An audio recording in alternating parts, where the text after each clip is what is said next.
Chapter 1. The Winding Curves of Jutsu Mountain, East and West. Hence it is named Jutsu Mountain. Jutsu Mountain is also the dwelling place of the southern Maoshan. Within the mountain, there are 9 peaks, 19 springs, 26 caves, 28 pools, and so forth.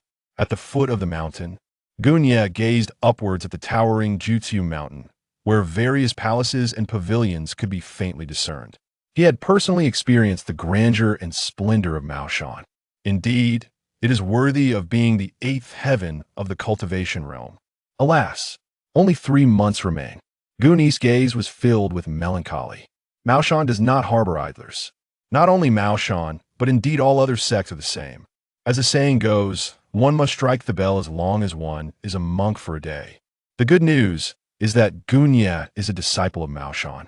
With the support of a grand tree, one can enjoy the shade with this significant identity. Many matters will become considerably easier after descending the mountain. Yet, one must still possess strength to forge their own path. Ultimately, it all comes down to one's own capabilities. After all, this world is anything but peaceful. Can I attain formal recognition in 3 months? Not to mention becoming a true disciple. At least I wish to remove the title of a mere registered disciple. Gunye sighed softly. At present, he was still merely a registered disciple. If he continued to appear unremarkable before descending the mountain, it would be nearly impossible to leverage his status once he left Maoshan. After all, there exists a considerable disparity in treatment between registered disciples and formal disciples. If a registered disciple encounters trouble outside, Maoshan would hardly care. In these times, the identity of a registered disciple holds little value. Gunye stood at the mountain's base, gazing into the distance. Now, the imperial dynasty has fallen, and the tides of the era surge forth. The republic has arrived, the dynasty has retreated to a few enclaves, and warlords have risen, each claiming their territory. Conflict is incessant, while foreign devils lurk nearby, coveting. I would rather be a peaceful dog than a person in chaotic times. Life is as fragile as grass, and I merely wish to live well. Gunye's eyes flickered. To survive here is no easy feat. To live well, one must possess strength. Strength is the foundation upon which one stands. The spiritual energy between heaven and earth is increasingly vibrant. Gunye extended his hand, channeling his cultivation technique. The surrounding spiritual energy converged. Compared to before, the spiritual energy in the world visibly grew richer and more abundant. The gradual revival of spiritual energy is a welcomed event for all cultivators. However, fortune and misfortune are interdependent. Every matter possesses duality. The revival of spiritual energy is beneficial for cultivators, yet it equally serves the interests of demons, malevolent spirits, and other such entities. Gunye is acutely aware that, in the world below, demons and monsters roam freely. Without formidable strength to rely on, traversing the world is far from easy. Is being a third-tier human master truly any different from being cannon fodder? Gunye assessed his own cultivation. Since becoming a disciple of Maoshan, he had been diligently honing his skills. Yet, the results remained somewhat unsatisfactory. If nothing unexpected occurs, I won't even break through to a 4th-tier human master before descending the mountain. I cannot withstand this chaotic world. Gunye felt overwhelmed. Life is singular. How could one not cherish it? Ding! The celestial fishing system has been activated. At that moment, a cold voice suddenly echoed in Gunye's mind. He was stunned, followed by overwhelming joy. The system has arrived? This was something he was quite familiar with. I knew it. How could it possibly be a cannon fodder narrative when I finally arrived in this world? Gunye felt his spirits lift dramatically. He hurriedly began to inspect the system's functionalities. Celestial Fishing System. Detailed introduction follows. Note 1. The host may freely fish for any techniques, physiques, mounts, magical treasures, divine powers, items, etc. from the myriad realms. Note 2. Each fishing attempt consumes 1 fishing opportunity. Different worlds have different fishing levels. Note 3. Other permissions remain locked. Please strive to enhance your cultivation to view them. Fishing for anything from the myriad realms? Gunye's eyes sparkled with excitement. This system is truly remarkable. If he were to experience a stroke of luck and draw some celestial technique, divine weapon, or magical power, would he not be invincible? Though there are many demons and monsters in the Republic era, they are comparatively weaker than those in other celestial realms. Many demons from other worlds can easily obliterate the heavens and the earth. In an instant, Gunye felt a wave of relief. However, as Gunye scrutinized the system's functions, a question involuntarily arose in his mind. System, how does one obtain fishing opportunities? The system allows him to fish for items from the myriad realms. Yet, this comes with a prerequisite. He must possess fishing opportunities to do so. The system did not answer Gunye's inquiry, but instead emitted a prompt sound. Ding! You have received a novice gift pack. Do you wish to open it? Gunye's eyes instantly lit up. A novice gift pack? Such fortune indeed. Without any hesitation, Gunye promptly declared within his mind. Open it, open it. Ding! You have opened the novice gift pack. Congratulations, you have received 3 indiscriminate world fishing opportunities. The system's prompt resonated within Gunye's consciousness. Indiscriminate world fishing? Gunye was taken aback for a moment. Then his joy flourished. The fishing levels vary across the realms of the celestial fishing system. With different levels, the items he can fish for also differ. The higher the fishing level, the greater the probability of obtaining valuable items. At this moment, having directly received 3 opportunities for indiscriminate world fishing, the novice gift pack truly is generous. Let's begin fishing. Gunye calmed his mind, preparing to embark on his first fishing endeavor. Since he possesses fishing opportunities, he must utilize them immediately. Transforming them into his own strength and enhancing himself is the top priority. As Gunye concentrated his thoughts, his entire consciousness transitioned into a mysterious space. To outsiders, Gunye appeared to be meditating at the foot of the mountain, eyes closed in deep cultivation. Individuals like Gunye, who are practitioners, are not uncommon. Moreover, this is the territory of Mao Shan, where few would dare to cause trouble. At this moment, Gunye was utterly astounded by the surrounding scenery. He found himself amidst an infinite starry sky. No, he stood above the boundless expanse of stars. The rootless and limitless starry sky, at this moment before Gunye, resembled a tranquil pond. With the aid of a celestial fishing system, Gunye gazed down upon this vast starry sky with an incredible perspective. It seems that as soon as I reach out, I could grasp this starry sky in my hands. A sudden illusion surged within Gunye's heart. He even felt as though he were the master of all. That overwhelming sensation is beyond description. In the pond formed by the boundless starry sky, various dragon fish swam gracefully. The dragon fish, adorned in a myriad of colors, emanated a luminous glow, strikingly beautiful. A realization naturally surfaced in Gunye's mind. These dragon fish represent various supreme worlds. In an instant, Gunye's gaze ignited with fervor. If he could fish for a dragon fish, it would undoubtedly be a tremendous gain. Aside from a dragon fish, other creatures such as seahorses, lobsters, corals, and sun-scorched feet also populated the waters. These beings signify various small worlds. The interplay of small and large worlds weaves together the dazzling starry sky before Gunye. In his hands, Gunye held a golden fishing rod inscribed with the patterns of the great Tao. Swish! In the next moment, the golden fishing rod was cast into the pond. At that instant, a tremendous rhythm and terrifying power descended upon the starry sky. The dragon fish sensed the shift and swam frantically, attempting to evade the descending golden fishing rod.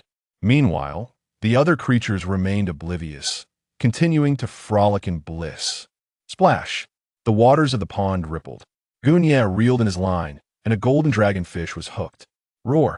A dragon's roar echoed, causing the void to tremble. Yet, this fluctuation seemed minuscule before Gunye.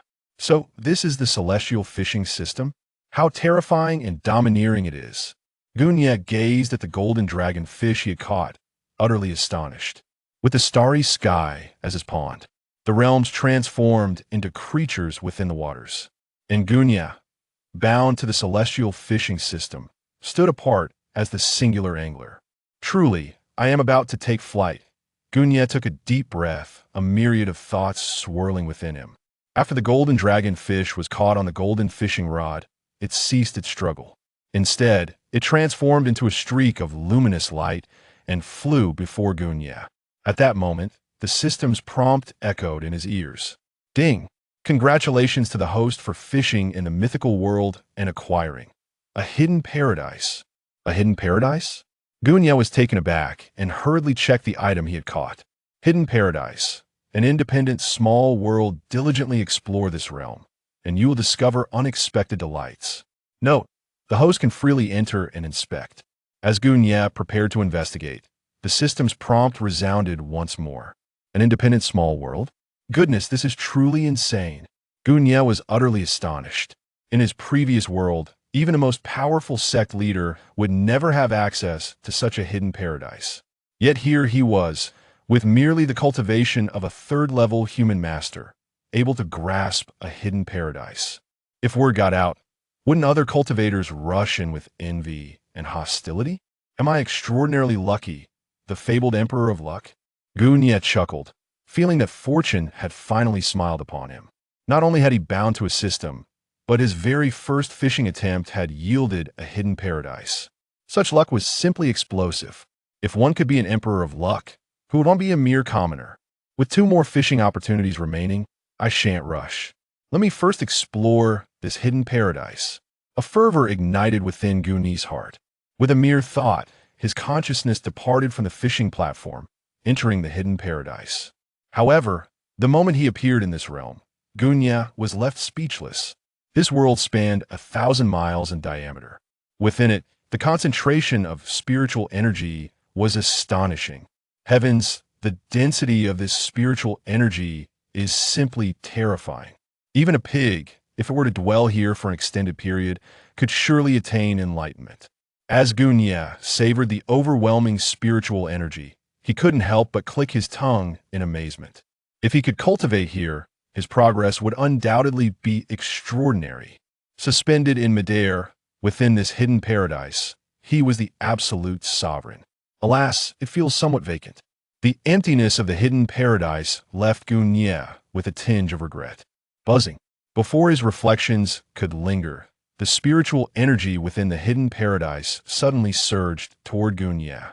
Endless waves of spiritual energy, akin to a whale swallowing everything, were absorbed by Gunye. At that moment, a terrifying transformation unfolded within his physique. Previously, Gunye's cultivation talent was rather unremarkable, lacking any extraordinary constitution. Otherwise, after years of arduous training, how could he still be merely a third-level human master? But now, in response to the hidden paradise's nurturing, Gunye's physique and talents were undergoing a remarkable metamorphosis. Is this the world's force of the hidden paradise cleansing me? Truly, the golden dragon fish is formidable. Gunye felt elated, opening his heart to allow this power to enhance his being. At this moment, Gunye experienced a most peculiar sensation, reminiscent of returning to one's roots. Amidst the throngs of spiritual energy, his corporeal form radiated a lustrous sheen, akin to jade. It was evident that he was anything but ordinary. This state persisted for a full half-day before subsiding. My talent has increased several-fold. Gunye's eyes sparkled with brilliance. The once obscure aspects of his cultivation had now become utterly transparent. Not to mention the enhancement of my talent, my physique has transformed into the most suitable innate Tao body for cultivation. This revelation brought Gunye immense joy. The feedback from the hidden paradise's world force was truly delightful. In his previous world, Gunye could certainly be regarded as a prodigious talent. He surveyed his surroundings. As he gazed upon this hidden paradise, a new sensation washed over him. Is it a case of mutual prosperity and mutual ruin? Gunye scrutinized his hidden paradise.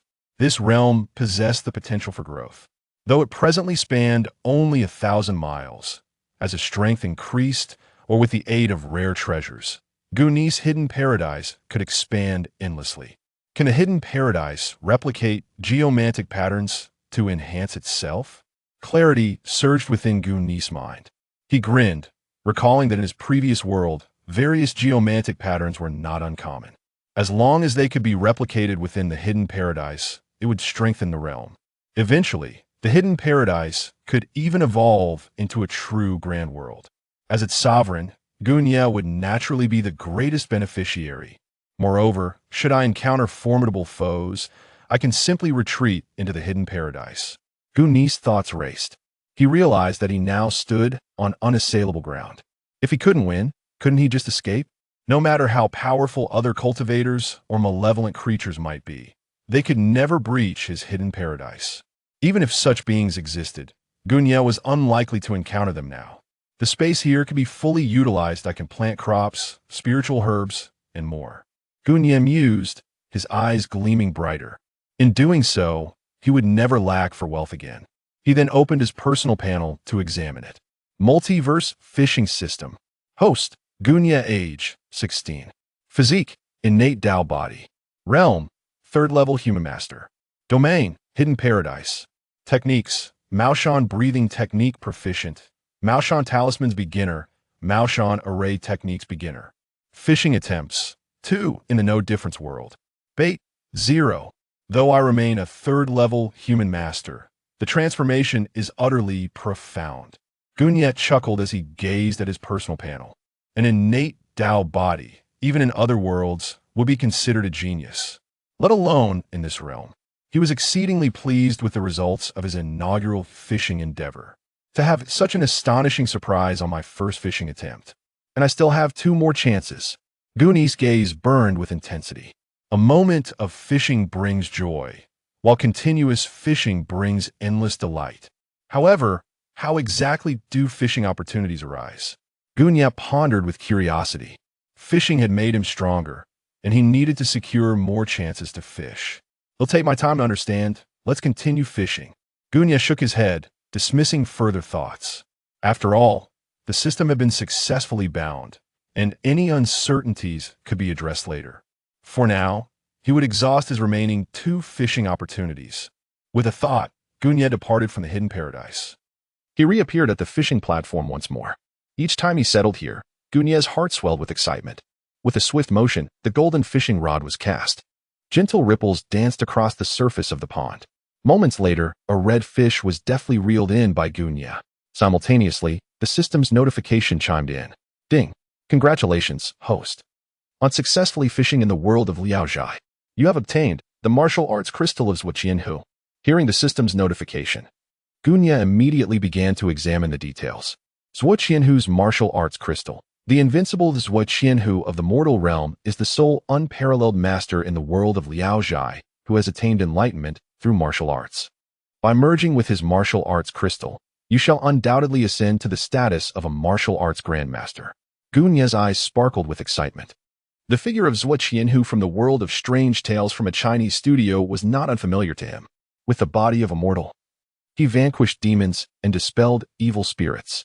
Although the item he had fished up this time was of a rather low caliber, it still held significant value for Gunya. After all, as a disciple of Maoshan, he was expected to master not only spells, but also the art of martial combat. Ding! Would you like to merge the martial arts crystal of Zhuqianhu? The system inquired. Yes. Without a moment's hesitation, Gunya immediately commenced the fusion of Zhuqianhu's martial arts crystallization. In an instant, the myriad fragments of Zhuqianhu's arduous cultivation flashed through Gunya's mind. At that moment, Gunya seemed to have personally immersed himself in the pursuit of martial arts for decades. Spring, summer, autumn, and winter, years passed as if they were but a single day. It was precisely because of Zhuqianhu's devout dedication to martial arts that he was able to stand shoulder to shoulder with the divine in his corporeal form. Yet, in contrast to Zhuqianhu, Gunya, whether in terms of talent or physique, surpasses Zhuqianhu by a considerable margin. Even during his initial fusion with Zhuqianhu's martial arts crystallization, Gunya exhibited remarkable progress in his martial prowess. Although he may not yet rival the peak capabilities of Zhuqianhu, he is certainly not far behind.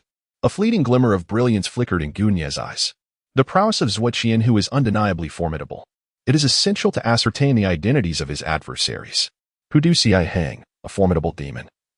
is none other than a centipede spirit that is cultivated for tens of thousands of years. Zhuo Qianhu, lacking any profound cultivation, dares to confront such a being. If granted another century, he will undoubtedly ascend to the status of a true martial saint. With a little time, I shall surpass Zhuo Qianhu in the martial arts and take a further step to become the martial saint of the mortal realm. Gu Nie smiled faintly. In the realms of martial arts and mysticism, he advanced in tandem. Thus, he found himself devoid of any significant shortcomings. As a man endowed with exceptional talents, he naturally sought to cultivate a well-rounded development. Although his realm had yet to see substantial elevation, his combat prowess had undoubtedly multiplied manifold. Gu Nie could not help but ponder within his heart. The notion that true geniuses can transcend levels in battle is not without merit.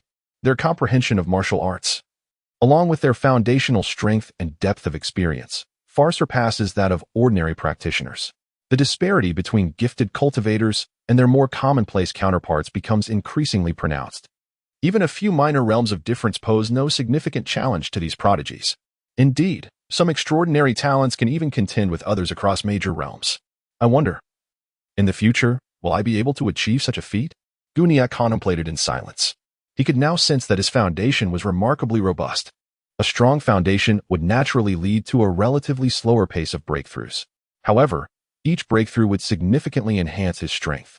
If he were to acquire some superior cultivation techniques, complemented by the assistance of the mystical realm, even with a formidable foundation, his progress would still surpass that of others. Every issue possesses a solution. The dilemma of a strong foundation leading to slower breakthroughs was hardly a concern for Gu Nie. He had resolutely decided that his daily cultivation would take place within the mystical realm. Although the spiritual energy in his current world was gradually reviving, it paled in comparison to that found in the mystical realm, which was on an entirely different scale. Not to mention, the spiritual energy of this world had not fully awakened. Even if it were to completely revive, it would still not measure up to the abundance present in Gu Nie's mystical realm. It could be said that Gu Nie had already secured a significant advantage in his cultivation endeavors. The sensation of having a remarkable edge was simply exhilarating. Gu Nie felt no anxiety at all. What of the revival of spiritual energy? With the system bound to him, he was certain he could thrive in this realm. 2 fishing trips had already transformed him profoundly. What might happen if he were to fish 10 times, or even 100? Gu Nie merely contemplated, and felt an overwhelming sense of optimism regarding his future. Previously, his path had been shrouded in darkness, causing him immense distress and despair. Now, however, the prospects ahead appeared resplendent, and it was certain that he would achieve great things in the days to come. This sensation was akin to rising from the depths of a valley to suddenly find oneself atop the clouds. Gu Nie felt an overwhelming sense of exhilaration. There remained one final opportunity for fishing. Onward, onward. Gu Nie gazed at the pond before him, observing the myriad of creatures gliding through its waters. His heart igniting with fervor, he took a deep breath, seeking to calm his tumultuous emotions. Whoosh! In the next moment, the golden fishing rod was cast by Gu Nie, the fishing line unfurling like wisps of smoke, enigmatic and vast. Gu Nie gazed intently at the pond, her emotions stirring uncontrollably like ripples on the water's surface. This time, what might she catch while fishing? As Gu Nie eagerly awaited, a golden and ethereal jellyfish was drawn from the depths. At that very moment, the system's notification chime resonated. Ding! Congratulations, host, on successfully fishing in the world of pirates. You have acquired the natural type sound thunder fruit. After leaving the pond, the golden jellyfish transformed into a shimmering golden fruit in midair. Have I truly fished in the realm of pirates and secured the natural type sound thunder fruit? Gu Nie stood frozen in astonishment. Before him, information regarding the thunder fruit materialized. The natural type thunder fruit, one of the most formidable of its kind. A divine fruit that enables the user to transform their body into electricity, rendering physical attacks and most magical assaults ineffective. Upon consumption, one can harness the primordial element, the power of lightning. In the world of pirates, it occupies a prominent place in the hearts of countless enthusiasts. Among the myriad of devil fruits, the thunder fruit ranks exceptionally high. Alas, Enel encountered Luffy.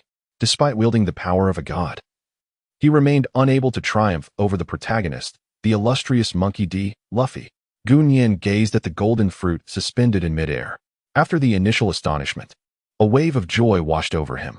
The thunder fruit could unleash an immensely powerful high-voltage current for attacks, akin to the art of lightning. Gu Nie was enveloped in contemplation.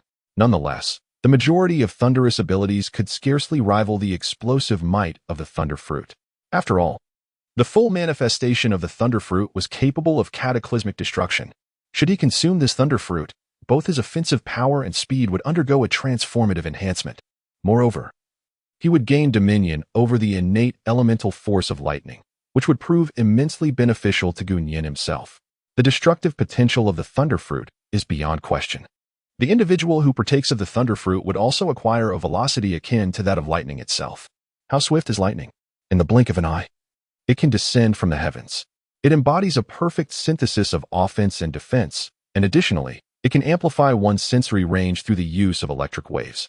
This is a fruit devoid of significant flaws. Otherwise, it would not have been bestowed with the esteemed title of a divine fruit.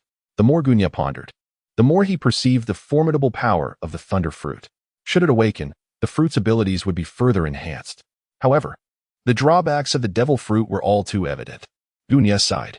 The Devil Fruit possesses numerous advantages, yet it is fundamentally vulnerable to seawater.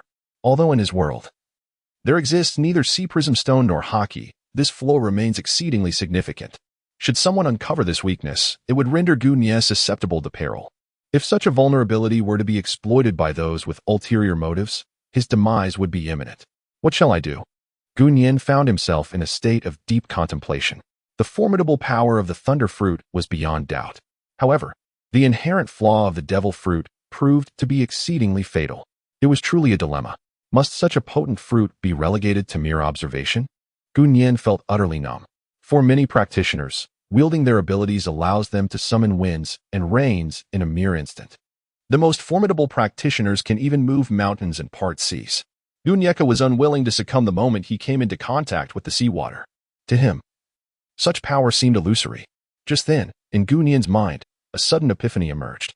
Within the realm of the celestial abode, could I harness the world's power to rectify the flaws of the Thunder Fruit? This newfound clarity was, unmistakably, the world's energy within the celestial abode guiding Gunyan. What a relief! Gunyan, momentarily untroubled, seized the Thunder Fruit and departed from the fishing platform, making his way towards the celestial paradise.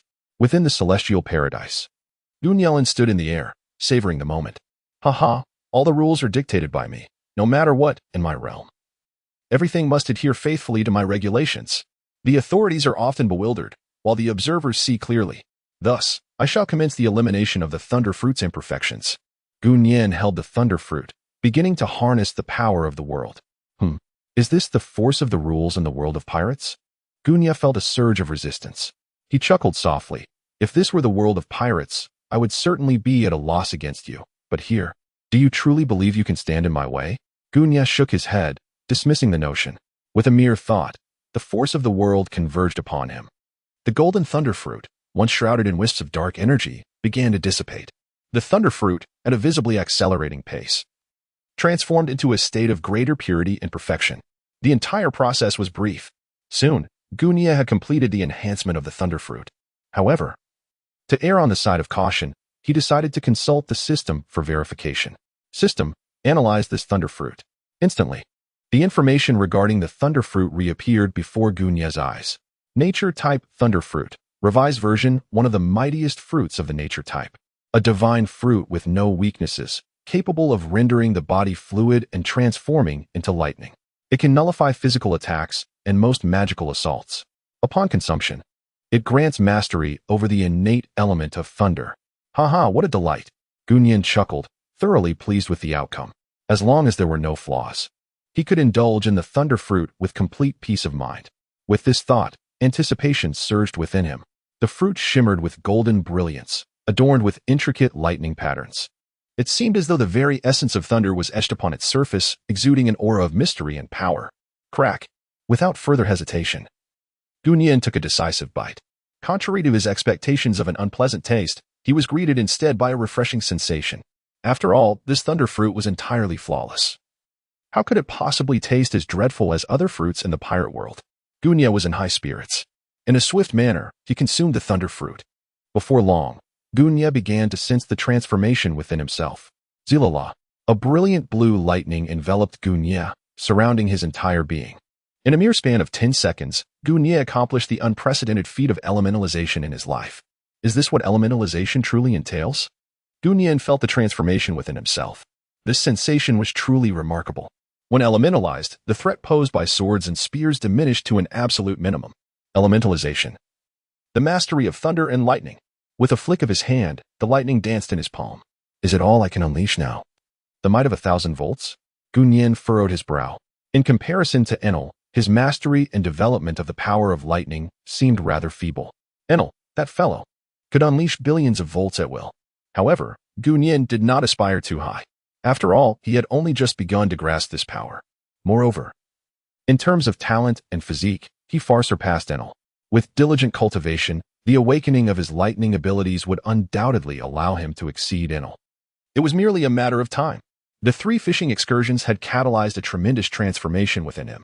Now, his foundation was stronger than ever before, and in the future, he would undoubtedly be able to stand shoulder to shoulder with those top-tier powerhouses. Gu Nian's gaze burned with intensity. Who does not aspire to stand at the pinnacle? All of this is due to the celestial fishing system. Fishing is the swift path to my empowerment. Gu Nian smiled. For others, becoming stronger did not come easily. Yet for Gu Nian, there were indeed shortcuts to traverse. There was no denying it. A man with exceptional abilities could act with such freedom. System. How exactly does this opportunity for angling arise?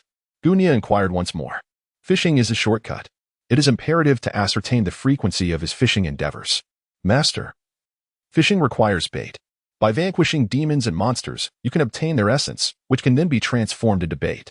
The more formidable the demons and monsters you slay, the greater the quantity of bait you shall acquire. Upon listening to the system's explanation, Gu Nian finally comprehended how the fishing attempts were determined. Fishing requires bait. And the more bait one possesses, the higher the level of fishing achieved. The more advanced the fishing level, the better the rewards one can obtain. The 3 fishing opportunities granted by the novice gift pack are indeed invaluable. Gu Nian sighed repeatedly. Were it not for the 3 fishing opportunities bestowed by the novice gift pack, he could only wonder how long he would have to wait to catch something of value. After all, Gu Nian's previous capabilities were remarkably mediocre. Both wealth and rare treasures seemed exceedingly distant to him. However, at this moment, these treasures had transformed into attainable goals. The rules for exchanging fishing opportunities are as follows. A single fishing opportunity in the silver world requires 10,000 fishing bait. In the gold world, it demands 100,000 fishing bait. In the diamond world, it necessitates 1,000,000 fishing bait. And in the supreme world, it calls for 10,000,000 fishing bait. Gu Nian gazed at the fishing regulations presented by the system, his eyelids twitching uncontrollably. This fishing opportunity was indeed a rare gem. Could it truly be possible to fail at fishing? Gu Nian was momentarily taken aback. Indeed, fishing does not guarantee success every time. The voice of the system remained as cold as ever. Gu Nian's lips twitched in frustration. How unfortunate.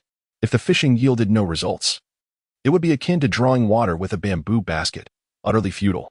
Nevertheless, this was to be expected. After all, fishing rarely guarantees a bountiful catch every time. The higher the level of fishing expertise, the lesser the likelihood of returning empty-handed. The system added a remark. Only then did Gu Nian feel somewhat better. Opportunities for elite fishing are not as common as cabbages by the roadside. The chances for high-level angling are exceedingly rare. Once missed, it can lead to an explosion of one's mental state. After clarifying the rules of fishing, Gu Nian once again examined his personal panel. Heavenly Dimension Fishing System. Host, Gu Nian age, 16 physique, innate Tao body realm. Human master, 3rd level cultivation ground, cave heaven. Blessed land talent, martial arts grandmaster abilities, lightning power, awakening pending, techniques, Maoshan breathing technique, proficient, Maoshan talismans, beginner. Maoshan array compendium, beginner. Fishing attempts, 0 fishing bait, 0 rebirth and transformation. Let the cultivation commence. With a flicker of thought, Gu Nian departed from the fishing platform. In the realm of mystical sanctuaries, Gu Nian settled into a meditative posture, embarking upon his cultivation. A resonant hum filled the air as the ethereal energies of heaven and earth converged upon Gu Nian. As a being of innate celestial essence, Gu Nian's cultivation exudes an extraordinary grandeur. Fortunately, within the confines of the blessed cave, he is solitary. Regardless of the magnitude of his movements, no ripples are stirred. Were he to cultivate in the outside world with such fervor, it would undoubtedly attract considerable trouble. Such inconveniences are burdensome, and no one desires to invite them without cause. It is prudent to avoid them whenever possible. What a relief, truly a relief. Gu Nye immersed himself in cultivation, feeling an unparalleled sense of exhilaration. He resembled an insatiable glutton, voraciously devouring the abundant spiritual energy around him. The former Gu Nye would never have dared to so recklessly absorb the essence of the heavens and the earth. However, now it was an entirely different story. No matter how plentiful the spiritual energy, Gu Nye was more than capable of withstanding it. Moreover, Gu Nye's cultivation was advancing at a pace discernible to the naked eye. A day later, Gu Nye suddenly opened his eyes. Is this the sensation of a genius during cultivation? His expression was one of exhilaration, as he transformed from an ordinary named disciple into an unparalleled talent in the realm of cultivation. Such a metamorphosis is undeniably intoxicating. With each passing moment of practice, Gu Nye could distinctly perceive his burgeoning strength. This feeling of empowerment resembled a transcendence of the soul, captivating him entirely. The essence of cultivation is, in truth, a metamorphosis of life itself, from frailty to might. In just a few days, I shall transcend to the fourth level of the human master realm. Gu Nye's eyes sparkled with brilliance. Previously, after 3 years of arduous cultivation, he had only attained the third level of a human master. Now, having spent merely a single day in the blessed realms of Dongtian, he had achieved such remarkable progress. With ample time ahead, he decided to venture out first. He would return to his dwelling later and immerse himself in secluded cultivation. Gu Nye suppressed the urge to continue his arduous training. The trials of rigorous cultivation are not terrifying. What truly evokes despair is the stagnation of progress. That is what renders one most hopeless.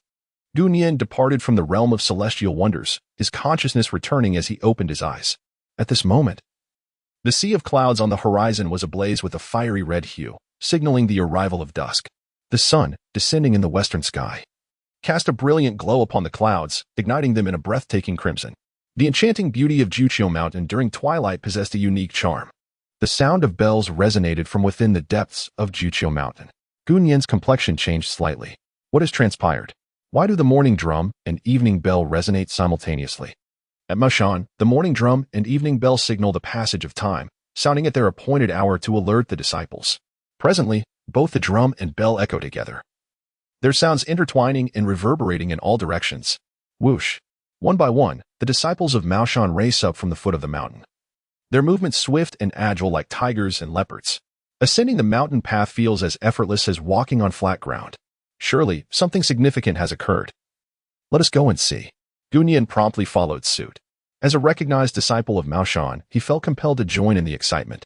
After all, the morning drums and evening bells served as a summons for them, the disciples of Maoshan, to gather. Junior brother Gu. Gu Nye was hurrying up the mountain when a gentle voice drifted from behind. Gu Nye paused momentarily and turned slightly to catch sight of a graceful figure clad in white approaching with an ethereal elegance. Sister Bai? The newcomer was Bai Ruru, Gu Nye Sr. Bai Ruru possessed striking beauty, and her cultivation lent her an aura of enchanting grace reminiscent of a delicate orchid hidden in a secluded valley.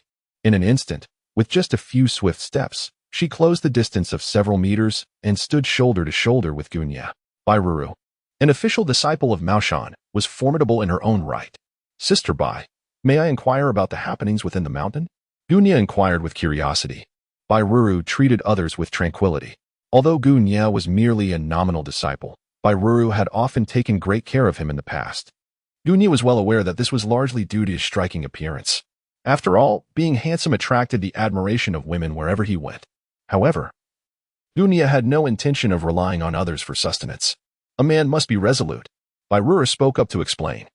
The Grand Elder has emerged from seclusion and has announced that there is an important matter to discuss. We are all to gather at the Hall of 10,000 Blessings. The Grand Elder has emerged from seclusion? Gu Nye was taken aback. The Grand Elder was indeed a mysterious figure, elusive and rarely seen. His curiosity surged uncontrollably. What could possibly compel the Grand Elder to emerge from seclusion? Why must he personally announce this matter? Bai Ruru, observing the pensive Gu Nye, chuckled softly. There is no need for you to overthink, junior brother Gu. It is likely a positive development. She was privy to certain insider information, yet refrained from disclosing it. Her primary concern was to avoid dampening Gu Nye's enthusiasm, as she remained unaware of the full implications. Gu Nye has undergone a remarkable transformation. Although her current cultivation level may not surpass that of her opponent, if the two were to engage in a duel, it would undoubtedly be Bai Ruru who faces defeat. A fortunate event? Perhaps I could bask in its glory as well. Gunya jestingly remarked. He was quite familiar with Bairoro. If it were anyone else, a brief exchange of pleasantries would have sufficed before they parted ways. As for Bairoro's thoughts, Gunya was certainly aware of them. However, due to his previous lack of strength, he had to refrain from overthinking. Now, in this moment of interaction with Bairoro, he felt a different dynamic. In Gunyan's heart, an array of disparate feelings began to stir. Wealth, beauty, and power, these three temptations are indeed ones that few men would readily decline. Gunyan did not ponder much. Such matters are best left to the flow of nature. The two sped along, swiftly arriving at the summit of Demao Peak. Before the palace of 9 heavens and 10,000 blessings, a cacophony of voices resounded. Though night had fallen, the area was still ablaze with light. How lively it is! Bairoro could not help but exclaim. Indeed, the last time such fervor was witnessed was during the disciple ceremony 3 years prior. Gunya concurred. Typically, the disciples of Mao Shan were few in number, each engrossed in their personal cultivation. It was only during significant events or grand gatherings that they would congregate. At this moment, before the palace of 9 heavens and 10,000 blessings, a throng had amassed. The disciples of Mao Shan engaged in hushed discussions, incessantly speculating about the purpose behind the elders' emergence from seclusion. Gunya and Bairoro found a tranquil spot to await the unfolding events. This vigil lasted throughout the night. However, for cultivators, a sleepless night poses little consequence. As dawn broke, a figure pierced the air like a comet streaking across the sky, drawing immense attention as it approached on the horizon's delicate hue. The Grand Elder had arrived. Quickly, take your positions. Numerous disciples of Mao Shan straightened their postures, standing tall. Thud. Elder Yuanshu descended upon the platform, surveying the assembly. Noticing the multitude of Mao Shan disciples gathered, he nodded with a hint of satisfaction and proclaimed, I have emerged from seclusion to announce a matter of great importance.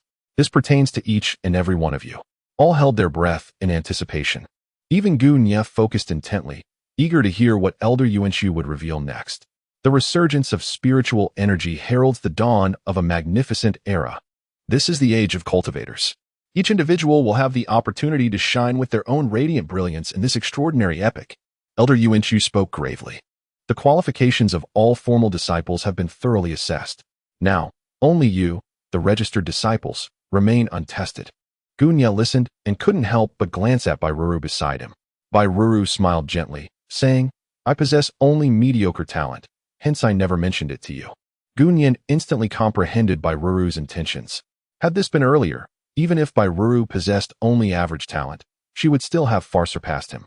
However, the situation has changed now. Gunyan has already transformed beyond recognition.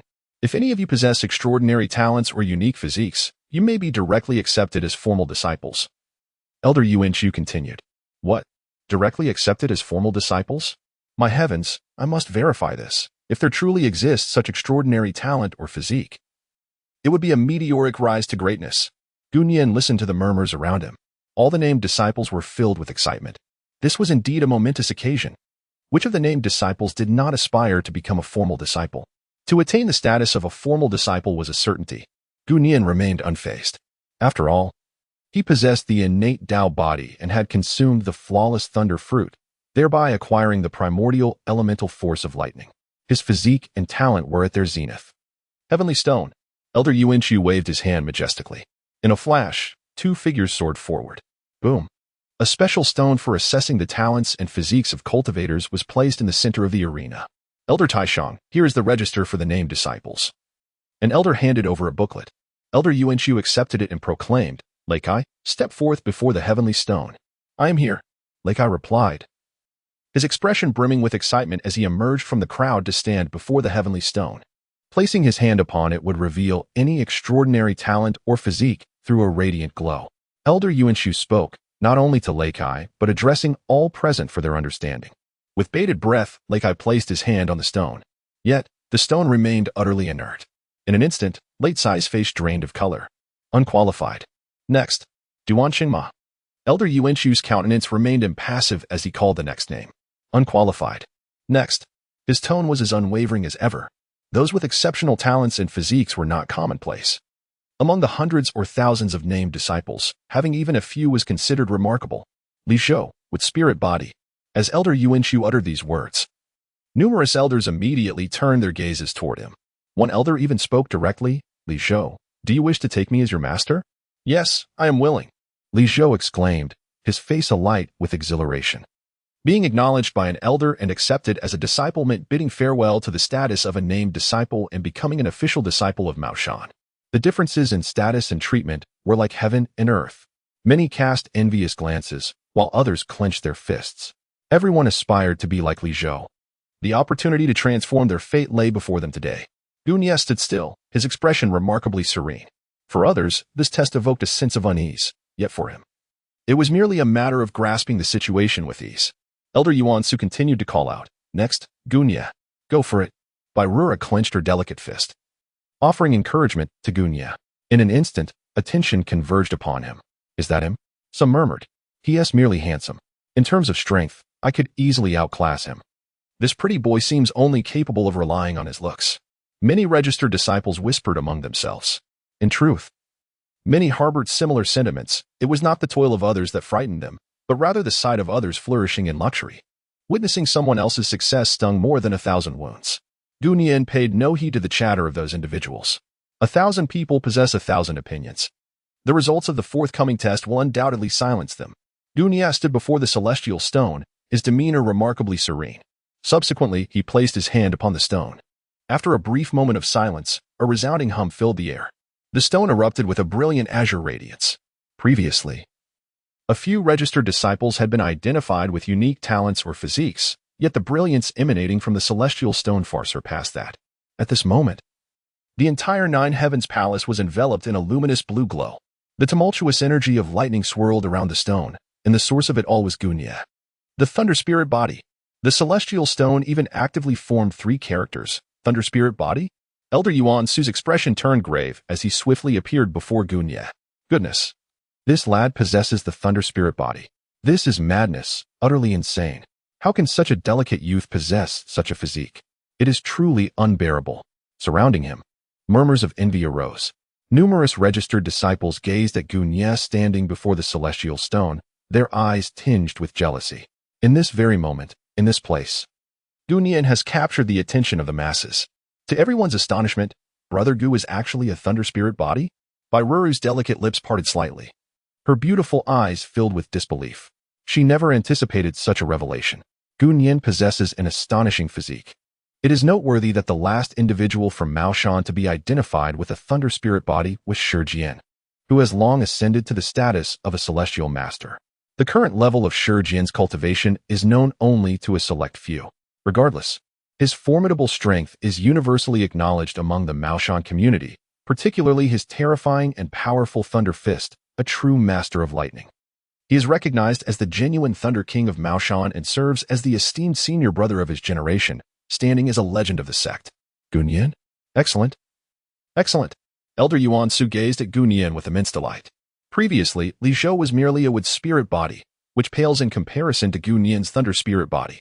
A mere glance at the feedback from the Tongtian stone reveals the stark differences in their potential.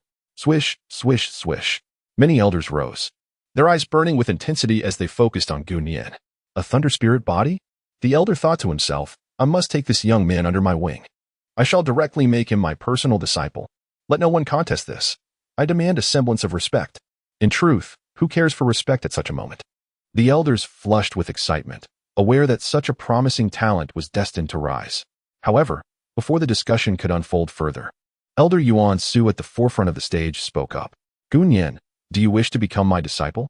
Rest assured, should you accept, you will be my close disciple. Elder Yuan Su's words were astonishing, plunging the surroundings into silence. The crowd exchanged glances. Both the elders of Mao Shan and the registered disciples were taken aback by Elder Yuan Su's proclamation, akin to thunder striking from a clear sky. In Mao Shan, the hierarchy of disciples consists of formal disciples, personal disciples, and close disciples, with each tier surpassing the last in prestige. What does it mean to be a close disciple? It signifies that upon accepting Gunye as a disciple, Elder Yuan Su would cease to take on any additional students, imparting all his knowledge and skills exclusively to Gunye. This clearly demonstrates Elder Yuan Su's high regard for Gunye. Otherwise, he would not extend such a commitment. Elder Lu, will you still take Gunye as a disciple? One elder inquired softly. Take? Absolutely not. Am I to compete with the Grand Elder for disciples? Besides, After all these years, no one has captured the Grand Elder's attention, Elder Lu retorted, his expression darkening. Competing against the Grand Elder for disciples is a folly he would not entertain. Such a stubborn endeavor is for those who wish to pursue it. A thunder spirit body. Could it be that Mao Shan is to witness a second Shijian? One Shijian has already instilled trepidation in other sects. If another were to emerge, Mao Shan's prominence would undoubtedly soar. The other elders exhibited a certain exhilaration, even if they could not take Gunye as their disciple. The mere prospect of having such a gifted individual within their sect brought them immense joy. Indeed, it seemed that a glorious era was on the horizon. Within the ranks of Mao Shan, there were numerous promising talents, and it was likely that other sects would not be lacking in excellence either. The future of the cultivation world promised greater opportunities, yet it would undoubtedly be fraught with peril. One elder voiced his concerns, stating that fortune and misfortune are often intertwined. The elder who spoke first snorted softly. Peril? How could we, as cultivators, allow ourselves to be timid? We shall forge ahead relentlessly. This individual has truly encountered extraordinary fortune to be favored by Elder Yuanqiu. Given Elder Yuanqiu's esteemed status, should Gu Nie become his direct disciple, what title would we bestow upon him? This lad would instantly ascend to our level. The elders whispered among themselves. It had been a long time since Elder Yuanqiu had taken on a disciple, let alone a direct disciple. Gu Nie, do you wish to accept? Elder Yuanqiu's gaze was gentle as he regarded Gu Nie. While outsiders may revel in the spectacle, those well-versed could discern the underlying significance. The brilliance emanating from the recently activated Tongtian stone surpassed even that of the legendary Shijin. However, the intricacies of this matter were known to only a select few within Mao Shan. I am willing to be a disciple. A smile graced Gu Nie's face. He was certain that he would undoubtedly become an official disciple. However, he never anticipated that Elder Yuan Su would personally take him as an apprentice, and moreover, as a closed-door disciple. Gu Nie's status suddenly soared, placing him on equal footing with the numerous elders of Mao Shan, even in terms of seniority. Very well, Nier. You may step down for now. I shall make arrangements after presiding over this examination, Elder Yuan Su said, a subtle smile gracing his face. Yes, master. Gu Nie swiftly altered his stance. To everyone's astonishment, the esteemed elder laughed. It appears he holds great satisfaction with Gu Nie. Indeed, Gu Nie is destined to become a second Shijian. With the lightning spirit body, he commands thunder and lightning, rendering him invincible among his peers. The elders have been observing intently. Upon witnessing the expression of Elder Yuan Su, their astonishment deepened. Elder Yuan Su is known for his seriousness. To see him smile, even just a little, upon accepting Gu Nie as his disciple is truly unexpected. Listening to the discussions of the other elders, Elder Yuan Su felt a sense of disdain. Shijian, my disciple will undoubtedly surpass him. Even though they both possess the lightning spirit body, there remains a distinct difference. Gu Nie's constitution is superior to that of Shijian. Elder Yuan Su's discerning gaze is astute. He is confident that he will not misjudge this individual. The latent power of the hidden lightning spirit body is immensely formidable. Gu Nie is certain to surpass Shijian in the future. Congratulations, junior brother. Bairura beamed as she saw Gu Nie returning, genuinely delighted for him. She had witnessed Gu Nie's relentless dedication to his training and, therefore, took special care of him. Unlike the assumptions of others, Bairuru's fondness for Gu Nie stems not merely from his handsome appearance. Sister Bai, you must also possess a special constitution, right? Gu Nie smiled gently and inquired softly, you truly cannot be deceived. I am Ain spirit. Bairura no longer felt the need to conceal the truth. Previously, she had refrained from disclosing it to avoid discouraging Gu Nie. However, now that Gu Nie had revealed his thunder spirit constitution, surpassing her own innate talent, Bairura found no further reason to withhold the revelation. In spirit? Gu Nie pondered deeply. The various cultivation physiques were numerous, and what he understood was but a mere fraction. Junior brother, should I address you as Uncle Master? Bairoro suddenly leaned closer, whispering into Gu Nie's ear. In that moment, Gu Nie felt a flutter of emotions within him. To outsiders, their actions were indistinguishable from intimate whispers. It was undeniably too close. Many of the registered disciples who had been observing this scene felt as though they could crush their back teeth in frustration. Sister, you jest indeed. Gu Nie shook his head. Between the two of them, why should they concern themselves with such superficial formalities? A glimmer of amusement flickered in Bairuru's eyes. As she gazed at Gu Nie, whose striking features and captivating presence were truly remarkable, she felt her heart flutter even more intensely. By the way, senior sister, under which elder have you taken your vows? Gu Nie inquired with curiosity. The formal disciples undergo testing prior to those of us who are merely registered. Since Bai Roro has been identified with a unique constitution, it is certain that an elder will take her as a disciple. It is Elder Hong Yi. Bai Roro whispered. Gunya instinctively glanced in a certain direction. There, a beautiful woman clad in red was engaged in discussion with an elder beside her. This enchanting figure was none other than Elder Hongye, as mentioned by Bai Roro.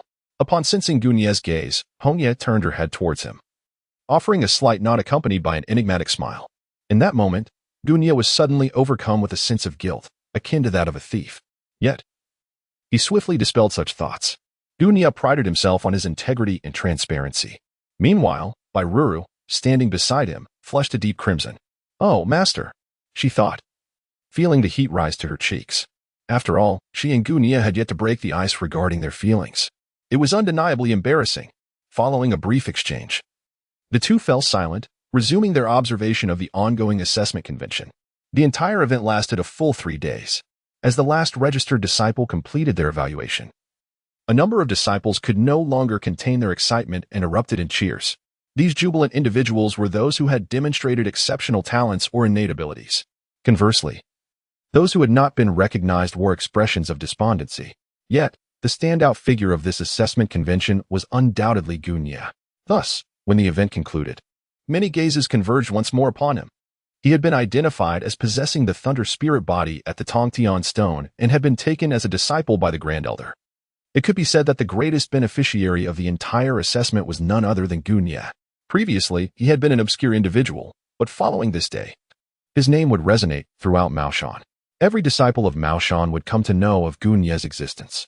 Gunye, akin to a comet, captivates all with his brilliance. Yet, whether this phenomenon is but a fleeting moment remains uncertain. Suddenly, numerous disciples began to exclaim, parting to create a path. Yuan Su stepped forward towards Gunye, and many witnesses found their eyes glistening with envy. How splendid it would be if they too could awaken the Thunder Spirit body. All the glory now rests upon Gunye. In the future, when they encounter him again, they may even address him as Master Uncle. Master. Gunye paid no heed to the gazes of those around him, his demeanor remarkably composed. However, within his heart, he felt an undeniable joy. Who wouldn't desire to be the center of attention? This sensation, one must admit, is truly exhilarating. Yenner, take this token with you. Return home, tidy up, and then proceed to the new location I have arranged for your cultivation, Elder Yuan Su said, extending a token. As the esteemed elder of Maoshan, he possessed his own mountain and Taoist temple. As Gunye's sole disciple, his status has transformed entirely from the past, and thus, he can no longer remain in that quaint little place for cultivation. Thank you, master. Gunye promptly accepted it. He understood the implication of Yuan Su's words. As the esteemed disciple of Elder Yuan Su, Gunye's treatment was unparalleled, surpassing that of other formal disciples and even direct students. Naturally, this token was unrelated to his residence. Holding the token, Gunye could select martial arts from the scripture pavilion. Such a privilege is rare and hard to come by. Go now, and do not keep your master waiting. Elder Yuan Su gave a slight nod to Gunye. Yes. After Gunye concluded his conversation, he bid farewell to Elder Yuan Su and proceeded directly to his original residence. As for Bai Roro, she was summoned by Elder Hong Yi to the designated area for registered disciples. The atmosphere was electrifying. The revelation of Gunye's Thunder Spirit body had sent shockwaves through the community. The display of thunder and lightning was utterly terrifying. Alas, I lack the talent. Otherwise, I might have been able to achieve something akin to Gunye. And soon, we shall no longer refer to him as Gunye, but rather as our esteemed Shirshu. The numerous registered disciples engaged in animated discussions, their spirits high, as news of such a significant event within the Maoshan sect had long since reached their ears. The name of Gunye has, for a time, garnered immense attention within the realm of Maoshan. Master Uncle Gu. Throughout his journey, Gunye encountered myriad discussions of this nature. Numerous disciples respectfully greeted him with bows and salutations. However, there were also some who lingered at a distance, their expressions tinged with disdain. In their eyes, Gunye was merely fortunate, and the title of Shirshu held little significance. They did not believe that his streak of good luck could endure. To such individuals, Gunye paid them no mind, as mere named disciples. Their opinions were inconsequential to him. Soon enough, Gunye tidied up his belongings and prepared to leave this place. Previously, he was merely a named disciple, possessing little in terms of possessions. After a casual arrangement of his items, Gunya bid farewell to the location where he had cultivated for 3 years. As Gunya prepared to depart from this place, a wave of sentiment washed over him. Once, the aspirations he fervently pursued seemed distant dreams. Yet now they lay within his grasp.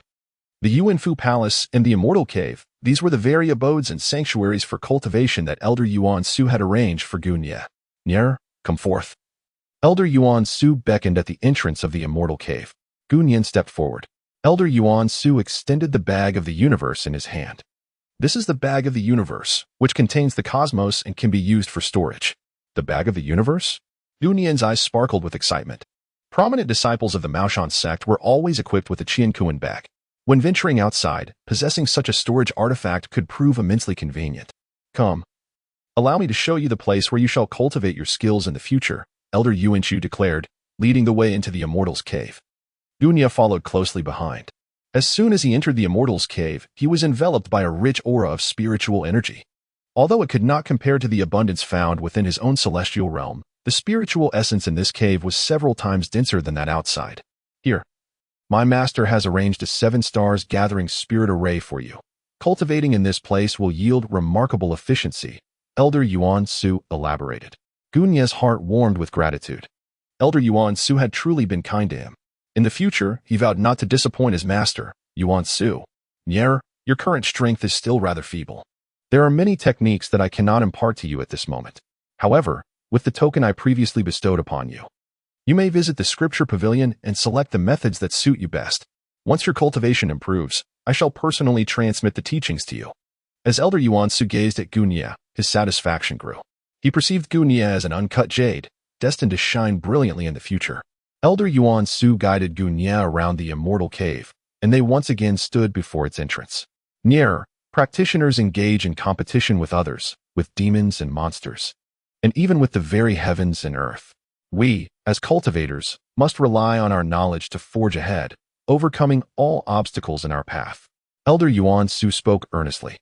Observing the spirited Gunya, and he was reminded of his own youthful aspirations. He sighed softly, Nier, to be candid, my time is drawing near. If I cannot break through to the next level, I shall face my demise. Gunya was momentarily taken aback, completely unprepared for the revelation that his master, Yuan Su, was nearing the end of his life. A lifetime of knowledge and skill must inevitably find a successor. Elder Yuan Su did not conceal this truth from Gunya.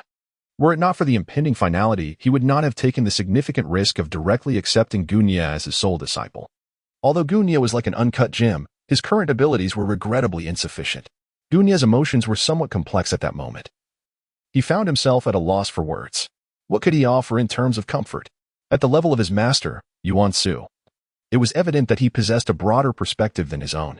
As for any other sentiments, they seemed rather insipid and ineffective. Nier, there is no need for you to dwell excessively on this. Your master can still provide protection for you for several more years. Perhaps I may even advance further. And together, we shall ride the waves of this magnificent era. A flicker of yearning passed through Elder Yuan Su's eyes. After years of waiting, he had finally witnessed the resurgence of a flourishing age of cultivation. Yet, he pondered whether he could indeed progress further to truly behold the splendor of this grand epic. With a heavy heart, Yuan Su imparted a few final words of advice to Gunya before departing. It was unexpected that even beings of such high caliber, like his master, could fall should they fail to transcend to a higher realm. Gunya gazed intently in the direction from which Yuan Su had departed, a wave of sentiment washing over him. An inexplicable sense of urgency began to swell within his heart.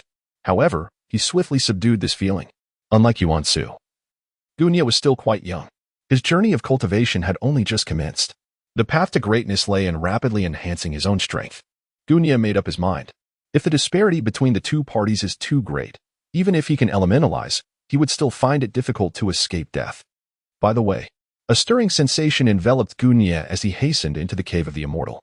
Inside, the cave unveiled a realm of extraordinary wonders, a naturally formed celestial bridge, lotus blossoms suspended from above, and cascading waterfalls that seemed to defy gravity. Transforming this place into his personal sanctuary would undoubtedly be an exhilarating endeavor. However, at this moment, Gunya harbored no inclination to admire the marvels surrounding him. Instead, he proceeded directly to the 7 Stars Convergence Array, a manifestation of feng shui designed to harness the spiritual energies from all directions for his own benefit. Gunyan gazed at the 7 stars gathering spirit array. Previously, in the realm of hidden paradises, he had gained some understanding of it. He realized that he could replicate the feng shui patterns within this celestial domain. As Gunyan's thoughts blossomed, an invisible wave of power enveloped the entire 7 stars gathering spirit array. Ding! Congratulations to the host for successfully replicating the 7 stars gathering spirit array. Before long, the system's notification chimed in. Gunyan felt a surge of joy in his heart as his consciousness directly traversed into the paradise of the cave heavens. Within this ethereal realm, Gunyan stood in the air, observing a grand formation in operation. Goodness! The replica of the 7 stars gathering spirit array within the realm of celestial paradise is truly magnificent and awe-inspiring. Gunyan found it somewhat unbelievable. The grand feng shui formation personally arranged by Yuan Su was already astonishing. However, when Gunyan replicated it within his own paradise, the spectacle became even more breathtaking. In the 7 stars gathering spirit, the spiritual energy surged like a dragon, swirling within the formation. The convergence of this ethereal essence was as thick as a dragon. How remarkably rich it was. What is that? Gunyan's gaze sharpened as he beheld a resplendent white jade stone floating in midair. Amidst the swirling of the colossal dragon formed from spiritual energy. Whoosh! Gunyan swiftly maneuvered into the formation, arriving before the white jade stone. Is this a spiritual stone? My heavens, the 7 stars gathering spirit array is operating at full capacity, capable of condensing spiritual energy into spiritual stones. Gunyan could only feel a buzzing in her head. What an unexpected delight. Spiritual stones are of considerable value. Most importantly, these stones are highly sought after in the cultivation world, serving as a universal currency. Regardless of the task at hand, they are indispensable. Does this count as self-sufficiency? Gunyan's heart blossomed with joy. Before replicating the 7 stars convergence formation, he had never anticipated such a remarkable utility. It must be said that his master, Yuan Su, had indeed bestowed upon him an immense surprise. However, the rate at which the spirit stones were generated was not particularly swift. Gunyan observed for a while. At this rate, within a month, I could potentially harvest around 100 spirit stones. 100 spirit stones would be quite sufficient for my current needs. Once the cave's paradise expands in the future, I shall replicate other geomantic configurations, thereby enhancing the production rate of spirit stones accordingly. Gunyan's eyes grew increasingly bright. This sensation is simply exquisite. Gunyan, upon leaving the celestial abode, grasped his Qiankuan bag. The Qiankuan bag bestowed upon him by Master Yuan Su was far from empty. Gunyan, filled with curiosity, began to examine the Qiankuan bag. What treasures might lie within? As Yuan Su had remarked, indeed, within the Qiankuan bag, there exists a universe of its own. The Qiankuan bag bestowed upon Gunyan by Yuan Su contained a space of 50 cubic units. Inside, various items were meticulously arranged. These items were, astonishingly, the gifts from Yuan Su to Gunyan. Upon glancing at the silver dollars and banknotes, Gunyan swiftly diverted his gaze elsewhere. The allure of gold and silver held little significance for him. For a cultivator, strength reigns supreme. With sufficient power, wealth and riches are but easily attainable. Furthermore, in the realm of cultivation, silver dollars and banknotes are hardly regarded as valuable currency. Yuan Su, considering Gunyan's future endeavors in the mundane world, had thoughtfully prepared some wealth in advance. A complete set of 9th-grade magical artifacts, perhaps? Gunyan's eyes sparkled with delight. This was truly a solution to his pressing predicament. As a Taoist priest of Maoshan, how could he be without a suitable talisman? Previously, as merely a registered disciple, he had no access to any magical tools. Even if he had the opportunity, they were always inferior products. Now, Yuan Su had prepared an entire set of 9-grade talismans for him. There are 19 types of talismans commonly used in Maoshan, and possessing 12 of them would be deemed a complete set. Before Gunyan lay a collection of 19 9th-grade magical instruments, encompassing all the essential talismans commonly employed in Maoshan practices. Among them were the drum, bell, ritual ruler, cord, sword, flag, seal, hand furnace, spiritual horn, token, prayer beads, wooden fish, water bowl, purification board, dust whisk, guijian, rui, ritual flag, and bagua mirror. In total, there were 19 distinct items. Beyond these familiar instruments, there were also some peculiar and rare artifacts, though Gunyan chose not to delve deeply into them. It is noteworthy that the wooden fish is documented in Taoist texts, having been later appropriated by Buddhism. Adjacent to this set of 9th-grade instruments were 2 additional items, a century-old peachwood sword and a sword crafted from the 5 emperors' coins. These 2 artifacts, in terms of both rank and aesthetic appeal, surpassed the entire collection of 9th-grade magical instruments. What could this be? Gu Nian also noticed a scroll placed nearby. He carefully retrieved the scroll. The record of cultivation in the 9 provinces? Gu Nian opened the tome in his hands, the 9 provinces cultivation record, which is divided into 2 sections. The first part encompasses the chronicles of the Maoshan practitioners, with the foremost being the 3 founding ancestors of Maoshan. Following them are the successive leaders of Maoshan, and thereafter, the esteemed elders of the sect. Notably, his master's name appears prominently within these annals. Upon seeing the name of his master, Yuan Su, Gu Nian couldn't help but smile knowingly. The sensation of having support is truly delightful. He swiftly scanned through the list of the patriarchs, the sect leader, and the elders. Following that, he perused the names of the official disciples of Maoshan. At the top of the list stood the remarkable Shi Jian. Shi Jian, a practitioner of celestial mastery, possessed the innate thunder spirit body. With the extraordinary skill, Lightning Thunder Fist. Lin Jiao, also of celestial mastery, wielded the exceptional art, Wooden Stake Technique. Zhang Zibu, another celestial master, specialized in the secretive craft of talismans. Qian He, at the pinnacle of earthly mastery, excelled in the art of corpse guiding. For eyes, Gu Nian, upon perusing the official list of disciples, recognized numerous names with which he was well acquainted. Indeed, the title of Thunder King bestowed upon Shi Jian was not merely for show. Gu Nian could not help but exclaim. Indeed, Shi Jian's prowess is formidable. Otherwise, how could he overshadow Ninth Uncle and others, ascending to the position of the Maoshan senior disciple? In comparison, Ninth Uncle seems to be at a disadvantage. For Shi Jian possesses the innate thunder spirit body. Gu Nian could not help but speak. He held a certain fondness for Uncle Jiao. In his previous life, whenever he watched horror films, simply reciting Uncle Jiao protects me in his heart would ensure his safety. As for Shi Jian, although his strength was formidable, his character left much to be desired. Gu Nian had no inclination to engage with Shi Jian unless absolutely necessary. He was also disinterested in Shi Jian's actions. Provided that Shi Jian did not provoke him, Gu Nian would not pay any attention to Shi Jian. The road is wide and open. Let us each take our own path. Gu Nian, a master of the 3 realms of teaching, possesses a lightning spirit body, and the future holds great promise. As Gu Nian flipped through the pages, his hand suddenly paused. To his astonishment, he spotted his own name among the top 100. Could it be? Even as a mere practitioner of the 3rd level in the Master Realm, I have made the list? Gu Nian's expression was striking. Under normal circumstances, even as a thunder spirit body, it would be improbable for him to rank so highly. His position among the top 100 was largely attributable to his master, Yuan Su. Fortunately, the records of cultivation in the 9 provinces vary among different sections. The official disciples of Maoshan would certainly not be documented in such detail on the 9 provinces cultivation scrolls of other sections. Only the top 10 disciples would be noted. Otherwise, this scroll would be utterly insufficient. Gu Nian suppressed the myriad thoughts swirling within his mind. He continued to peruse the Jiao Zhou cultivation record in his hands. The names that followed were somewhat unfamiliar to him. Their cultivation levels, unlike those of Shi Jian, Uncle Jiao, and Taoist Qian He, were not as formidable. Gu Nian felt a surge of curiosity. The second part of the record of cultivation in the 9 provinces chronicled the prodigies of various sections. He yearned to peruse the list of these extraordinary talents. Many familiar names emerged before his eyes. For instance, Zhang Lingyu from Longhushan, a peak earth master, renowned for his extraordinary skill, the 5 Thunder Technique. Taoist Tianzong Xiaoming, a celestial master, celebrated for his unique ability, the heart is still water. Lan Wangji from the Gusalan clan, also a peak earth master, noted for his exceptional art, the Spirit Inquiry Technique.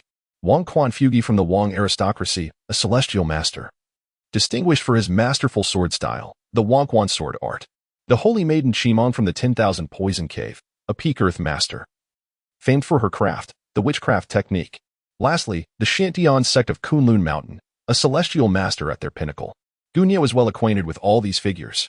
Moreover, the record of cultivation in the 9 provinces was far from exhaustive. Surely, the exceptional skills listed were not limited to merely these. Gu Nian gently shook her head. This is merely what is recorded. What about that which remains unrecorded? Gu Nian would not naively believe that the records in the chronicles of cultivation in the 9 regions encompass all the geniuses of the vast 9 regions. The expanse of this land is immense, teeming with hidden talents and formidable figures. However, the grand era of cultivation is on the brink of unfolding. These prodigies and extraordinary individuals will emerge like mushrooms after a rainstorm. As numerous talents vie for supremacy, They will converge like rivers flowing into the ocean, ultimately giving rise to a monumental tide, magnificent, resplendent, yet perilously treacherous. This world is indeed far from simple. Gunyan pondered another question. In the record of cultivation in the 9 provinces, many practitioners do not exist at the same point in time. Yet now, they all converge in this singular space-time. This is indeed a blessing. In this world, I shall not be too lonely. Gunyan remained unperturbed. He possessed the celestial fishing system, and his rise to prominence was merely a matter of time. To exist in the same era as so many talented individuals and prodigies rendered the path of cultivation all the more exhilarating. Most importantly, numerous renowned beauties also congregated here. Who does not cherish the allure of a beautiful woman? Gunyan is but a common man. How could he possibly escape the mundane? On the path of cultivation, it is not sufficient merely to establish one's own renown. One must also capture the hearts of numerous women, becoming a passionate suitor. After all, it is only children who make choices. For Gunyan, he desires it all. Gunyan closed the record of cultivation in the 9 provinces.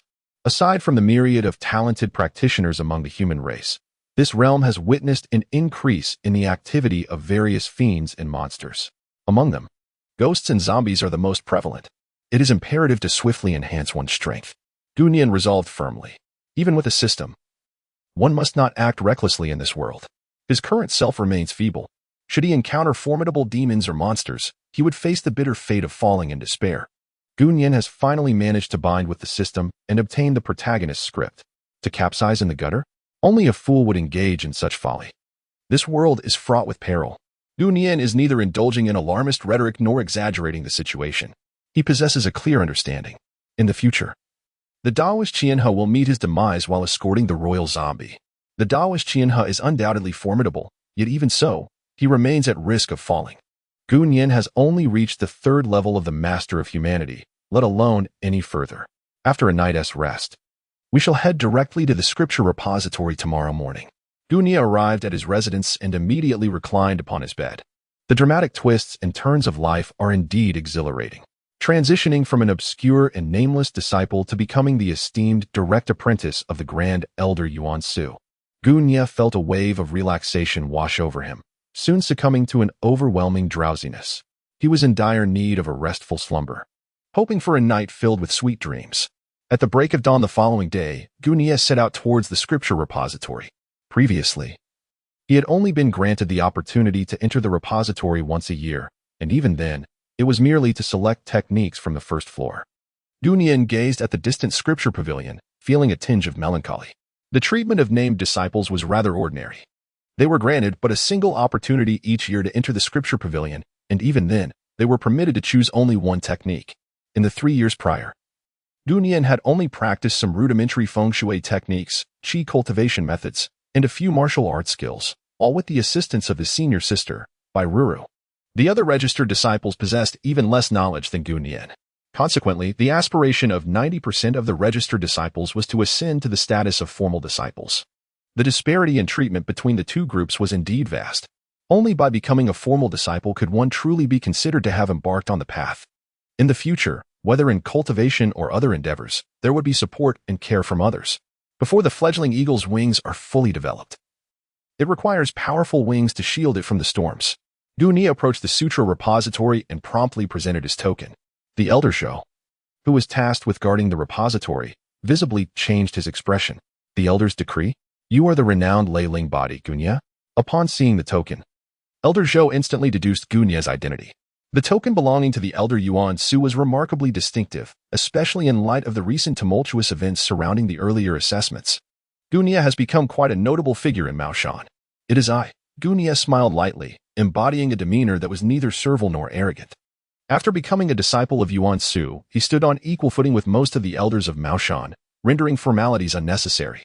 The perceptions held by others regarding him were fundamentally misguided. His thunder spirit body was merely a facade for the power of lightning. His true constitution was, in fact, the innate Tao body. Even his master, Yuan Su, was oblivious to the true nature of Gunyan's physique. Had he known, not only Maoshan but the entire cultivation realm would have been stirred by Gunyan's presence. The innate Tao body was a constitution born specifically for the purpose of cultivation, making the process as effortless as eating and drinking, allowing for unrestrained practice. Please, proceed, Elder Zhou gestured, clearing the way. Previously, Gunya had interacted with him. And each visit, Elder Zhou would offer reminders to the registered disciples about what to be cautious of.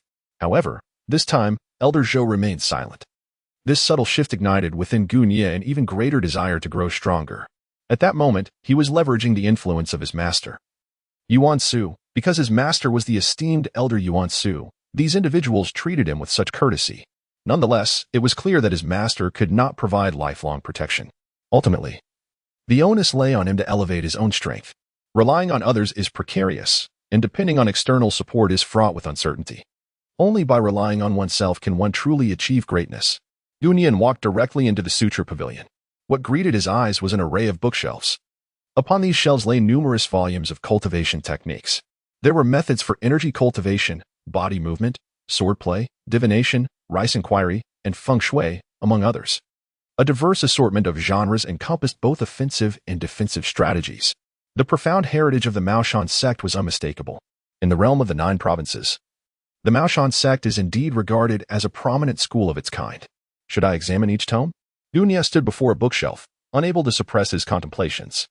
The scripture pavilion boasted 9 tiers, each ascending level housing increasingly precious techniques. Moreover, the array of martial arts within the Maoshan scripture pavilion was vast. Now, with the elder's decree from his master, Yuan Su, in hand, Gunya was granted access to any level of the pavilion without time constraints. However, there was a caveat. It is improbable for Gunyan to remain immersed in the sutra repository for an extended period. However, perusing each tome individually would indeed be an extravagant waste of time. The celestial abode, capable of replicating the patterns of feng shui, raises the question of whether it might also be able to reproduce the techniques contained within the sutra repository. Gunyan was lost in contemplation. He pondered whether it would be feasible to construct an identical scripture repository within the mystical realm of Dantian Fudi. The moment this thought surfaced, a notification from the system chimed in. Ding! Congratulations, host, for discovering a new function of Dantian Fudi. The replicable target, scripture repository, has been identified. Would you like to proceed with the replication? Gunya listened to the system's prompt sound, overwhelmed with joy. Could it truly be? The mystical realm of the cave was indeed wondrous. Recreate. Without a moment's hesitation, Gunya immediately began to replicate the scripture pavilion of Maoshan. He divided a fragment of his consciousness and entered the ethereal sanctuary. Within this celestial domain, a scripture pavilion, identical to that of Maoshan, was slowly taking shape and emerging. The entire process lasted approximately 15 minutes. Ultimately, Gunya flawlessly replicated the Maoshan scripture pavilion within the celestial realm. Alas, it was merely a shell. The text within still needed to be meticulously transcribed, one by one, in order to be incorporated into the pavilion. Gunya found himself at a loss for words. However, he recognized his current weakness and strength. Even if he were to replicate, he could not achieve it all at once. Subsequently, Gunya immersed himself entirely in the vast sea of books. Starting from the first row on the first floor of the scripture repository, he swiftly perused the various techniques. With Gunya's extraordinary talent, reading 10 lines at a glance posed no challenge whatsoever. Furthermore, his memory was remarkably impressive. He could memorize these techniques with but a single reading. Yet, memorization and mastery are 2 distinct matters. Nevertheless, given Gunya's innate prowess, learning these techniques would not prove to be a formidable task. This is the advantage of exceptional talent. For other practitioners, even upon obtaining techniques, extensive time must be spent in study and arduous practice. Furthermore, mastering these techniques to perfection would require an even longer commitment. However, for true geniuses, many techniques can be memorized at a glance, and with a bit of contemplation, understanding comes swiftly. In a remarkably short span of time, they can integrate and comprehend the material fully. Am I perhaps overreaching? Days later, Gunya found himself standing on the 5th floor of the scripture repository. Feeling the peculiar gazes of some of the favored disciples around him, he felt a flush of embarrassment. Nevertheless, why should one refrain from taking advantage of free resources? In the future, as his strength grew and his name resonated across the 9 provinces, it would also greatly benefit Maoshan. The sect and its disciples mutually support one another. With this thought in mind, Gunya dismissed any misgivings. After all, he would never engage in betrayal of his master or ancestors. In the future, when opportunities arose, he would undoubtedly repay Maoshan generously. On the 9th floor of the scripture repository, there was but a single bookshelf, and the number of techniques displayed was exceedingly limited. Gu had already memorized the other techniques and replicated them within the scripture repository of his cave abode. Gu picked up the last volume of the 9th layer of the cultivation technique, the Supreme Clarity Great Cave Scripture. This is one of the treasures that safeguard the Maoshan lineage, accessible only to those who were personally taught by a master disciple. As the esteemed disciple of the Venerable Grand Elder Yuan Su, Gu was undoubtedly qualified to pursue his studies. The sound of pages turning resonated through the scripture repository, leaving only Gu immersed in the exploration of martial arts techniques. A quarter of an hour later, Gu returned the Supreme Clear Great Cave True Scripture to its original place. He let out a soft sigh. Unfortunately, it is but a fragmented version, containing solely the heart method. Even as a mere incomplete text, it vastly surpasses many other martial arts techniques. Gu meticulously replicated the remnants of the Supreme Clarity Great Cave Scripture and enshrined it within the scripture repository of the Blessed Realm. Subsequently, he stepped away from the repository, clutching the rubbings of the Supreme Clarity Great Cave Scripture in his hands. The Supreme Clarity Great Cave Scripture? Gu, your prowess is still rather feeble. It would be wiser to wait until you attain the Earth Master Realm before attempting to cultivate this technique, Elder Zhou remarked, observing the scripture rubbing that Gu had produced. As the custodian of the scripture repository, he was acutely aware of the formidable challenges associated with mastering the Supreme Clarity Great Cave Scripture. The higher the cultivation level of a practitioner, the more profound their comprehension becomes. Even those practitioners with unremarkable talents can, when their strength reaches sufficient heights, find it relatively effortless to grasp the essence of the Supreme Clarity Great Cave Scripture. No need for that. I am determined to cultivate this. Gu declined the kind offer from Elder Zhou.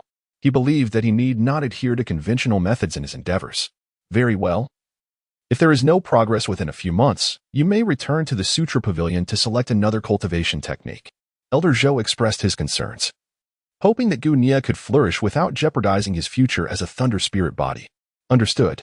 Gu smiled, and after completing the registration, he departed directly from the scripture pavilion. Elder Zhou watched Gu leave, murmuring to himself, every genius possesses their own temperament and pride. I hope this arrogance does not hinder him. Excessive rigidity is easily broken, and an overabundance of pride is certainly not a virtue. The Immortal's Cave. Gu closed the mountain gate and, upon entering the 7 Stars Gathering Spirit Array, vanished from sight.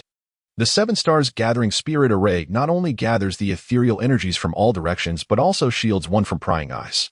At this moment, Gu has already arrived in the celestial realm. Why practice other methods? With the Supreme Clarity Great Cave Scripture at hand, there is no need to abandon the essence for the trivial. Gu took out the copy of the Supreme Clarity Grand Cave Scripture and began his practice without hesitation. He intended to use the Supreme Clarity Grand Cave Scripture as his foundation to construct a towering edifice of power, even in its incomplete form. The Supreme Clarity Grand Cave Scripture is not a text that can be easily mastered by just anyone. The weaker one's abilities, the more stringent and demanding the requirements for innate talent become in order to cultivate this particular technique. Gu, a transcendent genius, perfectly meets the criteria for cultivation. Whoosh. Half a day later, within the 7 Stars Gathering Spirit Array of the Blessed Land, spiritual energy swirled, coalescing into a tempest centered around Gu, a sight both awe-inspiring and formidable. At this moment, Gu's cultivation underwent a transformation. Boom. His aura surged, ascending to a new pinnacle. In a mere half a day, he broke through to the 4th level of the human master. Truly, the Supreme Clarity Great Cave Scriptures are remarkable. In just half a day, I have achieved a breakthrough to the 4th level of the human master. How exhilarating. Gu felt an overwhelming urge to gaze skyward and let out a triumphant roar. The sensation of breaking through was simply exhilarating. Continue to cultivate. Gu suppressed the excitement within his heart.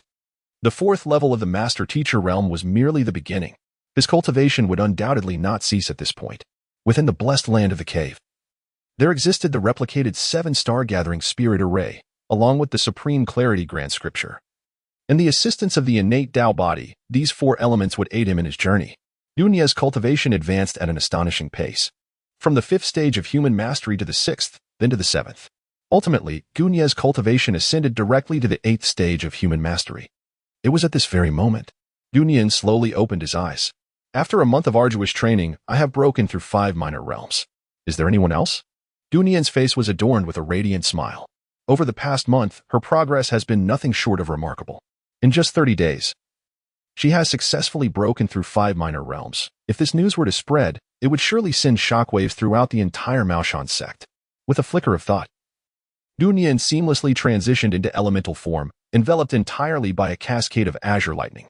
Previously, Gu Nian required several seconds to prepare for elemental transformation. Now, it could be accomplished within a mere breath. The swifter the entry into this elemental state, the stronger the capacity for survival. The power of lightning had reached an astonishing 1,000 volts. Such a formidable force, when unleashed, would undoubtedly be insurmountable for most demons and malevolent beings. Gu Nian gazed at the crackling lightning dancing at his fingertips, a sense of satisfaction washing over him. Over the course of this month, his progress had transcended mere cultivation. As his own power ascended, the force of lightning was continuously being unveiled. With each revelation, Gu Nian's strength surged anew. Moreover, the martial arts crystallization from Zhou Qianhu had also deepened in resonance with Gu Nian's growing prowess. Presently, Gu Nian's mastery in the martial arts realm was indeed remarkable. System. Please display my personal panel. Gu Nian directly examined his personal interface. The Celestial Dimension Fishing System. Host. Gu Nian Age. 16 Physique. Innate Dao Body Realm. 8th level of Human Mastery Abode. Cave Heaven Blessed Land Talent. Martial Arts Grandmaster Superpower. Lightning Power Level 2, 80. Awakening Not Yet Achieved. Techniques. Supreme Clarity Great Cave Scripture. Entry Level. Maoshan Talismans Proficient. Maoshan Array Compendium Proficient. Fishing Attempts. 0 bait. 0 excellent. However, bait must be exchanged by defeating demons and monsters. Perhaps it is time for me to descend the mountain. Gu Nian swiftly departed from the celestial realm. It is only through worldly cultivation that one can enrich their heart and mind, thus encountering greater opportunities. Therefore, descending the mountain is undoubtedly the wisest choice. However, just as Gu Nian exited the celestial abode, he was met with a cacophony of disturbances emanating from outside. What has transpired now? Whoosh. A faint shimmer of thunderclouds enveloped Gu Nian as he swiftly departed from the immortal's cave. How astonishingly fast. Who is that? Several disciples of the Maoshan sect felt a tempest rush past them. Straining their eyes, they could only catch a fleeting glimpse of a blue shadow. Swift as the wind. Fierce as thunder. It appeared to descend from the cave of the immortals, and it was none other than Uncle Gu. What? Isn't Uncle Gu merely at the 3rd level of human mastery? With such speed, are you truly suggesting that he is only at the 3rd level of human mastery? The disciples exchanged bewildered glances. The speed exhibited by Gu Nian was truly astonishing, striking fear into their hearts. The call to action from Maoshan? Gu Nian arrived at a flat expanse of land. Suspended in the air above this open terrain stood a flag, formed from ethereal energy. The commotion that Gu Nian had sensed earlier emanated from this very flag. At this moment, numerous disciples of Maoshan had gathered around the flag. Master Gu. Some called out respectfully, Master Gu.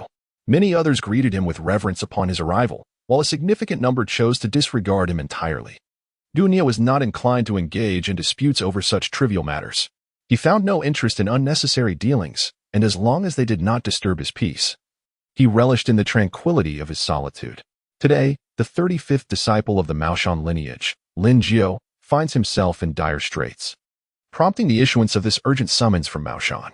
On the eve of the Ghost Festival, 2 wayward disciples have unleashed tens of thousands of restless spirits and vengeful ghosts. This predicament is beyond my solitary capacity to rectify. Therefore, I kindly beseech my fellow brothers and sisters who come across this missive to lend their assistance and travel to Rinjiao Town to help my 2 companions and me navigate through this perilous situation. Gu Nian swiftly perused the information on the flag, and in an instant, he comprehended the situation. It was a call for assistance from Master Jiao to the members of Maoshan. Goodness, the 2 disciples of Brother Lin Jiao are utterly inept. During the Zhongyuan festival, they let thousands of wandering souls and restless spirits escape. Are they truly at odds with the ghostly emissaries? Incompetent in success and abundant in failure, let them be. When Brother Lin Jiao is in peril, I shall undoubtedly lend my aid. Come, let us journey to Rinjiao Town together. In a flurry, numerous disciples from Maoshan made their way down the mountain. However, there were also those who chose to abstain from intervening in this matter. After all, the summons from Maoshan was not obligatory. The decision to participate rested entirely upon individual choice. At such a juncture, one's relationships were paramount. Nevertheless, Gu Nian noticed that, in a fleeting moment, dozens had already begun their descent. This clearly illustrated that Master Jiao enjoyed considerable favor among his peers. It was likely that hundreds would rally to assist in Rinjiao Town. Gu Nian harbored a conjecture within her heart. Hundreds of disciples from the Maoshan sect had captured tens of thousands of solitary souls and wild spirits. It was unlikely that they would manage to retrieve every single one. But capturing 8 or 9 out of 10 seemed plausible. Was this the narrative of the Supreme Zombie? Gu Nian pondered silently. The events unfolding were reminiscent of those in the Supreme Zombie. Qiu Sheng and Wen Kai, both notorious troublemakers, had been ensnared by the allure of a female ghost, leading to this catastrophic predicament. Reluctantly, Jiao Shu sought assistance from the Maoshan practitioners, for the gravity of the situation was unparalleled. If these restless souls were not captured promptly, the calamities and repercussions they would unleash would inevitably fall upon Jiao Shu and his disciples. Such a karmic burden was one they could not possibly bear. Thus, was Jiao Shu preparing for a confrontation with Shi Jian? Gu Nian felt a surge of excitement. Shi Jian was the eldest disciple among the 35th generation of Maoshan practitioners. If the position of the Maoshan leader were to be vacated, the selection would undoubtedly come from the ranks of the 35th generation disciples. With his formidable strength, Shi Jian stood as the most likely candidate to ascend as the next leader of Maoshan. However, until a definitive decision was reached, the other disciples of the 35th generation would also have the opportunity to vie for the position against Shi Jian. Jiao Shu emerged as another formidable contender for the leadership. Gu Nian possesses a unique identity that grants him the opportunity to partake in the competition. However, he harbors no intentions whatsoever. When the leader is fatigued, his heart yearns for freedom, and he has never contemplated such matters. Caught between Shi Jian and Jiao Shu, Gu Nian is undoubtedly inclined to support Jiao Shu. As for Shi Jian, his character is truly difficult to articulate. How exhilarating! Will we soon witness the clash between the two strongest individuals of the 35th generation disciples? Gu Nian was somewhat agitated. The others did not comprehend what would transpire next. Yet he was well aware. Such an opportunity was not one Gu Nian could afford to miss. He must ascend the mountain. It was imperative to descend. Gu Nian had originally intended to descend the mountain. Now, the summons issued by Master Jiao from Maoshan presents an opportune moment. Nier, are you truly planning to leave the mountain? Elder Yuanqiu, upon hearing Gu Nian's intention, could not help but furrow his brow. Indeed, Master. I have made some progress in my cultivation and intend to immerse myself in the mundane world for further practice. Gu Nian clasped his hands in salute. Before descending the mountain, he surely needed to greet his master, Yuan Su. Oh? Yuan Su finally noticed the transformation in Gu Nian's cultivation. Upon closer examination, even Yuan Su was taken aback. In just a month, you have broken through 5 minor realms? Human Master 8th level? With your current level of cultivation, you could indeed venture into the secular world for training. Yuan Su suppressed the astonishment within him. His secluded disciple was truly a prodigy. In merely a month, he had ascended from the 3rd level of Human Master to the 8th level, a remarkable leap. The speed of such a breakthrough was, without a doubt, astonishing.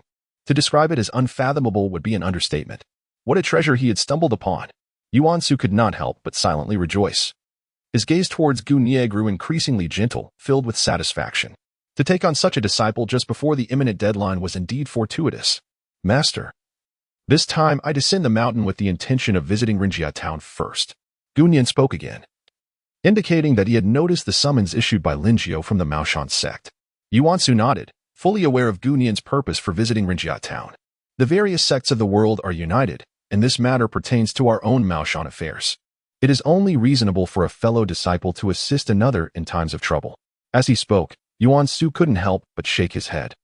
Lin Jiao's 2 disciples were indeed troublemakers, having managed to provoke a conflict with the ghostly officials. Should this news reach the ears of the esteemed seniors of Maoshan in the underworld, these 2 would likely face considerable consequences. Gu Nian gazed at his nose, then at his heart. This statement left him at a loss for words. Nianer, as you descend the mountain to undertake your endeavors, prioritize your own safety above all else. Only when you can ensure your own security should you engage in actions within your capabilities. If that is not feasible, even if you merely observe from the sidelines, your master shall not hold it against you. Yuan Su spoke earnestly. If assisting others costs you your life, it is certainly not worth the sacrifice. Your master's teaching shall be etched in my heart, the disciple replied solemnly. Gu Nian respectfully said, you may descend the mountain now. However, Nianer, it would be wise for you to accompany the others from Maoshan to Rinjia town, as it is beneficial to have mutual support among one another. At the end of Elder Yuanqiu's words, he added, Disciple, I am indeed of the same mind. Gu Nian nodded slightly. As it was his first descent from the mountain, it was prudent to proceed with caution. Accompanying the other disciples of Maoshan to Rinjia town was undoubtedly the wisest choice. With that, Gu Nian turned and departed. Yuan Su watched Gu Nian leave, murmuring to himself, "It seems my disciple harbors secrets of his own.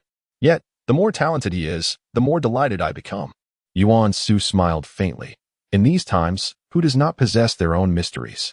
Typically, practitioners refrain from prying into the secrets of others, for such actions can forge bitter enmities. Moreover, at Yuan Su's level, he was hardly concerned with the secrets of others. At the foothills of Zhueke Mountain, a disciple named Zhao was approached by another who inquired, "Xixiang Zhao, are we not departing yet?" There were 9 of them gathered, all intending to assist Uncle Jiao in Rinjia town. "An elder has just sent word for us to wait a moment longer. Another individual will be joining us on our journey to Rinjia town," Zhao Xinyan explained. Just as he finished speaking, a streak of lightning descended rapidly from the mountain. The sharp crackle of thunder resonated in their ears, startling everyone, who turned to see the source of the sound. Gunya, clad in a blue robe, with long brows that nearly touched his temples, possessed an extraordinary handsomeness. Beside him, the faint rumble of thunder dissipated. Zhao Xinyan and the others were taken aback. How swift! The speed was indeed astonishing. Is this Gunya? In that moment, myriad thoughts raced through their minds.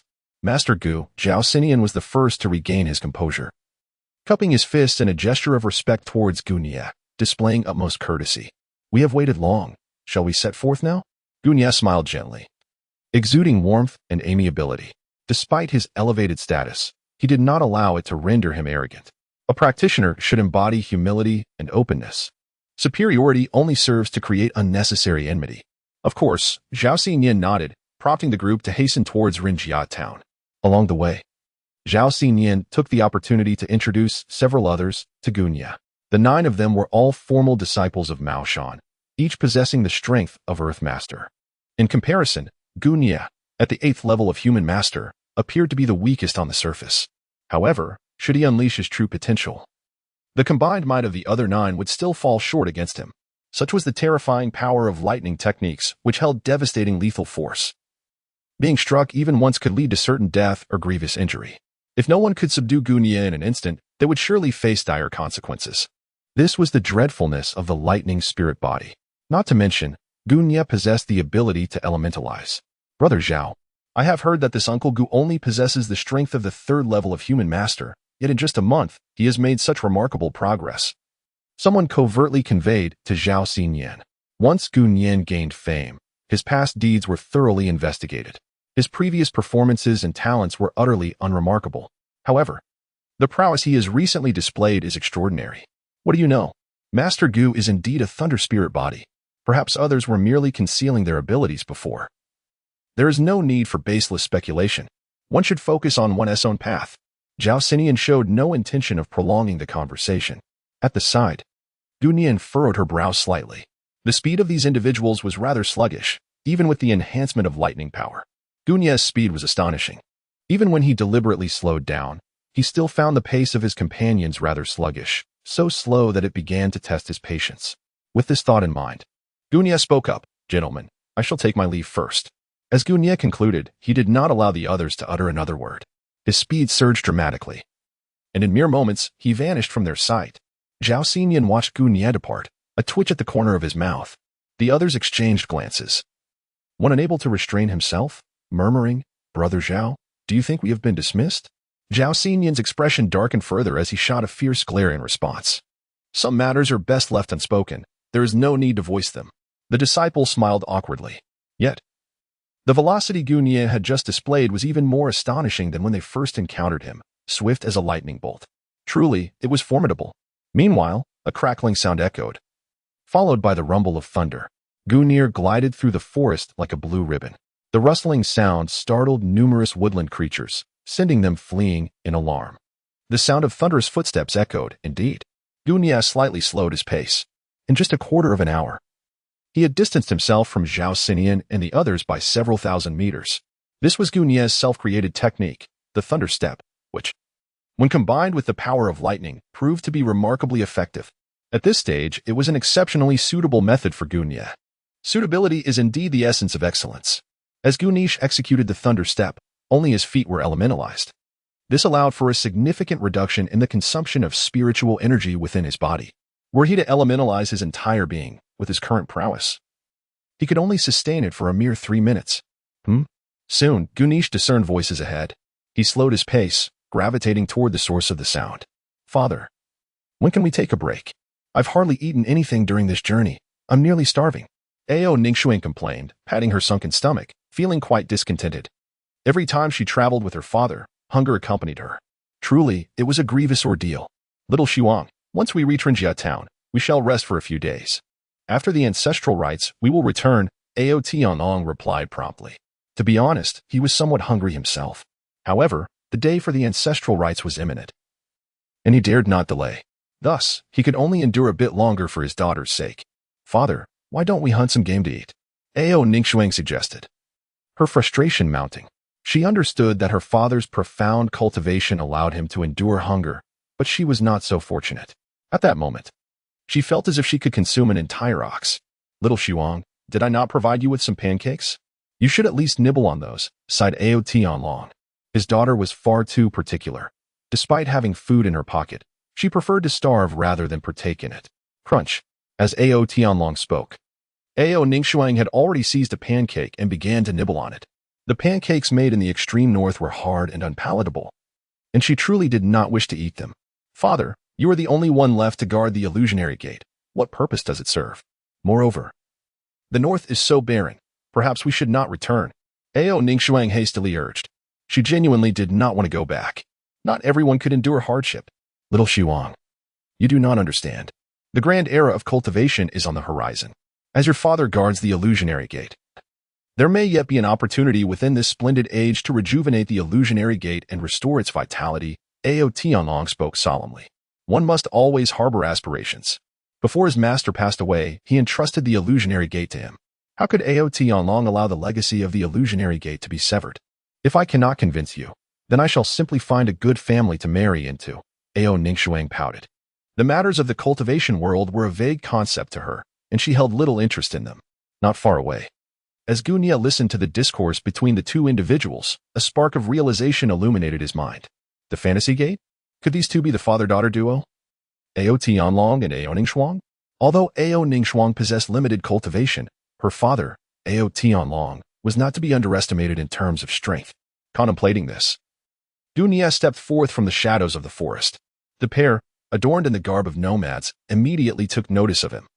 For Gunia had not made any effort to conceal his approach. I am Gunia, a disciple of the Maoshan sect. I apologize for the intrusion. I overheard that you both are headed to Rinjia town. Might we traverse this journey together? Gunia clasped his hands in greeting. He introduced himself without hesitation. Upon hearing Gunia's identity, the wariness in Ao Tianlong's eyes noticeably dissipated. Maoshan was indeed a prestigious sect, and its disciples naturally inspired a sense of goodwill. Ah, it is you, Taoist Gu. I am Ao Tianlong of the Qiyuan sect, and this is my daughter, Ao Ningxian. If you do not mind, let us journey together. Ao Tianlong responded, not refusing Gunia's request for companionship. Many cultivators cherish the opportunity to forge numerous friendships across the realm, believing that more friends would lead to more paths. However, whether they could walk the same path together remained uncertain. Upon hearing Ao Tianlong utter his name, Gunia could not help but break into a warm smile. Ao Tianlong and Ao Ningxuang are indeed pivotal figures among humans, ghosts, and deities, particularly Ao Ningxuang. Accompanying her might soon lead to an encounter with the crimson-robed fire demon. What a tremendous opportunity! By vanquishing malevolent entities, one could earn the chance for great rewards. However, Gunia lamented the lack of supernatural beings encountered thus far on his journey. Yet, with Ao Tianlong and his daughter Ao Ningxuang by his side, how could he fear the absence of such encounters? My young friend, your poise and cultivation at such a tender age foretell a promising future. Ao Tianlong remarked with a smile. The more he observed Gunia, the more he found him extraordinary. You jest, esteemed elder. We still have quite a distance to cover to reach Ren family village. We must quicken our pace. Gunia, calm and composed, suggested. We should not delay our journey to Rinjia town, for we are assisting Uncle Gio. It is imperative that we make haste. I am of the same mind.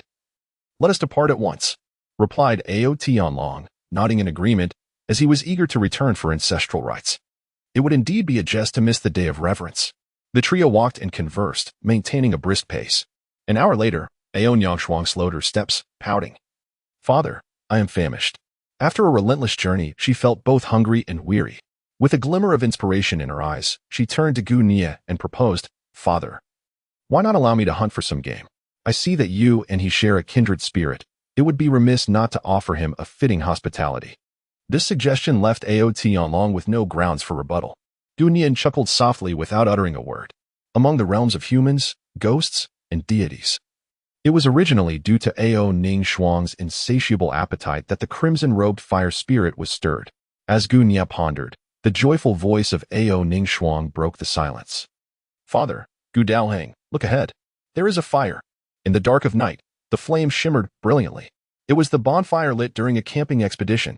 Ning Shuang was instantly filled with exhilaration. The presence of fellow campers suggested the promise of delicious food. This excited her immensely. Let us go and take a look. Tianlong sighed in resignation, casting an apologetic glance at Gu Nian. His daughter, indeed, was not particularly well-behaved. Gu Nian maintained a calm demeanor and nodded slightly. It would be prudent to take a look. I have traveled through the night and am somewhat fatigued. It is an opportune moment to rest here for a while. The three of them approached the camp not far away. The fire crackled with a crisp sound, its flames dispelling the darkness and providing a sense of security. However, where had all the people in the camp gone? Ning Shuang found it rather peculiar. The bonfire still blazed, yet there was not a single soul in sight. Something seemed amiss. Gu Nian furrowed his brow. This camp was uncharacteristically quiet. Something felt amiss. Xiao Shuang, be cautious. Tianlong urged urgently. Don't worry, father. I'm quite astute. Ning Shuang replied dismissively, waving her hand. Moments later, a cry of alarm escaped Ning Shuang's lips. Father, there are so many corpses.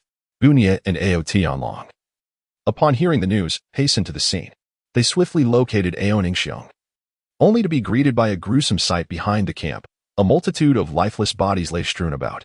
Each victim had been drained of blood, their eyes wide open in a frozen expression of terror, forever unable to close them.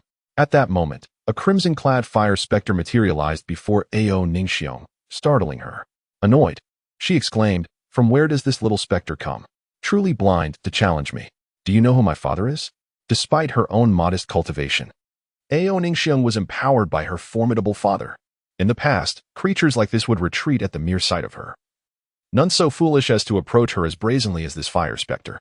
Its sudden appearance had indeed startled her, yet with Tianlong by her side, she felt no fear. The prowess of Tianlong was well known, especially with the legendary Taishang Jiawang demon-slaying sword in his possession. Any ordinary specter faced with this sword would meet an inevitable demise. You seek death. The fire specter, momentarily taken aback, soon lunged at Ning Shuang with claws bared. Am I to fear you? Ning Shuang retorted, retaliating with a palm strike that collided with the specter's claw. The impact forced her back several steps, nearly causing her to fall. She felt a surge of chaotic energy within her, a metallic taste rising in her throat. The disparity in strength was apparent after their first exchange. Father, save me. Realizing she was no match for the fire specter, Ning Shuang sought refuge, calling out to Tianlong. Upon hearing his daughter's cry for help, Tianlong charged forward, furious at the audacity of this diminutive specter daring to harm his daughter. The sight of blood at the corner of Ning Shuang's mouth ignited his rage. In an instant, the Taishang Jiawang demon-slaying sword was drawn, its cold light gleaming ominously. Gu Nian, witnessing this scene, couldn't he help but exclaim, "What a magnificent sword!" With a flurry of strikes, Tianlong unleashed a tempest of sword energy. The fire specter, realizing the threat posed by Tianlong, abandoned its pursuit of Ning Shuang to confront him instead. The specter was acutely aware of the formidable strength of the man before it. Father, destroy it, Ning Shuang urged, her heart ablaze with indignation at the sight of the grisly fate that had befallen the camp's victims. She loathed the fire specter with every fiber of her being. It cannot escape. Tianlong nodded, engaging in close combat with the crimson-robed fire demon. Each strike of his sword elicited anguished cries from the demon. 10 directions ghostly howl. The crimson-robed fire demon let out a piercing wail, its shrill voice seemingly capable of tearing through the eardrums of those who heard it. A chilling wind surged forth, and amidst flashes of lightning, numerous malevolent spirits erupted from the surroundings. Each one howled like a wolf, their expressions twisted in fury as they charged at Tianlong. This crimson-robed fire demon? Tianlong's expression shifted slightly, sensing the formidable challenge it posed. In this desolate wilderness, how could such a powerful spirit suddenly manifest? Most concerning was that his daughter, Ning Shuang, had already sustained injuries. Should the crimson-robed fire demon go on a rampage, Outyan long furrowed his brow, feeling a wave of frustration wash over him. Senior, do not be distracted. Allow me to lend you my assistance. At that moment, Gunya spoke up. He stepped forward. And though no aura of spiritual energy emanated from him, the crimson-robed fire demon felt an unsettling chill. Kill him. Take him down first. The fire demon shrieked. Instantly, 7 or 8 malevolent spirits redirected their assault, hurtling toward Gunya. Humph. Gunya maintained a composed demeanor as he clenched his right fist and unleashed a powerful strike. This punch was imbued with immense force, striking with exceptional vigor. Upon impact, an approaching malevolent spirit was instantly shattered into fragments, dissipating into wisps of azure smoke. A notification echoed in his mind. Ding. You have slain a malevolent spirit. Reward, 100 bait. Gunyan could not help but chuckle. It had scarcely been long since he descended the mountain, and already he had reaped the rewards of his efforts. It was simply delightful. Boom, boom, boom. With each punch delivered by Gunya, a sonic boom reverberated through the air. The force of his strikes resonated like a powerful instrument, exuding an aura of formidable strength. Those malevolent spirits charging forth were swiftly vanquished within mere moments by Gunya's prowess.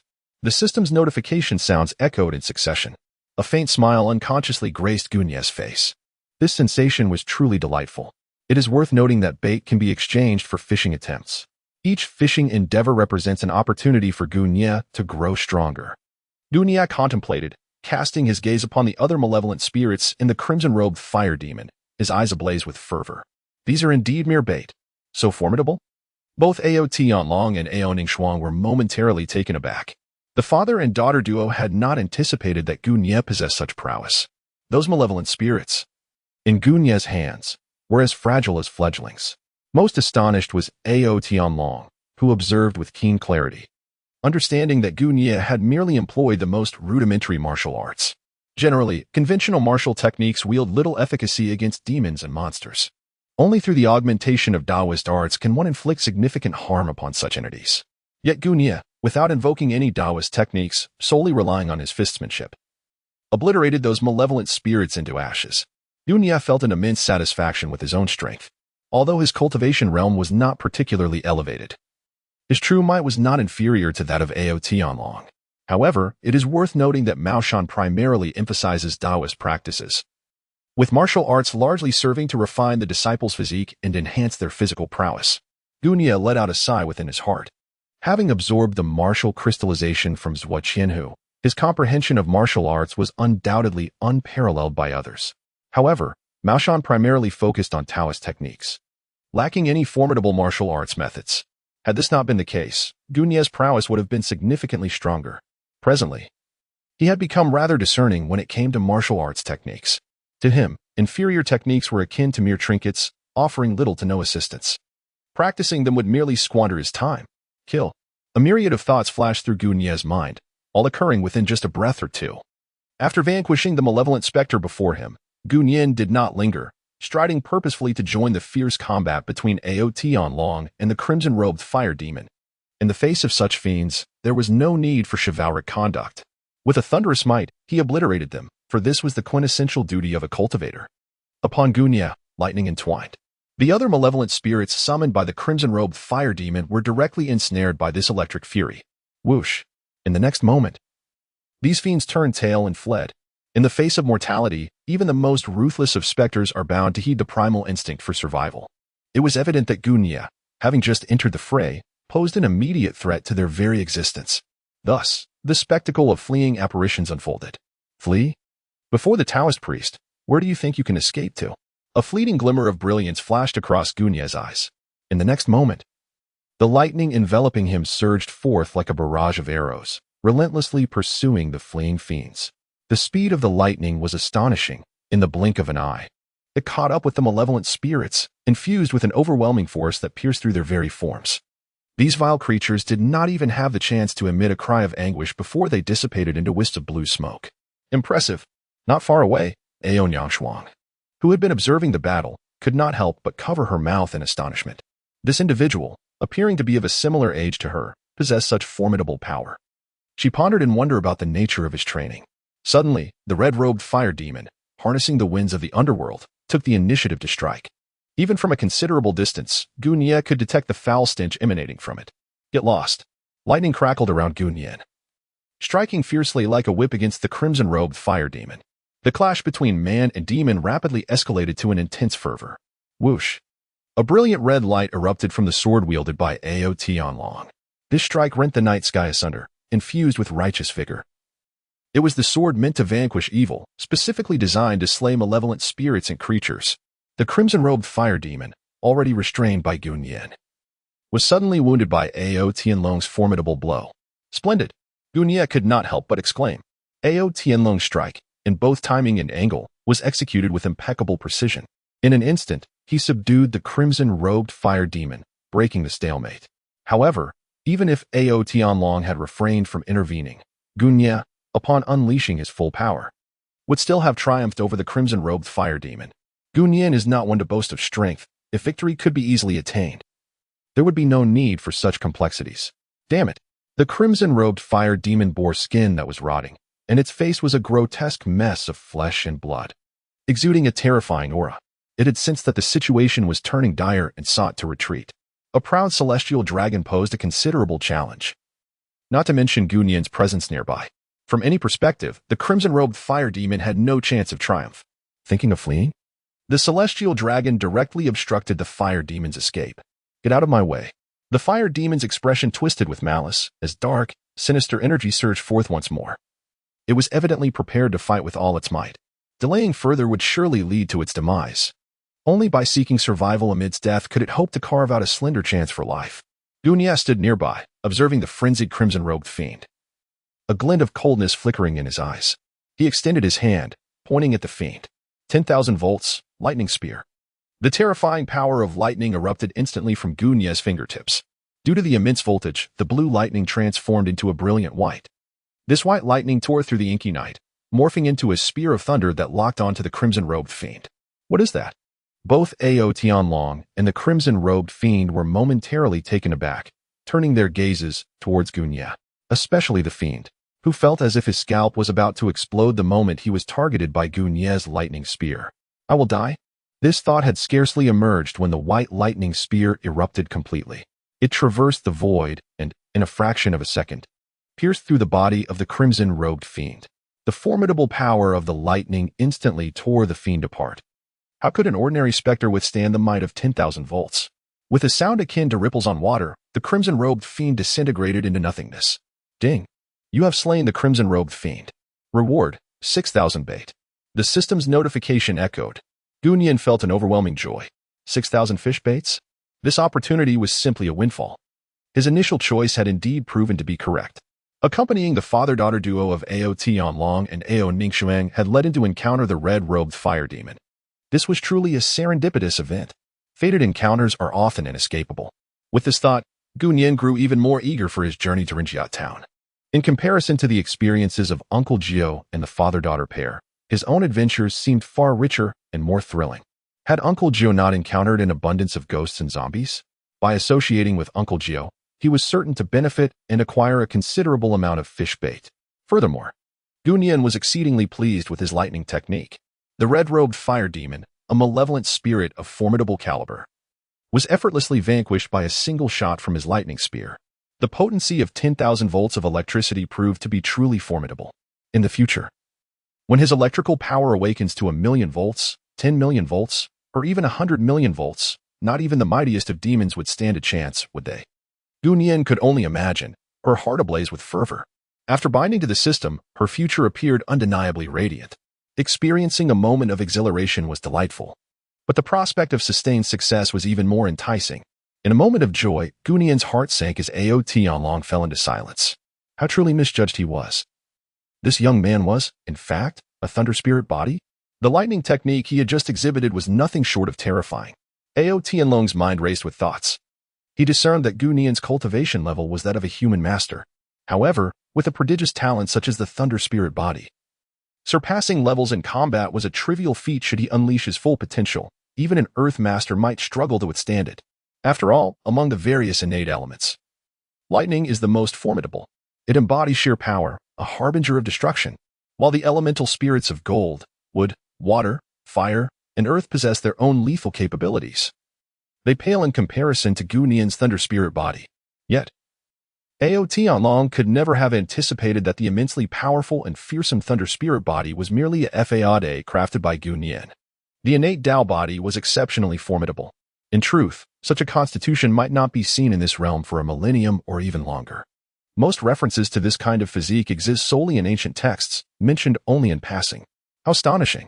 I was injured in an instant by that red robe fire demon, while he could effortlessly vanquish it with a single blow. Ao Ningxiang gazed at Gu Nian with sparkling eyes, her heart brimming with youthful infatuation. What girl does not harbor such feelings? Especially at her age, when one is most susceptible to the stirrings of young love. Gu Nian, clad in a flowing robe, with his long brows gracefully arching into his hairline, stood there exuding an undeniable charm and elegance. Not to mention, he had just demonstrated such remarkable prowess. How could Ao Ningxuan possibly remain indifferent? A genius, regardless of where they tread, commands admiration. Particularly someone like Gu Nian, endowed with both extraordinary talent and striking looks. He is nothing short of a walking embodiment of allure. Which maiden could fail to be captivated? Friend Gu, you truly have opened my eyes. Ao Tianlong, regaining his composure, approached Gu Nian with admiration, exclaiming, Mao Shan indeed breeds exceptional talents. Within her sect, there are two individuals with the thunder spirit physique.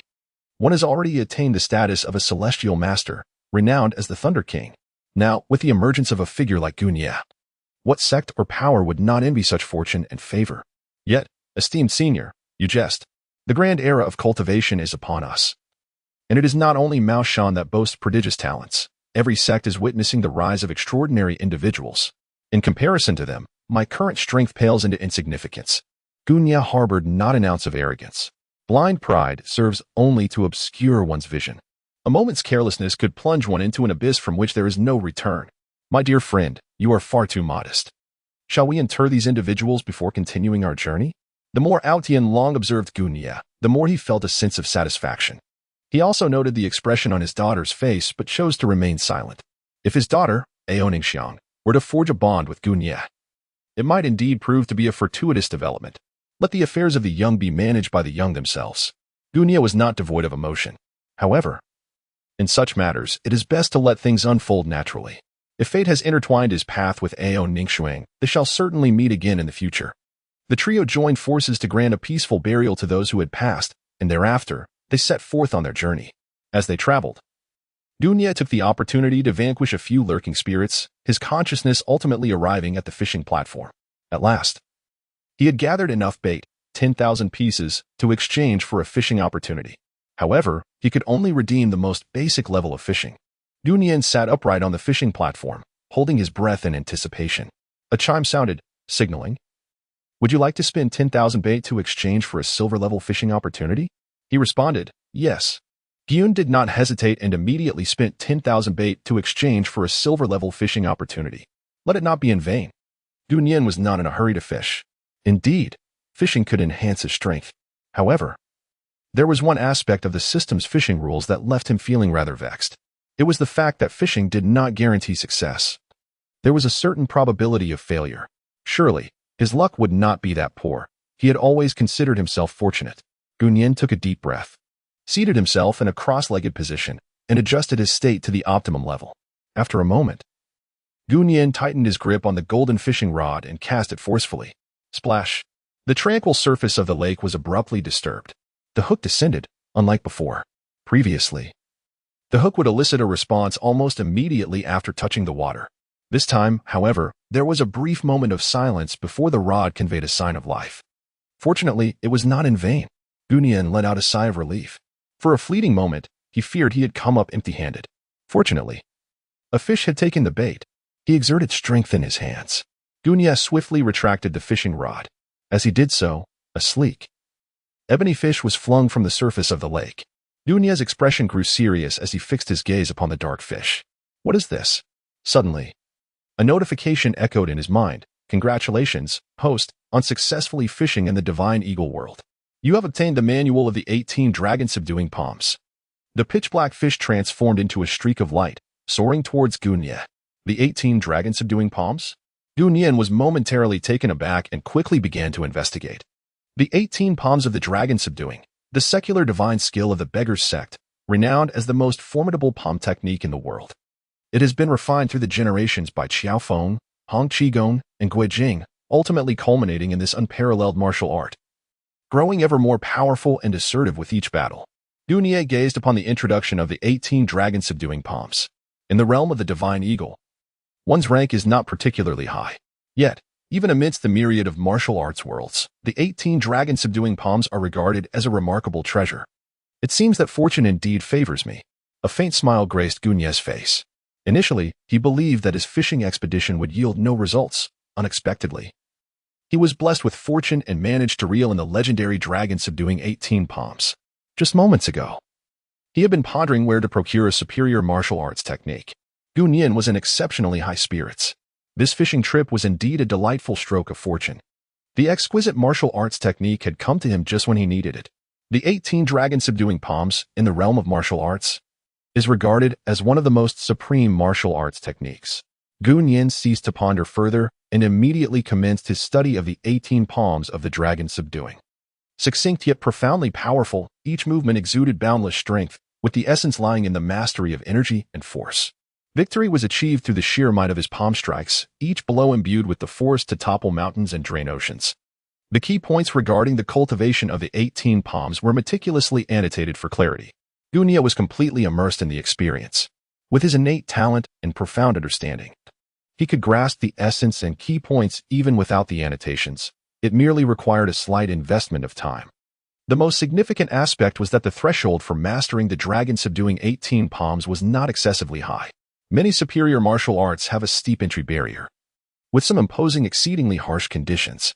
For instance, there are martial arts like the Sunflower Manual, which demands one to undergo self-castration in order to master its techniques. Gu Nie contemplated and couldn't help but feel a sense of relief. If he were to truly fish out the Sunflower Manual, he would have no place to lament his fate. Castrating oneself with a blade? Not everyone possesses the ruthless determination of characters like Yu Buchuan and Lin Pingji. Once the blade strikes, all the various postures and techniques of the fairer sex would no longer pertain to him. Gu Nie harbored no interest in becoming a eunuch. A man of stature should engage with the fairer sex while he still walks the earth. Although the threshold for cultivating the 18 dragon-subduing palms is not particularly high, achieving mastery necessitates a profound inner strength as its foundation. The final few palms, devoid of talent and insight, become exceedingly difficult to master. Gu Nie gazed at the tome in his hands. His pace of perusal was far from slow. After flipping through its pages, the intricate techniques and essential principles of the 18 dragon-subduing palms naturally manifested in his mind. This exemplifies the formidable prowess of the innate Tao body. For one endowed with such a constitution, mastering martial arts is scarcely a challenge. No matter how arduous or esoteric the techniques, they become mere trifles in the presence of the innate Tao body. A practitioner of this physique is destined for cultivation. The convergence of internal energy and spiritual essence is inevitable. In this world, where spiritual energy becomes increasingly vibrant, I can even transmute that energy into a golden dragon. Gu Nie carefully stored the secret manual away. He had mastered the 18 dragon-subduing palms, with a single palm strike transforming into a dragon. He summoned with all his might 18 golden dragons that encircled them. What a magnificent spectacle that was! Gu Nie's gaze was intense, brimming with anticipation. The golden dragon, born from spiritual energy, was far more refined and tangible than that which emerged from mere internal strength. The power unleashed was also considerably more formidable. As Gu Nie's prowess grew, the 18 palms of the dragon could erupt with even greater might in his hands. Shi Jian had ingeniously fused martial arts with lightning techniques to create an unparalleled skill, the lightning thunder fist. My innate talent undoubtedly far surpasses that of Shi Jian. Within Gu Nie's heart, a myriad of thoughts surged forth. In both martial prowess and the arcane arts, his innate talents far surpassed those of Shi Jian. The amalgamation of martial arts and mystical techniques, if truly pursued, would undoubtedly allow Gu Nie to surpass Shi Jian with greater ease and creativity. What wondrous transformations could arise from the fusion of the 18 dragon-subduing palms and the thunder technique? However, Gu Nie merely contemplated. Currently, his mastery of the 18 dragon-subduing palms had yet to reach its pinnacle. A martial art is deemed truly complete only when one can attain such a profound level. It possesses the potential to transform the decayed into the miraculous. At that time, employing the 18 dragon-subduing palms to integrate with thunder techniques or other forms of Taoist arts would become exceedingly effortless. After spending a while in the fishing system space, Gu Nie decided to depart from that place. Gu Nie raised an eyebrow. It appeared that Ao Tianlong and his daughter Ao Ningxuang were engaged in a conversation. However, Ao Tianlong seemed to be using spiritual energy to obscure their voices. Gu Nian was somewhat curious, yet refrained from inquiring further. However, Ao Ningxiang occasionally stole glances at her. Gu Nian's expression grew rather peculiar. What is this girl up to? Father, could you kindly inquire on my behalf? Ao Ningxiang, sensing Gu Nian's gaze, quickly averted her own eyes, much like a startled deer. Unable to contain herself, she implored her father, Ao Tianlong. In this era, Gu Nian possesses both striking beauty and exceptional talent. Moreover, she is a disciple of a prestigious sect, making her the epitome of countless young girls' dreams. Gu Nian himself was unaware of the extent of his own charm. In a past life, such attributes would undoubtedly place him at the level of a national heartthrob. Well, allow me to inquire on your behalf, though I caution you not to harbor excessive hopes. Ao Tianlong, observing his daughter in such a state, could not help but let out a sigh. How could he not recognize Gu Nian's exceptional qualities? Yet, it was precisely because of Gu Nian's remarkable nature that Ao Tianlong felt a tinge of concern for his daughter. As the saying goes, the greater the hope, the greater the disappointment. Father, just ask him, Ao Ningxuang urged impatiently. When a man possesses remarkable qualities, the initiative taken by the women can surpass one's imagination. Ao Tianlong nodded, dispersing the surrounding spiritual energy. Friend Gu, he began, I just had a casual chat with my little girl. Gu Niwei smiled faintly, indicating her understanding. Given your remarkable qualities, my esteemed friend, the elders of Maoshan must have already arranged a match for you, have they not? Ao Tianlong suddenly inquired. Oh, my dear senior. You jest. I have yet to contemplate such matters, she replied. Gu Nian was momentarily taken aback, then shook his head. In this perilous world, he would certainly not consider settling down until he had truly become stronger. However, before that, forming some connections with enchanting companions would not be a problem. How splendid. Master Gu remains unwed. That leaves me with a chance. Ao Nyangshuang had been listening intently to their conversation. Upon hearing Gu Nian's words, she could not help but clench her delicate fist, letting out a long breath of relief. My friend, what do you think of my daughter, Nyangshuang? Ao Tianlong inquired with a smile. Miss Nyangshuang possesses exquisite beauty and an air of intelligence about her. Gu Nian cast a glance at Ao Ningxiang before responding. Ao Ningxiang promptly lowered her head, her heart racing uncontrollably. At that moment, she felt her mind go blank, utterly devoid of any capacity for thought. Although still in her youthful years, she had reached the age suitable for marriage. If a fellow cultivator finds her appealing, why not consider forming a partnership with her? Ao Tianlong stated candidly. Among practitioners, possessing multiple partners is a commonplace occurrence, as there are few stringent constraints among those who share the path of cultivation. Gu Nian let out a hearty laugh, choosing not to respond. Whether he and Ao Ningxuang were destined to be together would be determined in due time. This was not the moment. Ao Tianlong instantly comprehended Gu Nian's implication and refrained from pursuing the topic further, instead engaging Gu Nian in conversation about various other matters. 3 days later, a bustling town materialized before Gu Nian. We have arrived. Gu Nian paused, surveying the town before him. After several days of relentless travel, he had finally arrived at Rinjia town. Situated at a crucial crossroads, the town bustled with a multitude of travelers and merchants, contributing to its vibrant prosperity. It was no wonder that Jiao Shu chose to establish his dojo here. Such considerations must have played a significant role in his decision. Daoist friend Gu, may I inquire about your next plans? Upon arriving at their destination, Ao Tianlong could not help but ask. I intend to pay a visit to my esteemed disciple first. Any subsequent arrangements will depend on my disciple's disposition. Gu Nian smiled lightly. The primary purpose of descending the mountain this time was to assist Uncle Jiao in capturing those wandering souls and malevolent spirits. As for the subsequent arrangements, that would ultimately depend on Uncle Jiao. Strangely enough, calling him rolled off the tongue quite smoothly. Moreover, Gu Nian intended to remain at Ren family village for a while. This descent was not merely a matter of offering assistance and then promptly returning to Maoshan. He felt it was essential to undergo some trials and tribulations. Though the exact timing of his return to Maoshan remained uncertain. Very well, let us first seek an inn to rest for the night before departing from this place. When we meet again, we must indulge in a splendid feast, Ao Tianlong said, unable to resist giving Gu Nian a pat on the shoulder. He felt a twinge of melancholy, pondering when they might cross paths again. Absolutely. Senior, Miss Ningxuang, until we meet again. Gu Nian clasped his hands together and, without any hesitation, proceeded towards the ancestral hall. Ao Tianlong and his daughter, Ao Ningxuang, watched him depart until he vanished from their sight. It was only then that Ao Ningxuang spoke up. Father, What did that young Master Gu mean earlier? Is there any possibility between us? Throughout their journey, she had been wrestling with this question. When confronted with her father's suggestion that she become a companion to Gu Nia, he merely smiled in response. Observing the turmoil in his daughter's heart, Ao Tianlong laughed heartily. If he has outright rejected you, then there is hope. Do not overthink it. After we pay our respects to our ancestors, I shall pass down my most treasured knowledge to you. You may remain here from now on. Ao Ningxuang was momentarily taken aback but soon regained her composure. Rest assured, father, I will strive diligently in my cultivation. Ao Tianlong chuckled in disbelief, never imagining that his daughter would be so motivated by a man. At the ancestral hall, shadows flitted about, with disciples clad in yellow robes of Maoshan visible everywhere. The 8 trigrams flags fluttered high above. With such a multitude of Maoshan practitioners gathered, the chilling malevolence that once permeated the hall had long since dissipated. Even the surrounding spirits seemed to have retreated from this place. How terrifying. So many wandering souls and malevolent spirits have fled, remarked 2 Maoshan priests in hushed tones. The other practitioners nearby joined in their discourse.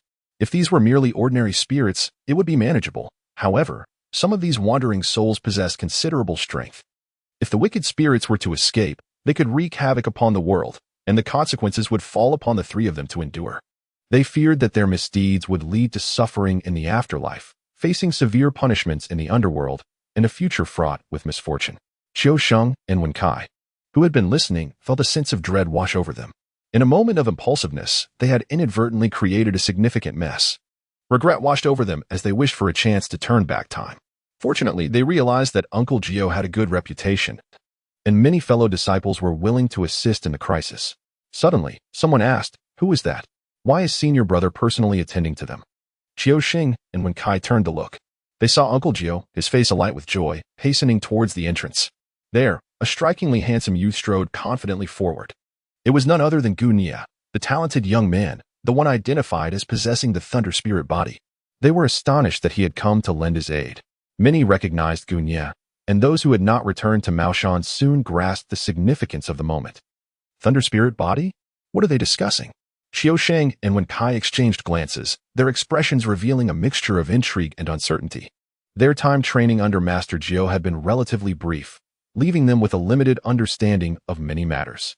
However, they had gleaned enough to comprehend that this Gu Nia was not only exceptionally gifted, but also held a position of considerable seniority.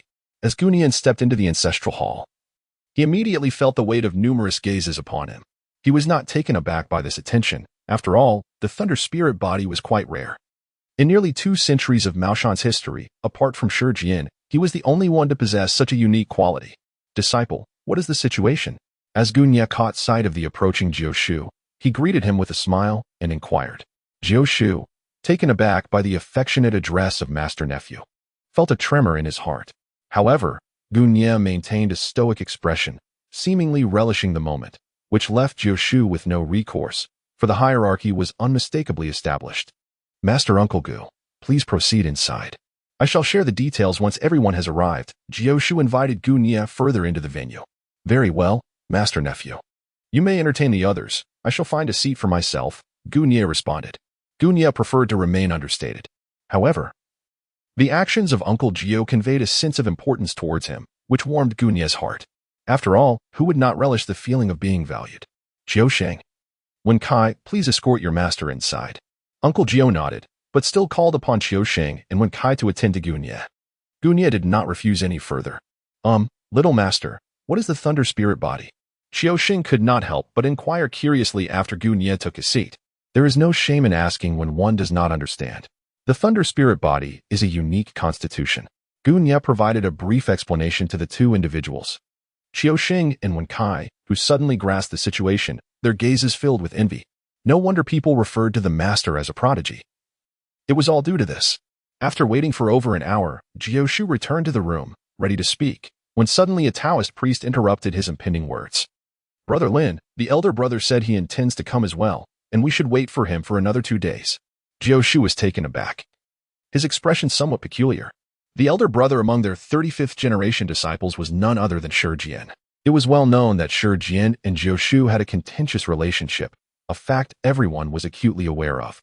However, no one would be foolish enough to bring this tension to the forefront. Thus, upon receiving this news, Jiao Shu felt quite surprised. Very well. Since the elder brother is coming, I ask everyone to wait a little longer, Jiao Shu said, clasping his fist in respect to the group. It's no trouble at all. The prospect of the elder brother's arrival certainly made handling the matter much easier. Waiting an additional 2 days posed no issue for them. The others quickly echoed this sentiment. If it were anyone else, they would surely voice their complaints. Yet, the individual in question was none other than the Thunder King, Shi Jian.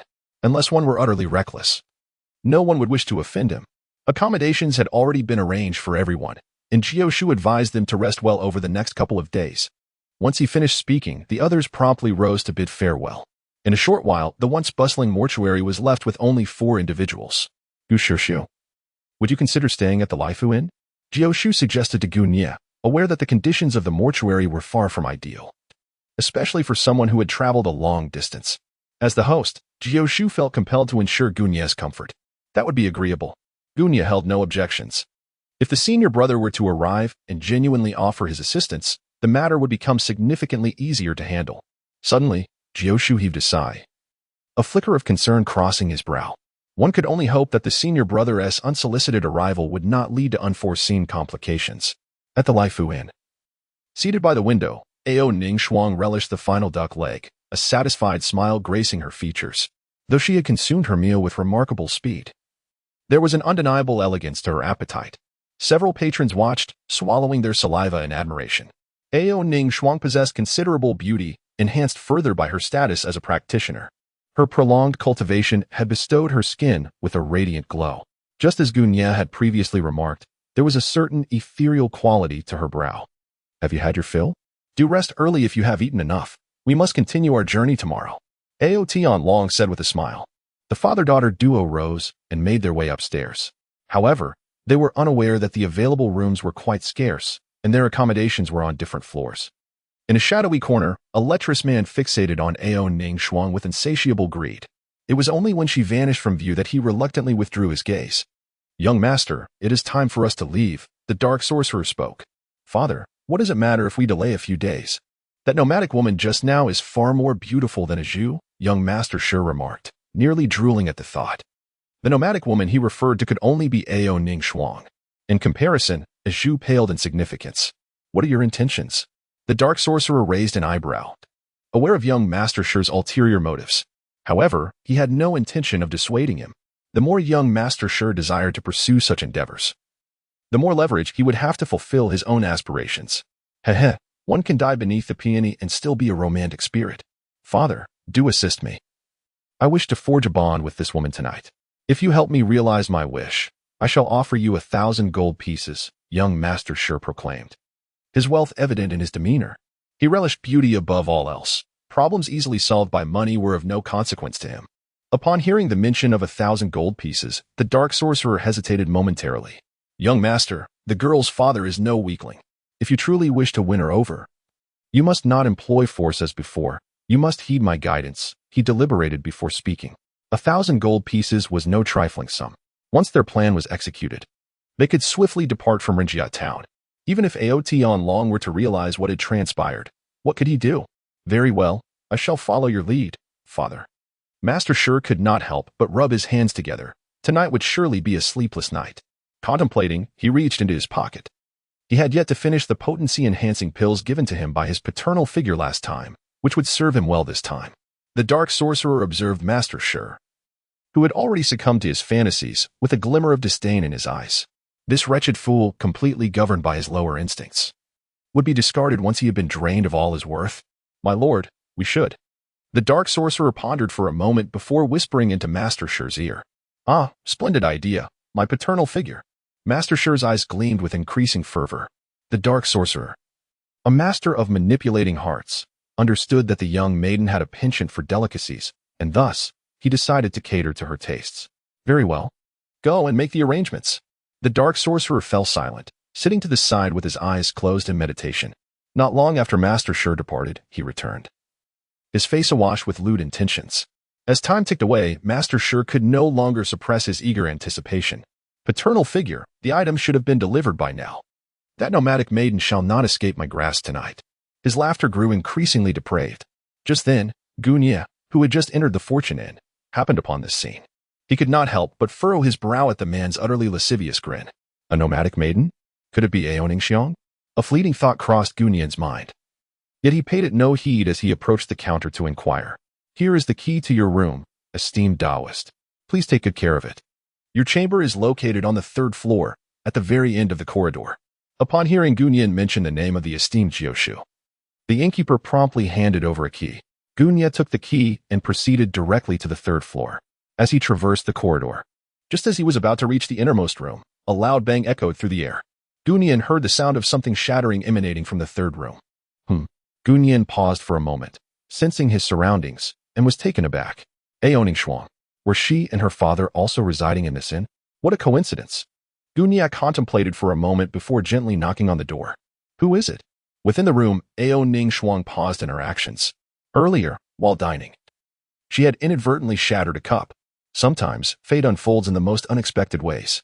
Had she not accidentally broken the cup, Gunya would have continued on his path without hesitation.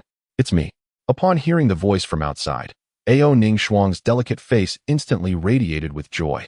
She had never anticipated that Gunya would be standing at her doorstep at this hour. The arrival of happiness was truly sudden. Ao Ningxiang swiftly opened the door, and upon seeing Gunya standing outside, her expression reflected even greater astonishment. Young Master Gu, please come in and have a seat. She promptly moved aside to allow Gunya to enter. Gunya did not hesitate. He stepped into the room and closed the door behind him. Upon glancing at the food laid out on the table, he understood everything in an instant. Why did his cheeks feel so warm?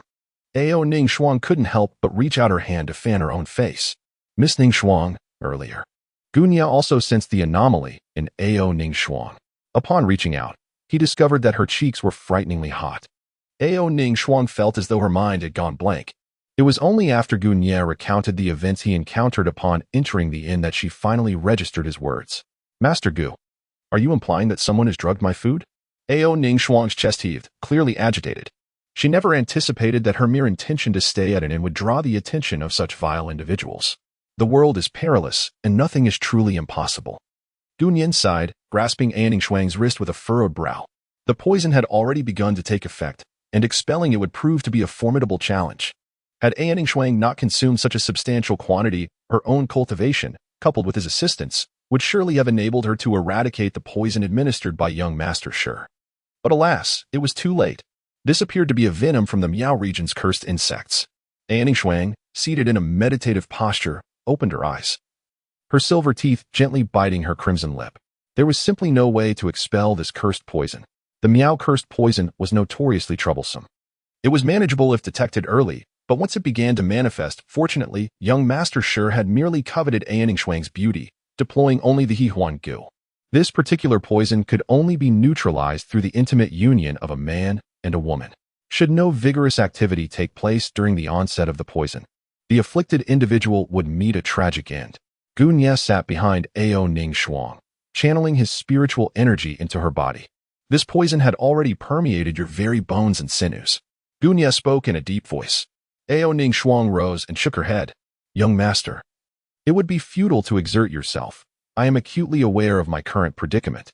She turned to look at Gunya, her eyes glistening with unshed tears. Even in death, I would never grant that despicable wretch any advantage. As she spoke, she suddenly fixed her gaze upon Gunya. Might I inquire if you would be willing to assist me in dispelling this poison? Under ordinary circumstances, Ao Ningxiang would never have dared to utter such words. However, at this moment, she felt herself enveloped in an enigmatic state, with only Gunya occupying her thoughts. The situation has not yet reached its direst point. Perhaps I could take you to a place where your affliction can be effectively resolved. Gunya did not respond immediately. He was aware of Ao Ningxiang's intentions. However, he was not fond of such matters occurring under these circumstances. He cherished the notion of things unfolding naturally and effortlessly. Well, I shall heed your wishes, my lord. He finally conceded. Ao Ningxiang did not ponder much on this. In the next moment, the two vanished from the room. Where is this? In a realm of celestial wonders, Ao Ningxiang gazed around, her expression one of astonishment, and her mind gradually regained clarity. Her delicate face flushed with color as she looked in disbelief at her surroundings. This place was extraordinary, brimming with endless possibilities for her to explore. Gunyan ambiguously remarked. Ao Ningxiang, in her bewilderment, nodded slightly, feeling somewhat at a loss. I shall now proceed to purge the poison from the young lady's body. Gu Nian exuded an air of confidence. Within the realm of the hidden paradise, the rules were dictated by his own will. Such trivial matters as poison could be effortlessly eradicated. However, this places a burden on the young master. A hint of melancholy flickered in Ao Ningxuang's gaze. Even so, did you not wish to partake in activities alongside her? Do not overthink, my lady, he replied. I simply believe that should we delve deeper into discussion, it must be under normal circumstances. If I were to assist you in eliminating the poison, and you still desired to engage in activities with me afterwards, I would be more than delighted to accompany you. Guniwei offered a gentle smile, dispelling the doubts that lingered in Ao Ningxuo's heart. Who does not adore a beauty? Gunieka has no intention of playing the role of a modest suitor. When the moment arises, he will assuredly take action. Really? Ao Ningxuang exclaimed with delight, her cheeks flushing a deep crimson as the realization dawned upon her. Gunya smiled subtly, choosing not to elaborate further. He harnessed the celestial energies within the cave's paradise to purge the venom from Ao Ningxiong's body. The entire process unfolded with remarkable ease. In a short span, Ao Ningxiong felt her physique return to its former state. Yet, despite the restoration of her body, the inner flame within her heart remained unextinguished. Her beautiful eyes fixed upon Gunya, and she encircled him with her delicate arms. In his previous life, Gunyan had mastered an array of athletic skills, leaving Ao Ningxuang in a state of astonishment and exclamations. After several rounds of vigorous activity, Ao Ningxuang quickly begged for mercy. Nian good. Are you not weary at all? Gunyan maintained an expression of composure as he gazed upon the delicate and ethereal Ao Ningxuang. Tired? How could one be weary? Such exertion typically finds me resting only when the sun has climbed high in the sky. Ao Ningxuang felt her legs tremble, secretly contemplating that she would need to enlist more sisters to share her burdens in the future. Meanwhile, within the confines of the Laifu Inn, the time seemed ripe. Father, let us ascend, young Master Shi exclaimed, rubbing his hands together with palpable eagerness. Calculating the hours, he mused that the nomadic maiden must be ablaze with desire by now. Upon his arrival, surely the young woman would willingly present herself into his embrace. Young Master Shi swallowed hard in anticipation. Let us proceed. The dark sorcerer nodded in agreement, yet chose to remain silent, exhibiting little interest in such matters. Nevertheless, he would keep watch over young Master Shi's endeavors, prepared to intervene should any unforeseen circumstances arise. With that, the two ascended the stairs. Why were these two behaving so furtively? At that moment, Ao Tianlong, who had just stepped out to fetch some tea, caught sight of their clandestine actions. He furrowed his brow, opting not to depart hastily but rather to hold his breath and attune himself to their subtle movements. Moments later, a flicker of anger crossed Ao Tianlong's face. Such audacity! To dare sneak into my daughter's chamber. Without a moment's hesitation, Ao Tianlong followed closely behind, eager to uncover the intentions of these two sneaky individuals. Beautiful one, I am coming. Young Master Shi skillfully opened the door from the outside. Upon entering the room, he could hardly contain his lewd grin. Yet, in the next instant, he found himself taken aback. Where is she? The room was utterly vacant, devoid of any trace of Ao Ningxuang, save for the dishes laid out upon the table. The poison food had been tampered with, and the maiden, under the influence of the Miaojiang's euphoric powder, must surely be engulfed in desire. The dark sorcerer approached the table, eyeing the remnants of the meal that Ao Ningxuang had consumed. Where is she, father? Young Master Shi, in a fit of agitation, scratched his head in frustration. He had entered the room with great enthusiasm, eager to engage in a vigorous encounter with Ao Ningxuang, only to discover her absence. This left him seething with pent-up frustration, nearly driving him to madness. She must have fled. However, with the poison coursing through her veins, she cannot have gone far. The dark sorcerer declared in a low voice, producing a small vial from his robe. Do not fret, young master. Those afflicted by the poison emit a distinctive scent. This insect can track her whereabouts. Excellent. Quickly, father, we must not allow others to take advantage of the situation. As Master Shi's eyes gleamed with urgency, he hastily urged. Such matters cannot be delayed. With Ao Ningxuang afflicted by poison and consumed by desire, she urgently requires the union of man and woman. Should she encounter another man in this state, would I not be crafting a wedding garment for another? Very well, I shall pursue the whereabouts of that woman immediately. The dark sorcerer declared, but before he could finish, the door was violently kicked open. Ao Tianlong, his face contorted with fury, glared at the two with blazing anger. What have you done to my daughter? He had just been outside the door, overhearing their conversation about poison and her mysterious condition. The thought ignited a wrath within him that threatened to engulf his reason. These two wretches truly deserve their fate. My friend, you must be mistaken.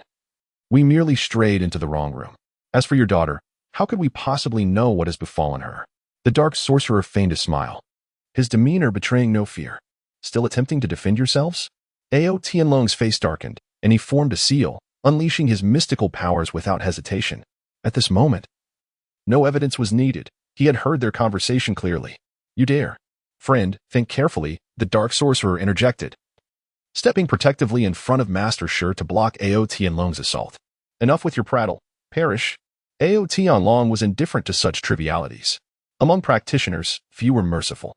It was not uncommon to unleash violence at the slightest provocation. If you wish to fight, then let us fight.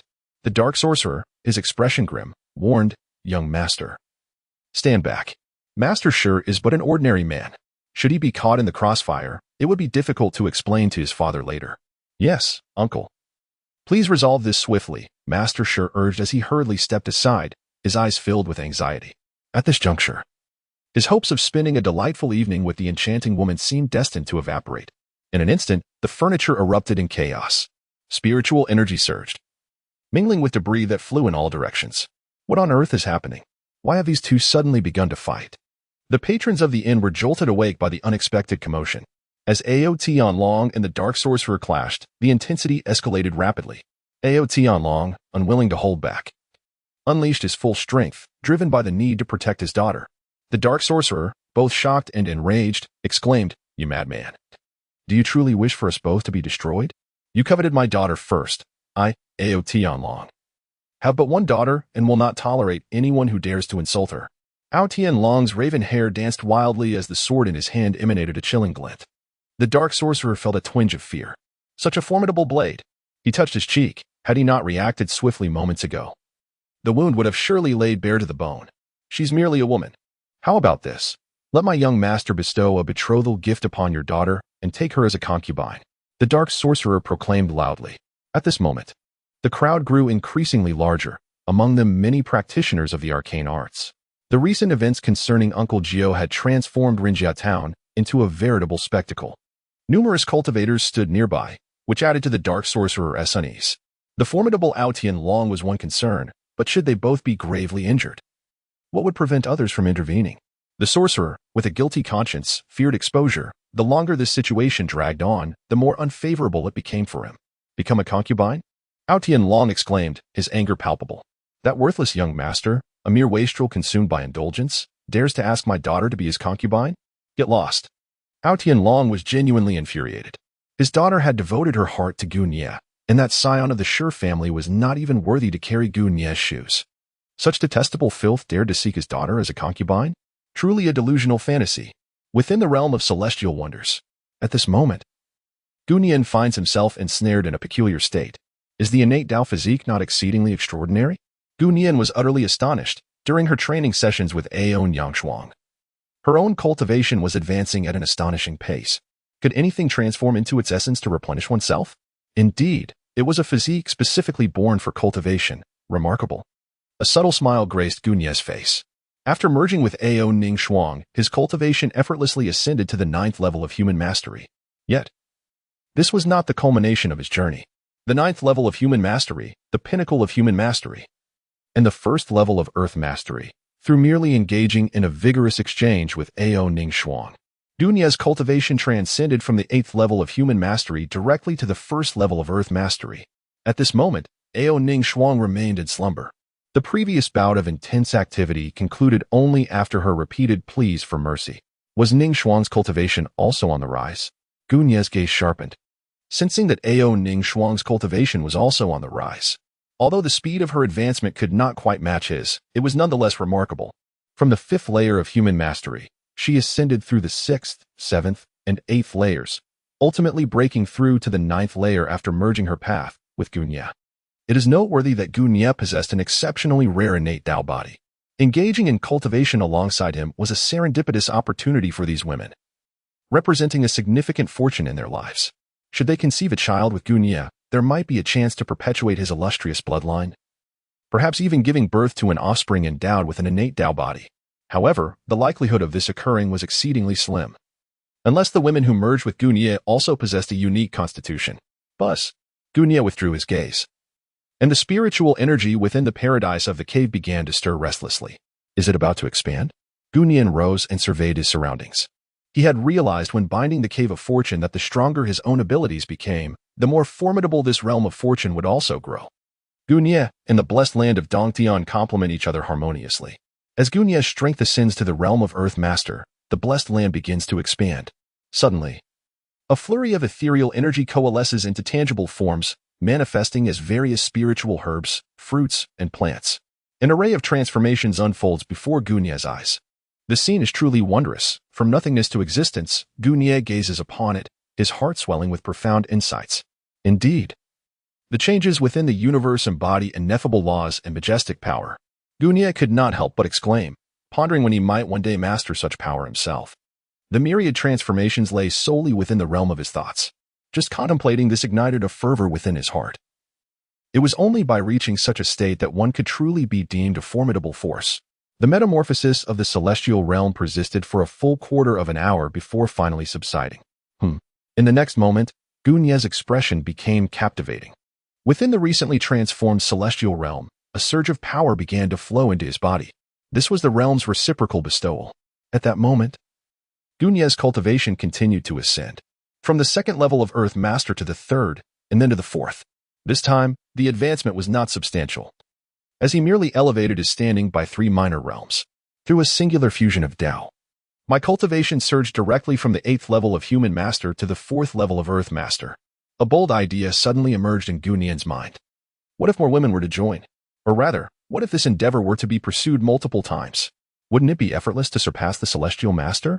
The expanse of the Blessed Lands has increased by 500 kilometers. Gunia could not contain his delight, having merely advanced from a human master to an earthly master.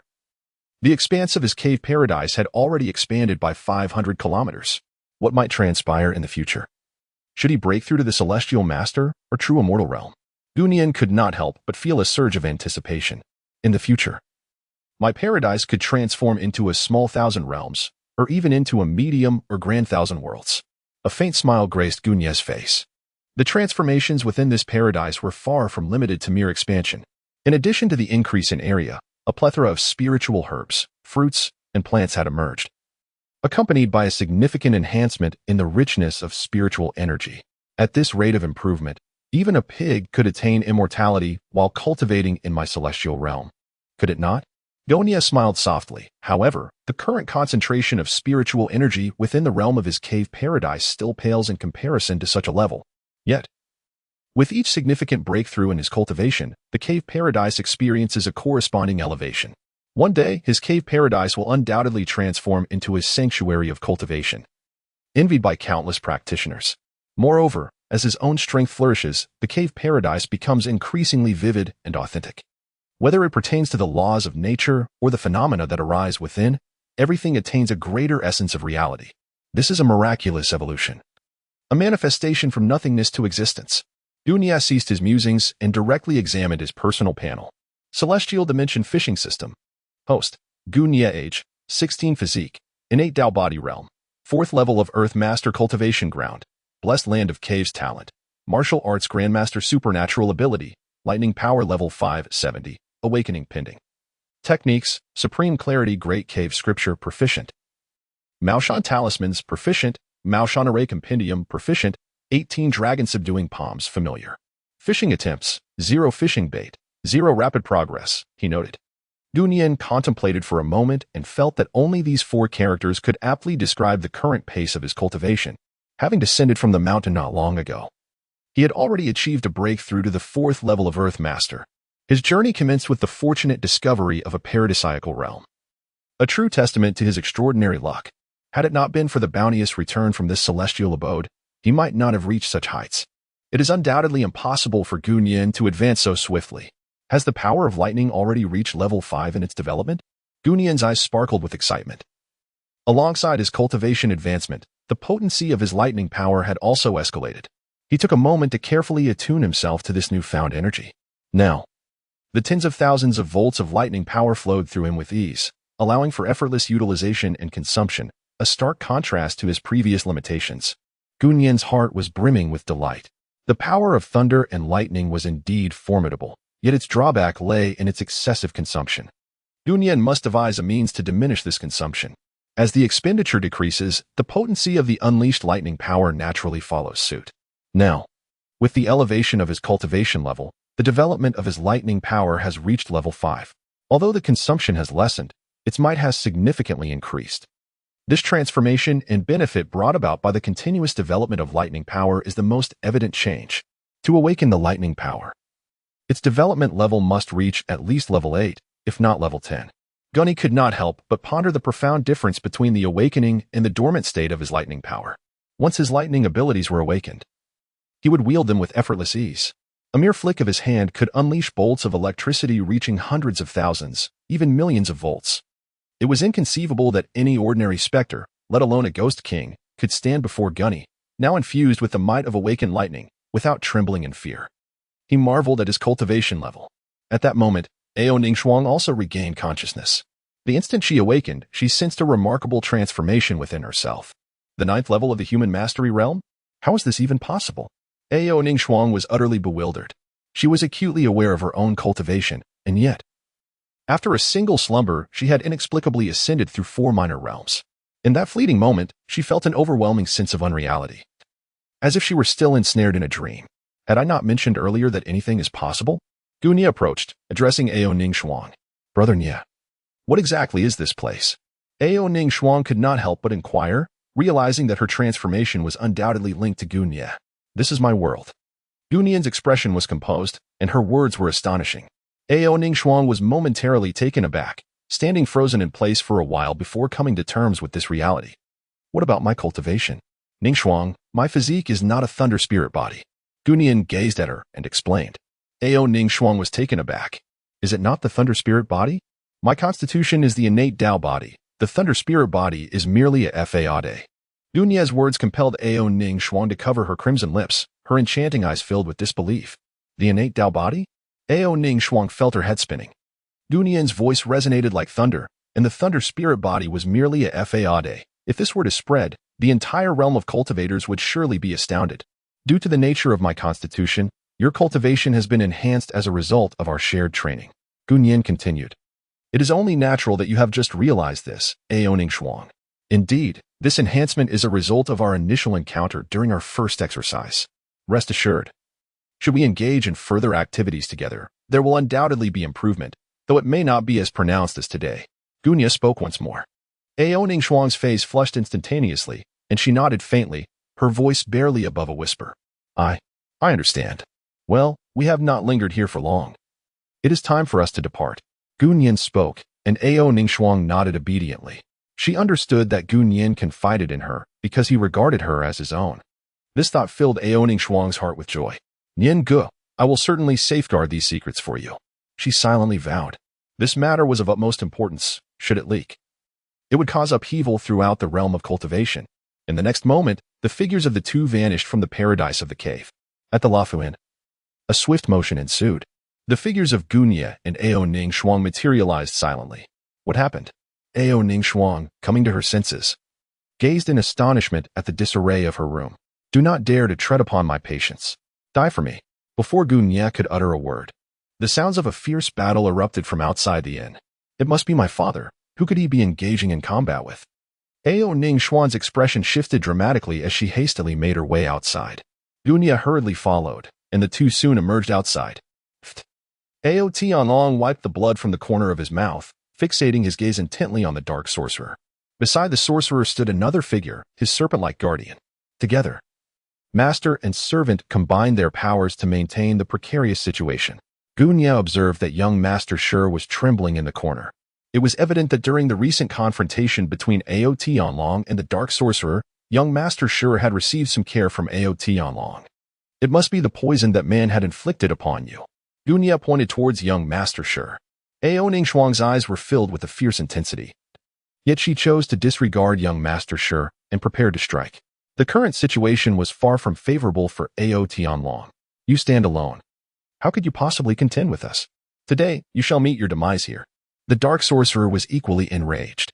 Ao Tianlong was relentless. Even if young Master Shi had resorted to poison, it mattered little. Before young Master Shi could gain an advantage, Ao Tianlong kept his gaze fixed upon them. An utterly detestable act. Is it merely you? Ao Tianlong gripped the Taishang Jiuwang demon-slaying sword tightly, ready to unleash his ultimate technique. Suddenly, the Serpent Spirit Guardian sprang into action. Both the timing and angle of attack were impeccably calculated. This opportunity for a lethal strike had been sought for quite some time. Want to fight to the death? You shan't have that chance. The Serpent Spirit Guardian's expression was ferocious as it aimed directly for Ao Tianlong's vital points. The Dark Sorcerer understood immediately and promptly cast a spell to restrain Ao Tianlong. Not good. We are in peril. Ao Tianlong's expression shifted as he realized that he was outnumbered. The Dark Sorcerer's power was already formidable, and with the addition of the Serpent Spirit Guardian, Ao Tianlong found himself in a precarious position. Just then, a thunderous sound erupted. The Dark Sorcerer and the Serpent Spirit Guardian's faces changed dramatically. While Ao Tianlong felt a surge of joy, the sound of thunder was familiar to him. In his peripheral vision, he spotted Gu Nia and his daughter. At that moment, the anxiety that had gripped Ao Tianlong's heart dissipated entirely. What? The Serpent Spirit Guardian's expression turned to one of shock, a chilling sense of dread washing over him. Quick! Get out of the way! The Dark Sorcerer shouted urgently. However, the speed of the lightning was astonishing. There was no way a mere Serpent Spirit Guardian could evade it. Boom! Thunder erupted from the ground. In an instant, the Serpent Spirit Guardian was obliterated by Gu Nia's lightning magic. Ding! You have slain the Serpent Spirit Guardian. Reward, 2,000 bait. The system's notification chimed in. What a terrifying display of lightning magic. Not far away. The Dark Sorcerer's expression was filled with trepidation as he regarded Gu Nia. Simultaneously, his heart sank. His greatest fear had indeed come to pass. Time had dragged on too long, and someone had intervened. Who are you? I implore you not to meddle in our grievances, the Dark Sorcerer spoke in a deep voice, hastily pushing young Master Shi beside him. Young Master Shi, stripped of his earlier arrogance, resembled a quail, hardly daring to meet Gu Nia's gaze. He feared that he might suffer the same fate as the Serpent Spirit Guardian, struck down by a single bolt of lightning. Maoshan Gu Nia, he declared, unwavering in name and lineage. Gu Nia fixed his gaze upon young Master Shi and the Dark Sorcerer, speaking in a calm tone. Ning Shuang is my woman. Given this circumstance, do you believe I should remain indifferent? Upon hearing these words, the Dark Sorcerer's expression transformed into one of profound dismay. Even young Master Shi appeared as though he had lost his mother. Had he known that the man beside Ao Ning Shuang wielded such formidable prowess, he would never have dared to entertain any ill intentions toward her, even with 100 lives at stake. Leave. The Dark Sorcerer, unable to contain himself any longer, waved his hand dramatically, summoning a gust of wind to whisk young Master Shi away. Leave? Where could they possibly go? Gu Nia's gaze sharpened, and in an instant, he transformed into a streak of lightning, shooting forth. Crackle! On the street, amidst the night, the blue lightning momentarily dispelled the darkness. Incredible speed! The formidable power of Gu Nia was truly astonishing. Maoshan indeed harbors hidden talents. The expressions of the nearby practitioners shifted subtly, all taken aback by the overwhelming strength displayed by Gu Nia. A strong individual commands respect wherever they go. This is bad. The Dark Sorcerer felt a twitch in his eyelids, and from the corner of his eye, he witnessed the lightning tearing through the night, bringing with it a terrifying force. This strike was infused with a palpable killing intent. Clearly, Gu Nia had made up his mind to kill. My apologies, young master. The Dark Sorcerer suddenly spoke. Father, what are you planning? Don't leave me behind. A sense of intense unease surged within young Master Shi. Swish. In the next moment, young Master Shi was flung away by the Dark Sorcerer. A dead comrade is better than a living coward. I shall avenge you. The Dark Sorcerer vowed silently as he cast young Master Shi aside, not looking back, and plunged into another shadowy alley. Crackle. Gu Nia maintained an expression of calm, casually waving his hand, and in an instant, a bolt of lightning descended upon young Master Shi. Young Master Shi let out a wretched scream as he was reduced to a charred husk. Dinging, the system's notification sounded. You have slain young Master Shi. Reward, 2,000 bait. Gu Nia furrowed his brow. The strength of young Master Shi was hardly formidable. Yet, after eliminating him, he had inadvertently provided Gu Nia with 2,000 fish baits. This indicated that Shi had engaged in numerous despicable deeds during his lifetime. Such a person was not worthy of lamentation. How infuriating. Who was this Gu Nia that had emerged? His actions seemed utterly unrestrained. The Dark Sorcerer, upon hearing the anguished cries of young Master Shi, felt a chill in his heart. Initially, he had presumed that discarding Shi would prompt the adversary to show mercy, given that Shi was an ordinary person. However, it was now evident that he was gravely mistaken. Once his opponent was resolute in their intent to kill, it mattered not whether one was an ordinary individual or a cultivator. Cultivators, armed with lethal weapons, easily succumbed to murderous intent, especially someone like Gunya, who would not hesitate to act without regard for consequences. Too slow. Suddenly, a sigh pierced the air. The dark sorcerer abruptly halted, his gaze fixed intently ahead. Unbeknownst to him, Gunya had already positioned himself in his path. Friend, must you truly pursue annihilation? The dark sorcerer intoned gravely, madness flickering in his eyes. A cornered dog will leap over the wall, let alone a human. Enough of your prattle. In Gunya's eyes, sparks danced like lightning.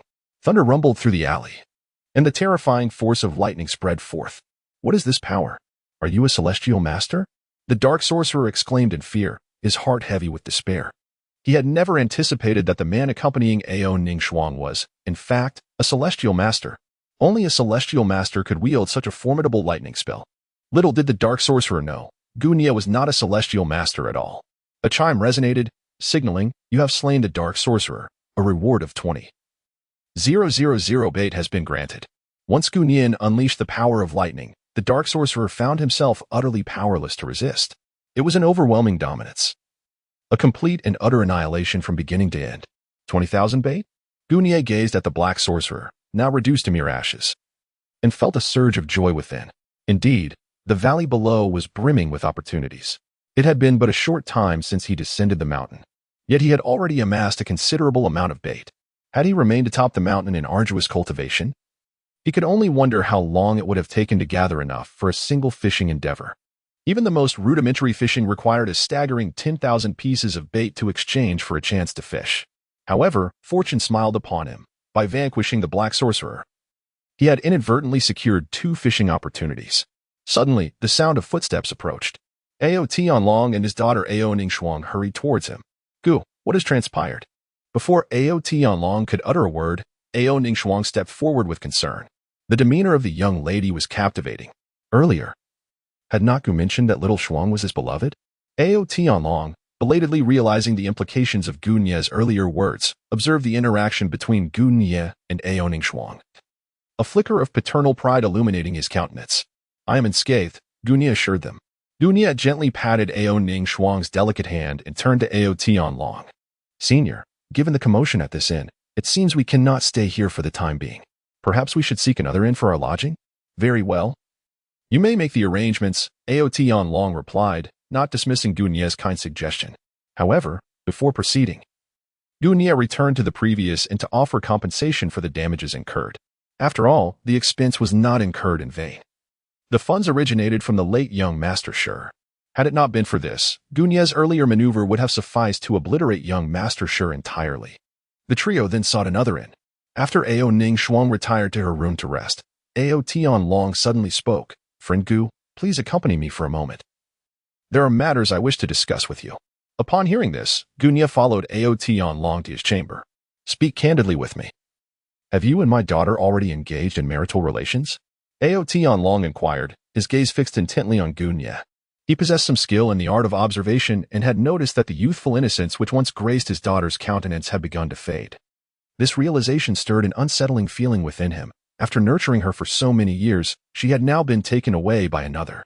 Indeed, Gunya nodded and recounted the events that had transpired earlier to Ao Tianlong.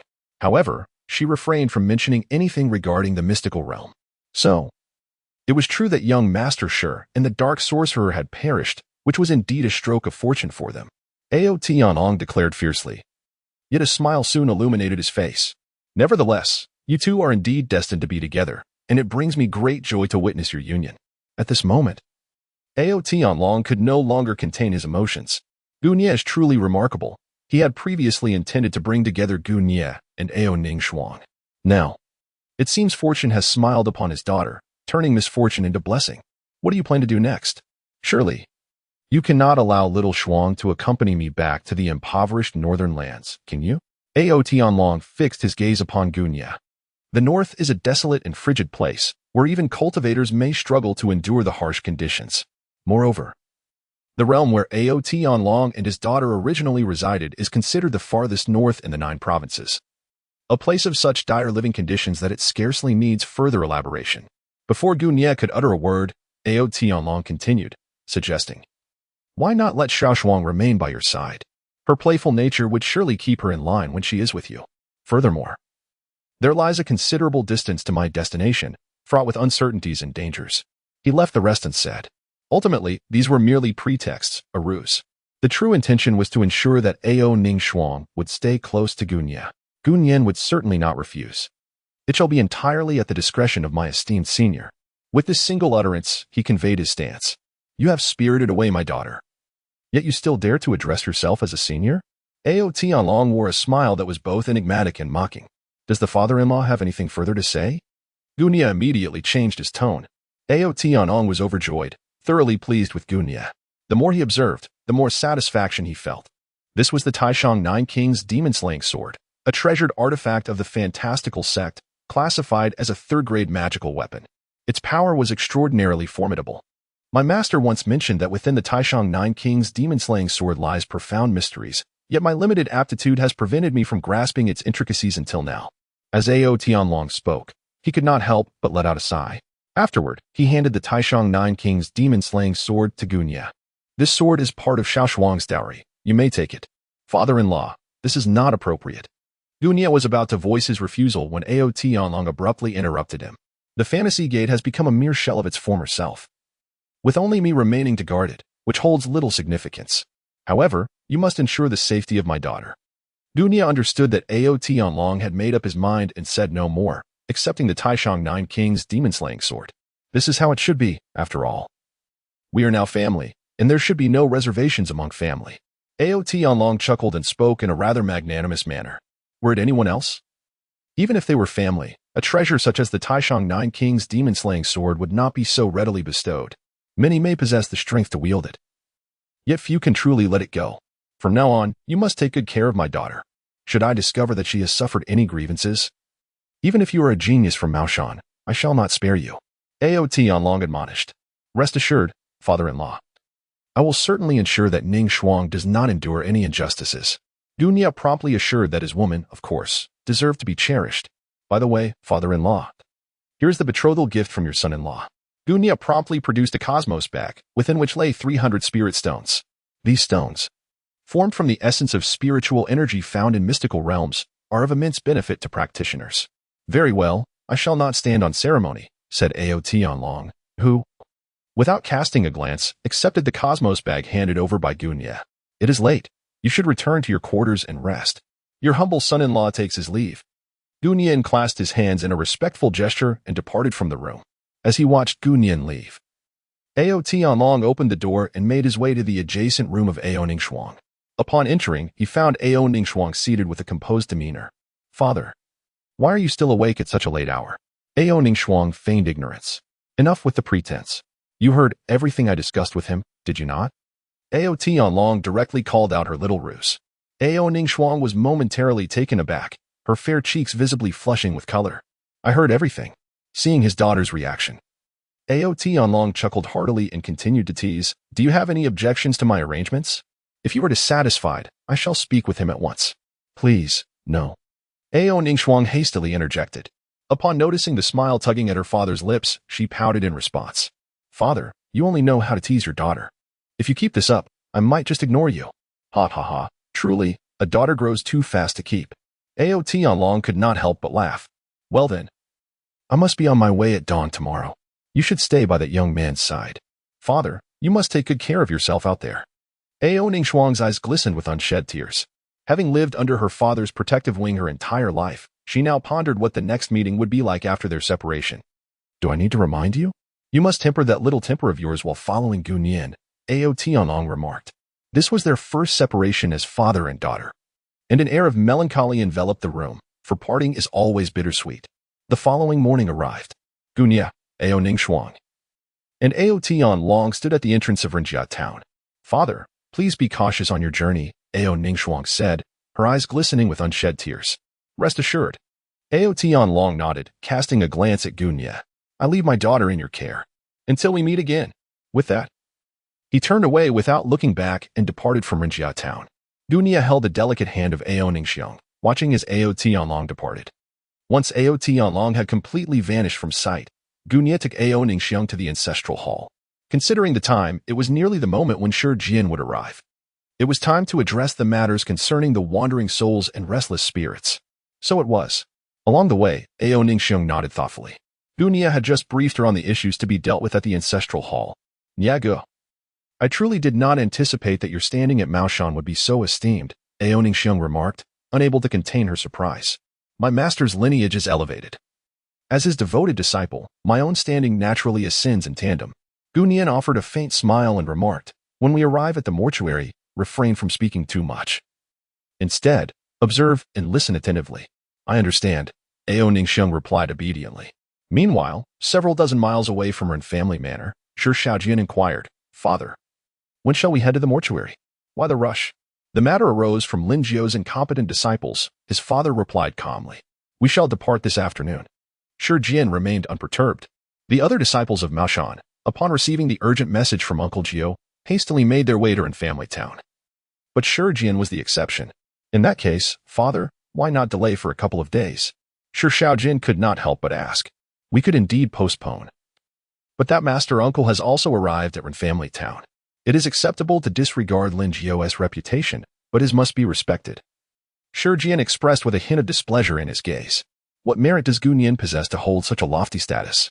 I believe the elder must be losing his faculties to accept him as a disciple, Shi Shaojian complained. Enough. Once this matter becomes public, do not speak recklessly. Shi Jian waved his hand, silencing his son. He turned his gaze toward Ren family town, a glint of coldness flickering in his eyes. Lin Jiao. You dare to vie with me for the position of the next sect leader? The position is mine by right. Anyone who obstructs my path shall be eliminated. Beyond the mountains and rivers, in a nameless, shadowy cave, a chilling wind swept through, carrying with it a pervasive scent of blood. Scattered bones littered the narrow passageway leading into the cave. Help! Someone, please save me. I do not wish to die. Anguish cries echoed within. I have wealth. I can offer you riches if you spare us. The cave was filled with desperate pleas, but soon these voices transformed into blood-curdling screams that reverberated throughout the cavern, sending chills down one's spine. Deep within the cave, a bandit dropped his knife as a child lay lifeless in a pool of blood.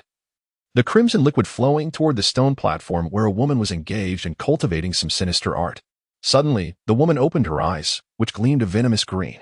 Damn it, she exclaimed in a furious, piercing voice. What is wrong, Chief? Her loyal subordinate, Shanju, quickly inquired.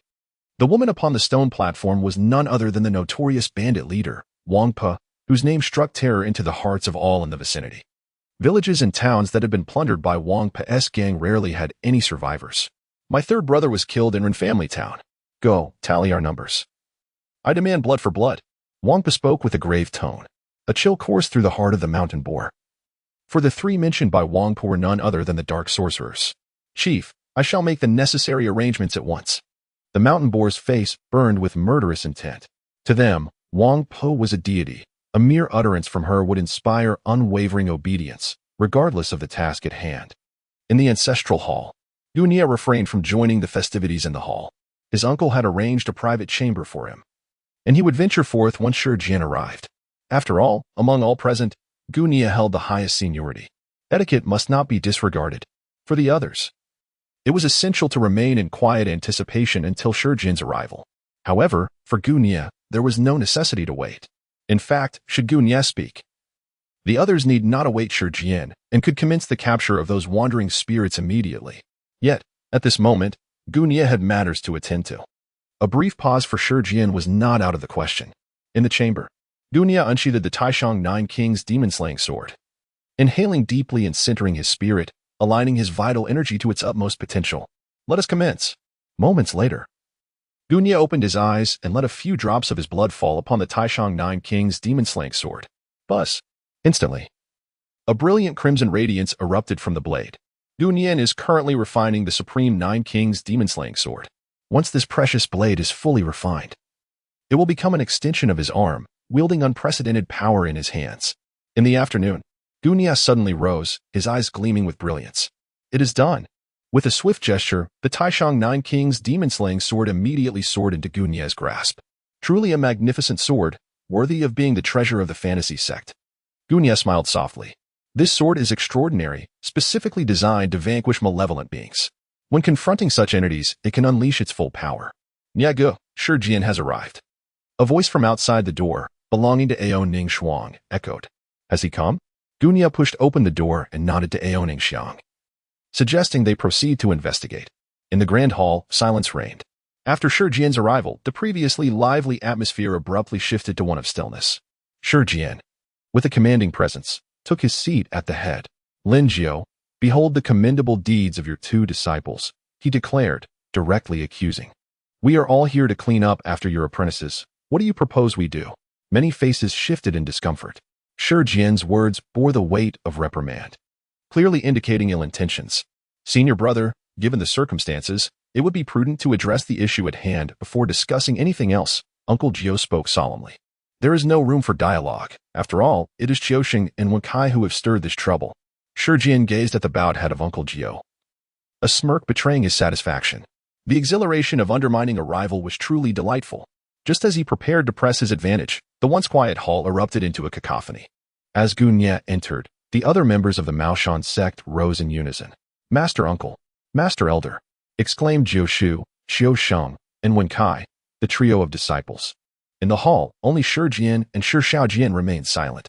Shi Jian sat resolutely, refusing to stand. He found it difficult to address a much younger lad as Master Uncle. Observing Gu Nye's approach, Shi Jian merely emitted a disdainful grunt from his nostrils. Gu Nye was rather disinclined to pay any heed to Shi Jian. Whether Shi Jian called out or not was of no concern to him. Gu Nye had no intention of engaging in such matters. In any case, he had no desire to associate with Shi Jian in the future. Individuals like Shi Jian were merely acquaintances at best, nothing more. Humph, a mere young lad, yet he carries himself with such grandiosity. While Shi Jian managed to restrain himself, Shi Shaojian could not contain his feelings. As he observed Gu Nye striding in with such flair, his eyes were filled with envy. Why should Gu Nye, being younger than him, be afforded such a lofty position? Gu Nye suddenly turned his gaze towards Shi Shaojian. He might disregard Shi Jian and his companions, but Shi Shaojian's insolence was truly intolerable. Did he genuinely believe he could provoke him without consequence? Is this easy? In an instant, the power of lightning surged around Gu Nye. Although his current strength was only at the 4th level of Earth Master, the blessings of the blessed land behind him, along with the might of lightning, rendered him unperturbed even in the face of Shi Jian. How dare the sycophant speak to him with such disrespect? Today, the humble Taoist shall enlighten you on the principles of hierarchy and respect. Without hesitation, Gu Nye unleashed the power of lightning directly towards Shi Shaojian. What? Shi Shaojian exclaimed in shock, utterly unprepared for Gu Nye's audacity to strike him in such a public setting. Stunned, he stood frozen, his mind buzzing with disbelief. The sudden assault from Gu Nye caught him completely off guard, with the speed of the lightning striking in the blink of an eye. The sequence of events transpired in a mere heartbeat, from Shi Shaojian's reckless taunting to Gu Nye's fierce response. Not only was Shi Shaojian taken aback, but only a handful of individuals in the hall managed to react in time. You dare! A furious roar erupted just then. In swift succession, another surge of lightning energy exploded, colliding violently with Gu Nye's strike. Shi Jian, who had been seated calmly until now, could no longer remain idle and finally made his move. Boom! The force surged wildly, prompting others to channel their spiritual energy to stabilize the tables and chairs within the hall. The two contrasting lightning energies clashed fiercely, one a deep azure and the other a brilliant white. The blue and white forces collided with such intensity that they momentarily reached a stalemate, each side equally matched. My heavens, the lightning technique of my master is truly formidable, exclaimed several spectators in awe. Shi Jian, upon hearing their remarks, felt a twinge of embarrassment. Yet, he was also taken aback. Although he had been compelled to act and had not unleashed his full strength, the display was nonetheless impressive. How could Gu Nye, at such a tender age, stand toe-to-toe with himself in the realm of thunderous magic? Master, teach him a lesson, Shi Shaojian exclaimed, coming back to his senses. A mix of shame and anger flooding his face as he pointed at Gu Nye and shouted, Silence! Shi Jian glared fiercely at Shi Shaojian, causing him to flinch and cower behind Shi Jian like a quail, afraid to utter another word. Yet, his gaze towards Gu Nye was rife with resentment. Gu Nye, however, paid no heed to Shi Shaojian's disdainful look. He regarded him as a mere trifling fool, even less capable than some inept sorcerers, unworthy of his attention. With a crackling sound, Shi Jian intensified the output of his electrical power. The onlookers felt their eyelids twitching, aware that Shi Jian was now serious. Master, should we assist the elder? Qiu Sheng whispered to Wen Kai. They held Gu Nian in high regard and wished to prevent him from facing humiliation in such a setting. Moreover, Shi Jian had taken the initiative to seek retribution. Who was to be helped? They decided to observe first. Jiao Shu refrained from acting hastily, having noticed Gu Nian's demeanor, which was strikingly composed. This calmness suggested a sense of mastery over the situation, easing Jiao Shu's own anxieties. It seemed that the elder had his own means of support. Should the situation turn dire, he would intervene. Jiao Shu felt little concern. In plain sight of everyone, he doubted Shi Jian would dare to truly resort to violence. Should Shi Jian genuinely harbor murderous intent, there would be no need for Jiao Shu to act. The other brothers would surely step in to prevent it. After all, Gu Nian's status was well established. Gu Nian's expression remained unchanged, and like Shi Jian, he simultaneously intensified his output of lightning power. The ferocious energy converged within the room, causing many disciples of Mao Shan to turn pale. The sense of oppression was profoundly terrifying. Something was amiss. What was happening with his lightning technique? On the other side, Shi Jian furrowed his brow. He distinctly felt that despite augmenting his lightning power, he was unable to regain control of the situation, finding himself at a disadvantage instead. Shi Jian was somewhat astonished, sensing Gu Nian's lightning technique growing ever stronger, a fleeting shadow passing through his eyes. Master Uncle, do not stoop to the level of the younger generation. Upon our return, I shall impose strict discipline on my disciples. With these words, Shi Jian proclaimed. Gu Nian swiftly retracted his power of thunder. He had no desire to confront Shi Jian openly. With Shi Jian now bowing his head, the matter was thus settled. Master, please take a seat here, Qiu Sheng exclaimed as he brought a stool and placed it directly in the center at the front.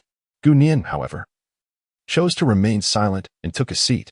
Witnessing this scene, Shi Jian's expression darkened even further, though his lips moved as if to speak. He ultimately refrained from voicing his thoughts. He could hardly believe that his senior brother had yielded. Truly impressive, Master Uncle. The power of this thunder technique is undeniably formidable. I felt as though I were on the brink of suffocation just moments ago. Several individuals murmured amongst themselves, listening to their discussions. Shi Jian simply lifted his teacup and sipped quietly, yet the throbbing veins on his forehead betrayed the tumultuous emotions stirring within him. Very well, now that everyone is present, let us deliberate on how to recapture those wandering spirits. Gu Nian spoke, and the crowd immediately ceased their whispers. Before long, someone suggested, Master Uncle, why not employ the primordial 8 trigrams formation? The primordial 8 trigrams formation? Gu Nian gazed at him, recalling how in the narrative of the Zombie Supreme, the ninth uncle and his companions utilized the innate 8 trigrams formation to recapture the numerous escaped spirits. This is excellent, given the current situation. Employing the innate 8 trigrams formation to retrieve them is most fitting. Others readily concurred. Very well, since there are no objections, let us proceed with the innate 8 trigrams formation to bring them back. However, there are still some intricate details that require collective deliberation. Gu Nian continued, stating that after confirming the formation, several details still required attention. For instance, the location of the formation and who would serve as bait to lure those restless spirits into the trap. A multitude of issues were deliberated upon for an entire hour before they finally settled on a conclusive plan. In a remote and desolate alley, the atmosphere felt somewhat stifled. Father, are we truly leaving it at that? Shi Jian finally could no longer contain himself. When had he ever endured such humiliation in public? Even if Gu Nian had apprenticed under the esteemed elder, he remained, at his core, just a brash youth. Why should he hold sway over us? With your prowess, father. Eliminating him would be as effortless as a mere flick of the wrist. Shi Jian's indignation escalated. Had mere glances been lethal, Gu Nian would have perished countless times at the hands of Shi Jian in the ancestral hall. What do you understand? Shi Jian suddenly reprimanded. Kill, kill, kill. All you can think about is killing? Taken aback by his father's sudden fury, Shi Jian promptly fell silent, feeling as though a chill had settled upon him. He was acutely aware that his current standing was entirely due to his father's influence. However, Shi Jian found himself perplexed as to why his father had erupted in anger. Previously, no matter Shi Jian's actions, Shi Jian had never reproached him. In fact, after any trouble Shi Jian caused, Shi Jian would invariably cover for him. Gu Nian? Shi Jian silently contemplated the name. A true expert reveals their prowess in action. From their earlier encounter, Shi Jian had immediately recognized Gu Nian's extraordinary abilities. A name of great repute must not be without merit. As the direct disciple of the esteemed elder, Gu Nian indeed possessed considerable talent. Reflecting on this, Shi Jian could not help but glance at his son. Having fathered Shi Shaojian later in life, he was exceptionally indulgent towards him. This pampering, however, had led Shi Shaojian to act without any sense of boundaries. Yet, Shi Jian did not perceive this as problematic. Shouldn't a cultivator transcend the mundane constraints of the world? That young man was undoubtedly someone to be dealt with, yet one must consider the circumstances, with so many eyes upon them in a public setting. How could he dare to take lethal action? Shi Jian sighed. Under the scrutiny of the crowd, he indeed felt restrained. Moreover, he remained unaware of the depths of Gu Nian's capabilities. In these times, who did not possess a few hidden carts? Father, what shall we do? Shi Shaojian could not help but clench his fists, filled with discontent. Were they truly to let Gu Nian slip away? He could not swallow this resentment. Recalling Gu Nian's earlier actions in the ancestral hall, Shi Shaojian was both shocked and enraged. Had it not been for Shi Jian standing in front of him, he shuddered to think of what his fate might have been. The fear that had once gripped Shi Shaojian had wholly transformed into fury directed at Gu Nian. He had never before wished for someone's demise with such fervor. In a crowded place, had he slain Gu Nian then, Elder Yuan Su would undoubtedly have sought vengeance for his disciple. Shi Jian continued speaking. Gu Nian is, after all, the esteemed disciple of the Elder Yuan Su. With so many witnesses to his ruthless actions, it is inconceivable that Elder Yuan Su would not seek to reclaim his honor. Although Shi Jian prides himself on his strength, no amount of confidence could embolden him to confront a venerable elder. Given Elder Yuan Su's formidable power, extinguishing Shi Jian's life would be a trivial endeavor. For the time being, he must remain alive. However, if he were to perish later, it would no longer concern us. A shadowy gleam flickered in Shi Jian's eyes. Regardless of the circumstances, he could not allow Gu Nian to continue his ascent unchecked. The prowess and talent previously exhibited by Gu Nian had already left Shi Jian in a state of astonishment. Should Gu Nian be allowed to further develop, he would undoubtedly become a formidable adversary. Father, Shi Shaojian exclaimed, quickly grasping Shi Jian's implication, his excitement palpable. Let us return first. As for how to eliminate this nuisance, I shall contemplate it thoroughly. Shi Jian waved his hand, interrupting Shi Shaojian's words. Very well, father, Shi Shaojian replied, nodding eagerly, his enthusiasm almost overwhelming. He merely required Shi Jian's stance, which was now unmistakably clear. They both desired Gu Nian's demise. A smirk played on Shi Shaojian's lips as he thought. Let you linger in existence for a while longer. He held unwavering confidence in Shi Jian. For those whom Shi Jian had set his sights upon now had grass growing several feet high upon their graves. How could Gu Nian possibly evade? Within the ancestral hall, the congregation of Maoshan had already dispersed. The entire temple now comprised only 5 individuals: Gu Nian, Ao Ningshuang, Jioshu, Jiuxing, and Wen Kai. Master Uncle, you ought to exercise caution regarding Shi Jian. Jioshu hesitated momentarily before offering his warning. He was acutely aware of Shi Jian's character. Yet Jioshu harbored a reluctance to speak ill of others behind their backs, thus resorting to this indirect caution for Gu Nian. I am aware. Gu Nian nodded, comprehending the meaning behind Jioshu's words. He understood Stone Jian's character far better than Jioshu did. At the moment he took action, he had already formulated his plan.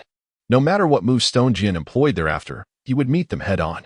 How could Gu Nian, in his current state, possibly fear these challenges and obstacles? As long as his master understood, that was sufficient. With still some time before nightfall, it was essential to maintain their spirits. After Jioshu spoke, he exchanged a knowing glance with Jiuxin and Wen Kai, and the 3 of them left the area to Gu Nian and Ao Ningxiang. Gu Nian did not dwell on the matters concerning Shi Jian. Rather, he was filled with anticipation for the impending twilight. The night enveloped the surroundings like thick ink, as if a vast black curtain sought to engulf the entire Rinjia town. The streets and alleys of Rinjia town lay deserted, for before darkness descended, the residents had received a notice. Consequently, as the sun dipped below the horizon, all shops and homes securely fastened their doors and windows, obediently remaining within their abodes. On the desolate thoroughfare, Qiu Sheng and Wen Kai pushed a small cart, their figures solitary against the backdrop of the night. Do you think those fellows will take the bait? Wen Kai could not restrain his curiosity. This time, the lure was to be borne by the 2 of them, as they were the architects of this venture. However, the true bait lay within their cart, consisting of specially crafted tofu. The restless spirits possessed little resistance to such delicacies. Once consumed, they would be rendered powerless. At that point, would it not be easy to manipulate them? How would I know? Hurry and shout. Qiu Shen shook his head, uncertain of the plan's success. The 2 promptly began to call out. Tofu for sale. Tofu for sale. In the stillness of the street, they pushed their cart, their voices echoing into the darkened expanse. Gunia and Ao Ning Shang concealed themselves here. Brother Nia, can this mere tofu truly attract those fleeing spirits? Ao Ning Shang expressed her skepticism. In truth, many matters need not be pondered in excessive complexity. The simplest methods often prove to be the most effective. Gunyan smiled. This tactic was indeed effective. Although Qiuxin and Wakai had ultimately failed, the outcome was favorable. Whoosh, whoosh. As Qiuxin and Wakai continued their advance, figures suddenly emerged on the previously deserted street. They crowded in, numbering well over 1,000. All these figures wore ashen expressions and exuded a chilling aura. They were the ghosts that had previously escaped from the grasp of the ghostly enforcers. Qiuxin, do you feel it getting colder? Wakai suddenly shivered, clutching Qiuxin's arm. A bit. Qiuxin nodded, and out of the corner of his eye, he caught sight of some shadows.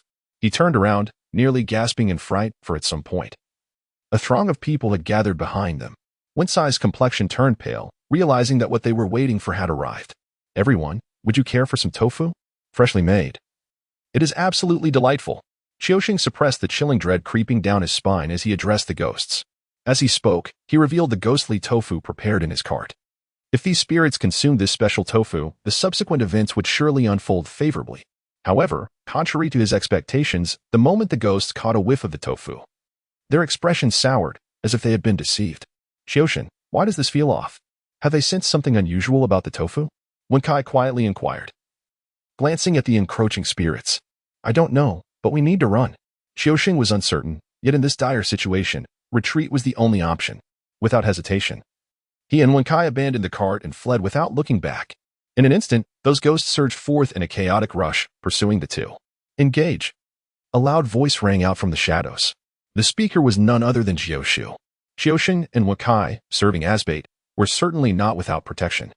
As the ghosts erupted into chaos, Jioshu made a decisive move. Sizzle. The first to strike was Gunyan. The white lightning swiftly dispelled the darkness. In the night, it resembled a white dragon of fury swooping down. No. In an instant, numerous lightning dragons, forged from electric energy, lunged toward the malevolent spirits. At this moment, Gunya acted without reservation. The system's notification chimes echoed continuously in Gunya's mind. Ha ha ha, splendid. Excellent. Gunya was overjoyed. These were indeed moving bait. The other Taoist priests from Maoshan also sprang into action. However, the might of their efforts could not possibly compare to that of Gunya. In the next moment, Gunya's techniques underwent a remarkable transformation. Around him, thunder coiled like a dragon, roaring incessantly. At this moment, Gunya unleashed the formidable 18 palms of the dragon subduing. With each palm strike, a dragon's roar reverberated, infused with an awe-inspiring force that swept across all directions. What was that in the heavens? What kind of mystical art was this? Numerous disciples of Maoshan were utterly astonished, gazing at the magnificent display of power from Gunya, completely bewildered. They had never before witnessed such a spectacle. With each strike unleashed by Gunya, a furious dragon surged forth, roaring with ferocity. In this moment, Gunya truly resembled a celestial demon slayer, invincible in the realm. The system's notification chimes resonated incessantly, akin to the most exquisite melodies of existence. At this moment, the quantity of Gunya's bait is rapidly escalating. Gunya cast a fleeting glance at the quantity of bait in his possession. In a remarkably brief period, the number of baits he held had soared beyond 100,000. With a mere strike of his hand, the number of vanquished specters surpassed a mere dozen. During the earlier discussions among the group, a plan had been meticulously devised. Should the entrapment fail, they would proceed to physically exorcise these entities. Roar. With each strike of Gunya's palm, the sound of a dragon's roar reverberated. Spiritual energy coalesced into his hands, transforming them into a dragon. Electric currents intertwined around the dragon's body, enveloping it with formidable power. He surged into the horde of spirits as if entering an uninhabited realm. So powerful. The might of the master uncle was truly terrifying. In that moment, many disciples of Maoshan were utterly convinced by Gunya's prowess. Gunya conquered them directly with his formidable strength. The reverence for the powerful is a timeless principle that remains unchanged, regardless of the setting. Run. Quickly, flee. The malevolent spirits, who previously sought vengeance against Qiuxin, found themselves overwhelmed the moment Gunya and his companions made their move. In an incredibly brief span, the spirits Gunya had transcended reached a staggering number. The remaining spirits, now gripped by fear, dared not linger any longer. One by one, they transformed into howling winds, desperately fleeing in all directions. Flee? No. Remain here. In Gunian's eyes flickered a terrifying glimmer. Today, with so many disciples of the Maoshan sect gathered here, how could these specters possibly escape? Should these spirits manage to flee, the other sects and factions would surely mock them mercilessly. Quickly, block their path. Not a single one must be allowed to slip away. Uncle Gio and the others stood at the periphery, joining forces with their fellow disciples. In the distance, those who had laid the innate 8 trigrams array also noticed the commotion. Master brother, what should we do? Someone inquired. Jian, who had been meditating with his eyes closed, suddenly opened them wide. He gazed into the distance and faintly perceived several lightning dragons soaring through the air. What is that? Jian pondered, a sense of unease creeping into his heart at the sight of the flitting lightning dragons.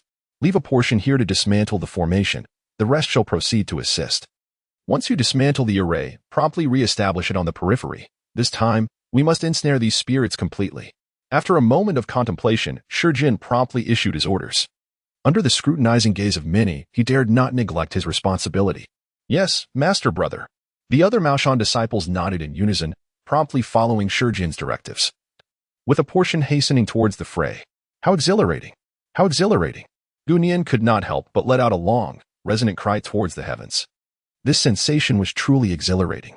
The essence of cultivation lies in transforming one from weakness to strength, even when confronted with unforeseen changes. Possessing power allows one to respond with complete composure. This feeling is remarkably enchanting, leaving one utterly captivated. Dunia directly partitioned a portion of his consciousness into the system space. The current bait has surpassed 800,000. This clearly indicates that in such grand circumstances, the speed at which he accumulates bait is truly remarkable. However, such occurrences are rare and cannot be sought after, even in Gunia's understanding. His uncle Gio has not encountered many such grand occasions throughout his life. He is poised to exchange for 8 opportunities at a golden level lottery. Dunia directly expended 800,000 fish baits, exchanging them for 8 opportunities in the golden level lottery. There was no need to squander the bait on trivial matters. The pressing priority was to transform these baits into enhancements for himself. Given the current rate of accumulating bait, Dunia could easily afford to wait and amass his total to 1 million, thus securing a chance at the diamond-level fishing opportunity. However, he chose not to do so. Firstly, there was the possibility of coming up empty-handed during the fishing. Secondly, the commotion here would undoubtedly have caught the attention of Jian, who was stationed at the innate Bagua array. Any unforeseen developments could arise at any moment. Therefore, in the short term, Dunia needed to elevate his strength as much as possible. With an abundance of fish bait, he certainly regarded silver-level fishing as beneath him. The golden-level fishing opportunity was perfectly suited. Ding! You have acquired 8 opportunities for golden-level fishing. The system's notification tone resonated. With a flicker of thought, Gunian arrived at the fishing platform. Whoosh! The golden fishing rod slipped into the pond. Is it empty? Gunia furrowed his brow, pondering the fact that his first cast had been in vain. However, he did not dwell on it for long, after all. The system's rules clearly stated that fishing might sometimes yield no results. Thus, such occurrences were inevitable. He pressed on. Gunian continued to cast his line, engaging in a relentless fishing spree. With a swift flick, he cast his hook 7 times in succession. The air above the pond shimmered with the vibrant hues of crimson lobsters and glistening fish, all of which were ensnared by Gunian's skillful angling. Simultaneously, the system's notification chimes resonated in the air. Ding! A failed catch. Ding! In the realm of solitary fishing, you have acquired the golden light spell. Ding! A failed catch. Ding! In the realm of solitary fishing, you have attained 3 years of pure Taoist mastery from the celestial master. Ding! A failed catch. Ding! In the realm of the strange tales, you have obtained the sword control technique. Ding! In the realm of the strange tales, you have received the life-claiming mantra. Ding! A failed catch. A total of 8 system notifications echoed, revealing that 4 of the 8 attempts had resulted in failure. Gunian let out a soft sigh, realizing that the chances of a fruitless fishing expedition were rather significant. However, this discontentment lingered only for a fleeting moment before vanishing without a trace. Gunieli promptly examined the rewards he had garnered from his fishing endeavors. In the realm of one person below, the golden light incantation, Gunia's eyes sparkled with excitement. This was indeed one of the 8 great divine spells. The mystical orthodoxy of heaven and earth, the original root of all energies. Through countless eons of cultivation, I attained divine powers. Within and beyond the 3 realms, only the Tao holds supremacy. My body is suffused with golden light, enveloping my being. In an instant, The incantation of the golden light spell seamlessly flowed into Gunye's mind. Gunyan's eyes grew increasingly radiant, enveloped in a golden luminescence, impervious to malevolent forces. Gunyan's impression of the golden light spell is profoundly etched in his memory. Following the grand ceremony of Luo Tian, the chaotic forces of Chuanqing wreaked havoc at Longhushan, launching a fierce assault against the venerable celestial master. Yet, with but a slight invocation of the golden light spell, the celestial master effortlessly vanquished the multitude of adversaries. The protective golden radiance enveloped him, exuding an awe-inspiring divine might. Terrifying indeed. Gunya's current talents are truly formidable. While others must invest considerable time to cultivate the golden light incantation, Gunya is an exception, with his innate Tao body. Mastering the path of enlightenment comes as effortlessly as the act of eating and drinking, despite being a novice. His comprehension of the golden light incantation has already reached a profound level. The golden light incantation is a source of great comfort. Gunya could not help but smile. After mastering the golden light spell, his defensive capabilities had ascended to a new level. His offensive techniques now included thunder magic and the 18 dragon-subduing palms, while his defensive measures relied on the golden light spell. At this moment, Gunya was both offensive and defensive, with no apparent weaknesses. Having learned the golden light spell, Gunya examined the second treasure he had reeled in. The 3 years of pure cultivation from the Grandmaster? How impressive! The Grandmaster is indeed a formidable figure, standing at the pinnacle of strength, second only to the celestial beings. When displeased, he could sweep through all adversaries with ease, invincible beneath the celestial beings. An exchange of power above them. This is the Grandmaster Zhang Jiwei. His 3 years of cultivation would undoubtedly propel his current self to new heights. Fusion. Without a moment's hesitation, Gunya merged with the Grandmaster's 3 years of pure cultivation. In that instant, Gunyan felt his cultivation rising at an astonishing pace. It is well understood that as one's level of cultivation ascends, the rate of improvement for practitioners diminishes. The higher the realm, the greater the accumulation required to progress further. In the realm of human master, the differences may not be immediately apparent. However, once a practitioner transcends from the human master realm to the earth master realm, significant disparities emerge between each minor level.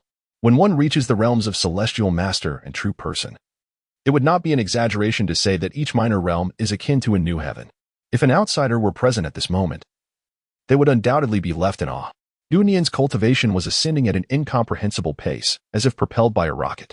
Earthmaster 5th level, Earthmaster 6th level, Earthmaster 7th level, Earthmaster 8th level, Earthmaster 9th level, and finally, the perfection of Earthmaster. Gunya's cultivation level surged instantaneously from the 4th rank of Earthmaster to the pinnacle of Earthmaster. In the blink of an eye, he ascended 6 minor realms. Who among other practitioners of the Earthmaster realm could even fathom such a rapid advancement? Gunyan clenched his fists, feeling an exhilarating surge of power. Truly, after 3 years of diligent cultivation as a master, such a rapid advancement in his abilities was nothing short of astonishing. The velocity at which he ascended in cultivation felt akin to soaring through the heavens, leaving him in a state of pure ecstasy. Gunya promptly examined his personal panel. The multiverse fishing system. Host, Gunya age, 16 physique, innate Tao body realm, perfected Earth Master Tao field, celestial abode and blessed land talent, martial arts grandmaster superpower, lightning power level 6, 30, awakening pending, techniques. Supreme clarity great cave scripture proficient. Maoshan talismans proficient, Maoshan formation compendium proficient, 18 dragon subduing palms familiar, golden light incantation proficient. Fishing attempts, 0 bait, 50, 000. Gunyan gazed at his personal panel, feeling an overwhelming sense of joy. Indeed, fishing was the true path to success. With his current strength, if Shi Jian were foolish enough to challenge him, Gunyan would ensure that Shi Jian comprehended the meaning of despair. Most importantly, there were still 2 rewards from this fishing expedition yet to be claimed. Gunyan continued to examine his rewards. The world of Liao Zhai, the art of sword control? Instantly, a plethora of information regarding sword control flooded Gunyan's mind. Numerous techniques manifested before him. The grandeur of righteous energy, the harmonious radiance of the sun and moon, the dragon's roar across the heavens. The myriad swords returning to their origin, the soaring flight of the sword, and the infinite return of the blade. The mystical sword subduing demons. The transformation of the sword into myriad forms, the division of yin and yang, and the embodiment of spirit as sword. The sheer abundance of techniques within the art of sword control took even Gunyan considerable time to comprehend. Gunyan felt a surge of joy. Yanqixia, within the realm of strange tales from a Chinese studio, possessed formidable combat prowess, and his swordsmanship was both elegant and dazzling. In summary, having mastered the art of sword control, Gu Nian's strength had significantly increased. Recently, he had successfully refined the Supreme Nine Kings demon-slaying sword, and now, with the acquisition of sword control, everything was falling into place splendidly. Gu Nian's gaze was piercing. His Supreme Nine Kings demon-slaying sword, under the illumination of his swordsmanship, would undoubtedly astonish other practitioners. The combined effect of both would surely shine brilliantly. Subsequently, Gu Nian once again examined the final object of his fishing endeavors, the life-taking mantra. A form of vast spiritual control compels those ensnared by it to confess and ultimately take their own lives. The incantations Namo Amida Buddha and lay down the sword. Attain Buddhahood instantly echo the sentiment that the sea of suffering is boundless, yet turning back leads to salvation. This sound, resplendent and righteous, holds a sinister quality that subtly entices one towards the desire for death. Gu Nian felt a chill run down her spine. In her previous life, every time she watched a film set in the world of strange stories from a Chinese studio, the appearance of the national master, Pu Du Zihong, would send shivers down her spine. That national master, accompanied by an ominous background score, evoked an unsettling sensation in those who beheld him. His countenance radiated righteousness, yet he exuded an indescribable aura of malevolence. A formidable and sweeping attack indeed. Gu Nian smiled slightly. Although this technique appeared to be sinister, ultimately, its effectiveness depended on the character of the practitioner. The life-seizing mantra he had firmly mastered. Gu Nian sat cross-legged in silence, immersing himself in the rewards he had garnered from his fishing endeavors. Though the process felt prolonged, only a fleeting moment had transpired in the external world. This celestial fishing system bestowed upon Gu Nian a concealed benefit. Within the confines of the system's space, he could swiftly translate knowledge into practice, allowing his abilities to experience a significant enhancement or even a remarkable leap. After Gu Nian mastered these skills, he finally rose to his feet. Gazing at the fishing pond before him, a faint smile graced his face. Out of 8 fishing attempts, he had faced failure 4 times. Yet, despite these setbacks, the growth he experienced was significant. This was the source of Gu Nian's delight. Moreover, as the level of fishing proficiency increased, the items one could obtain, be it their effects or their grades, far surpassed those achievable through lower-tier fishing. The quality of golden-level fishing was already remarkable. What, then, might be the allure of diamond-level or supreme-level fishing? Gu Nian could not help but ponder. However, the opportunity to fish at the diamond level requires a staggering expenditure of 1 million bait for exchange. The supreme level of fishing necessitates an even more exorbitant investment of 10 million bait for a single chance, not to mention the higher tiers of fishing, where one session could consume bait in the range of 100 million to even 1 billion. For Gu Nian, 100 million bait is a figure that seems both enticing and unattainable. Yet, he believes that day will inevitably arrive. Gu Nian felt no anxiety whatsoever. In this world, the number of demons and malevolent spirits was exceedingly vast. Countless formidable entities, including powerful ghosts, demons, and zombies, roamed freely. Slaying these potent evildoers would undoubtedly yield a bountiful reward in the form of bait. Perhaps, in due time, the bait acquired from vanquishing a single demon would surpass the bounty gained from dispatching numerous malevolent spirits today. This prospect filled Gu Nian with anticipation. He suppressed the distractions within his mind and promptly exited the system space. The troubles were far from resolved. Brother Nian, what is your cultivation level? Gu Nian effortlessly transcended several malevolent spirits, leaving Ao Ning Shuang in a state of astonishment. With her beautiful eyes wide open, she gazed at Gu Nian, utterly taken aback. The transformation was astonishing. In merely a brief moment, Gu Nian's cultivation soared as if propelled by a rocket. Such attainment, she thought. Is it truly necessary to be this shocked? Gu Nian smiled gently. It was at this moment that Ao Ning Shuang regained her composure. Reflecting on the sights and sounds she had encountered in the celestial realm, she began to realize that such occurrences in the lives of their men seemed rather commonplace. As this thought crossed her mind, a peculiar expression surfaced on her delicate face. Truly, the adage comparison breeds envy rang true. The disparity was stark. My heavens! The profound cultivation of my master uncle. What an overwhelming aura. He has actually transcended. The other practitioners were equally astounded. The aura exuded by Gu Nian moments ago was undeniably striking. Everyone present was deeply moved, casting sidelong glances in his direction. The prowess of his master uncle has become all the more formidable. Is this the essence of genius? This presence, when compared to Shi Jian and Lin Jiao, is equally formidable. How much further could master uncle grow in another 10 or 20 years?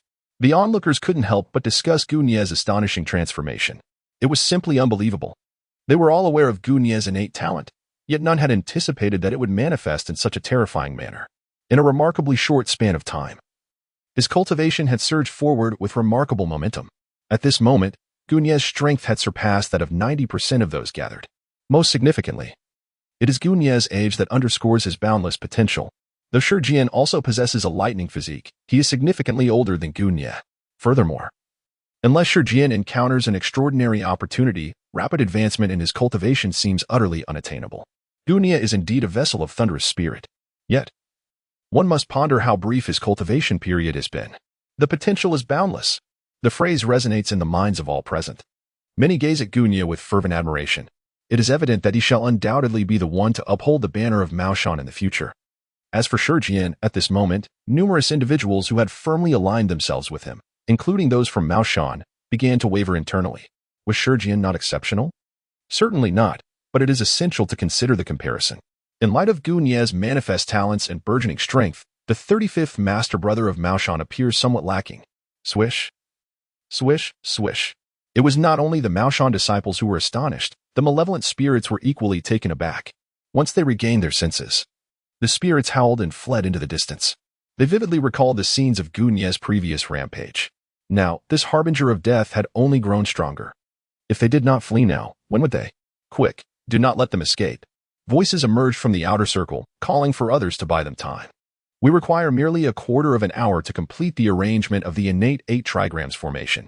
In a heartbeat, various talismans and magical artifacts soared through the air as a new battle erupted, fiercer than the last.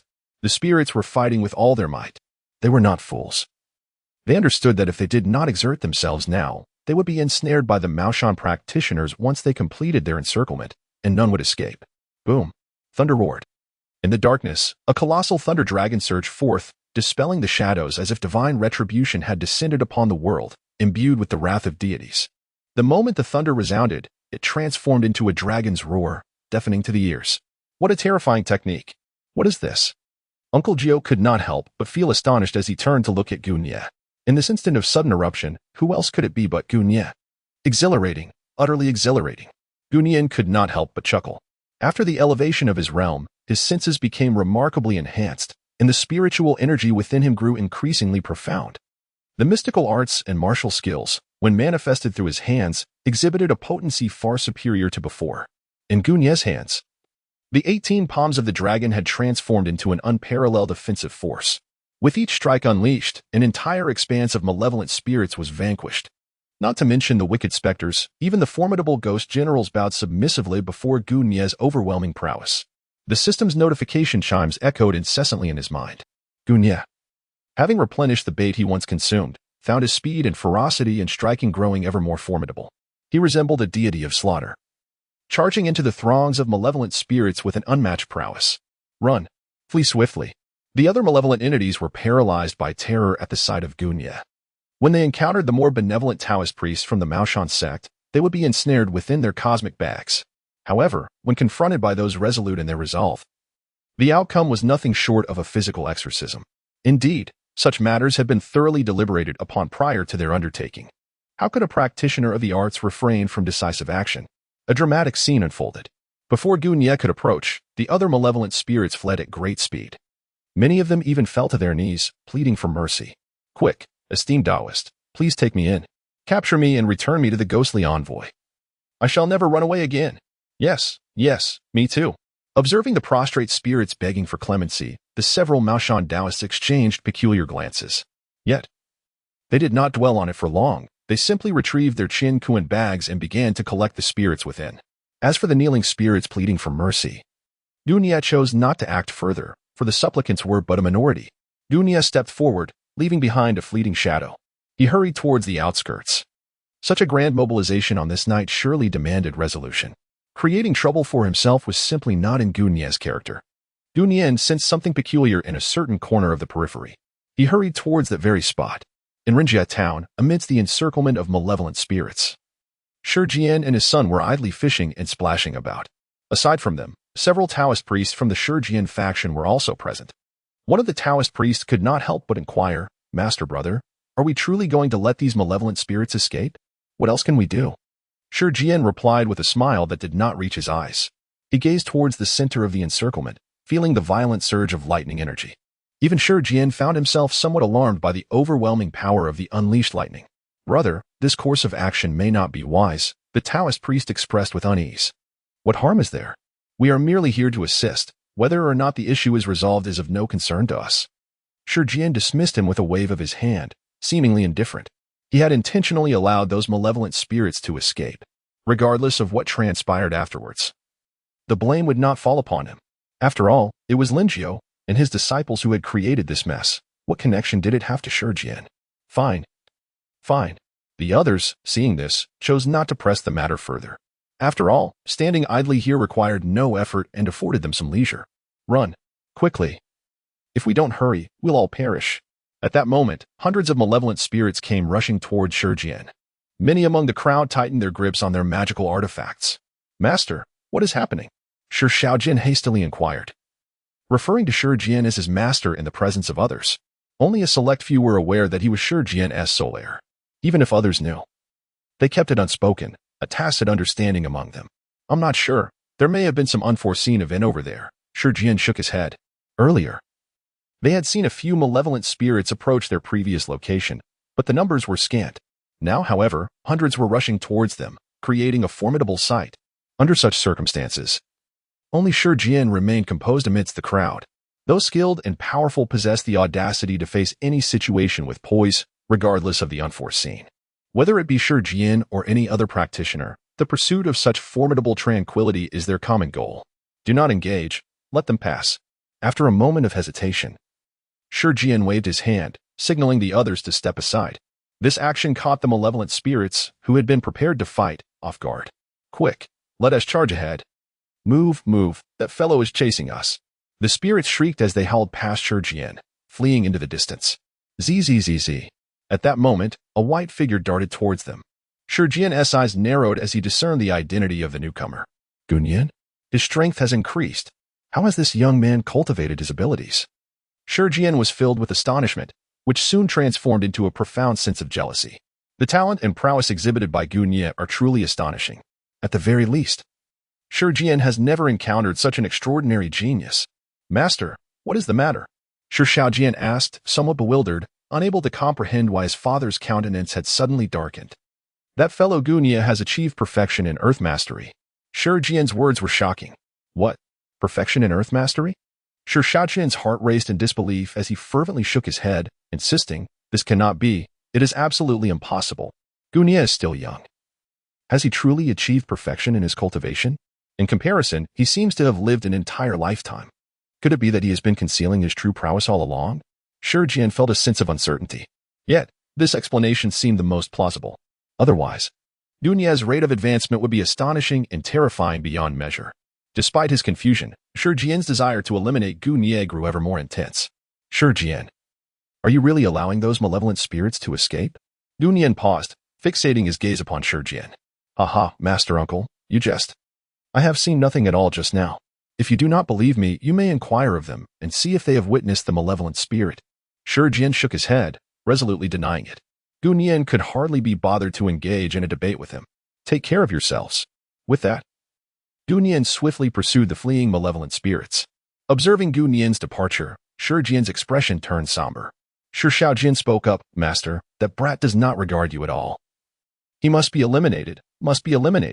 The others immediately adopted a posture of indifference, focusing on their own breathing, pretending not to hear. They were all too aware of Shi Jian's temperament. Who among the other Maoshan disciples would dare to speak so boldly?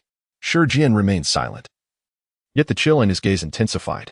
At that moment, Shi Jian added, By the way, Master, there is also that woman.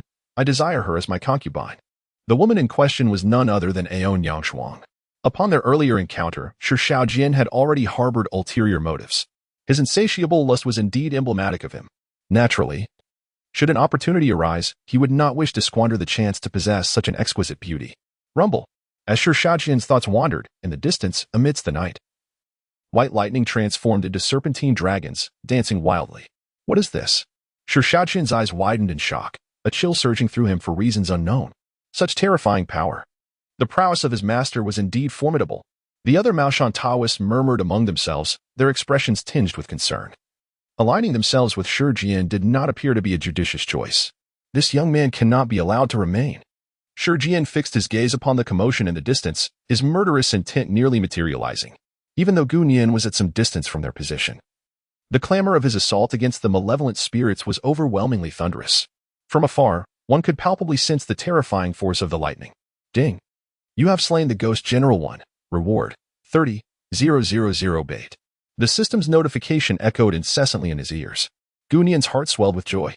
Tonight was truly a night of bountiful harvests, as she gazed at the steadily rising bait. Gu Nian, without the slightest hesitation, continued to unleash his power. Proceed with the exorcism. Gu Nian's gaze was piercing, and in the face of these malevolent spirits, he displayed no mercy whatsoever.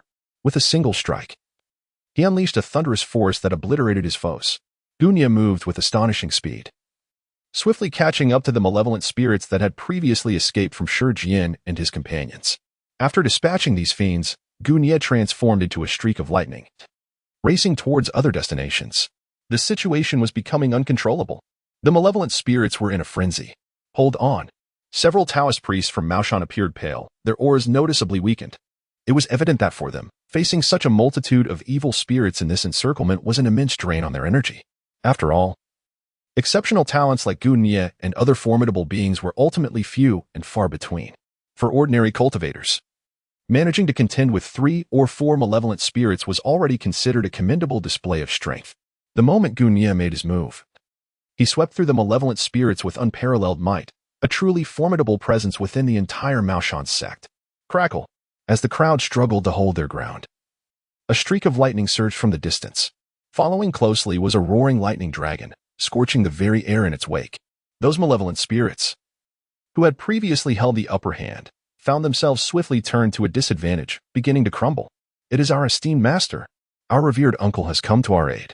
Quickly, let us deal with the remaining stragglers. The crowd was filled with exhilaration. Gu Nian's arrival had instantaneously transformed the tide of battle. After Gu Nian resolved the troubles in this area, he proceeded to his next destination. Buzzing incessantly, a colossal formation soon enveloped the vicinity, encompassing several streets within its bounds. Gu Nian could not help but pause his steps. After a series of relentless battles, even he found himself somewhat overwhelmed. Now, with the initiation of the innate 8 trigrams formation, those malevolent spirits could no longer escape. The outcome was sealed. Over 1 million bait. How delightful. Gu Nian smiled. Feeling quite accomplished this evening. Including the bait obtained earlier, the total yield for the night exceeded 2 million pieces of bait. Such an accumulation would take an indeterminate amount of time for Gu Nian to amass through solitary cultivation on the mountain. Before the dawn broke, the members of Maoshan had already gathered. After a night of relentless effort, although fatigue was evident on their faces, a palpable excitement lingered in the air. This experience, for them, was also an opportunity. Most importantly, they had witnessed the rise of a genuine genius. Master Uncle, thank you for your timely intervention earlier. We are truly grateful. Had it not been for your assistance, we might have perished at the hands of those malevolent spirits. Many individuals bowed in gratitude towards Gu Nian. This scene elicited a silent nod of approval from Jiang. His master uncle had indeed exerted tremendous effort this night. Without Gu Nian's explosive emergence, although they might have completed their mission, the level of success would have been considerably diminished. Furthermore, due to Gu Nian's influence, the casualties within Maoshan were remarkably low. After all, they were all from Maoshan. There was no need for formalities. Gu Nian waved his hand with a congenial demeanor and spoke amicably. This demeanor only served to intensify the enthusiasm of those present. With such formidable strength coupled with such cordiality, only a fool would choose to antagonize him. However, this scene, witnessed by Shi Jian, only deepened the discomfort in his heart. Gu Nian's current performance has posed a significant threat to his position. Senior brother, the matter has been resolved. I shall take my leave now. I have other affairs to attend to, so I will not linger. After a brief exchange of pleasantries, everyone bid farewell. Gu Nian approached Jiang. Master Uncle, I shall return to the inn to rest for a while. For the time being, I will remain here. Upon hearing this, Jiang's eyes lit up with interest. Gu Nian intends to remain in Renjiazwang for a while longer? How delightful. As Gu Nian departed, he momentarily paused in his stride. Meanwhile, Shi Jian was gazing intently at him. Their eyes met in the air. Gu Nian, what is the matter? Ao Ning Shuang inquired, sensing Gu Nian's unusual demeanor. It's nothing, let us return, he replied. Gunyan shook his head and withdrew his gaze. If it had been before, he would have held some apprehension towards Shijian. But now, Gunyan scarcely regarded Shijian. With his rapid advancement and remarkable prowess, he had little to fear from Shijian.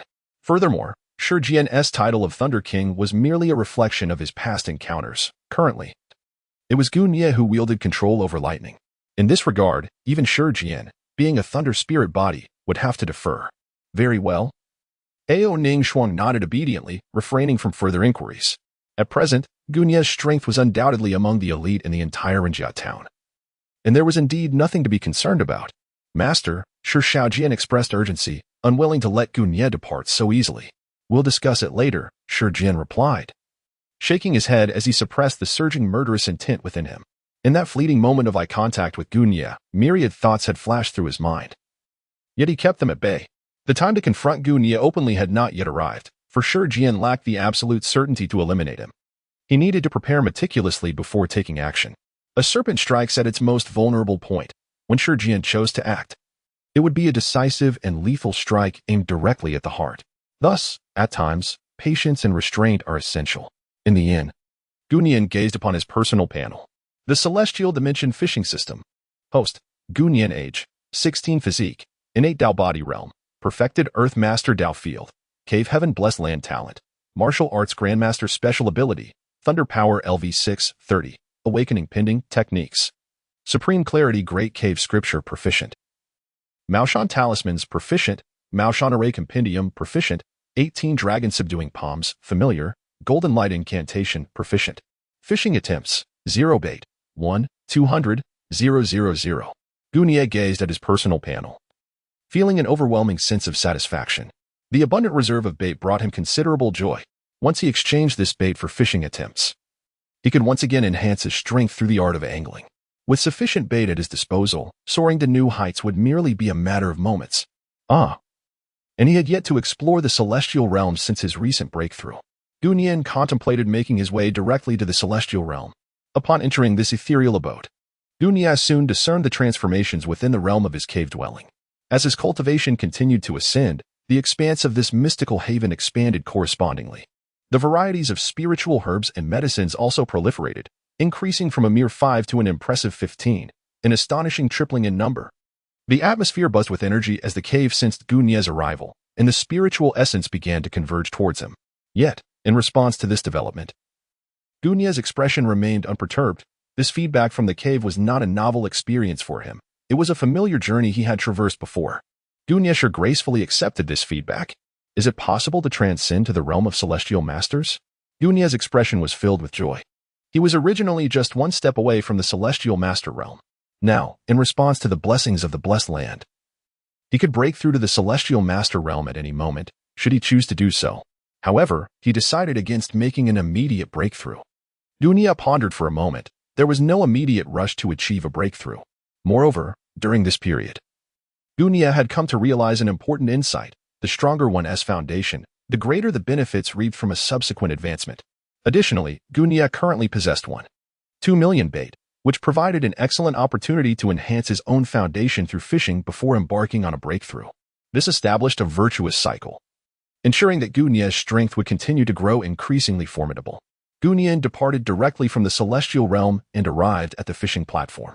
Should he exchange for 10 opportunities at the golden fishing level or opt for a single chance at the diamond fishing level? Gunyan sat before the fishing platform, unable to suppress his contemplations. The higher the level of fishing, the better the catch one could obtain. Gunyan pondered for a moment before arriving at a resolution. System, grant me an opportunity to exchange for a diamond-level fishing experience. At this point, the benefits of a gold-level fishing endeavor appeared rather negligible. It would be more worthwhile to take a risk. In the next instant, 1 million bait vanished without a trace. Gunyan firmly grasped the golden fishing rod, adjusting his spirit and energy to their utmost potential before commencing his fishing endeavor. With a swift motion, the golden rod soared into the air and then plunged into the lake. Simultaneously, the system's notification chime resonated, heralding the arrival of the fishing Elysium. Gunyan listened to the sound and felt a sense of relief wash over him. Fortunately, there were no empty hooks. Otherwise, this would indeed have been a significant loss. Shortly thereafter, the surface of the lake began to shift. Gunyan gazed intently at the surface of the lake. which had transformed from its originally resplendent state into a world of its own. Before him unfolded the very realm of clouds and winds he had just fished in. Upon the vast expanse of ice, an azure dragon soared gracefully through the sky. The dragon, one of the 4 legendary beasts, is revered by the Chinese as a symbol of their identity and culture. Upon catching sight of the azure dragon, Gu Nie felt a surge of excitement. Could it be that fortune had favored him, allowing him to reel in such a magnificent creature? Gu Nie could not help but ponder. However, he soon realized that something was amiss.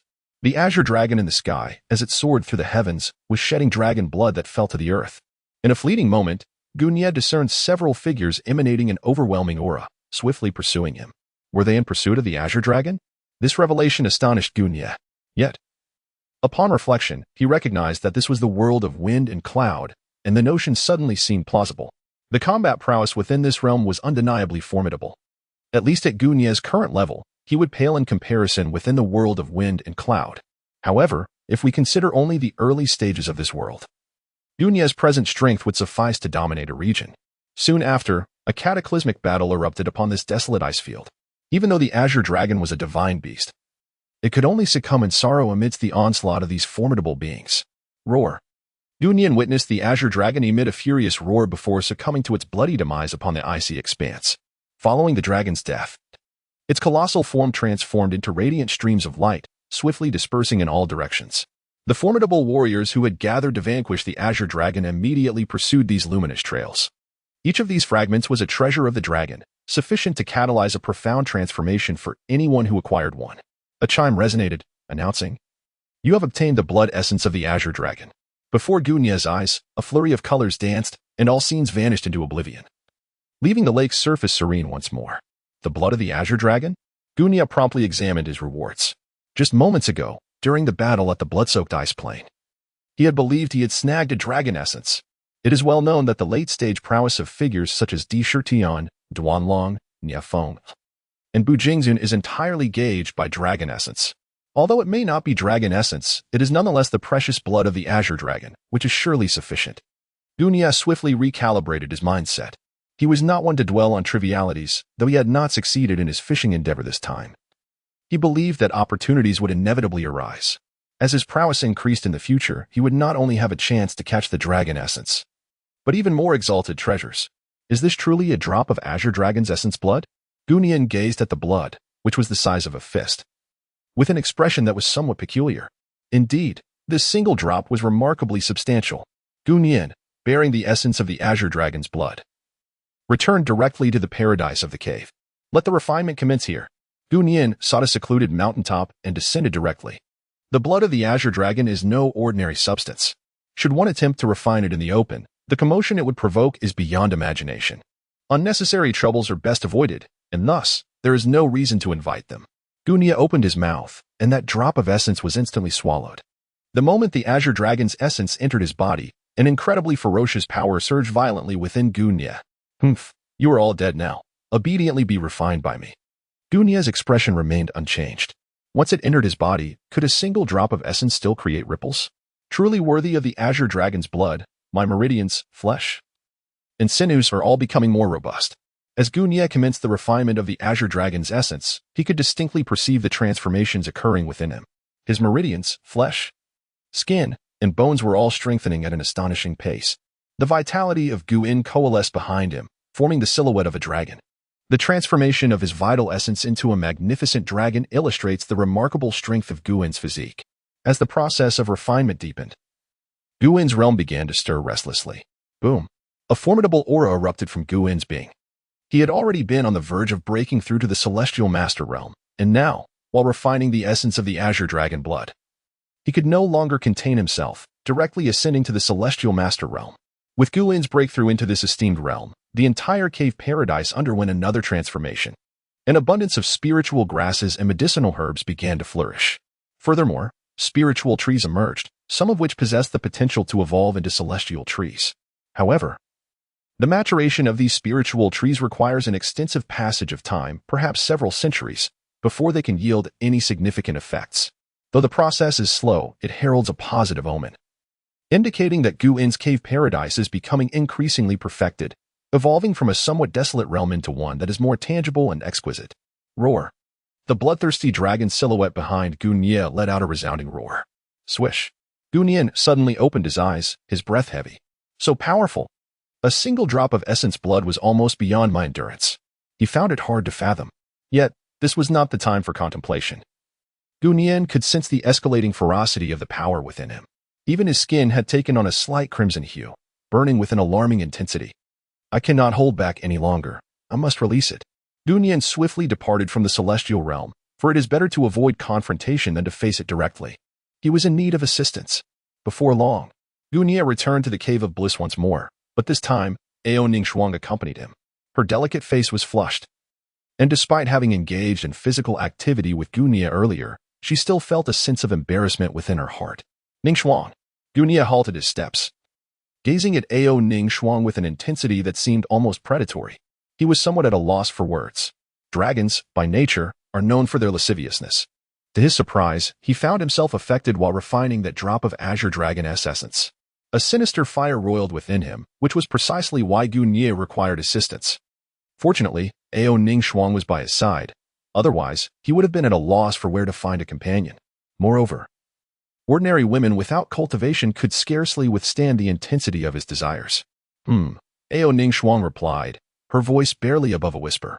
Subsequently, Gu Nian relinquished his restraint and, together with Ao Ningxuang, engaged in a bout of passionate exertion beneath the open sky.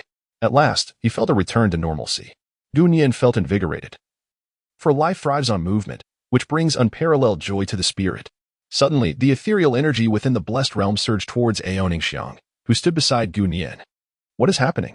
Ao Ningxiang inquired, her delicate features flushed with curiosity. In the next moment, her cultivation level ascended rapidly, from the 8th stage of human mastery to the 9th stage, reaching perfection, and then advancing to the 1st, 2nd, and 3rd stages of earth mastery. Gu Nian observed from the side as Ao Ningxiang directly transcended from the realm of human master to the realm of earth master. And remarkably, she achieved a seamless ascent to the 6th level of earth master. If other cultivators were to learn of this, countless young women would likely weep and fervently plead to join Gu Nian in his endeavors. Niagu, my cultivation. Ao Ningxiang exclaimed with immense joy as she opened her eyes. This scene was all too familiar to her. Hadn't she experienced something similar after her last session with Gu Nian? Suddenly, Ao Ningxiang realized that following Gu Nian made her cultivation as effortless as the act of eating and drinking. Gu Nian was unaware of the intricate thoughts swirling in Ao Ningxiang's mind. Following his breakthrough, the paradise of Dongtian began to offer its rewards once more. While Ao Ningxiang had only just concluded her own cultivation advancement, Gu Nian's cultivation began to break through. Celestial Master Level 1, Celestial Master Level 2, Celestial Master Level 3. Celestial Master Level 4. Gu Nian not only transcended to the realm of Celestial Masters but also effortlessly broke through 4 minor stages, directly ascending to the 4th level of Celestial Master cultivation. Without a moment's hesitation, Gu Nian promptly examined his personal status panel. He possessed the multiverse fishing system. Host, Gu Nian age, 16 physique, innate Dao body realm, 4th level Celestial Master cultivation ground, Cave Heaven and Fortunate Land talent, Martial Arts Grandmaster special ability, Lightning Power level 7, 80, Awakening pending. Techniques, Supreme Clarity Great Cave Scripture proficient. Maoshan Talismans proficient, Maoshan Array Compendium proficient, 18 Palms of the Dragon Subduing proficient, Golden Light Incantation proficient, Sword Control Technique proficient, Soul Claiming Sacred Sound proficient. Fishing Attempts, 0 Fishing Bait, 200, 000. My mastery over lightning power has ascended to a new level. Gu Nian secretly nodded. The higher the mastery of the power of lightning, the more formidable the might of his lightning techniques became. Not only did the potency increase, but the consumption of energy also diminished. Moreover, ordinary lightning techniques could hardly inflict any harm upon Gu Nian. Nian Gu, you are truly remarkable. As Gu Nian just closed his personal panel, he noticed Ao Ningxuang gazing at him with an expression of admiration. How impressive are you? Seeing her like this, Gu Nian couldn't help but tease. Ao Ningxuang was taken aback for a moment, then replied earnestly, Nian Gu, you are the most remarkable and capable person I have ever encountered. Moreover, you possess an entire world and the extraordinary ability to transform decay into the miraculous. The more she spoke, the more exhilarated she became. She felt that encountering Gu Nian and becoming his woman was indeed a fortune earned over several lifetimes. If other women were to know, they would likely be consumed by envy. For others, cultivation is a challenging endeavor. Yet for Gunye, these obstacles are hardly worth mentioning. Ao Ning Shuang was aware of her own innate talent for cultivation. As a result, without any significant effort, merely by accompanying Gunye in his exercises a few times, she effortlessly ascended to the Earth Master realm. Had she not experienced it firsthand, she would have never believed that such an absurd phenomenon could exist. All right. You have just broken through, and you need to familiarize yourself with your new realm. Gunye gently caressed Ao Ningxiang's cheek. However, Ao Ningxiang's words did not encompass the entirety of the truth. He possessed the ability to fish from the myriad realms, whether it be techniques, treasures, or even mystical artifacts, including divine elixirs capable of resurrecting the dead. The resources of countless worlds were at his disposal through his unique talent. Such privileges were reserved solely for someone like Gunye, a true master of his craft. Ao Ningxiang's perception of him was limited, and Gunye could only lament that this young lady remained too conservative in her understanding. Naturally, he would not divulge these matters to her. Yet, one thing remained indisputable: advancing one's cultivation while following him was far from a challenging endeavor. Subsequently, Gunye began to introspect on his own transformations. He leapt into the air without employing any techniques, relying solely on the strength of his physique, and his speed was astonishing. What is this speed? Gunye himself found it somewhat incredible. Subsequently, he unleashed a powerful punch. Boom! The small mountain before him instantly shattered into countless pieces. A series of resounding explosions followed. The mountains and rocks before Gunye are ravaged and scarred. Delightful. Gunye could not help but exclaim that he was now no different from a humanoid Tyrannosaurus. Each punch and palm strike was imbued with immense power. This was merely the strength of his physical form. If he were to further integrate Taoist techniques and martial arts, the potential unleashed would surpass anything previously witnessed. At this moment, he could undoubtedly lift an object weighing 10,000 pounds with just one arm. Gunye possesses a profound understanding of his own strength. Not only has his power increased, but his speed has also been enhanced. Furthermore, his physical defenses have seen significant improvement. One must recognize that the corporeal form of a dragon is exceedingly formidable. Merely refining a single drop of azure dragon blood has granted such remarkable augmentation to my physical prowess. Gunye could not help but envision the possibility of immersing himself in the blood of an entire dragon. Yet, such thoughts remain mere fantasies. After all, even a single drop of azure dragon's essence was nearly overwhelming for Gunye. The thought of consuming more dragon blood could very well lead to his own obliteration. Common weapons could scarcely inflict harm upon me. Furthermore, a resonating hum filled the air. As Gunye's thought stirred, flames spontaneously ignited before him. This was but mundane fire. Instantly, the flames surged towards Gunye, enveloping him. Ha ha! As expected, ordinary fire can no longer harm me. Subsequently, Gunye engaged in further experiments. Could this be considered a form of immunity to both water and fire? Gunye could not help but chuckle. This fishing expedition was indeed worth its weight in gold. The power of lightning speaks for itself. Under Gunye's experimentation, it had directly manifested unique capabilities. During thunderstorms, Gunye's perception could extend to cover several dozen kilometers. Moreover, in such extraordinary weather conditions, his strength could be further augmented. Ha! Under these special circumstances, it might yield remarkable effects. Gunye smiled. With his current strength, eliminating Shi would be an effortless task. If Shi were foolish enough to scheme against him, he would not hesitate to strike him down. Gunye had never shown mercy to his adversaries. The power of lightning could indeed be wielded in such a manner. Gunye pondered thoughtfully. A sudden inspiration struck him. If his perception could be so remarkable during a thunderstorm, what about at other times? Before long, he exclaimed, ha! It actually worked. Gunye was filled with immense joy. For him, the creation of unique martial arts techniques posed no challenge whatsoever. With a mere thought, he immediately entered a state of profound enlightenment. Should a master of the celestial teacher realm be present and observe closely, they might discern the subtle nuances at play. Centered around Gunye, a delicate force of lightning emanated outward like ripples in water, radiating in all directions. The surrounding trees, grasses, spiritual herbs, and rocks were vividly clear within Gunye's perception. However, this expansion ultimately reached only a distance of 3 kilometers at that moment. Everything within a 3-kilometer radius of Gunye is vividly reflected in his mind. The ability to perceive all within this distance consumes little energy. This skill is quite remarkable. Gunye opened his eyes, retracting the released power of lightning. This surge of lightning energy was exceedingly subtle, imperceptible to practitioners below the celestial master level. Let us henceforth refer to it as the Heart Network. Gunye directly named this skill for himself. He cast a glance at the location where Ao Ningxiang was situated. Gunia could sense that Ao Ningxiang was still in the midst of her cultivation. Although Ao Ningxiang had encountered numerous fortuitous opportunities that had transformed her physique into something extraordinary, it still paled in comparison to his innate Dao body. To truly elevate her strength, Ao Ningxiang required additional time to thoroughly assimilate her newfound power. Otherwise, the enhancement she had achieved would be as insubstantial as a castle in the air. This was something Gunia could not assist her with. Thus, he decided to explore the blessed realm for a while. Gunia was in no hurry to venture outside, for the troubles with his uncle Jiao had been resolved. Recently, he found himself residing in Rinjia village, enjoying a period of tranquility. The most crucial aspect was the enhancement of his own abilities. With his newfound strength, Gunia no longer felt the urgency he had experienced before descending the mountain. Instead, he now possessed a sense of leisure, taking the opportunity to wander through his own paradise, feeling quite at ease. With a swift motion, the Taishang Jiawang demon-slaying sword soared into the air, and Gunia leapt gracefully, soaring through the skies on his sword. The sensation was simply exquisite. Riding the winds on his sword, he reveled in the freedom of the heavens and the earth. How delightful! How exhilarating! Gunia soared through the sky with his sword, moving with astonishing speed. He felt an unparalleled clarity of thought. A cultivator should be just so, free to go wherever he desires, unrestrained and at ease. Gunia gazed downward, where mountains and vegetation unfolded before his eyes. He circled in the air a few times, thoroughly pleased with the transformations of this paradise. At this moment, he felt invincible. Even when confronted by ancient beings, he could swiftly retreat into his sanctuary.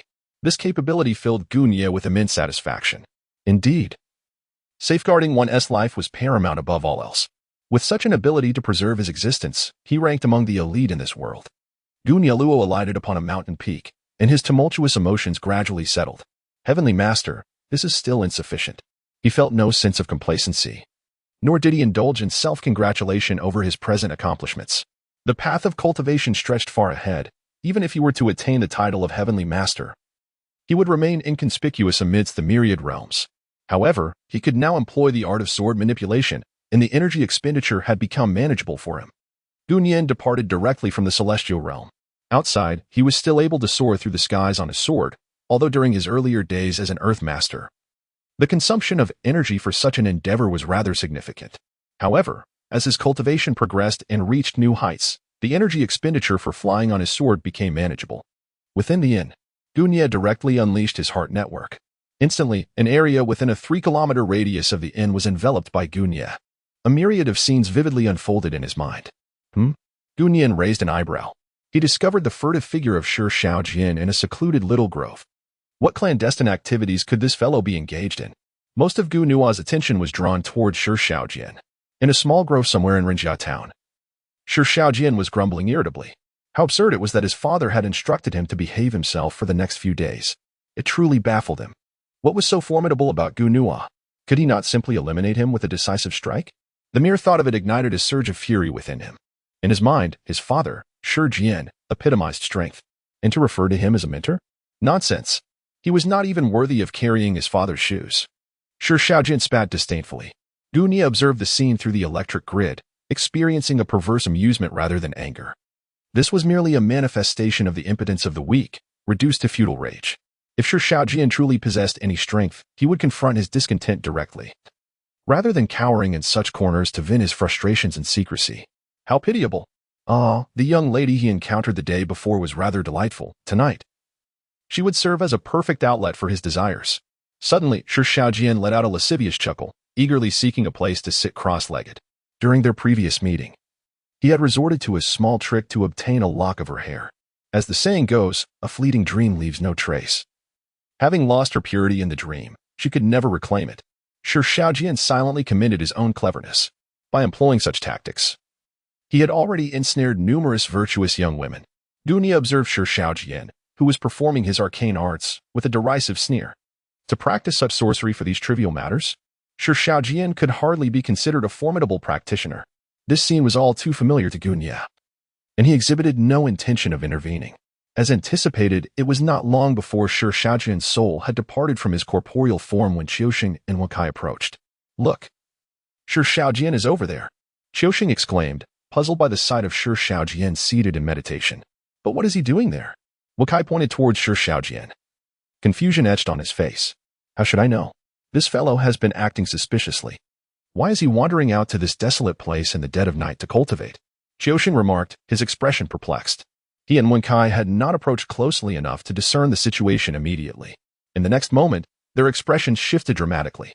From the depths of the forest sprang forth a pack of ravenous wolves, who wasted no time in lunging towards Shi Xiaojian's body. What should we do?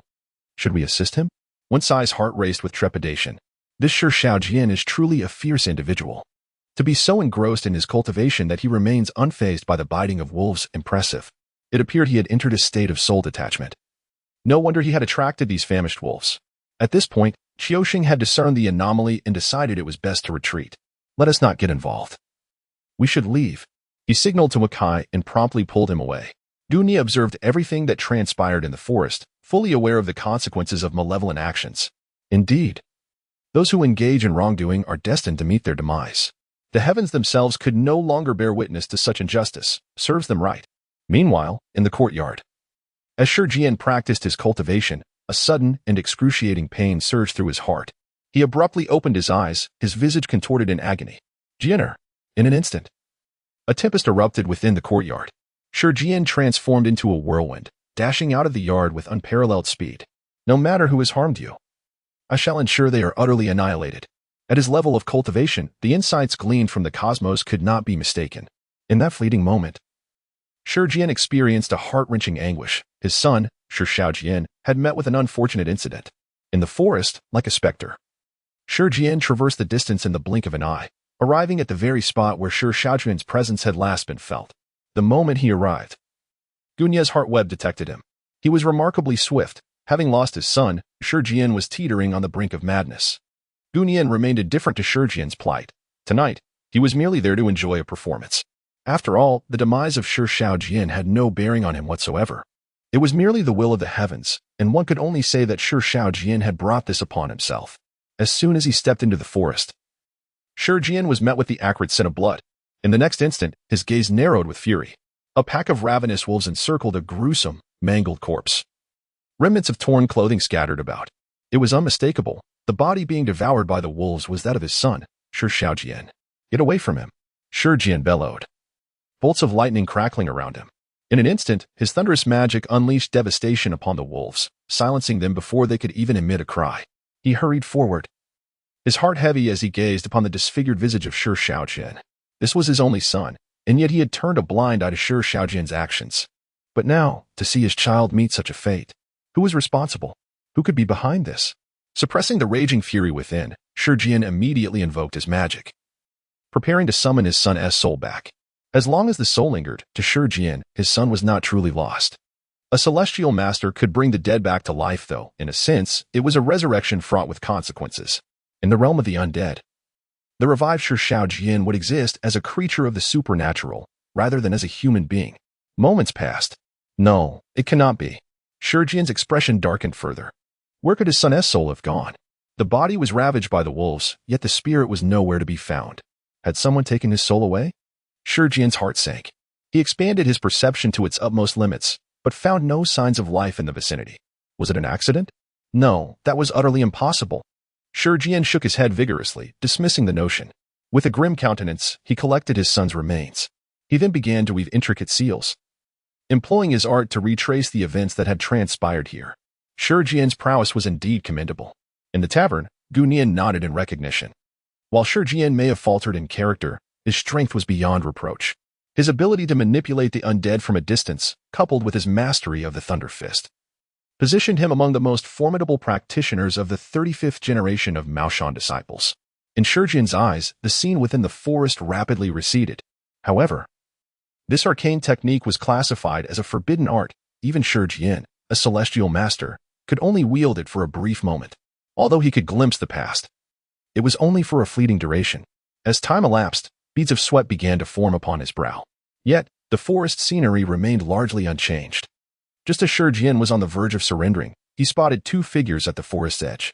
It was none other than Qiuxin and Wakai, who had recently appeared here. How dare you, Linjiu, send them to harm my son? Shi Jian rose, his eyes reddened with fury, his entire being brimming with murderous intent. Having slain my son and remaining unperturbed, I shall ensure those two beasts pay the price. Without a moment's hesitation, Shi Jian surged toward the ancestral hall. Within the hall, as Jioshu was engrossed in his cultivation, an unsettling sensation surged within him, causing his brow to twitch violently. What is happening? He pondered, bewildered by this sudden disquiet. He promptly ceased his practice. Master, we have returned, came the voices of Qiuxing and Wakai from outside. Jioshu, filled with curiosity, stepped out to inquire. Did you encounter anything unusual on your way back? Master, you were truly remarkable, Jioshin replied, momentarily taken aback, before recounting the events he had witnessed in the forest. After speaking, he shook his head. That scoundrel, Shi Jian, has committed countless transgressions. Indeed, even heaven can no longer bear witness. Upon hearing Qiuxin's words, Jioshu was suddenly struck with alarm. This is bad. You two, quickly seek your master. In that moment, Jioshu comprehended the source of his earlier unease. Although Qiuxin and Wenkai were puzzled, they did not linger with questions. Just as they were about to depart, a thunderous roar echoed from outside the hall. Linjiao, surrender those two wretches to me. Qiuxing and Wakai, who had just approached the hall's entrance, were taken aback. Upon glancing upwards, they beheld ominous clouds gathering above the ancestral hall. Lightning flickered within the darkened sky, and a colossal vortex began to form, as if the hall was ensnared in the eye of a tempest. What is transpiring? Why has the sky suddenly darkened? Is a torrential downpour imminent? Many were awakened by the overwhelming commotion. Those outside were drawn by curiosity, while the practitioners within the hall observed the ominous clouds with grave expressions. Such phenomena were manifestations of a celestial master's formidable aura. What is going on? Has a celestial master suddenly unleashed their power? Quickly, let us investigate the ancestral hall. In an instant, numerous figures hastened towards the hall.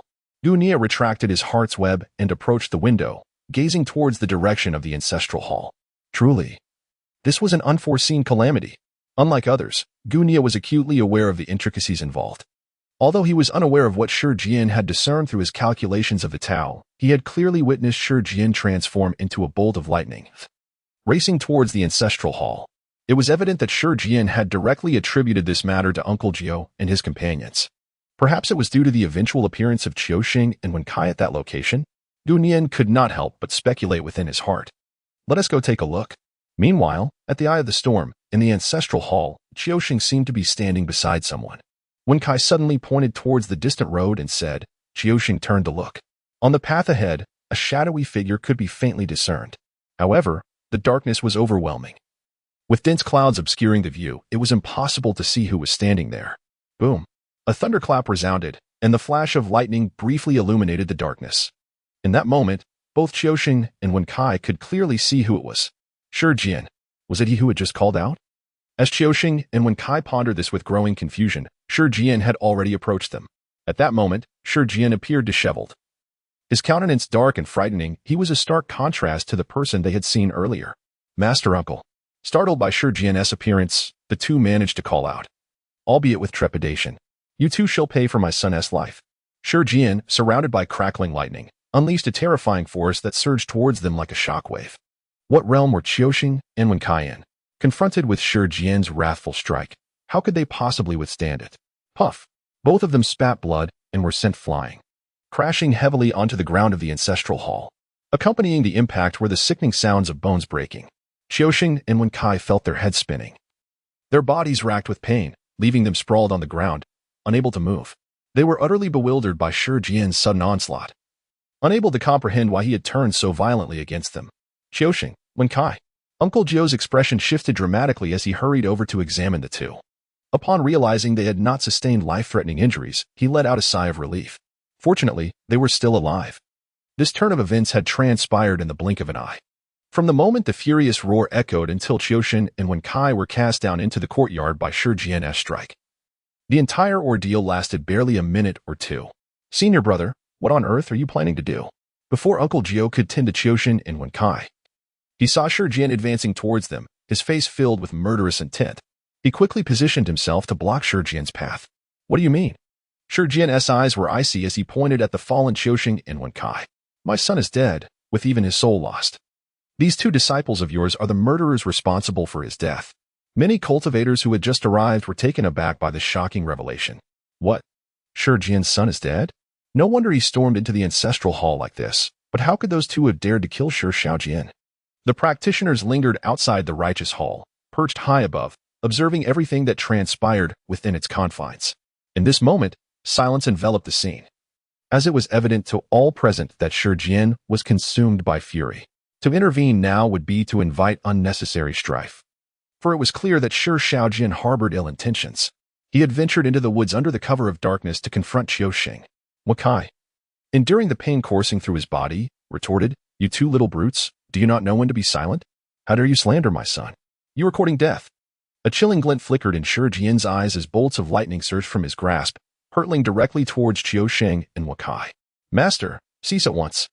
Jiao Shu immediately invoked his Taoist arts, creating a barrier of spiritual energy that enveloped Qiusheng and Wakai. The thunderous crashes of lightning collided with the protective shield, causing it to tremble violently, yet it remained intact. "Linjiao, do you truly intend to obstruct me?" Shi Shaojian paused his assault, fully aware that under Linjiao's protection, he could not swiftly eliminate Qiusheng and Wenkai. "Brother, there must be some misunderstanding in this matter," Jiao Shu urged hastily. "Misunderstanding? What misunderstanding could there possibly be? Pray tell, why were they two seen at that hour in such a place? And how is it that my son met his demise there?" Shi Jian's voice was laced with an icy venom. "We merely followed Shi Shaojian out of suspicion, never anticipating that he would fall prey to a pack of wolves," Qiusheng and Wenkai declared, revealing the truth. "Do you dare to argue?" Shi Jian scoffed. "What a coincidence! There cannot be so many coincidences in this world." He coldly interrupted them, resolute in his beliefs, unwilling to alter his conviction regardless of the facts. "Brother, they previously informed me of this incident. I intended to discuss it with you, but I never expected," Jiao Shu sighed, recognizing that a misunderstanding indeed lay at the heart of this conflict. Yet now, it seemed Shi Jian was unwilling to hear their explanations. "Huh, you claim innocence after slaying my son? I find myself pondering how these two little brutes could possess the audacity to commit such an act." As Shi Jian spoke, he disregarded Qiusheng and Wenkai entirely. His gaze fixated on Jiao Shu, unleashing a shocking accusation. "Linjiao, were you the one orchestrating this from behind the scenes?" This assertion left the onlookers outside the righteous hall in stunned silence. Should this be true, the situation would escalate dramatically. However, they also contemplated the matter, refusing to accept a single narrative. After all, Jiao Shu's character was well known to them. Such actions seemed entirely out of character for him. "Brother, they are also my disciples. Could you not temper your words?" The expression on Master Jiao's face began to falter. Initially, he had hoped to resolve the matter amicably. However, Shi Jian proved to be exceedingly aggressive, incessantly referring to him as a little beast. Where could Master Jiao, as a mentor, find dignity in such a situation? The harsh words stung. "When you commanded them to take my son's life, did you not consider the consequences?" A fierce intensity radiated from Shi Jian's gaze. "Today, I must seek justice for my son." "Master, cannot we sit down and discuss this matter civilly?" Master Jiao inquired with a solemn tone, the aura of a celestial master coalescing around him. "Linjiao, will you hand over these two? If you are willing to surrender them, I shall pretend this incident never occurred." Shi Jian's eyes narrowed, pressing Master Jiao further. "Master, Shi Shaojian's death truly has nothing to do with us. We were far away." Never approaching Shi Shaojian, Qiusheng and Wencai's expression shifted dramatically. If Master Jiao abandoned them now, they would indeed face a fate devoid of burial. "I know precisely what manner of individuals my disciples are. I can assure you they would never engage in such actions." Master Jiao shook his head, firmly rejecting the proposition. "Master, why not return for now? I will provide you with an explanation by tomorrow." The truth behind Shi Jian's demise could be unveiled merely by visiting the site of death and employing Taoist methods to deduce the cause. In due time, he could indeed deliver an explanation to Shi Jian. "Tomorrow?" Shi Jian retorted, a chilling laughter escaping him. "That is far too long. I cannot wait." His imposing presence grew increasingly terrifying. "Linjiao, do not test my dwindling patience. Surrender them to me, and I shall depart immediately." A peculiar gleam flickered in Shi Jian's eyes as he awaited Linjiao's decision. "Master, we truly are innocent." Qiusheng and Wenkai struggled to rise, hastily defending themselves. Master Jiao raised his hand to silence them. "I believe you. Regardless of what transpires today, I will not surrender either of you." With tears welling in their eyes, Qiusheng and Wenkai felt a wave of reassurance wash over them. To be under Master Jiao's tutelage was indeed a stroke of fortune. Linjiao's compassion was overwhelming. After all, they were but two inconsequential disciples.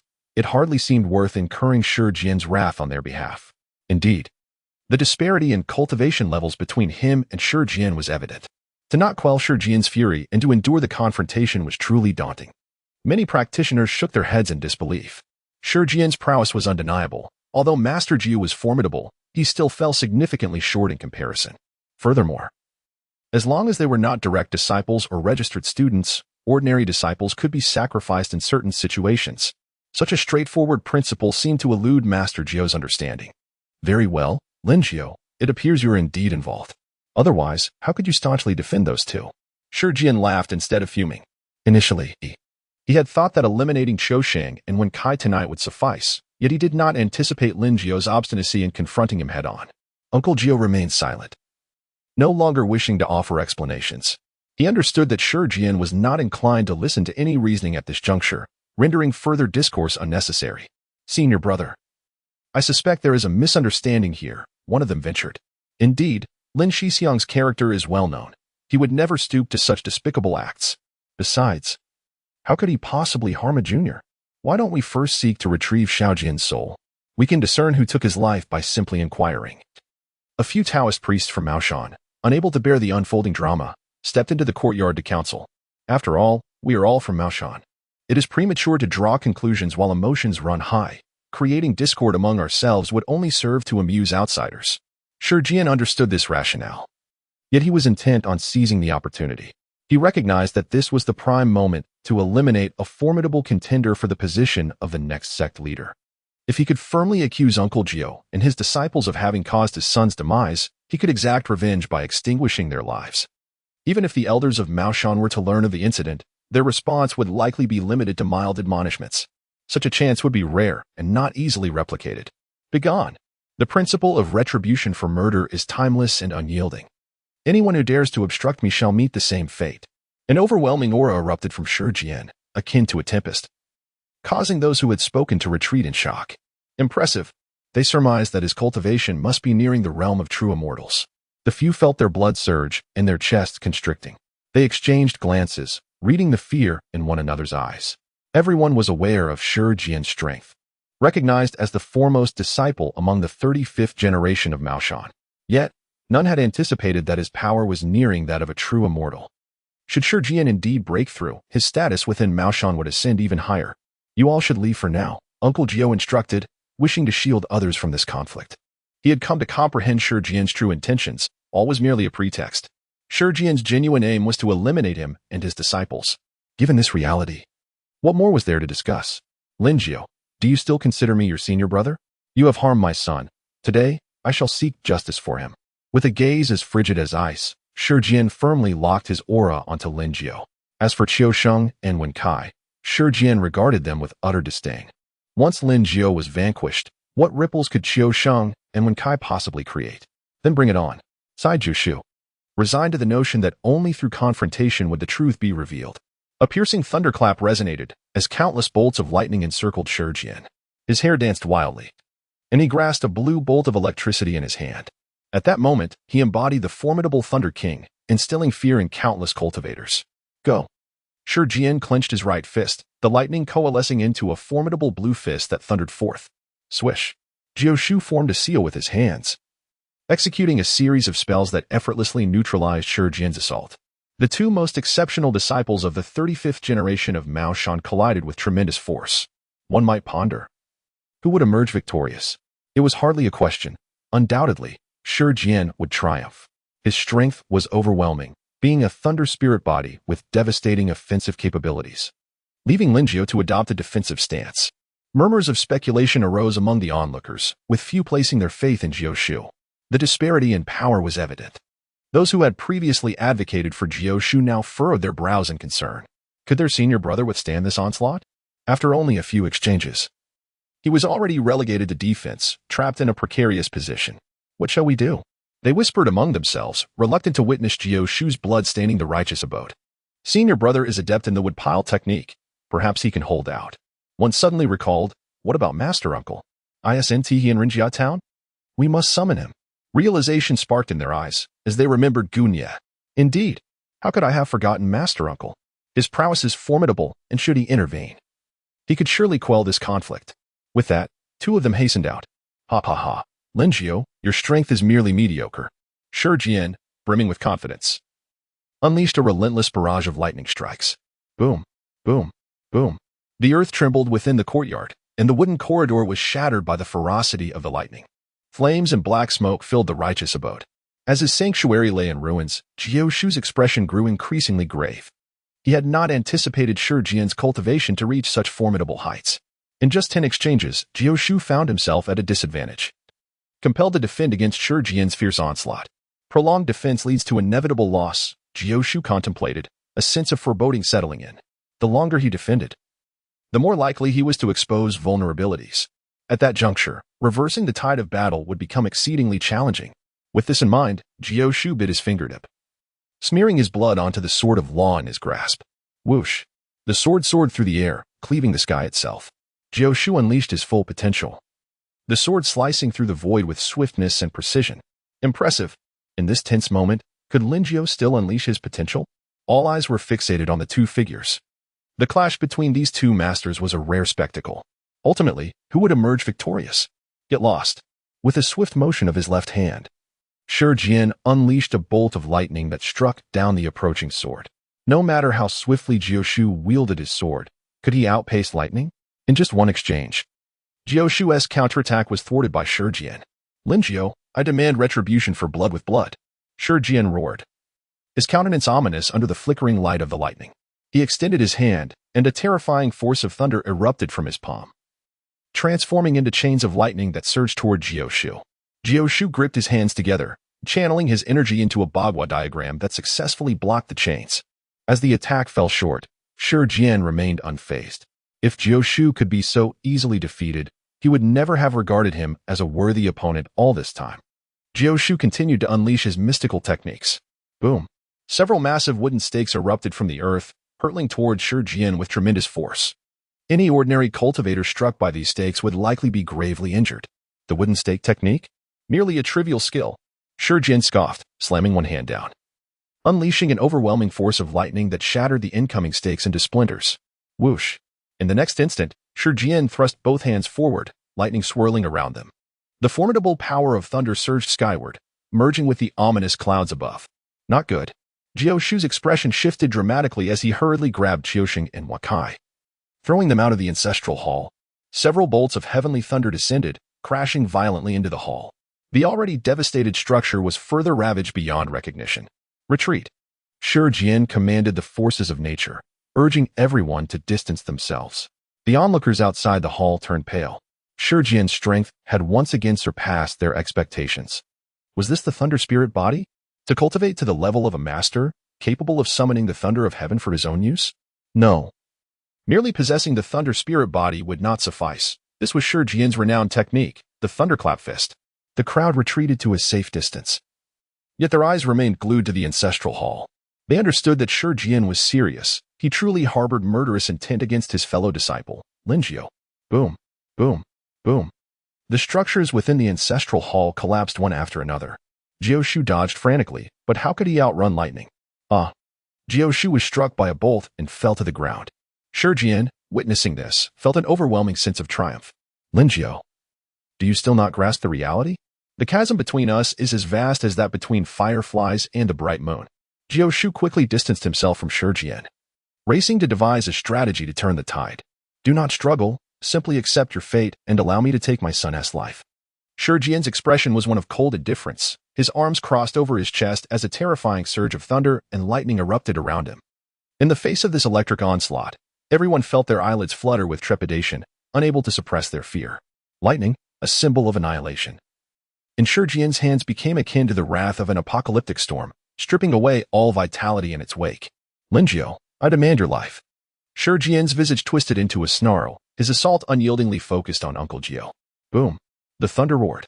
Uncle Jiao had no means to evade this strike. Being forcefully pinned against the wall by the lightning, left with no choice but to endure the blow. With a sickening thud, he fell to the ground, spitting out a mouthful of foul blood. Die. Shi Jian cackled, launching another attack without affording Uncle Jiao a moment's respite. Having struck once, a second lethal blow was already unleashed. Master, be careful. Qiusheng had returned to the ancestral hall without anyone noticing, leaping forward to shield Uncle Jiao. Get back. Uncle Jiao's face paled in shock. He had not anticipated Qiusheng would return to take the hit for him. Aya, struck by the lightning. Qiu Sheng cried out in anguish, collapsing to the ground, his fate uncertain. Qiu Sheng. Uncle Jiu's heart ignited with fury, quickly channeling his energy to retaliate against Shi Jian. Weak, utterly weak. Lin Jiu, your prowess pales in comparison to mine, and your mastery of the arts is inferior. How can you hope to contend with me? Shi Jian reveled in his superiority. He had long awaited this moment, and now he finally seized the opportunity. In high spirits, Shi Jian felt no sorrow over his son's fate. Instead, he found it fortuitous that Shi Shaojian encountered trouble at such a critical juncture. Shi Jian, even if you wish to take my life today, it won't be so simple. Uncle Jiu donned his Taoist robe, flames of determination flickering in his gaze. He was no mere clay figure. Confronting the aggressive Shi Jian, Uncle Jiu found his own anger igniting. Only then did Shi Jian notice the Bagua diagram that had appeared in Uncle Jiu's hands. Huh, you don't think that with this Bagua diagram you can thwart my Thunder Fist, do you? We'll find out, Uncle Jiu replied gravely, positioning the Bagua diagram before him. This artifact was somewhat unique, but whether it could withstand Shi Jian was uncertain in Uncle Jiu's mind. Die for me. Shi Jian showed no fear, directly unleashing the Thunder Fist. Multiple arcs of lightning erupted simultaneously. Concurrently, several bolts of heavenly thunder from the storm clouds above the ancestral hall were drawn to Shi Jian's command. Block it. Uncle Jiu grasped the Bagua diagram tightly, placing it defiantly in front of him as the terrifying force of lightning descended from both the front and above. Boom. The deafening roar reverberated through the air. Those outside held their breath, acutely aware that a decisive battle between the two was imminent.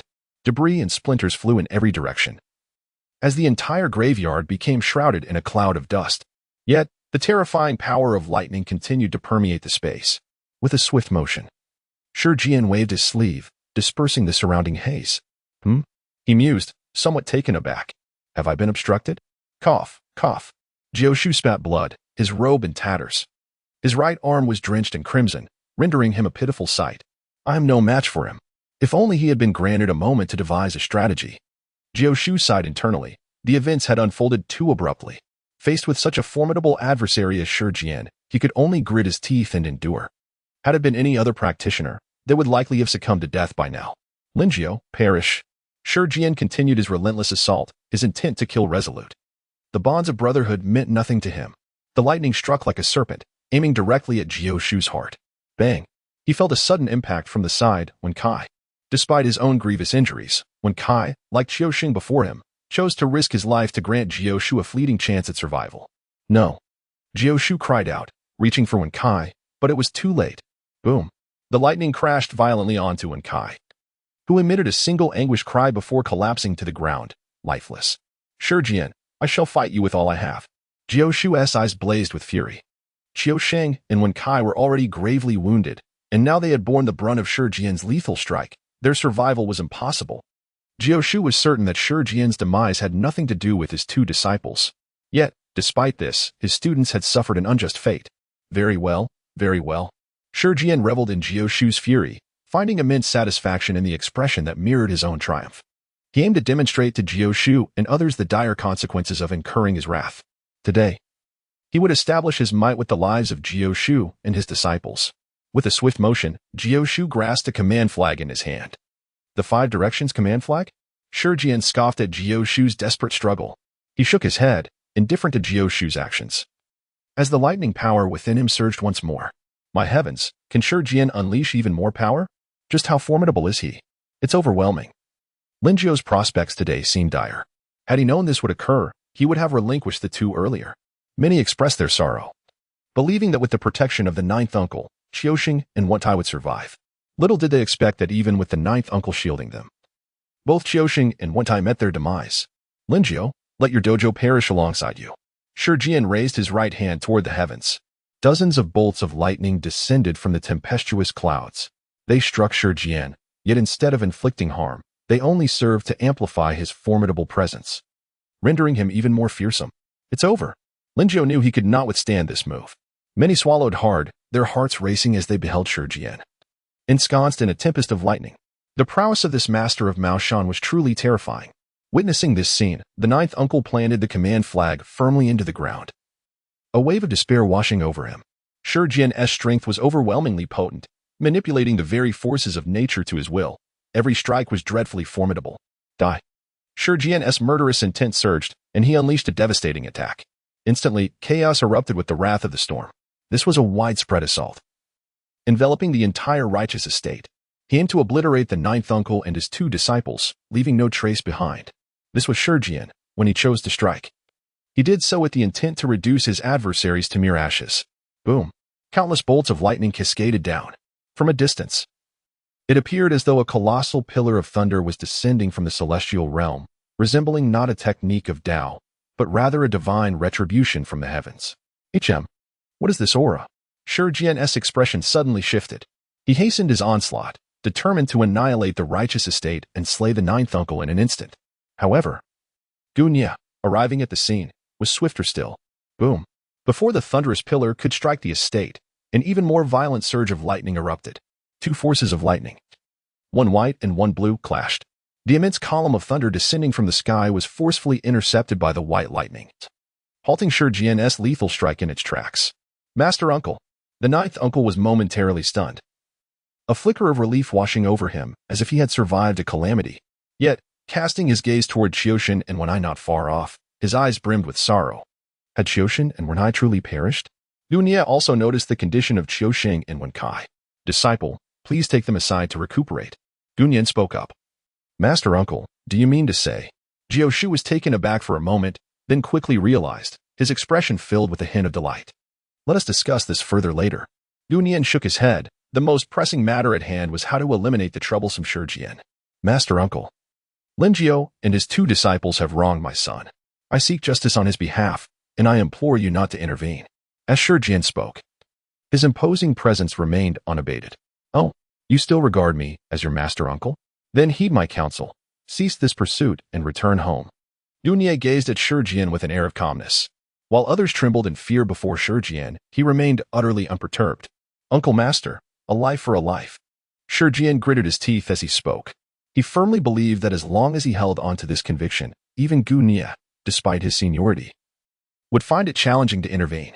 Do not burden me with your words. I am well aware of how your son met his demise. The reason you cannot find his spirit is that Shi Shaojian voluntarily departed from his corporeal form. Thus, he attracted a pack of wolves to devour his flesh. You are more aware than anyone of your son's true nature. Gunian spoke without reservation, declaring, I am here today. No one shall dare to act recklessly. You, with your golden hair and foolish tongue, spout nothing but nonsense. Shi Jian could no longer contain his fury and erupted in a tirade. You wretched creature. I addressed you as Shirshu out of courtesy. Without that respect, what are you worth? What is this? Has your veil of modesty been torn away, leaving you enraged in your shame? Gunia remained unperturbed, having witnessed the entire process of Shi Shaojian's demise. Your son engaged in unscrupulous deeds, and even the heavens could no longer bear it, leading to his death. Shi Jian, you certainly know how to seize an opportunity, insisting on placing the blame squarely upon the shoulders of those three disciples. As Gunia's words resonated, the expressions of those in the distance shifted dramatically. How is it that I feel he speaks the truth? Could my respected uncle possibly utter falsehoods? It seems that Shi Jian harbors ill intentions indeed. Such murmurs naturally reached Shi Jian's ears. Enough, he bellowed, silencing the chatter instantly. He surveyed the surroundings, his gaze imbued with a chilling intent. Gunia, my son has perished, and Lin Jiao along with his two disciples are the culprits. Today, I shall avenge my son. Whoever dares to obstruct me shall face death. The threat in his words was unmistakable. Oh, then by all means, do try, today. I shall protect those three. Gunian was unfazed. How did these two come to blows? One sought to kill, while the other aimed to protect. Tonight was indeed lively. The onlookers could not help but speculate on which of these two thunder spirits was superior. It was difficult to ascertain. Shi Jian had been cultivating for a considerable time, nearing the realm of the true person. Although Gunian possessed formidable talent, her time spent in training was relatively brief. Should a confrontation ensue between her and Shi Jian, she would likely find herself at a disadvantage. Clearly, the majority favored Shi Jian. One was a long-established king of thunder, while the other was a recently emerged genius from Maoshan. The impending clash between these two thunder spirits ignited excitement among the crowd. Such a battle would undoubtedly surpass the previous one in intensity. For these cultivators, witnessing such a conflict would also prove beneficial to their own practices. If one disregards courtesy, then one shall meet their end alongside Lin Jiao and his two disciples. Enraged, Shi Jian was the first to strike. launching an assault on Gu Nian. Lightning twisted into serpentine forms, swirling through the air, imbued with a chilling intent and formidable destructive power. It charged forth in the most straightforward and direct manner. Aimed at Gu Nian. Break. Gu Nian stood still, raising a finger. The bolts of lightning, dancing towards him, dissipated autonomously before they could draw near. Immediately thereafter, a tempest of electric brilliance surged around Gu Nian, distinct from the lightning that coiled around Shi Jian. The thunderous radiance enveloping Gu Nian is vast and majestic, akin to the celestial mountains of the heavens, instilling a sense of spine-tingling awe. In the moment one faces Gu Nian, an overwhelming despair arises, as if one were clashing with the very forces of nature. Particularly when Gu Nian's might erupts, the brilliance emanating from him instills a profound fear. In stark contrast, Shi Jian, amidst the entwined lightning, exudes a chilling and ominous aura, evoking a terrifying sense of impending doom. Each of their thunderous arts possesses its own unique allure. Celestial Master? Shi Jian remarked, unable to suppress his astonishment upon sensing the realm that Gu Nian had unleashed. His prior suspicions were further solidified throughout their encounter. The opponent had been concealing his true cultivation. If you assert it to be so, then it must be the case. Gu Nian did not opt for convenience. Shi Jian, a man of stubbornness, believed that conversing with him was akin to playing music to a deaf audience. Since the faade had already been shattered, there was no need for further explanations.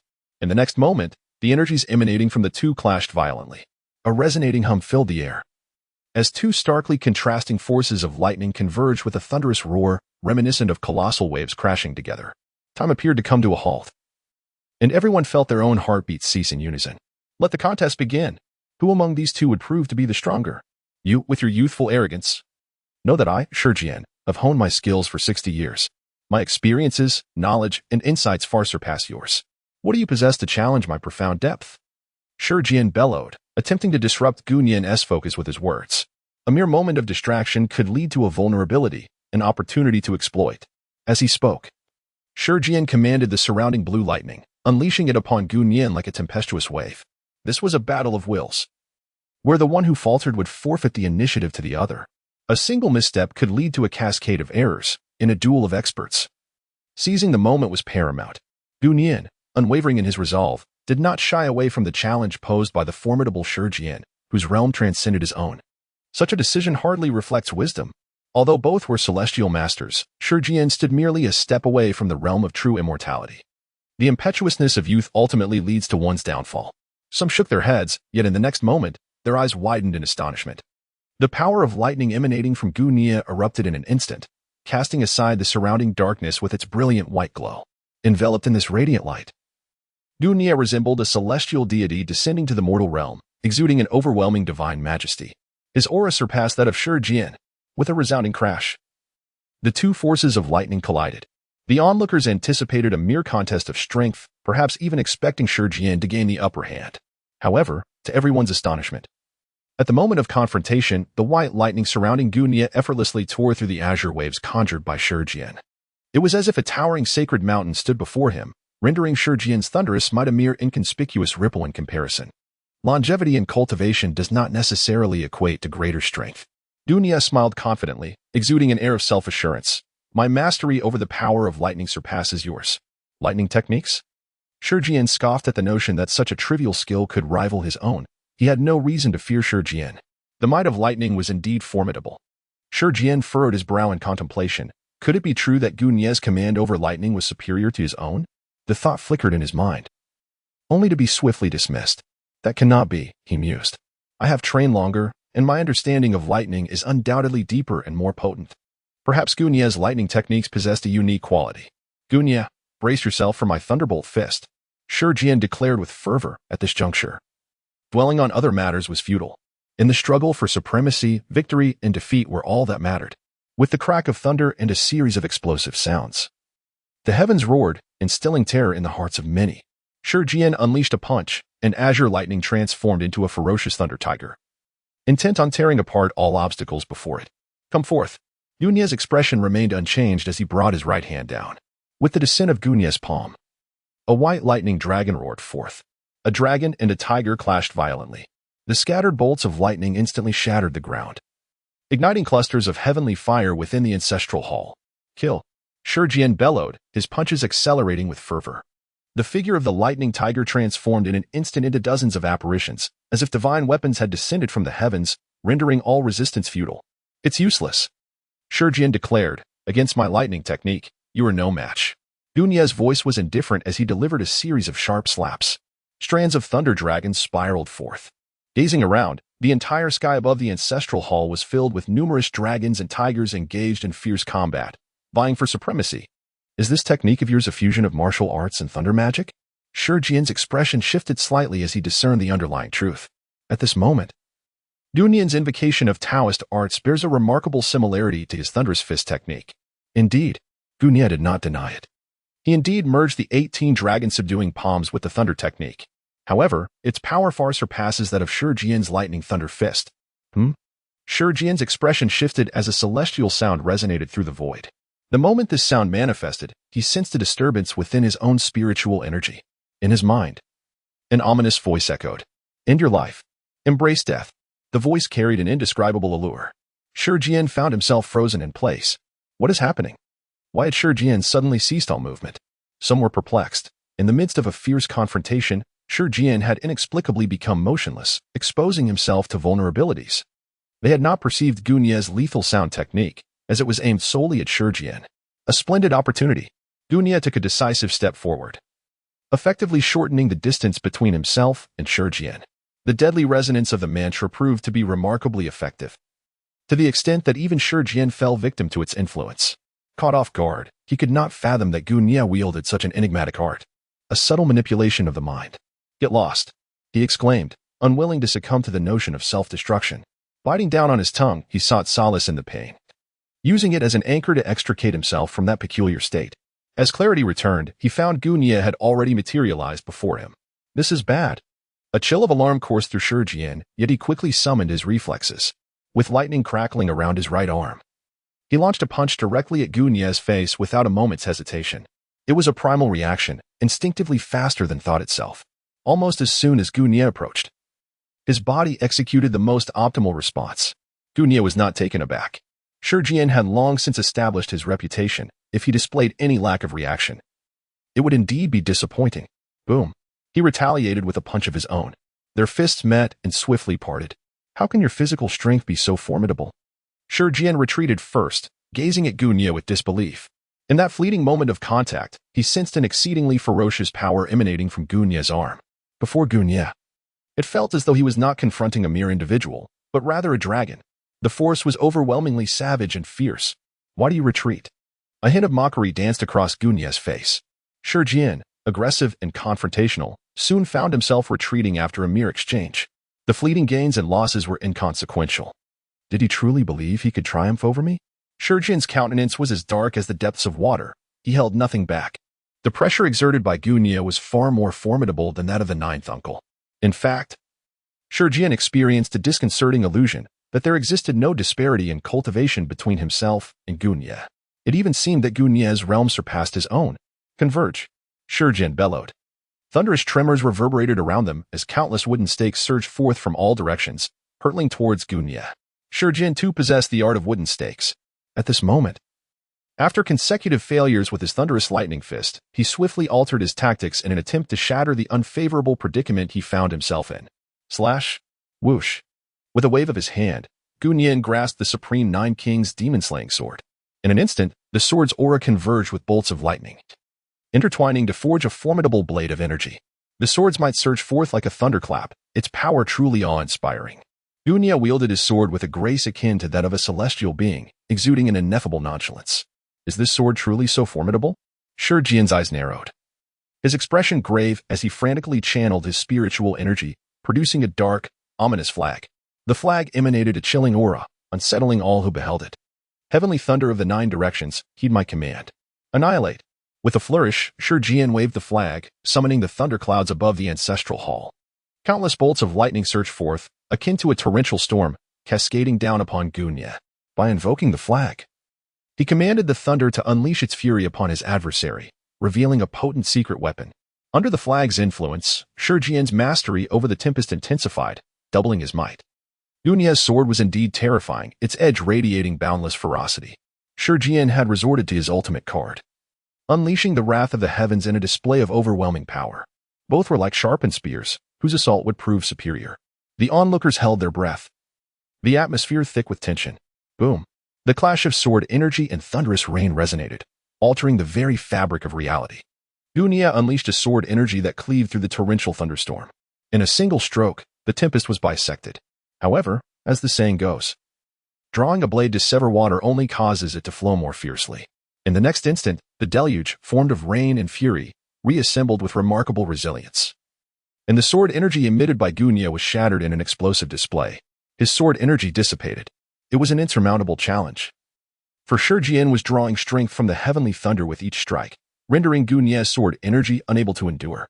Now, Gunia found himself in a precarious situation.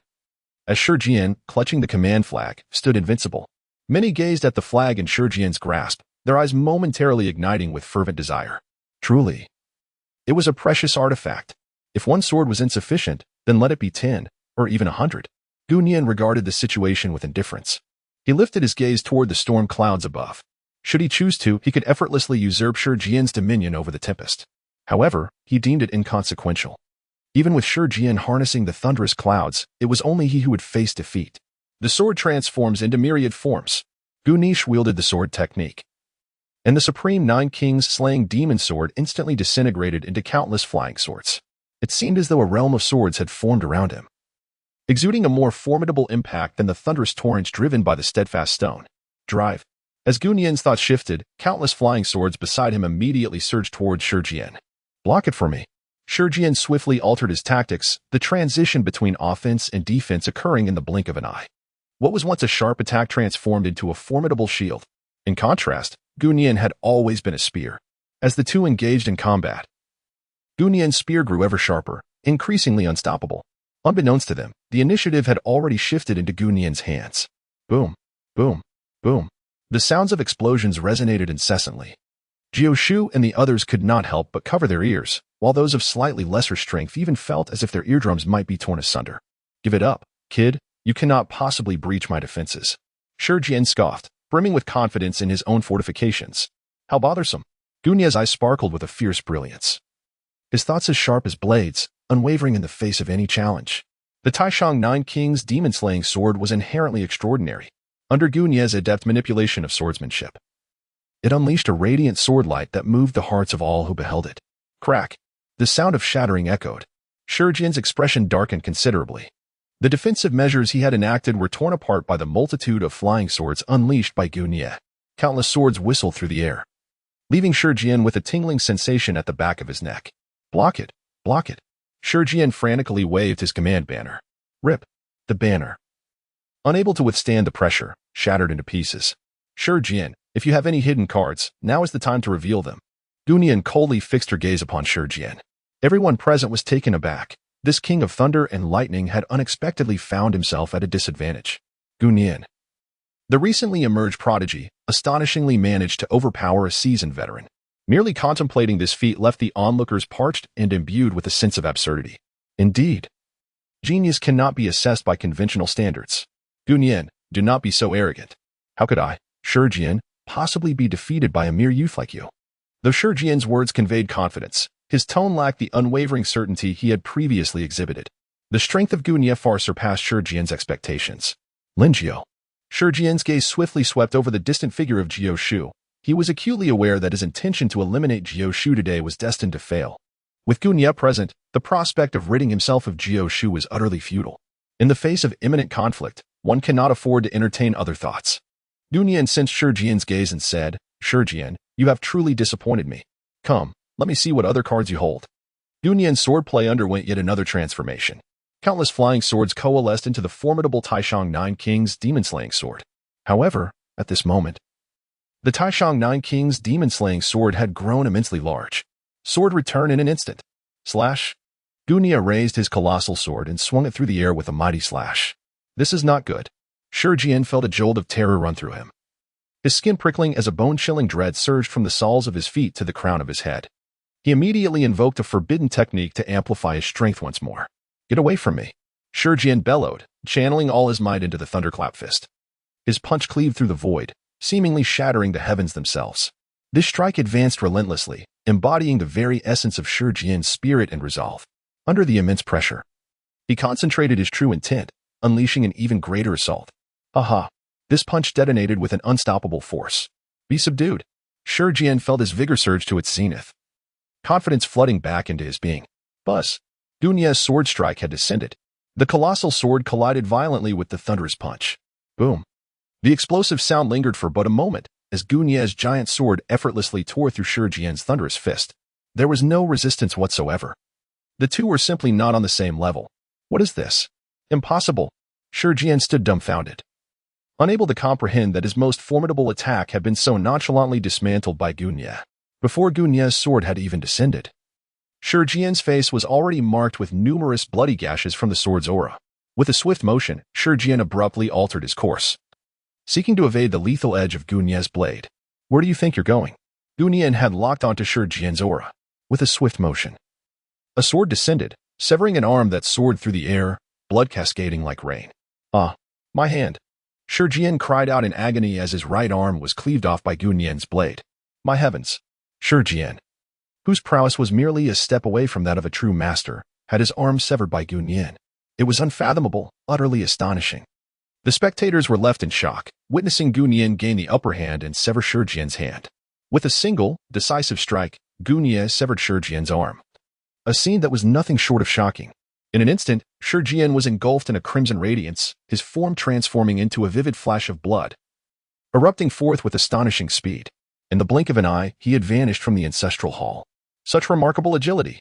This was a forbidden technique, one that drew upon the very essence of his blood. It was unexpected that Shi Jian would choose to flee. Onlookers gazed in astonishment at the direction of his retreat, filled with a mix of admiration and concern. When Gunye and Shi Jian had engaged, none had anticipated such a turn of events. The seasoned warrior against the rising prodigy, a severed limb, and a hasty escape. Master has triumphed. Splendid! The tension that had gripped Jiao Shu's heart finally dissipated. Gunye's prowess has once again reshaped his understanding. Ninth Uncle contemplated this and found it truly astonishing. Gunye fixed his gaze on the direction in which Shi Jian had departed, making no move to pursue him. Shi Jian was already injured. How far could he possibly flee? Instead, he was curious to see what other tactics he might employ. Gunye suppressed the murderous intent surging within him and turned to approach Jiao Shu. Qiao Xing and Wen Kai were in a dire predicament, and he thought it prudent to assess their situation before proceeding. As for Shi Jian, the recent strike had not only severed his arm, but had also left a lingering trace of sword energy upon him. Following this trace, Gunye could effortlessly track Shi Jian's whereabouts. Outside the ancestral hall, a profound silence enveloped the atmosphere. Everyone remained in stunned disbelief. Yet they understood one thing: the remarkable feats of Gunye this night would soon echo throughout the entire cultivation world. It would not be long before Gunye's name, a testament to his genius, would be known far and wide. Across the vast expanse of the 9 provinces, countless sects and practitioners thrived. Yet those who ascended to the level of celestial master possessed undeniable talent. Within any given faction, a celestial master is considered a pillar of strength, while a true person often serves as an elder, a cornerstone of the sect's power. Encounters among practitioners are perilous. A moment's carelessness can lead to fatal consequences. While clashes between celestial masters are rare, instances of life and death combat, when they do occur, are exceedingly uncommon. Yet tonight, within the ancestral hall of Rinjia town, 2 celestial masters clashed fiercely, their strengths ranked among the elite of their kind. In less than 30 exchanges, the seasoned celestial master Shi Jian was forced to flee, now an armless fugitive. The most significant aspect of this confrontation was that it was not merely a dispute between sects, but rather an internal strife within Maoshan. In terms of seniority, Shi Jian had undoubtedly overstepped his bounds. Yet, he had contrived a justification for his actions, rendering his future intentions most intriguing. Would he return to Maoshan, or would he defect from the sect? Though Shi Jian had survived, he bore the humiliation of a severed arm, a profound disgrace for a celestial master. Moreover, many were well aware of Shi Jian's character. He was not one to forgive easily. The vendetta for his lost arm would surely haunt him. In front of the ancestral hall, Jiao Shu gazed at Gunye, his heart racing with excitement. Master Uncle, he called out, his voice betraying his calm demeanor. During his earlier confrontation with Shi Jian, he had felt the stark disparity in their strengths. In just a few exchanges, Jiao Shu found himself at a disadvantage. Had it not been for Gunye's timely intervention, he feared that the 3 of them might have perished that night. He expressed his heartfelt gratitude for his master uncle's assistance. Gu Nian listened to Uncle Jio's expressions of gratitude and waved his hand, indicating there was no need for such formality. He was already aware of the circumstances and would not allow Shi Jian to indiscriminately take innocent lives. First, he would observe the two of them. Gu Nia approached Qiuxin and Wen Kai, followed closely by Jisu, whose eyes were filled with concern. Although he had gleaned from Gu Nia's earlier words that there might still be hope for Qiuxin and Wen Kai, Jisu remained uncertain. At that moment, Qiuxin and Wen Kai were on the brink of death. Anyone else in their presence would likely shake their head in despair, preparing for the worst. There is still a chance, Gu Nia declared. First, let us take them back to my residence. Gu Nia said to Jioshu. Very well. Jioshu nodded, acknowledging that the ancestral hall had been utterly destroyed, rendering it uninhabitable for the time being. Furthermore, the presence of numerous onlookers made it an unsuitable venue for conversation. Please, step aside. Senior Gu, take your time. The group hastily parted to clear a path. The earlier display of Gu Nia's formidable prowess was indelibly etched in their minds. They were eager to curry favor with him and had no desire to invite unnecessary trouble upon themselves. Gu Nia is evidently focused on serious matters, and everyone possesses the discernment not to impede his endeavors. Once Gu Nia departs with Uncle Jio and the others, the crowd finally speaks up. It is truly astonishing. Such a young celestial master possesses such formidable power. A prodigy. They remain immersed in the aftermath of the recent battle, still grappling with disbelief. How could the renowned Thunder King, Shi Jian, have been so decisively defeated? He fled in a state of disarray, clearly overwhelmed. It is evident to any discerning observer that Gu Nia's prowess surpasses his own. Had Shi Jian not made a hasty retreat, he might well have perished at the ancestral hall tonight. Swiftly, the news must be relayed. Gu Nia is not to be trifled with. Some individuals, their eyes glinting with intensity, vanished into the night with remarkable agility. The information spread like wildfire, a tempest of rumors. Unbelievable. How has Gu Nia cultivated such strength? Was he not recently accepted as a disciple by the esteemed elder of Maoshan? Nearby, in another sect, one elder's face was etched with astonishment. How old is Gu Nia? Nearly in his 20s, yet he has already triumphed over Shi Jian. These two pieces of news are indeed sensational. Could it be that Maoshan has released a smokescreen, revealing that this prodigy has now emerged without reservation? The seated patriarch speculated. It is quite plausible. A talent that has not matured is of little use, regardless of their prowess. However, Gu Nia from Maoshan has already established his momentum. Several other elders chimed in. Go, disseminate orders that our disciples must not provoke this individual. A similar scenario is unfolding in nearby sections. And this is merely the beginning. The news of Gu Nia's triumph over Shi Jian at the ancestral hall will continue to circulate among practitioners for some time, eventually causing a genuine uproar. Meanwhile, the architect of it all, Gu Nia, has already returned to the inn. Master Uncle, how may I assist you? He inquired, observing the settled Qiuxin. When Kai and Jioshu promptly asked, Nephew, please arrange a formation in the room that can isolate sound. Gu Nian pondered the matter. The forthcoming techniques he intended to employ would create quite a stir, and he wished to avoid unnecessary complications. Very well, Uncle Jio nodded in agreement. For him, this was merely a trivial task.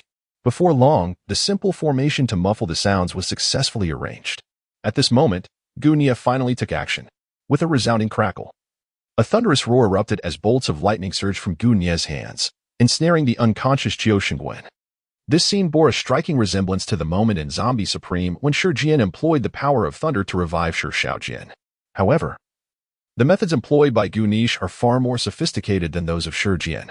Furthermore, Qiuxing and Wen Kai still possess a breath of life, unlike Shi Shaojian, who has perished and been forcefully resurrected by Shi Jian, transforming into a corpse demon. Half an hour later, am I still alive? Wen Kai exclaimed, This is wonderful. We are still alive. Qiuxing and Wen Kai shouted with immense joy. Upon awakening, they discovered that their wounds had vanished without a trace, restored to their original state. Shouldn't you express your gratitude to your master? Jioshu stepped forward, a hint of a smile gracing his face. Thank you, master. Qiuxin and Wen Kai quickly realized that their current state of well-being was entirely due to Gu Nish's intervention. Now, considering the events of this evening, you must be quite weary. Gu Nia gazed at the three disciples of Master Jio, acknowledging the devastation of the ancestral hall. The reconstruction would require some time, thus, he suggested that they reside here for the interim, ensuring mutual support. Very well, I will trouble you for a while, Master Jio acquiesced. As for Shi Jian, he was still alive, and given his temperament, he would undoubtedly seek vengeance. Living alongside Gu Nie would ensure that any eventuality could be managed. Soon enough, the room was left with Gu Nie alone.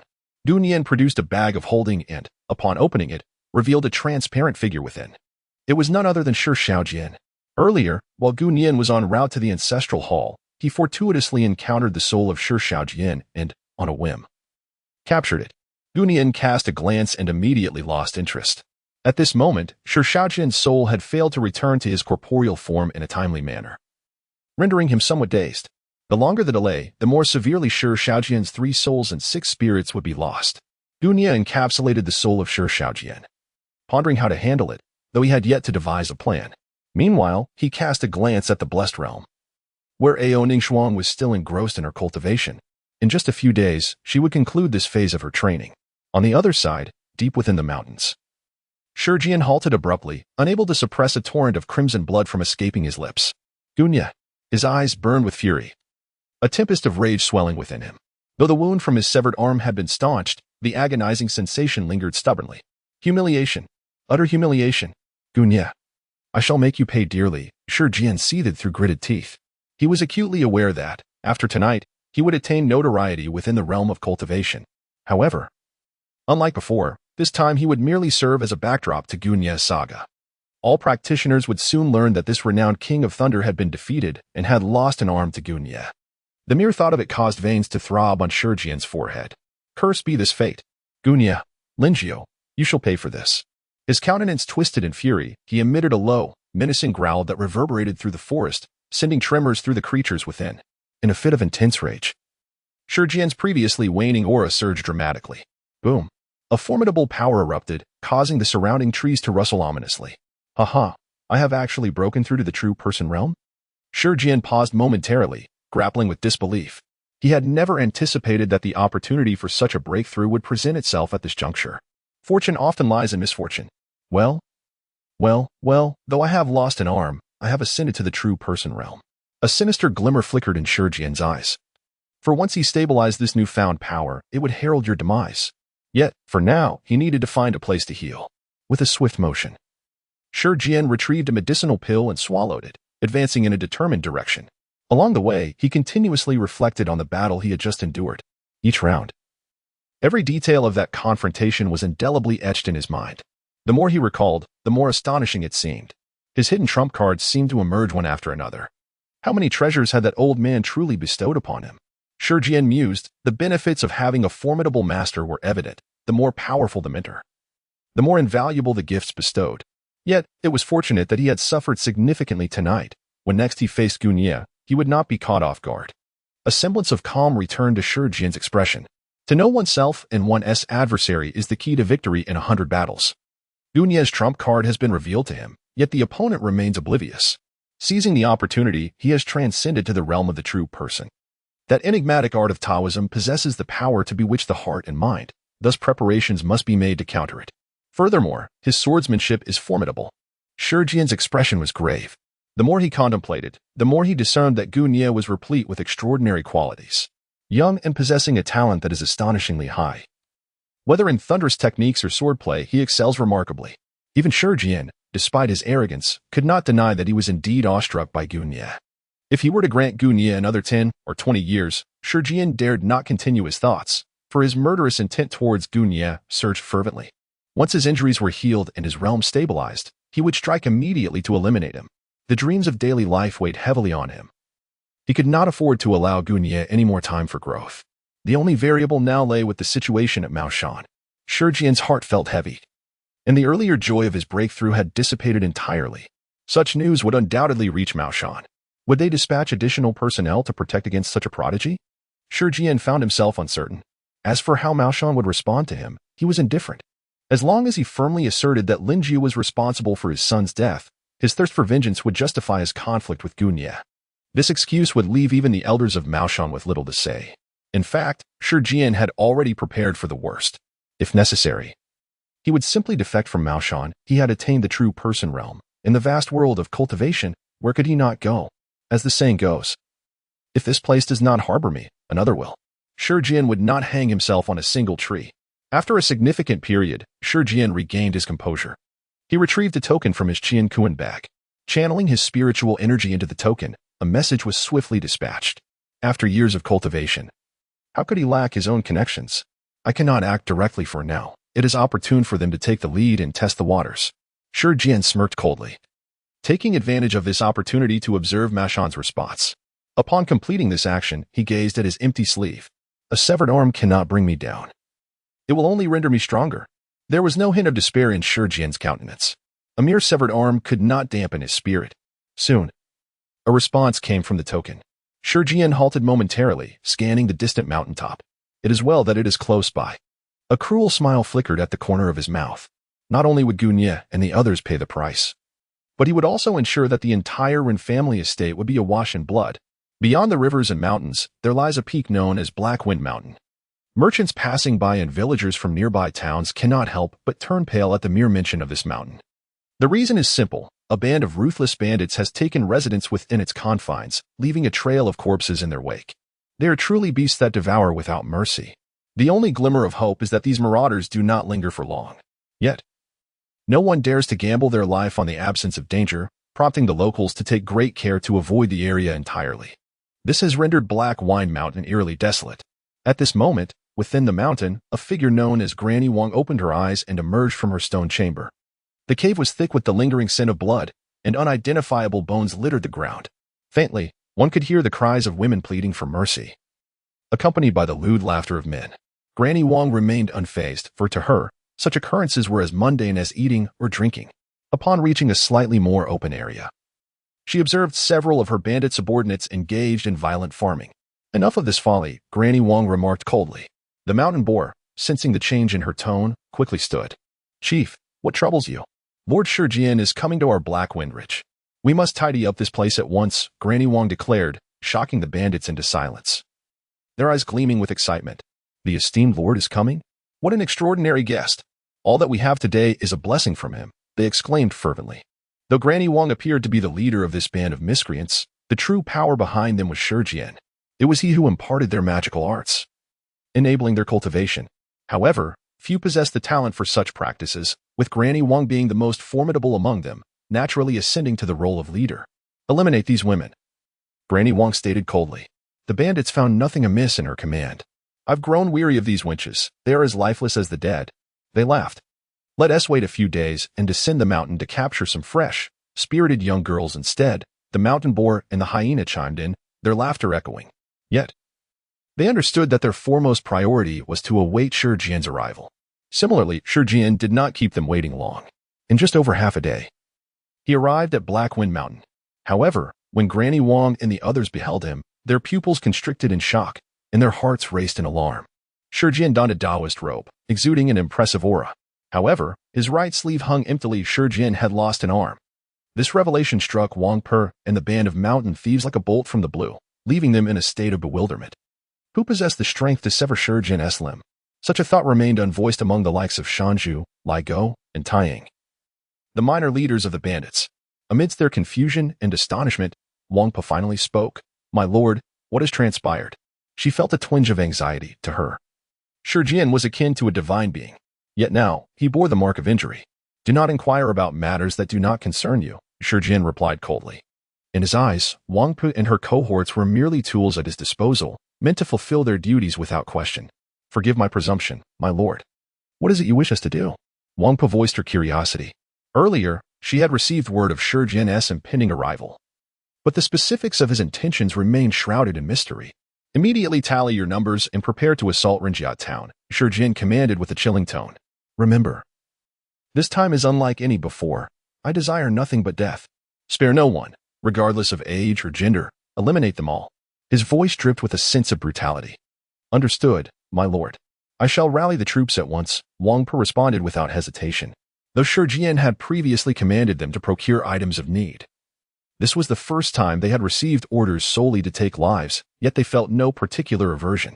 In their past endeavors of plundering wealth and women, had they not taken lives in abundance? Have there been any recent acquisitions?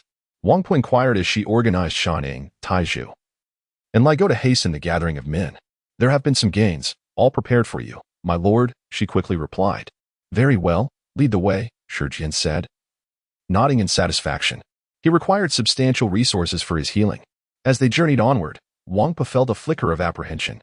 Though she was perceived by others as a ruthless villain, in Shijin's presence, she felt like a mere subordinate. In contrast, Shijin embodied true ruthlessness. Before long, under Wang Po's guidance, Shijin arrived at a stone chamber filled with an array of medicinal herbs. Piles of gold and silver treasures loomed like small mountains. With a fleeting glance at the precious metals, Shijin shifted his gaze away. Not too shabby. Shijin chuckled softly as he retrieved a tome from his bosom. This was a forbidden technique of blood soul sorcery, which, when invoked, rendered the practitioner impervious to blades and bullets. Thank you, my lord, for bestowing this magic upon me. Upon hearing Shijin's words, Wang Po's eyes sparkled with excitement. This forbidden sorcery was indeed remarkable. Those bandits who wielded the blood soul technique were invulnerable to weapons. With this power, I could undoubtedly forge an exceptionally formidable force. Merely contemplating this filled Wang Po with exhilaration. Go forth, let the people of Rinjia town witness your might. Shijin observed the elated Wang Po with a glimmer of disdain in his gaze. This group was utterly oblivious to the peril they were about to face. As you command. My lord, Wang Po replied before hastily departing. With a resounding thud, the stone doors sealed shut, and Shijin shook his head, murmuring a wish for their endurance. At the very least, he hoped they could hold on until his injuries were healed. He then turned his focus inward, beginning his recovery. Meanwhile, at the foot of Black Wind Mountain, a throng of nearly 100 horse bandits had gathered, their eyes brimming with a fierce aura. Clearly, murder and plunder were mere trifles to them. The leader is here. All my brothers are present, Shanju exclaimed, watching Wang Po descend from the mountain. The three sub-leaders, Iron Eagle, Hyena, and Gecko, stood respectfully by his side. Just now, my lord granted me a spell. Once I cast it, you shall become impervious to weapons. Wang Po's gaze swept over the assembly, her emerald eyes gleaming like those of a viper. Any ordinary person who met her gaze would feel a shiver run down their spine, as though they were being targeted by a venomous serpent. Yet, the bandits appeared invigorated. At a mere word from Wang Po, they would heed her command without hesitation. Impervious to weapons? Goodness, is this divine magic? How splendid! With all of us invulnerable. Who could possibly stand in our way? Indeed, we might even launch an assault on the provincial city. The crowd was electrified by Wang Po's declarations. With nearly 100 of them rendered invincible, they felt utterly formidable. I require some time to prepare. Once the blood soul sorcery is complete, we shall immediately march to Rinjia town and create a river of blood. Wang Po's tone was icy. A river of blood. A river of blood. The horse bandits roared with fervor, many trembling with excitement. Observing the frenzy of the bandits, Wang Po felt a deep satisfaction. These marauders had long been indoctrinated. For their leader, they would sacrifice everything. At Moshan, atop the Grand Peak, several elders who had just received the news stood in stunned silence. Gunia was indeed a prodigy. How long has it been since he became a disciple of Elder Yuanqiu, and yet he has already attained the rank of Celestial Master? Indeed, his current standing surpasses that of a mere Celestial Master. He has triumphed over Shijin. The elders engaged in discourse, collectively astonished by the incredibility of the news. Were it not for the confirmation of this information, they might have suspected it to be a jest. It is noteworthy that Gunia is still quite youthful. While there are a few young celestial masters throughout the realm of cultivation, they are indeed a rare phenomenon. These youthful masters have achieved remarkable feats. Yet none shine as brilliantly as Gunia. Not only has he become a celestial master, but he has also vanquished Shijin. For the disciples of Moshan, the name Shijin is all too familiar. The Thunder Spirit Body, the Thunder King, the 35th generation senior brother, these are but a few of the titles attributed to Shijin. Such an array of epithets is a testament to his formidable prowess. Yet now, the Thunder King Shijin has been bested by Gunia, having lost an arm in the confrontation. The impact of this revelation is profound for the elders of Moshan. After the initial shock, the elders began to ponder the implications of this situation. How should this matter be addressed? One elder could not suppress his inquiry. This was indeed the crux of their dilemma. Both individuals are prominent within Moshan, yet they have found themselves at odds. The elders have managed to uncover the reasons behind their conflict. What should be done? We could simply detain Shijin for 3 to 5 years. Elder Zhang declared with a low voice, exhibiting his fiery temperament. However, Shijin's cultivation has nearly reached the realm of a true immortal. Who could possibly bring him back? Another elder shook his head in dismay. Indeed, although Shijin escaped with injuries, his power remains formidable. If this matter is not handled appropriately, he could very well defect from Moshan, another elder added. Defect from Moshan? He dares. Elder Zhang retorted, his nostrils flaring. What is there for a cultivator to fear?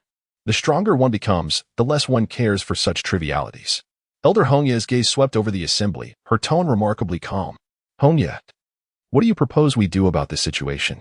Elder Jiang sighed. The sect leader has been in seclusion for some time. Otherwise, this troublesome issue would not have fallen upon us. What else can we do but observe the unfolding events? Elder Hongya's expression turned serious. This is their affair, and we need not meddle. The other elders were momentarily taken aback. Perhaps we have been overly concerned. Hongya, it seems your disciple has a good rapport with Gunya. Now that a solution appears to be at hand, the elders exchanged light-hearted banter. Spare us your gossip. Instead, invest the time in diligent cultivation, one elder quipped.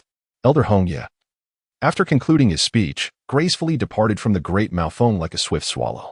However, at the moment of his turn, a faint smile graced his countenance. The young girl, Ruru, possesses quite discerning eyes. It is not only Maoshan that has taken notice.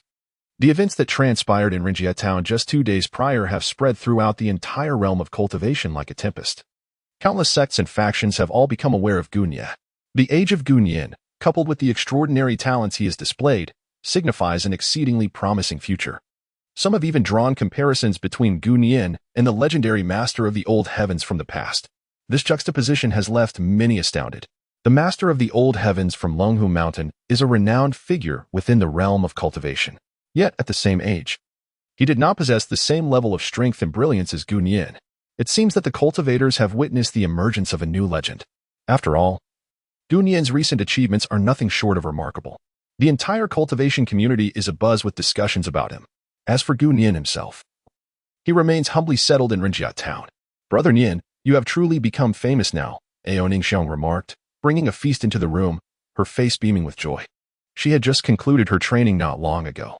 However, upon hearing about the events of the past few days, she too was taken aback. While merely descending the stairs to fetch some food, she overheard several cultivators discussing Gunyin. It is safe to say that Gunyin has now firmly established his reputation within the cultivation world. Ao Ningxiang shares in the excitement and happiness of this newfound recognition.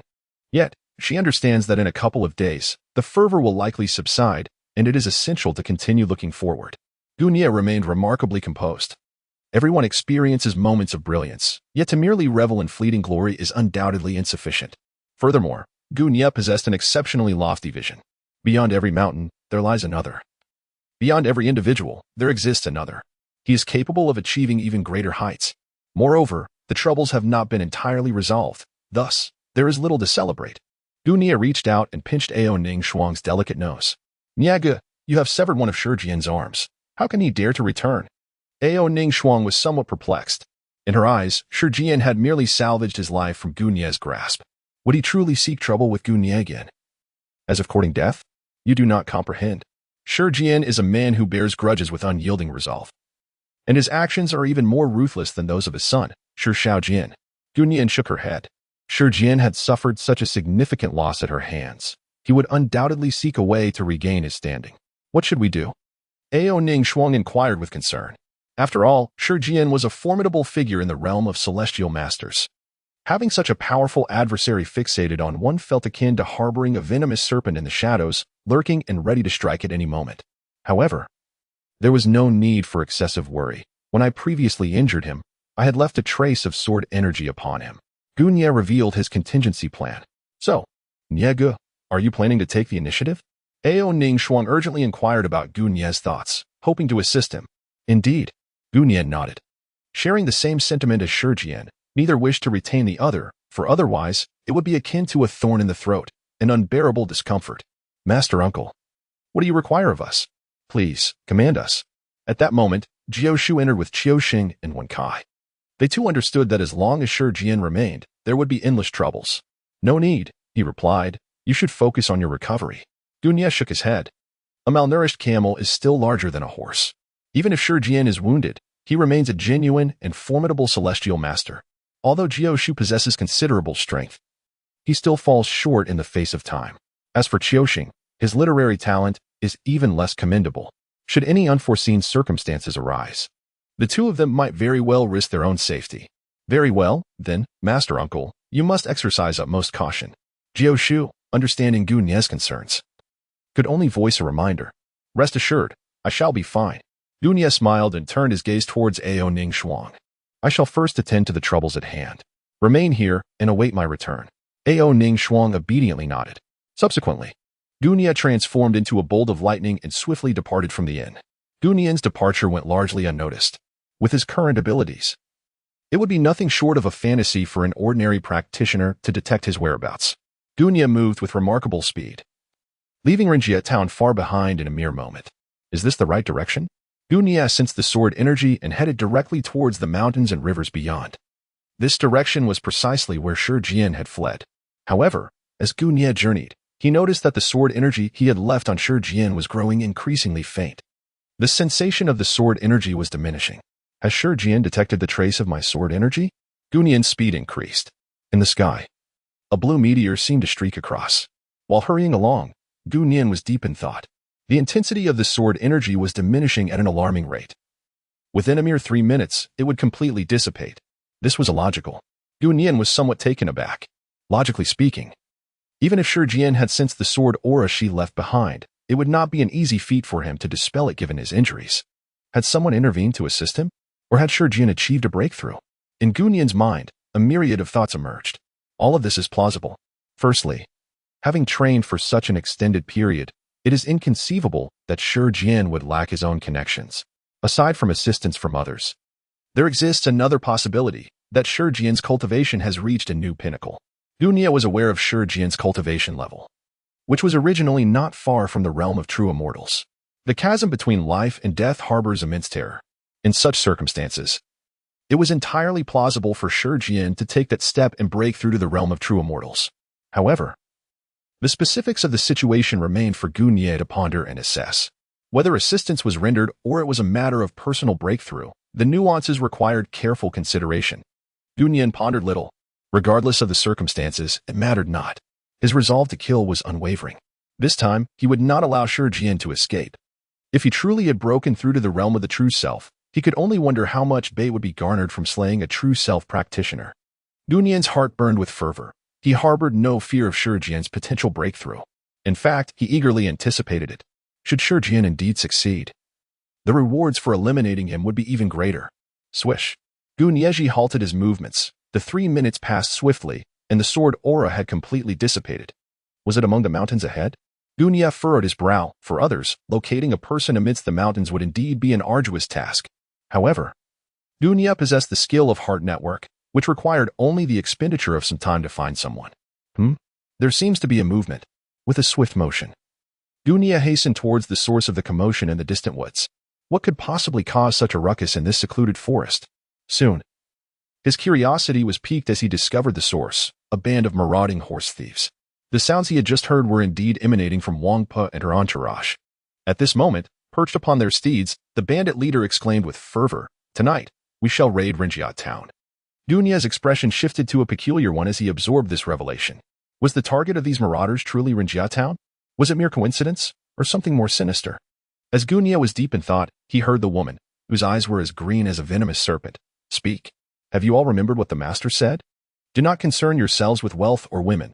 When we arrive in Rinjia town tonight, kill anyone you encounter. Do you understand?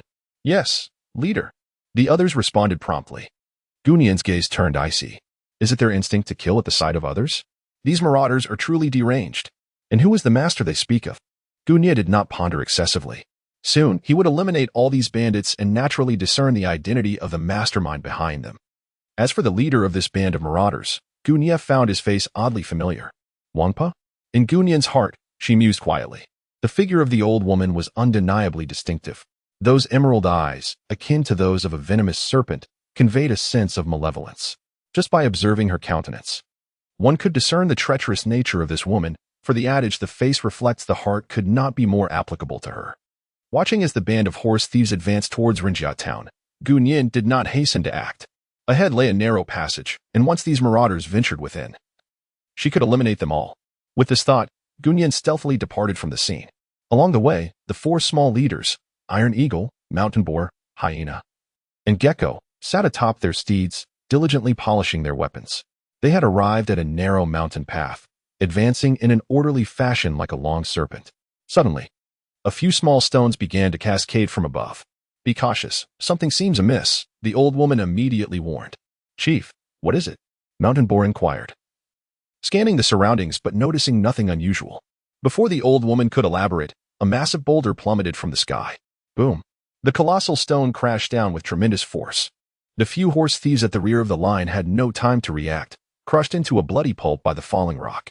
Above, in Gunyan's mind, the system's notification echoed.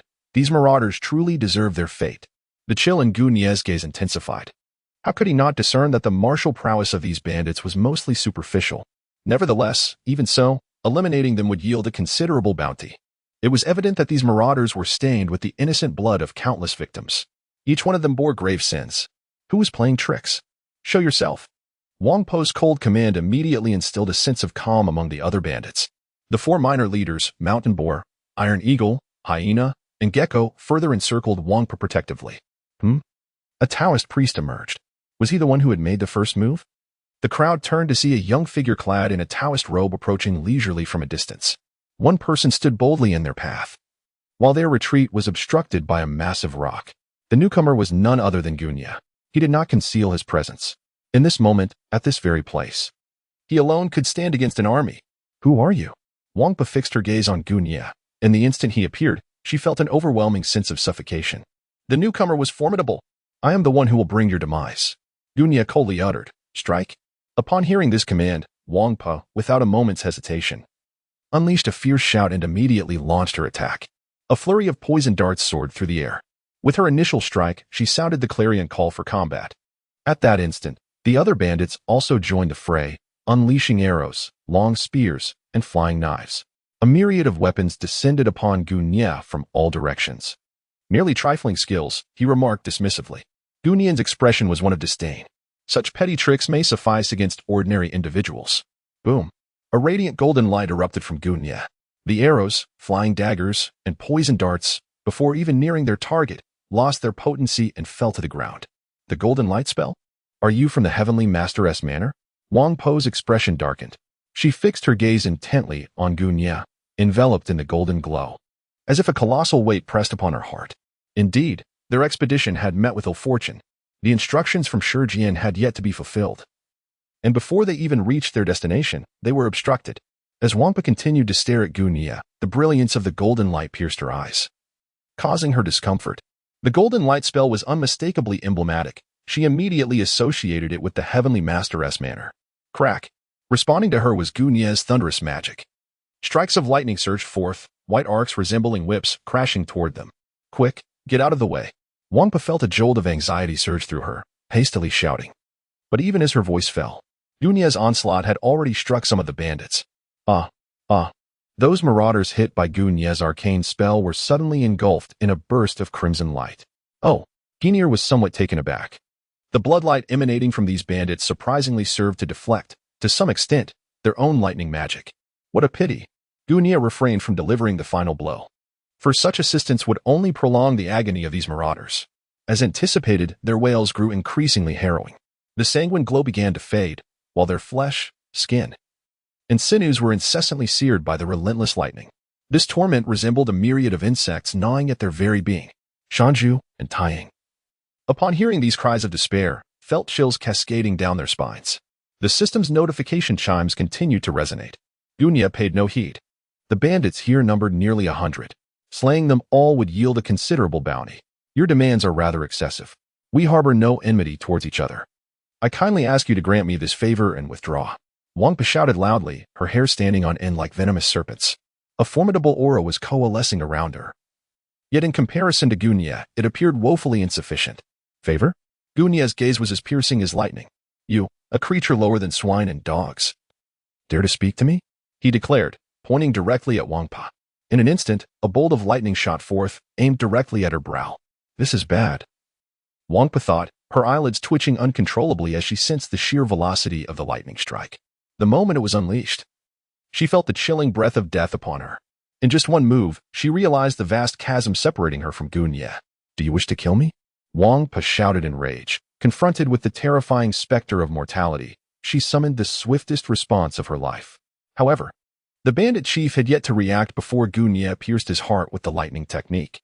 A mere shield? With a disdainful smile, Gunyan regarded the oncoming bandits. His right hand grasped the air, wielding a formidable strike. Thunder coalesced into a colossal thunderous blade, sweeping through the adversaries. In an instant, those marauders charging forth were severed in two by Gu Nian's might. The blood soul technique bestowed upon them by Wang Pa prior to their departure proved utterly futile in the face of Gu Nian. The notion of invulnerability against blades and spears was merely a jest to him. Life and death were but a fleeting moment. In the blink of an eye, nearly 20 lives were extinguished. Gu Nian's move utterly terrified the remaining bandits. The group of bandits led by Wang Pa was indeed ruthless when confronting ordinary people. However, before the true god of death, Gu Nian, they found themselves utterly powerless. The disparity was so vast that it engendered a sense of hopelessness. They stood frozen in place, their faces etched with horror. At this moment, retreat was not an option, nor was advancing. There was no need for such torment. They might as well embrace their fate. Gu Nian let out a cold laugh and continued to wield the long blade forged from thunder. The scene was nothing short of a one-sided massacre. Wang Pa retreated to the last of the bandits, her gaze fixed intently on Gu Nian as she searched for an opportunity to turn the tide. "Ah, Chief, save me." The anguished cries of the bandits echoed through the air, their heads soaring into the sky. No one answered their pleas. At this moment, Wang Pa was even more reluctant to act rashly. "Chief, what should we do now?" Shan Zhu anxiously inquired, a flicker of fear crossing his brow. Not far away, the bandits suffered heavy casualties. In such a short time, nearly 100 of them had dwindled to barely half. Survival was the only option left. Wang Pa said solemnly, "The prowess exhibited by Gu Nian is truly terrifying. The lethal lightning blade, when wielded by him, possesses a peculiar aesthetic quality. However, this beauty is undeniably fatal. With each swift strike, Gu Nian relentlessly reaps the lives of these marauders, his gaze betraying no hint of emotion. To him, these brigands scarcely qualify as human. In fact, amidst the slaughter of these outlaws, Gu Nian experiences an exhilarating sense of satisfaction. As a cultivator, this is the way it should be. In all matters, one simply seeks personal contentment. Let them all perish." Gu Nian gazed upon the band of marauders teetering on the brink of despair, as the thunderous blade in his grasp swelled to an even more formidable size. The narrow corridor reverberated with an incessant cacophony of thunderclaps. No, the brigands, witnessing this terrifying spectacle, fell to their knees in abject supplication, pleading with Gu Nian for mercy. Gu Nian's murderous intent was resolute, rendering the pleas for mercy from these individuals utterly inconsequential. With a swift and fierce flash of lightning, he unleashed his unparalleled might. The once formidable band of marauders, which had numbered half, was decisively eradicated by Gu Nian's lethal strike. The entire sequence transpired with astonishing rapidity, from Gu Nian's interception to his decisive action. Scarcely any time was consumed. In the canyon, only 5 remained: Wang Pa, Shan Zhu, Taiying, Lai Go, and Bai Hu. "What is happening?" Shan Zhu and Lai Go were rendered speechless, their bodies trembling uncontrollably as their hearts swelled with unbridled terror. Taiying and Bai Hu shared their dismay. Among the 5, only Wang Pa managed to maintain a semblance of composure, yet her heart was no less burdened with fear than that of her companions. The strength of this individual seemed to eclipse even that of Lord Shijian. Wang Pa felt her heart plummet to the depths of despair. The strength of Gu Nian surpassed her understanding and imagination entirely. The most formidable individual Wang Pa had encountered was Shijian. As this thought crossed her mind, a chill ran down her spine. Could it be that the arm of the esteemed one was severed by him? The mere emergence of this notion startled Wang Pa. If that were indeed the case, she dared not contemplate further. "Let us embark on our journey together." Gu Nian's tone was frigid, reminiscent of the chilling winds of late December, instilling a sense of dread in those who heard it. "Stop him!" Wang Pa, sensing Gu Nian's unmasked intent to kill, urgently shouted to the 4 mountain boars. Although filled with trepidation, they nodded and charged forward, just as Wang Pa had advised earlier. In the face of death, one must seek survival. Only by taking a desperate gamble can one hope to seize a glimmer of life from the jaws of despair. Resisting stubbornly, Gu Nian wore an expression of disdain. The 4 individuals possessed only a modicum of reckless bravery. With such limited abilities, their aspirations to seek survival amidst peril were indeed laughable in the extreme. Gu Nian moved with the swiftness of a thunderclap. Before the wild boar could react, he had already appeared before him. "Kill." The wild boar opened his mouth wide, attempting to roar in a bid to muster his courage. Yet, no matter how he strained, not a single sound escaped his throat. Wild boar, the hyena, iron eagle, and gecko were seized with disbelief. They felt as though a thunderous storm was upon them. And in an instant, Gu Nian had decisively twisted off the wild boar's head. "It is now your turn." Gu Nian's voice seemed to emanate from the depths of the abyss. "Run." We stand no chance. The trio, Hyena, Iron Eagle, and Gecko abandoned all resolve, discarding their weapons and fleeing in a frantic manner, akin to headless flies. Can you truly escape? None of you shall elude me. Gu Nian moved with a speed so swift that it was almost imperceptible, the resonating hum of his motion overwhelming to the ears. It is no exaggeration to say that even the most seasoned celestial masters would find themselves outmatched in pace against him. Ordinary practitioners would be utterly outclassed. The Iron Eagles, mere novices in their cultivation, were hardly a match. What assistance could the forbidden techniques bestowed by the old woman provide in such a scenario? So fast. Are they all dead? The old woman, in the midst of her retreat, was suddenly seized by a chill. She had initially hoped that the 4 mountain boars would buy her some time to escape. They had indeed fought valiantly, yet within just a few breaths. The battle had reached its conclusion. The mountain boar, the hyena, the Iron Eagles, and the gecko each lay lifeless. Had they gained precious seconds? It seemed as though they had achieved nothing at all. What now? No intention to flee? After Gu Nia eliminated the 4 wild boars, he stepped forward, confronting Wang Pa. Wang Pa understood that she had been completely cornered by her adversary. Escape? Even if she were to sacrifice her vitality, it would be futile against such a powerful foe. Who exactly are you? Wang Pa fixed her gaze intently upon Gu Nia, the one who has come to end your lives. Gu Nian's tone remained as indifferent as ever. Don't you wish to know who stands behind me? In the face of life and death, Wang Pa felt fear. She yearned to survive, even if it meant betraying Shi Jian. Does it truly matter who it is?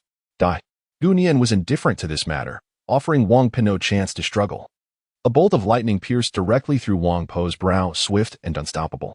In an instant, her forehead was penetrated by the lightning, and both blood and brain matter evaporated under the terrifying force of the electric surge. The entire gorge was littered with corpses. This band of marauders, having set forth from Haifeng Mountain, met their demise before even glimpsing the outlines of their destination, Rinjia Town. Gu Nia cast a fleeting glance at his bait. Has he amassed nearly 1 million pieces of bait? This haul is indeed quite remarkable. Without a moment's hesitation, Gu Nia approached the lifeless form of Wang Pu and immediately invoked his mystical arts. Wang Po's soul was swiftly ensnared by Gu Nia. Do not kill me. Please do not kill me. Wang Po pleaded desperately. If the soul were to perish, it would indeed face complete annihilation. Silence, Gu Nia commanded. Gu Nian uttered a sharp exclamation and directly cast the deathly incantation upon Wang Po's spirit, inquiring, Who is the one behind you? Shi Jian, Wang Po replied, her expression vacant as she revealed the name. Indeed, it is he. Gu Nia was not particularly surprised. The timing of the appearance of Wang Po and her band of marauders was rather too coincidental. Bang! In the next moment, Wang Po's soul was utterly shattered.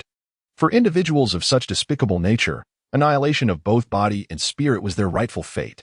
Furthermore, Gu Nia stumbled upon an intriguing detail. While employing the soul-claiming mantra to control Wang Po, he inadvertently accessed her memories. Astonishingly, it turned out that Wang Po had connections with the previous dark sorcerer. Gu Nia shook his head. Regardless of their relationship, the dark wizard was dead, and the old hag had also perished. Soon, it would be time for Shi Jian. Was it to take place amidst the shadows of the Black Wind Mountain? Gu Nian gazed into the distance at the towering mountains. He had acquired some invaluable information from Wang Po, particularly regarding the location of Shi Jian. He learned that Shi Jian resided in Haifeng Mountain. At the very moment Wang Po breathed her last, Shi Jian abruptly opened his eyes within the stone chamber of Haifeng Mountain. His injuries had completely healed. The realm of the true person was indeed extraordinary. A faint smile graced Shi Jian's lips. He had initially believed that it would take several days to recover. However, the true person realm bestowed upon him numerous benefits. Rising to his feet, he stepped outside the stone chamber and stood atop Haifeng Mountain, surveying the horizon. Tonight, Rinjia Town would surely be bustling with activity. At this moment, Shi Jian remained unaware that the band of marauders led by Wang Po had been entirely ambushed and annihilated by Gu Nian along the way. Once the news reached him, he would then set forth towards Rinjia Town. Shi Jian suppressed the tumult of thoughts within him. After Wang Po and her companions completed their assault on Rinjia Town, regardless of the outcome, they would undoubtedly report back to him. It would then be the opportune moment for him to act. In the tranquil depths of the forest, Gu Nia sat cross-legged upon a sturdy tree trunk, engrossed in inspecting his personal panel. The Celestial Fishing System.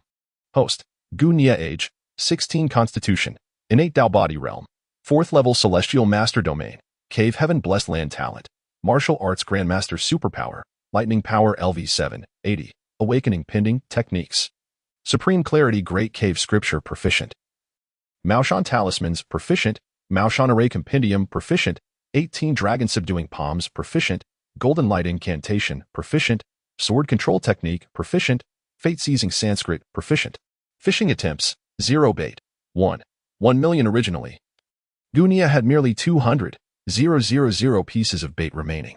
With the bounty acquired from vanquishing the bandits, his bait quantity has once again surpassed the million mark. Shall he attempt another diamond-level fishing expedition?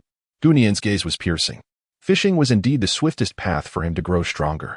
The higher the level of fishing, the greater the benefits it yielded. After completing his fishing endeavors, he would seek out Shijian. Gunia made up his mind. With a single thought, his consciousness directly arrived at the fishing platform within the system space. He exchanged for a diamond-level fishing opportunity. At the fishing platform, Gunia promptly initiated the exchange. 1 million fish baits were deducted instantly. The golden fishing rod was once again grasped in his hands. Each time he held the rod, Gunia felt an immense joy. The resources from countless realms lay before him. Whatever he could catch would surely be a delightful surprise. This sensation was one that could only be understood, not articulated. Let us not miss this chance. Gunian felt a twinge of anxiety. The fishing expedition might end in disappointment. An opportunity to engage in a diamond-level fishing experience, however, demanded the expenditure of 1 million bait for redemption. Gunian sought the powerful figures of the Taoist sects extensively, commencing with an exploration of metaphysics.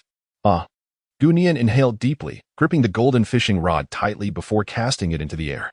With a soft splash, the tranquil surface of the lake was instantly disturbed by ripples.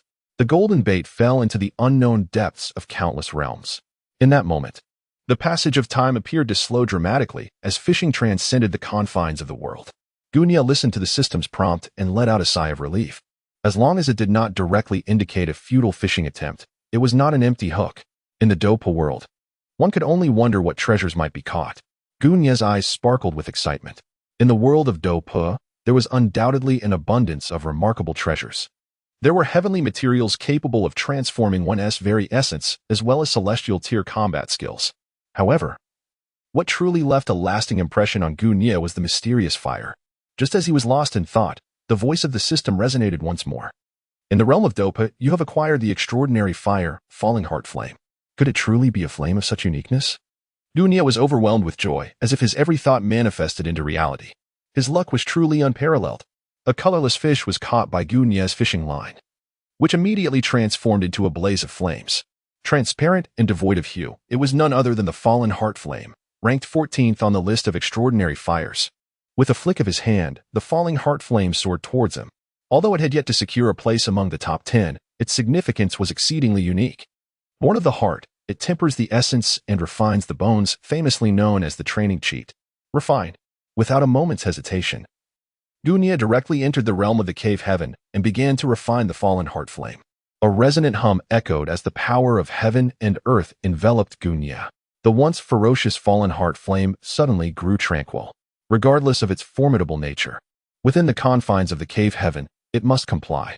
Was it due to the prior refinement of the Azure Dragon's essence blood that this process was far smoother than anticipated? Half a day later, Gunia suddenly opened his eyes, brimming with joy. The Fallen Heart Flame had been successfully refined. Is this the essence of Heartfire?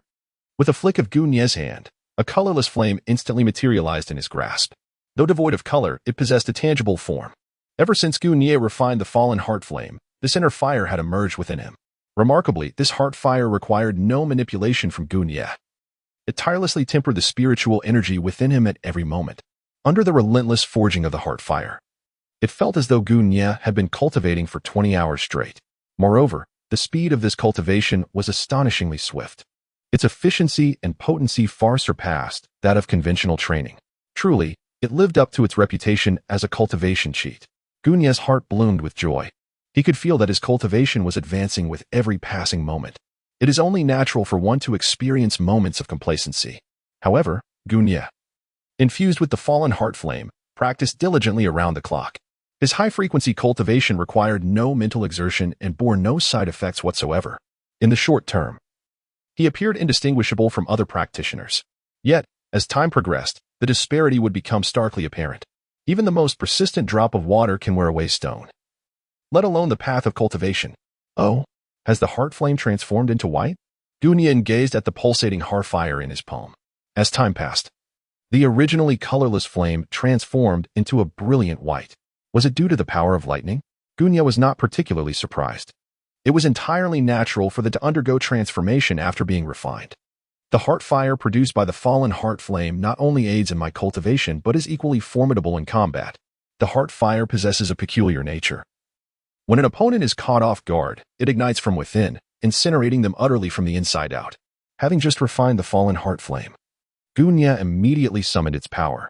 After becoming accustomed to its essence for a while, Gunya finally departed from the cave abode. Continue fishing. Gunyan departed from the abode of the cave heavens and made his way to the fishing platform. He still had some bait remaining. Seizing the fortunate opportunity, he decided to fish twice more, exchanging for 2 chances at golden level angling. Gunya exchanged for 2 more golden level fishing attempts. At this point, the bait was nearly depleted. However, bait is inherently meant to be expended, and Gunya felt no remorse as he gazed at the dwindling supply. With a swift motion, he cast the golden fishing rod, sending ripples across the surface of the lake. Before long, the system's notification echoed in the air. Fishing attempt unsuccessful. Did I miss? Gunya paused for a moment, then urged, continue, continue. After all, having already caught the fallen heart flame was an undeniable boon. At this point, Gunya's mindset was remarkably positive. He cast the golden bait anew into the depths. Fishing beneath the world, he acquired the Wind Rear Secret Gate. The system's notification chimed. The Wind Rear Secret Gate? How delightful. Gunyan was in exceptionally high spirits, for her fortune today proved to be quite favorable. First, she had successfully fished out the fallen heart flame, and now she had also reeled in the wind after Chiman. The pinnacle of Chiman is indeed represented by the wind after Chiman. Gunya perused the techniques of the Foho Chiman. The essential points regarding Foho Chiman unfolded before his eyes. An exceedingly enigmatic world was gradually opening its doors to Gunya. Gunyan was completely immersed in it. In her mind, numerous thoughts emerged one after another. The myriad forms of the world are inextricably linked to the concept of change, relying on this extraordinary technique of Foho. It is akin to possessing the key to master the transformations of all things in existence. Gunya suddenly came to a profound realization beneath his feet. A cerulean Bagua array materialized. Within the confines of this array lay the realm of the mystical gates of the wind.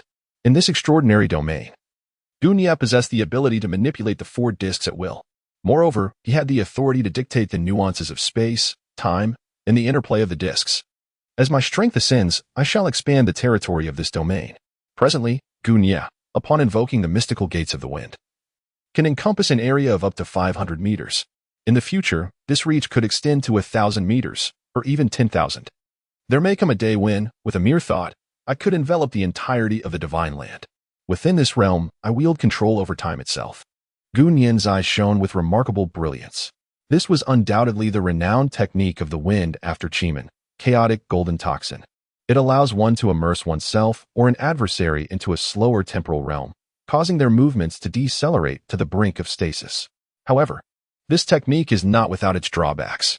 If employed against an opponent of significantly higher cultivation, it will result in a considerable depletion of one's own magical energy, leaving the practitioner exceedingly fatigued. Quite impressive, he mused, as his own strength experienced a notable enhancement. Gunya departed from the confines of the system space. During this fishing expedition, he successfully refined the fallen heart flame and acquired the art of the wind after Chiman. Such fortuitous encounters may elude other cultivators for an entire lifetime. Yet for Gunya, as long as he possesses ample bait, any opportunity is within reach. By the way, what would transpire if the wind after Chiman were to be employed within a blessed realm? Gunya suddenly conceived a thought. As soon as this idea emerged, he eagerly made his way to the realm of paradise. It is important to note that within this domain, Gunya is the ultimate sovereign. What kind of spectacle would unfold when he employs the mysterious arts of the wind after Chiman in such a state? Whoosh! The figure of Gunya materialized within the realm of the blessed land. He formed a series of intricate hand seals. With a resonant hum, the Bagua formation began to radiate outward from Gunya's core, extending 100 meters, 500 meters, 1,000 meters, and finally 5,000 meters. Empowered by the auspices of the blessed land, Gunya unleashed the wondrous art of Fengho Chiman, enveloping the entire realm within his domain. Incredible! Gunya's expression was extraordinary. He sensed that he was currently immersed in an exceptionally profound state. The feeling of mastery was intoxicating. As the universe shifts, I shall transform into a sovereign. I possess the ability to directly manipulate the flow of time. Within the enchanted realm of the cave, the passage of time is threefold compared to the outside world. Thus, while 3 days may elapse in the cave, only a single day passes beyond its confines. In other words, should Gunya frequently practice in this celestial sanctuary, he would gain 3 times the amount of time compared to other practitioners. This additional time is indeed formidable. Moreover, the spiritual essence within this sanctuary is significantly more abundant than that found outside, further enhanced by the assistance of elements such as the fallen heart flame. The enhancement of Gunya is truly astonishing. Cultivation. Gunya did not hasten to depart from the realm of the cave's celestial paradise. The recently acquired and extraordinary techniques required time for him to assimilate. The power of thunder and the fallen heart flame awaited his contemplation. Gunya pondered incessantly. Within him, white lightning and the white fallen heart flame converged and merged. When the heavenly thunder manifests, it brings forth flames. To a certain extent, thunder and fire possess a degree of compatibility. Gunya continuously delves into the comprehension of these two formidable forces.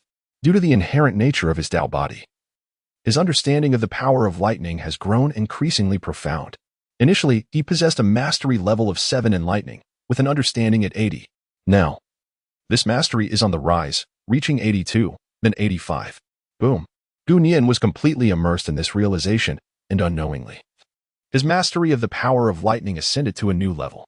Once the lightning power reached level 8, the progress began to slow down. The comprehension speed had started to diminish. Perhaps it was time to explore a different form of power. Gunya did not dwell on the matter. Significantly enhancing his mastery over the power of thunder was not something that could be achieved overnight. Moving forward, Gunya once again began to comprehend the power of the fallen heart flame. The exotic fire is inherently extraordinary. Each type possesses unique attributes that draw countless practitioners towards it. After refining the fallen heart flame, Gunya developed a certain degree of immunity to flames. Ordinary fire can scarcely harm him now. He is immune to fire and lightning, albeit to a certain extent. However, should he encounter the 9 heavens' divine thunder or any other more potent flames, he would still sustain injuries. Nevertheless, in this world, such phenomena are exceedingly rare. Aside from the exotic fire and the power of lightning, Gunya's vitality and blood essence are remarkably formidable. As he continues his cultivation, Gunya cannot help but reflect on the advantages conferred by profound heritage. Although Jiang possesses a higher realm and has cultivated for a longer duration when they clashed, it was Jiang who faced defeat. The reason lies in the depth of their foundation. Gunya possesses an astonishingly profound foundation, encompassing not only physical prowess but also mastery of both Taoist principles and martial arts, leaving little room for imperfection. In contrast, while Jiang's foundation is commendable, it pales in comparison to that of Gunya. Presently, I find myself unperturbed, even when facing a true master. Gunya smiled. His formidable foundation endowed him with unwavering confidence. Lightning, flames, and the power of the Azure Dragon, all these potent forces converge within him. Once unleashed, it would surely be earth-shattering. As Gunya comprehended various forces, his own cultivation simultaneously ascended. Boom. He reached the 5th Heaven Master level. Within merely 3 days of arduous practice, Gunya's cultivation experienced yet another breakthrough, attaining the 5th Heaven Master rank. But this was not the end. The prior refinement of the fallen heart flame allowed Gunya to accumulate profound power. He advanced to the 6th Heaven Master, the 7th Heaven Master, the 8th Heaven Master. In just 3 days, he shattered 4 realms consecutively. Gunya's cultivation has reached the 8th level of celestial mastery, drawing near to the realm of true immortality. Swish. Gunya concluded his cultivation. This time, the gains were immense. He gazed toward the direction of Black Wind Mountain, his form transforming into a streak of white lightning. It was time to address the troublesome Jiang. At Black Wind Mountain, Jiang furrowed his brow. Why had no news returned yet? He found it peculiar. According to the timeline, several hours prior, Wangpa and the others should have arrived at Rinjia town, with Gunya and Linjiu among them. Even if they resorted to violence, it should not have lasted too long. By now, a message should have been relayed. Yet, the communication token remained utterly silent, stirring a sense of unease within Jiang. Could something have gone awry? Never mind, I shall personally visit Rinjia town. Jiang dismissed his concerns. The situation regarding Wangpa would not significantly affect his subsequent plans. Originally, he had instructed Wangpa and the others to bloodily cleanse Rinjia town to gauge the response from Mao Shan. It now appeared that Mao Shan had no intention of intervening in the matters between him and Gunya. Thus, the final remnants of burden in Shi Jian's heart dissipated. This aura? As Shi Jian prepared to set off for Rinjia town, he suddenly focused intently on a particular direction. In the darkness of night, a white light soared toward him from afar. Despite the considerable distance, Shi Jian sensed a familiar presence.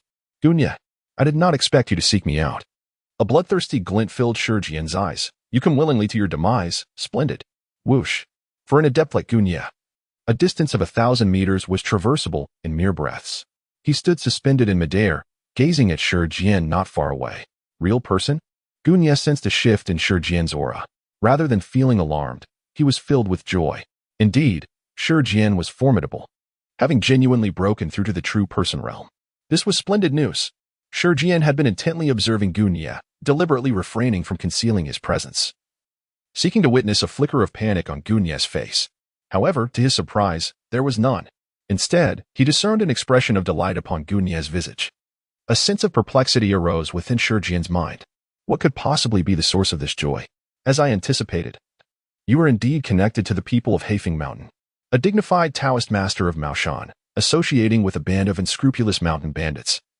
You have truly brought disgrace upon the name of Maoshan. As Gunyelin descended from the heavens, his gaze burned fiercely upon the terrified Shi Jian before him. In truth, he had long been aware of this man's connections to Haifeng Mountain, as well as the clandestine plots he had orchestrated, leading to countless tragedies.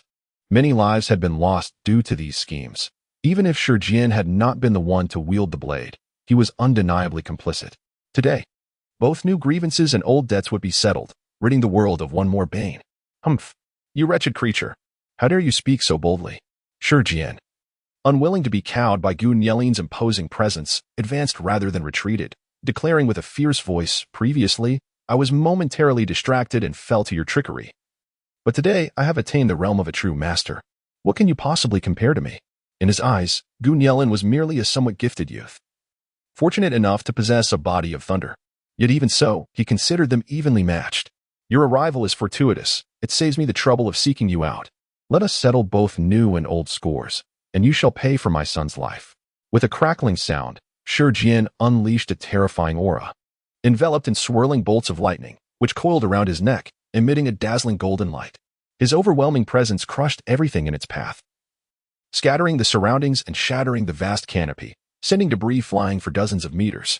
Such an oppressive force, however, failed to stir Gunyelin in the slightest. In fact, he felt an unexpected weariness wash over him. You are truly obstinate. The sins wrought by your own son. And yet you insist on placing the blame upon Qiu Sheng Wakai. My senior brother is kind-hearted and does not hold grudges against you. Shi Jian's expression darkened further, and he bellowed in fury. Nonsense. Lin Jiao is no saint either.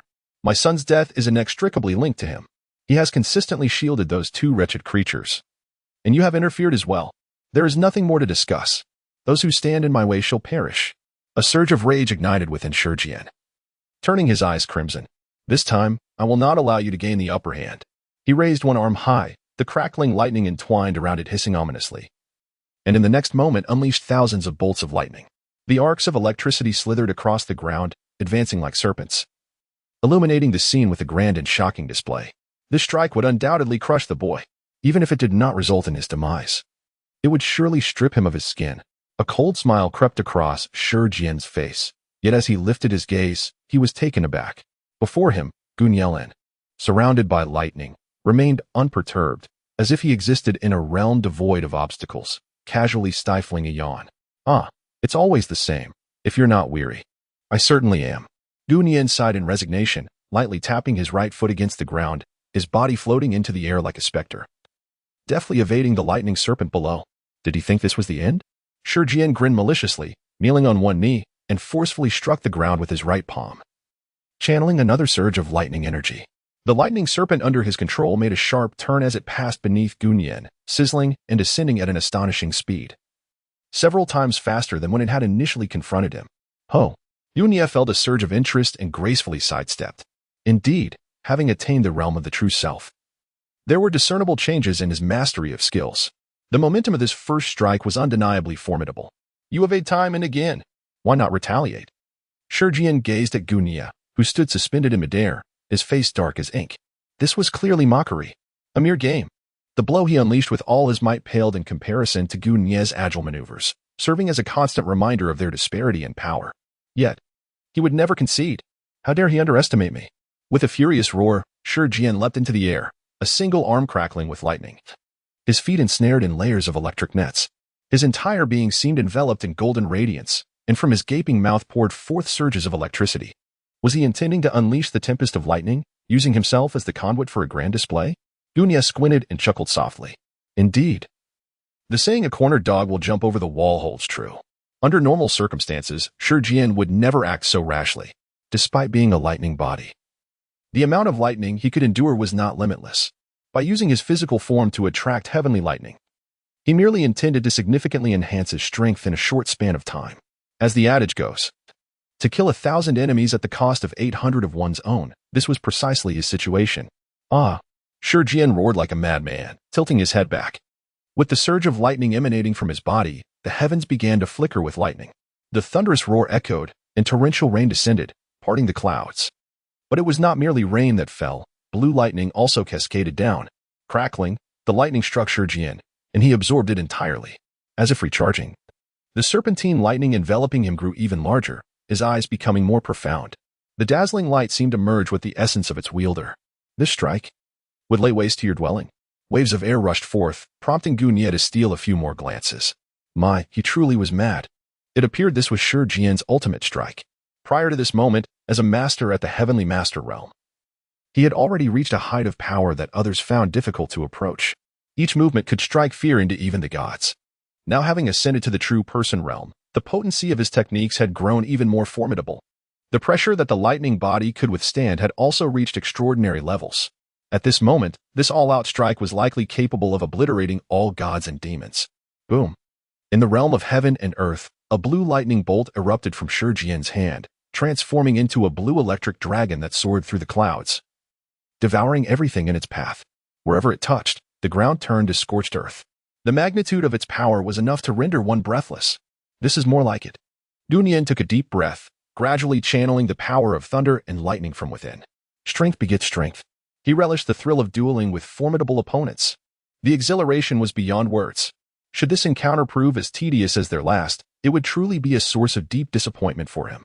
Now, as Shi Jian unleashed a deafening roar, disregarding his own life, Gu Nie felt his blood surge with fervor, igniting an even more intense desire for victory. Allow me to show you what true thunder and lightning truly are. Gu Nie suddenly opened his eyes, and his crystalline irises were instantly enveloped by a layer of azure electricity. The lightning surged forth from within, akin to a torrent unleashed, expanding in an instant to several dozen meters, thereby creating a realm of thunder and lightning. Above this, a thick shield encircled him. With the power of lightning, he met lightning with equal force. With a strike of utmost strength, he faced another of equal might. The ominous Black Wind Mountain was shrouded in dark clouds, obscuring the sun, while thunder rumbled ominously. Countless bolts of lightning cascaded from the heavens, illuminating the two figures atop the mountain peak. Gu Nie and Shi Jian stood at opposite ends, with a chasm of over 10 meters wide gaping between them, a consequence of the recent lightning strike. The surrounding earth was charred black, and the acrid scent of burnt insects lingered in the air. Cough, cough, Shi Jian fell to one knee, expelling a copious amount of black blood. He clutched his chest tightly, his face contorted in a grimace as he fixed a fierce gaze upon Gu Nie in the distance. Why? Why had his lethal strike just moments ago failed to inflict even a scratch upon him? Could it be that he had been utterly overwhelmed in terms of cultivation? Impossible. He was now at the true person realm, a level far surpassing that of a heavenly master. Could this boy still be concealing his true strength? The more Shi Jian pondered, the more discontent brewed within him, his rage surging forth, his expression revealing a fierce intensity. He had devoted his life to the study of Maoshan Daoist techniques, honing unparalleled skills through sheer perseverance, earning a modicum of respect even from the elders on the mountain. How could he possibly be bested by such a young, brash lad? With a crackling sound, Shi Jian slowly rose, once again enveloped in arcs of lightning. Drawing in a deep breath, he charged towards Gu Nie with renewed vigor. Thunderclap lightning fist. The speed of his punch was astonishing, imbued with a palpable intent to kill. As the sky flashed with lightning, a faint crimson aura seemed to envelop Shi Jian's form. Gu Nie, however, let out a cold laugh. Still coming back for more? Truly unaware of the heights of heaven and depths of earth. Since that is the case, let us indulge in this game once more. Gu Nia swiftly evaded the Thunder Fist while simultaneously unleashing the wondrous technique of the Wind Emperor's arcane gate. Beneath his feet, he established a central palace, creating a mystical array that could be manipulated at will. Elevated by this formation, Gu Nia's abilities surged profoundly, granting him mastery over the flow of time for those who dared to trespass into his domain, rendering their movements lethargically slow. What? Shi Jian's expression was etched with astonishment. Disbelief etched across his face at the spectacle before him. As a thick, dark mist enveloped the surroundings, everything appeared to freeze in place, transforming into an almost surreal slowness. He could even discern the intricate dance of electric currents gliding along his wrist. This was merely the beginning. Suddenly, Gu Nian's figure materialized before Shi Jian, who merely raised a hand, unleashing an overwhelming aura. Bang! In an instant, Shi Jian was sent sprawling several paces away, crashing heavily to the ground and tumbling over a dozen times. At this moment, he bore grievous wounds. His Taoist robe was tattered and riddled with holes, a sight most distressing. His exposed skin was charred and marred, flesh torn and blood gushing forth. What madness is this? What kind of sorcery is at play? After years of study, how could I have never encountered such a phenomenon? Is this truly the secret imparted by the Grand Elder? Yet, this is not even the magic of Maoshan. Gu Nia's expression was icy as he gently raised his chin towards the prostrate Shi Jian, remarking that a dead man need not know so much. Damn it! Shi Jian struggled to rise once more, despite his body protesting against any vigorous response. Yet, this unwavering willpower indeed commanded Gu Nia's admiration. It was no wonder that he surpassed Uncle Jiao in the rankings. Such tenacity was not common among men. Alas, having strayed down a misguided path and embraced the dark arts, he had ultimately become a villain. Are you still so obstinately stubborn? Gu Nia said coldly. You should be able to see the chasm that lies between us. No, Shi Jian trembled on his legs, yet managed to stand once again with great difficulty. It is not over yet. You have not exerted your full strength, and how could I possibly fall? True combat requires unreserved effort, a complete commitment. If he were to succumb while Gu Nia still had strength in reserve, he feared he would never find peace in death. Come again! Shi Jian spat blood and stomped his right foot fiercely, as if invoking a spirit. That innate vigor surged forth once more. He retrieved 5 command flags from his tattered robe, fortifying his defenses. Was this all there was? Gu Nian shook his head disdainfully. This must be the final struggle of a dying man. Ya! Shi Jian roared, forcing his way forward, his energy coalescing into a profound murderous intent. Beneath his skin, droplets of essence were drawn from his wounds, mingling with the aura enveloping him, transforming the golden shield into a vivid crimson hue. Now, this is more like it. Gu Nia narrowed his eyes slightly. He had already discerned the intricacies of Shi Jian's techniques to a considerable extent, unraveling them with the ease of quenching one's thirst. Now, as Shi Jian fought with his life on the line, unleashing the entirety of his energy, Gu Nian felt invigorated and ready to engage in a thrilling battle, one that would be both exhilarating and decisive. Thus, he resolved not to disappoint, eager to showcase his prowess. Gu Nia gathered his energy, slowly drawing it behind him, as a swirl of golden aura enveloped his head and flowed into his palms. What constitutes true strength? The 18 dragon subduing palms. At the moment when Shi Jian charged at him, Gu Nia took a deep breath and thrust his hands forward with fervor.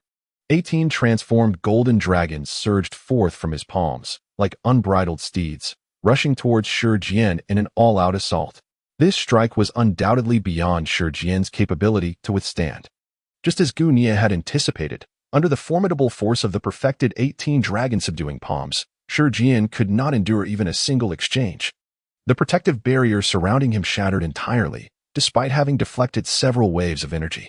Yet, a dozen remaining strikes relentlessly crashed into his chest. How could this be? Shi Jian was utterly astonished. The ultimate technique upon which he had built his reputation had been thwarted. Now, with his vital essence as a conduit, the lethal strike he unleashed could not breach even the first line of defense. Moreover, what were these transformed golden dragons before him? Why had he never encountered them before? As the palm energy dissipated, Shi Jian stood dazed, the crimson shield around him falling away, resembling a fading ember. He staggered forward a few steps, then collapsed with a resounding thud. Cough, cough, cough. Black blood spewed from his mouth as he widened his eyes, fixating on Gu Nia before him. What manner of technique is this? After decades of cultivation, he had still encountered such an extraordinary skill. I wish to learn it. Alas, I fear you shall never have the opportunity. Gu Nia approached with a chilling smile, looking down upon the fallen Shi Jian. This time, no matter how indomitable his will, he would find it exceedingly difficult to rise again. Cough, cough. I concede, Shi Jian lamented, shutting his eyes in anguish. Could you grant me a swift death? At this juncture, he truly comprehended the terror of mortality. His fear was not solely of death itself, but of relinquishing the decades of arduous cultivation he had endured. Just as he was on the verge of attaining sanctity in flesh, he faced obliteration. How could he acquiesce to such an end? I was wrong before. I implore you, senior uncle, to show mercy. So now you recognize me as your senior uncle? Gunia shook his head dismissively. However, it was too late. I have no intention of allowing you to leave this place alive. You, Shi Jian exclaimed, his agitation causing him to cough up dark blood. Yet, he had long since lost the strength to rise and fight again. If you slay me, how shall you justify it to the elders? Justify? Gunia laughed heartily. I owe them no explanation. I shall eliminate whomever I please. Scoundrel! You are nothing but a scoundrel. Shi Jian coughed violently, clutching his mouth as thick, black blood seeped through his fingers, pooling on the ground. Suddenly, he cast a sidelong glance, revealing a sinister grin. Even in death, I shall ensure you suffer. With that, he raised two blood-stained fingers, gesturing ominously at Gunia, as if casting his final curse. Gunia sensed something amiss. Is he cursing me? Ha! You have fallen victim to my blood curse. Your soul shall be sealed. Your power will be turned against you. In this world, none other than I can unravel it. You shall descend into hell alongside me. The curse had taken effect, and Gunia felt an ominous darkness enveloping him, a strange emotion swelling within his heart. Ha! This is indeed a blood curse. None can break it except for me. If you kill me, you shall be condemned for eternity. Crack! Before Shi Jian could finish his proclamation, Gunia swiftly severed his head with a decisive stroke. The disheveled head rolled aside, landing amidst the pool of blood. Beneath the tangled hair, the murky eyes remained wide open in death, fixated in a final gaze. Such needless prattle, Gunia remarked with a disdainful smirk. Yet this was not the end. Though the flesh may perish, the spirit persists. It was imperative to eradicate this scourge from the mortal realm entirely. From the headless corpse, a wisp of white mist began to rise, Shi Jian's soul.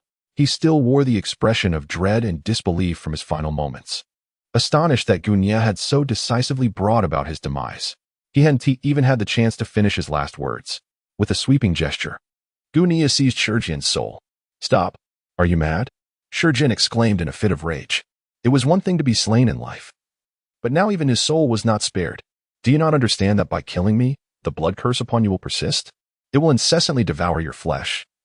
And each time you exert your power, you will endure excruciating pain that pierces to the bone.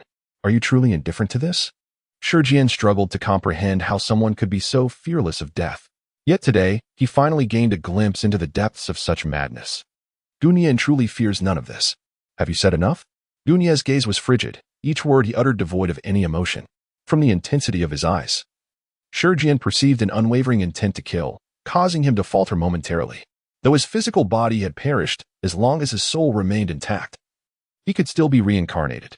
However, should his soul be shattered, he would cease to exist in this world. Master Uncle, stop. Spare me, spare me, Shi Jian pleaded, completely stripped of his earlier fierceness. Yet, Gunia showed no intention of granting him even a fleeting moment of respite. With a flick of his finger, a sharp crack resounded as Shi Jian's soul was extinguished, akin to a candle flickering out in the night, consuming its final drop of oil. It is serene now. With the clamor of discord silenced, Gunia finally exhaled in relief. The significant trouble that was Shi Jian had been decisively eliminated. Ding! You have slain the master of Maoshan, Shi Jian. Reward, 3,000,000 bait. The system's notification filled Gunia with elation. He was aware that vanquishing Shi Jian would yield considerable bait, yet he had not anticipated such a bountiful reward. Truly, the foremost combatant among the undead sovereigns. The reward was indeed astonishingly generous. He could now exchange it for 3 opportunities to fish with diamonds or 30 opportunities with gold. Yet, regardless of the consideration, diamond fishing was undoubtedly the more advantageous choice. With that thought, Gunia retracted the aura emanating from him and proceeded to thoroughly search Shi Jian's corpse. Following the demise of Shi Jian, he uncovered a plethora of valuable items, with the majority comprising martial arts manuals, while the remainder consisted of various commonplace magical artifacts. Gunia disregarded everything and gathered it all into the Qian Kuan bag. At present, The most pressing issue was to eliminate the troublesome blood curse. Indeed, Shi Jian proved to be treacherous. Who would have anticipated that in the final moments of his life, he would resort to such a vile trick as casting a curse? It was truly an endeavor aimed at mutual destruction. However, it is likely that Shi Jian never imagined that Gu Nie had already discovered a method to lift the blood curse. The Cave of Paradise awaits. The first matter upon Gu Nie's return was to assess the curse of blood that plagued him. He settled into a meditative position, closed his eyes, and allowed his energy to circulate within his body. Indeed, whenever it flowed to his chest, an unusual sensation of blockage presented itself. Under the sensitivity of his thunder spirit body, he could distinctly perceive a dark, crimson malevolence intertwined within his veins, gradually corroding his internal organs. It resembled invisible leeches, clinging to his heart and siphoning away his vitality. The blood curse was indeed extraordinary. This technique was classified as forbidden magic. The caster would never dare to wield it lightly unless absolutely imperative. After all, casting a blood curse upon an adversary would inevitably result in backlash upon the caster themselves, leading to severe illness or even sudden death. Among the array of forbidden arts, while the blood curse may not possess the most formidable power, its enduring effects were the most persistent and insidious. Like a slow, relentless stream, it tormented the afflicted to death, bit by bit. Were it another individual under such a formidable blood curse, their internal organs would have rotted away, succumbing to a watery grave within the span of 3 incense sticks. Yet, in Gu Nie's case, the potency of the curse was significantly diminished. With a steady exhale of turbid air, Gu Nie adjusted his spirit, circulating his energy to expel the black blood. Within the celestial realm, he was akin to a deity, having the ability to alter any rule naturally extended to the effect of the blood curse brought in from the outside. He would extract the curse from within, rendering it incapable of inflicting any adverse effects upon him. A mere whisper was enough to dissipate the dizziness in an instant. Moreover, the altered blood curse inadvertently bestowed upon Gu Nie a considerable enhancement in his cultivation. It embodied the culmination of decades of effort from Shi Jian, flowing his blood energy into Gu Nie's veins. Now, as he absorbed it, he acquired the entirety of Shi Jian's life as work. In that moment, clarity enveloped him. Pure spiritual energy radiated from Gu Nie, resonating throughout the entire celestial realm. What an invigorating sensation! It was akin to sipping chilled spring water on a scorching day. The feeling of exhilaration coursed through his veins until he expelled the refreshing air. Gu Nie slowly opened his eyes. At this moment, he had undeniably made significant progress compared to before. Gu Nie gently flicked his fingers, eagerly accessing his personal information panel. Celestial Fishing System. Host: Gu Nie. Age: 16. Physique: Innate Tao Body Realm. Ninefold Celestial Master Domain. Blessed Land of Caves Talent. Martial Arts Grandmaster Special Ability. Lightning Power LV8, 67. Awakening Pending Techniques. Supreme Clarity Great Cave Scripture Proficient. Maoshan Talismans Proficient. Maoshan Formation Compendium Proficient. 18 Dragon Subduing Palms Proficient. Golden Light Spell Proficient. Sword Control Technique Proficient. Life Seizing Mantra Proficient. Fishing Attempts 0 Bait 4. 1 million. Ninefold Celestial Master. Merely by absorbing a single stone of resilience, he had achieved such remarkable enhancement. In other words, it would not be long before he reached perfection. A further step would lead him to the realm of true immortals. Gu Nie was elated.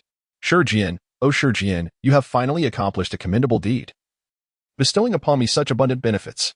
Gu Nie suddenly recalled the items he had scavenged from Shi Jian and swiftly retrieved his Qiankuan bag for inspection. Within this bag, he had stored the treasures acquired from Shi Jian. Though referred to as treasures, the majority consisted of utterly useless trinkets. The Lightning Thunder Fist technique was indeed formidable in practical combat, and when combined with his own Thunder Spirit body attribute, it could potentially double the striking power. However, in terms of potency, it remained inferior to the perfected Dragon Subduing 18 Palms. His earlier confrontation with Shi Jian had already demonstrated the limitations of this Thunder Fist. It could only sweep through opponents at the Celestial Master level, and against stronger adversaries, it would be akin to scratching the surface, proving utterly ineffective. Trash. The Wooden Post Technique, a unique skill of the Maoshan school, was also a hidden gem of Uncle Gio, seldom employed except in extraordinary circumstances. Its power was limited, yet it served a broad range of functions, categorizing it as a supportive technique, with a rather unimpressive record in actual combat. It was no wonder that Shi Jian had looked down upon it, rarely showcasing its potential.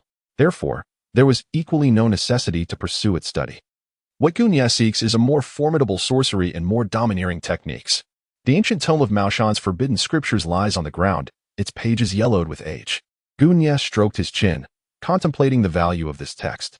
This tome is indeed remarkable, encompassing all the obscure secret arts established since the inception of Maoshan. The blood curse he had just dispelled was but one among them. Its potency is subjective. Yet the majority of these spells are detrimental to others without providing any benefit to oneself. Only a handful are somewhat acceptable, yet when compared to other legitimate techniques, they still appear rather mediocre. After a moment's contemplation, Gunya ultimately decided against it, casting the secret manual aside. He felt no need to resort to such underhanded tactics. A battle fought with integrity, where strength speaks volumes, is the only true path. Moreover, at this juncture, he had no requirement for treacherous techniques to triumph over his adversaries. Next came the assortment of magical artifacts carried by Shi Jian. Among them, the copper coins, magical whips, measuring rods, mirrors, and bells were rather commonplace, lacking in rarity. The few remaining artifacts unique to Shi Jian had been largely destroyed in previous skirmishes, rendered nearly irreparable, and reduced to mere refuse. It was a pity. Nothing of value had been preserved. Gunya shook his head in resignation. Yet, he did not feel disheartened. What lay before him was merely a heap of refuse, none of which could capture his discerning eye. At present, his own lightning power was sufficient to dominate the world, requiring only a further enhancement. Once he reached the awakening stage, there would be no one capable of opposing him. Furthermore, this was merely the preliminary phase. Upon elemental transformation, all abilities would soar to unprecedented heights, multiplying exponentially. When combined with his innate lightning power, it would unleash an infinite and formidable force. Slaying gods and Buddhas would become a matter of course. This was the capability of Enel's Rumble fruit. Although in the world of pirates, Enel met his nemesis in Luffy, rendering his lightning power ineffective. Now, through Gunyan's development and modification, all weaknesses of the Rumble fruit had been rectified in this realm. It had undeniably become the most flawless and powerful fruit, without equal. Moreover, its potential knew no bounds. This meant that, as time progressed, its strength would only amplify, ultimately possessing the power to obliterate the entire world, even the cosmos. Indeed, one would be hard-pressed to find an adversary, even in the underworld. The entire world was firmly within his grasp. Gunyan felt an exhilarating thrill at the thought. Unfortunately, the pace of progress was rather sluggish, making it impossible to ascend to great heights in a single leap. At this juncture, he found himself unable to locate opponents of comparable skill to hone his abilities and accumulate experience. Otherwise, when confronting Shi Jian just now, he would not have needed to exert such effort. A mere flick of his hand could have reduced him to ashes. Oh well. Gunya cast aside the thoughts swirling in his mind, focusing instead on the practical pursuit of fishing, hoping that this time he would not return empty-handed. The mere contemplation of his current provisions stirred an excitement within him, prompting him to rise swiftly and make his way to the fishing platform. The previous fishing expedition yielded no great bounty. Half of the 8 attempts resulted in barren lines, wasting millions of fish bait. Thus, Gunya fervently wished for the favor of Lady Luck this time, longing to reel in more treasures. Come on, he murmured, initiating a golden fishing attempt to test the waters. Based on past experiences, the first cast seldom brought forth any remarkable catch, thus sparing him the expense of 1,000,000 fish bait. With his current stock of 1,000,000 fish bait, he could exchange it for 1 golden fishing attempt and 4 diamond fishing attempts. Upon the exchange, the pond shimmered with ethereal brilliance, reminiscent of a starry night. Its depths a crystalline blue. Within that clear pool, peculiar and exotic fish swam gracefully, igniting an insatiable desire within Gunya.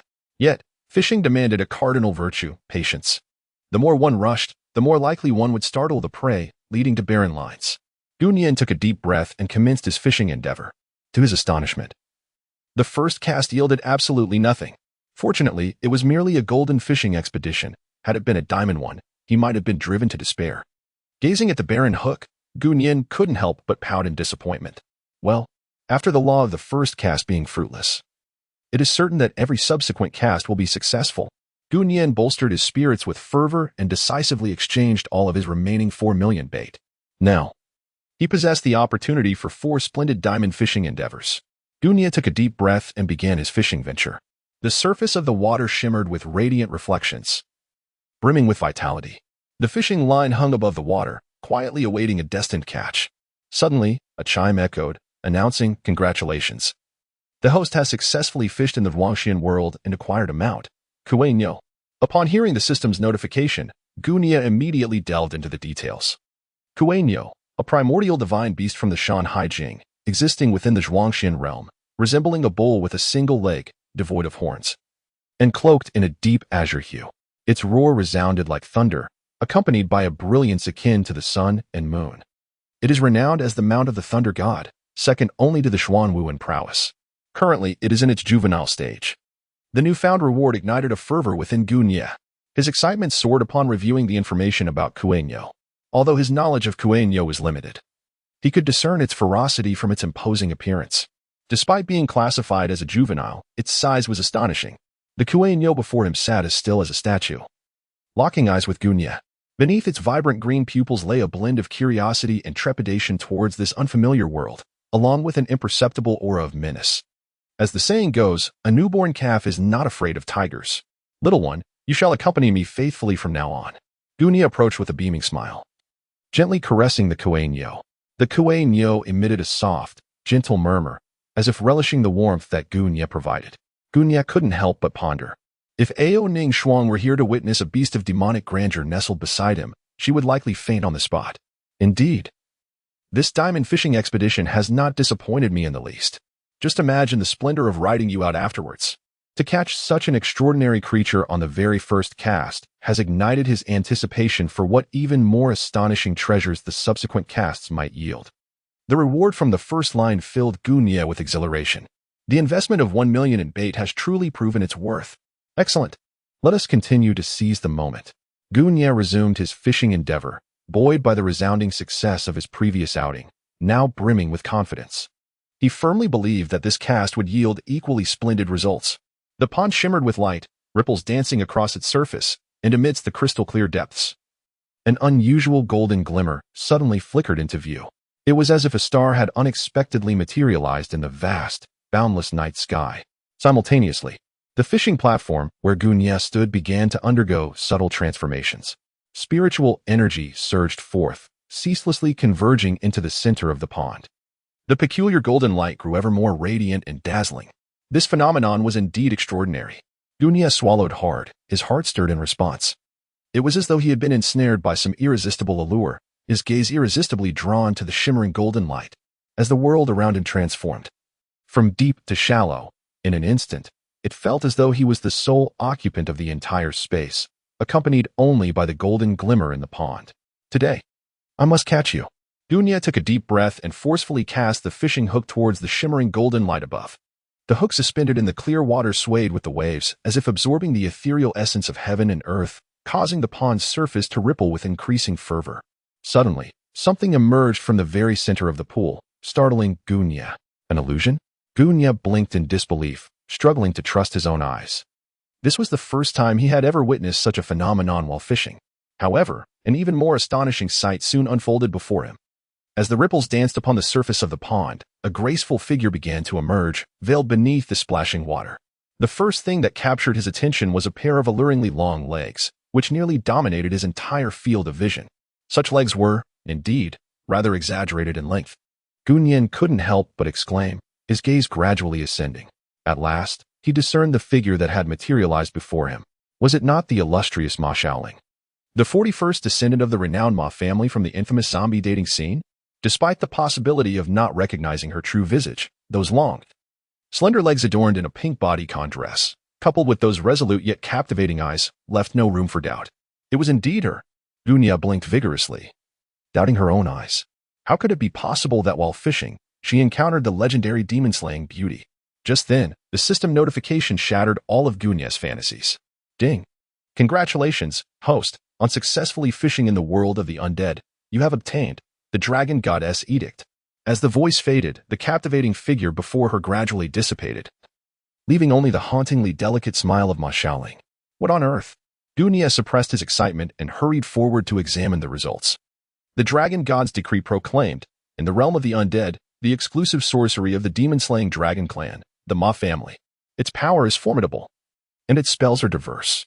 The incantation reads, "Those who are warriors, gather and align before me, eradicate evil. Annihilating malevolence is but a trivial task." This is indeed the pinnacle of mystical arts. He reminisced about the days when he sat enthralled before the television, captivated by the zombie dating trilogy, utterly enchanted by Ma Xiaoling's beauty and her dazzling spells during exorcisms. Particularly, the incantation she uttered before each battle left him entranced. Little did he anticipate that today he would wield such power. This is the decree of the dragon god. Gunya, caught in a rush, swiftly assimilated the principles of the Tao, utilizing his extraordinary learning aptitude to etch the incantations into his memory. Being innately endowed with a Taoist body and possessing exceptional talent, mastering these teachings was undoubtedly within his grasp. In no time, he had comprehended the dragon god's decree to a considerable extent. Eager to test its potency, he rose abruptly, determined to conduct an early experiment. Lin, Bing, Do, all arrayed before me, vanquished them. With a swift motion, a profound energy surged above his head, while beneath him, a golden array in the form of a bagua appeared. Once more, dragon god's decree, the celestial and earthly profound array, vanquished them. As he uttered the incantation, Gunya extended his fingers forcefully forward. In an instant, countless beams of golden light erupted from beneath his feet, soaring towards the designated direction. The distant space trembled, exploding into fragments. Even as the echoes faded, the dazzling golden light persisted. Its power was indeed extraordinary. Among Ma Xiaoling's Taoist arts, the dragon god's decree stood as the most formidable. As the system had described, the dragon god's decree featured diverse techniques and multifaceted formations.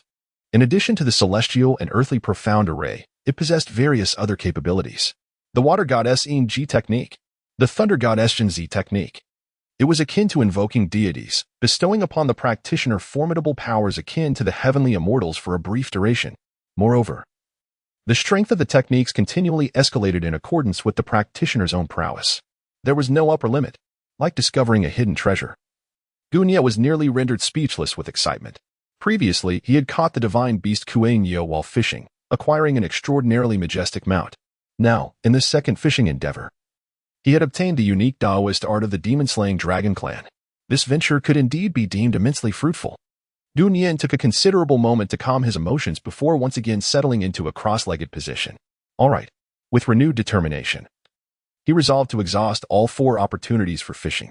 Having tasted success in the first 2 attempts, Gunya felt an unwavering confidence in his third cast. Today, fortune smiled upon him. As the second cast concluded, the scene within the pond underwent a remarkable transformation. The once gentle hues shifted to a pristine expanse of white, as if he were enveloped in a wintry landscape. A delicate layer of ice began to form upon the surface of the pond. What is this? Gunya remained in a state of bewilderment when his eyes caught sight of a mystical mountain shrouded in clouds and mist, rising majestically above the world, bridging the realms of mortals and immortals alike. At the pinnacle of this ethereal peak, a venerable tree emerged, its roots firmly entrenched in the earth, extending hundreds of meters deep. The leaves displayed an extraordinary snow-white hue, exuding an intangible yet palpable aura of spiritual energy. This dreamlike scene captivated Gunya at first glance, leaving him entranced. Could it be that this third rod had led him to another realm? Indeed, as soon as this thought crossed his mind, the system responded. Ding! Congratulations, host, for successfully fishing in the realm of immortal heroes and acquiring the Enlightenment Tea Tree. The Enlightenment Tea Tree has the remarkable ability to produce the legendary Enlightenment Tea.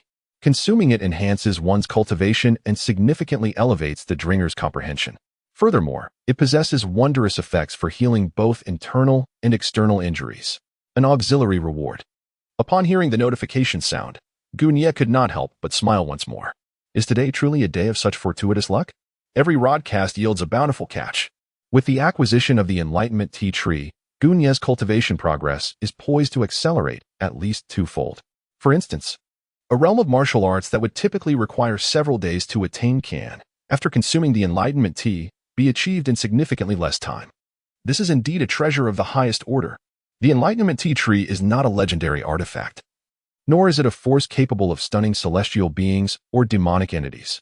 However, its efficacy is undeniably on par with any rewards Gunya has previously garnered while fishing. This represents a substantial and tangible enhancement. There is no time to waste. It is imperative to commence planning without delay.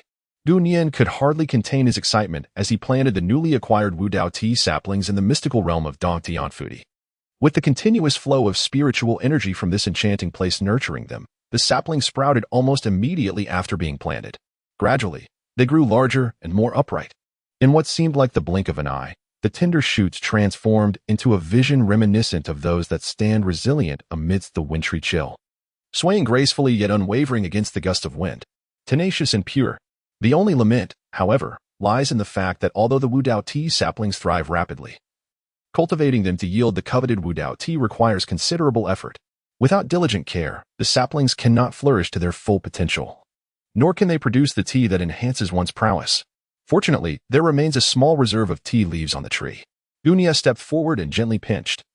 A waft of refreshing fragrance greeted him. Immediately, his fingertips tingled, a sensation akin to a mild electric shock.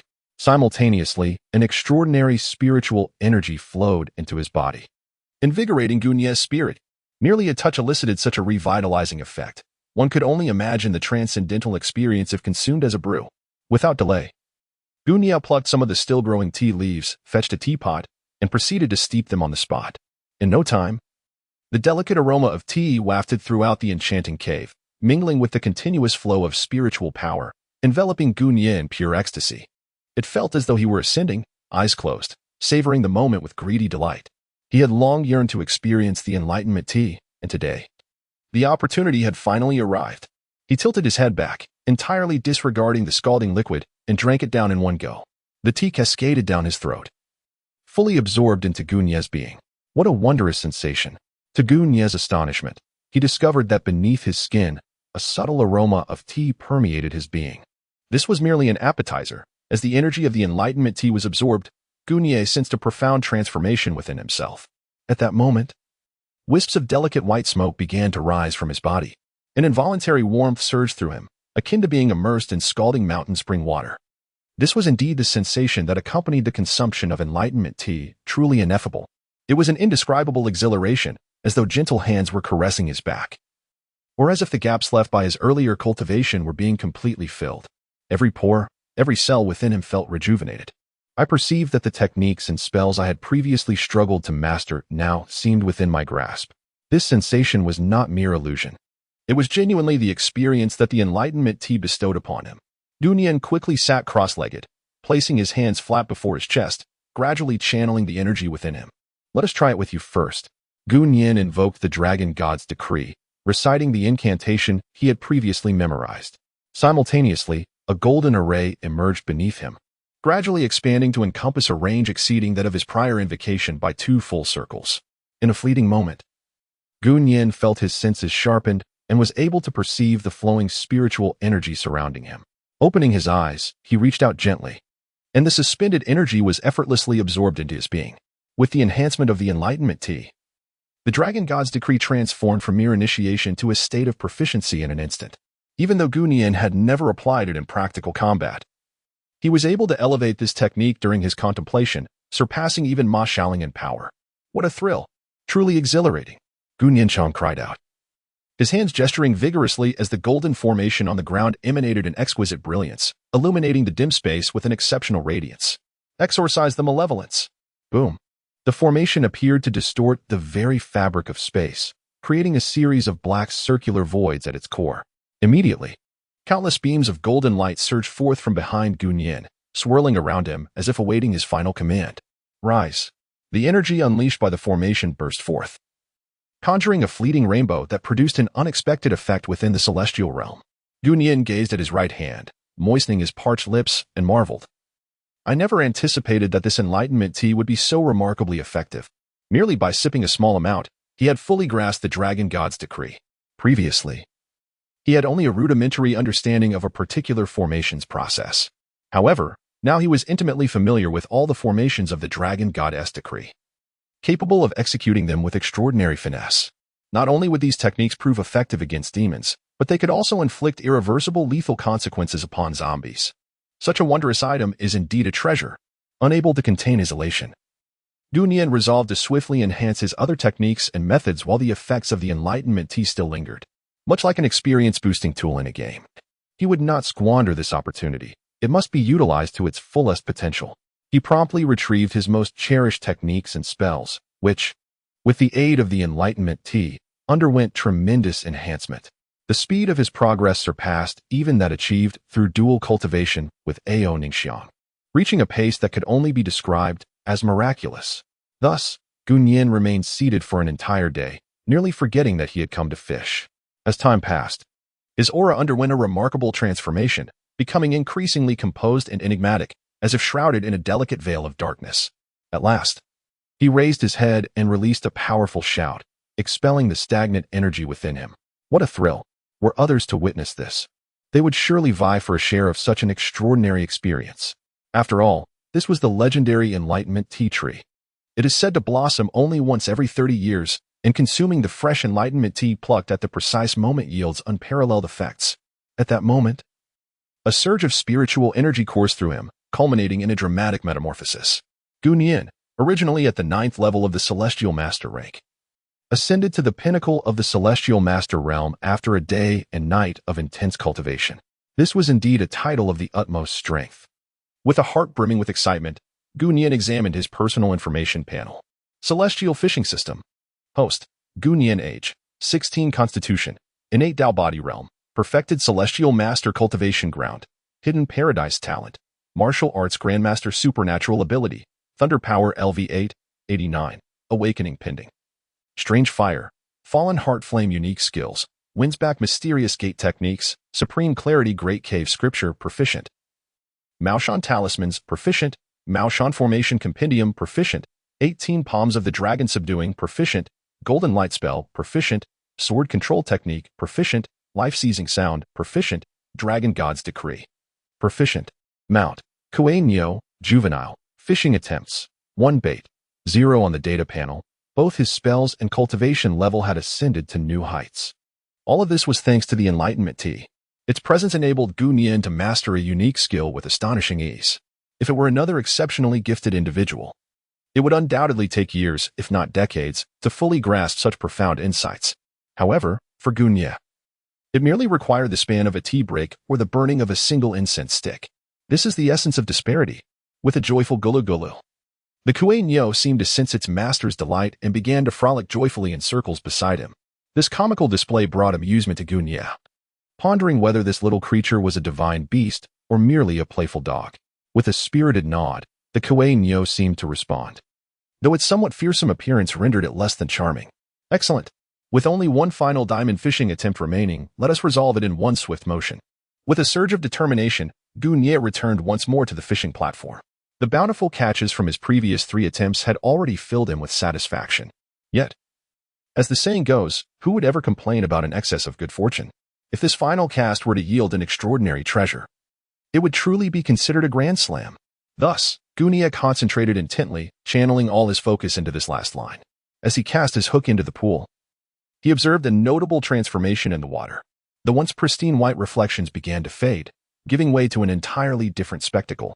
Amid the ripples, Gu Yin discerned a scene reminiscent of the modern world. Where am I? He pondered, questioning which realm he had cast his line into this time. He had never anticipated encountering treasures that could rival those of the immortal cultivation world. However, as the ripple shifted, a coffin emerged in the reflection upon the lake's surface.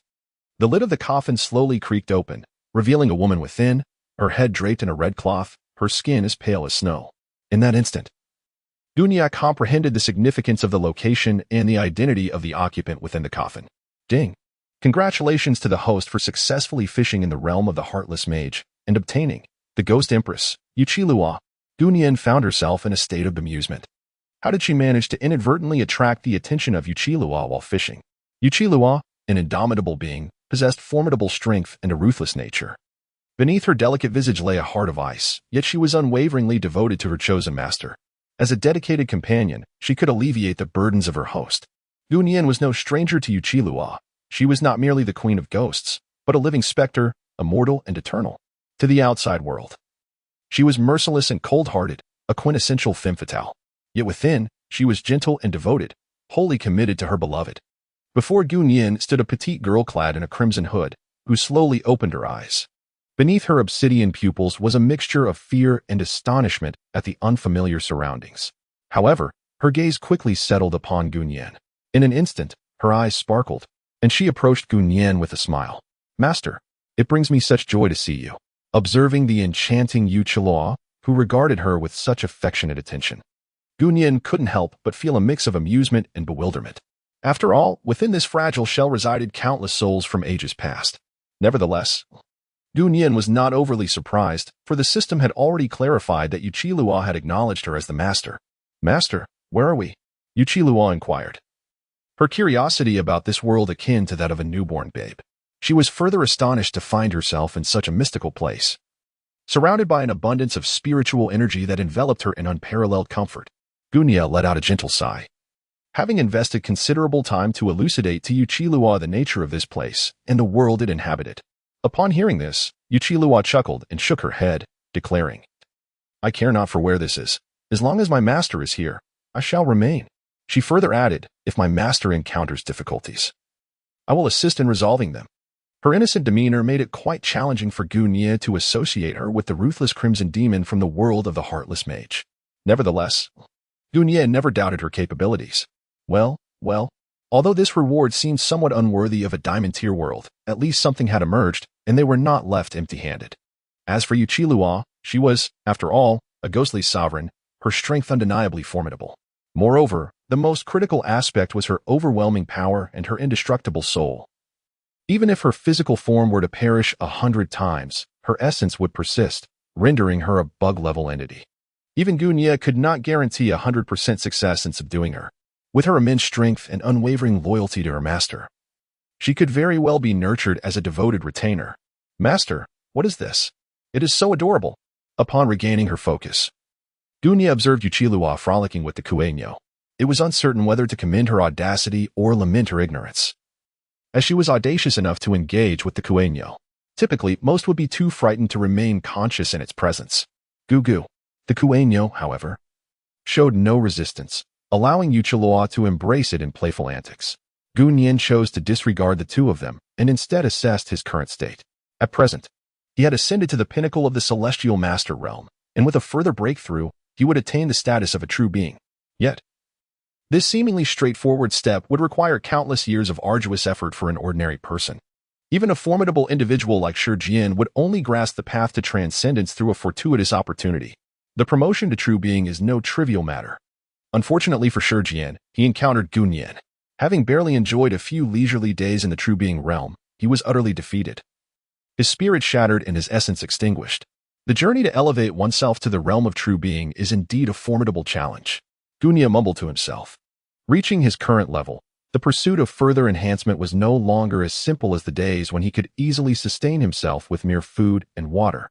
It required a certain opportunity. Nevertheless, remaining here was a fruitless endeavor. It was time to return to Rinjia town. After eliminating Shi Jian, he needed to inform Jiao Shu, along with his two mischievous disciples. Moreover, the act of slaying a fellow sect member was indeed a grave matter, even if it was justified. It would undoubtedly provoke discussions among the elders. Just the thought of their incessant chatter gave Gunya a headache. Yet, the tasks at hand could not be postponed.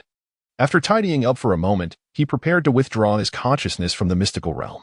At that moment, Yuqi hurriedly approached, pulling Kuei-Nyo along. Master, are you leaving?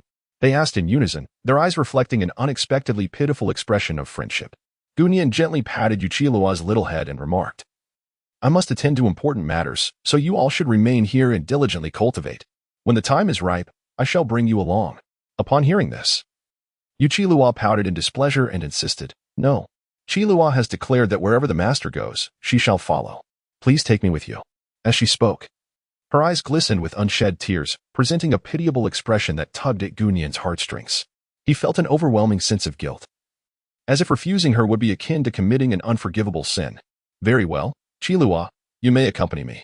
However, Kuei-Nyo, you must remain here until you have matured a little more before you are permitted to leave this paradise. Kuei-Nyo drooped his ears, dejectedly lying on the ground. Having departed from the celestial abode, Gunyan and Yuqi-Lua returned to Rinjia town.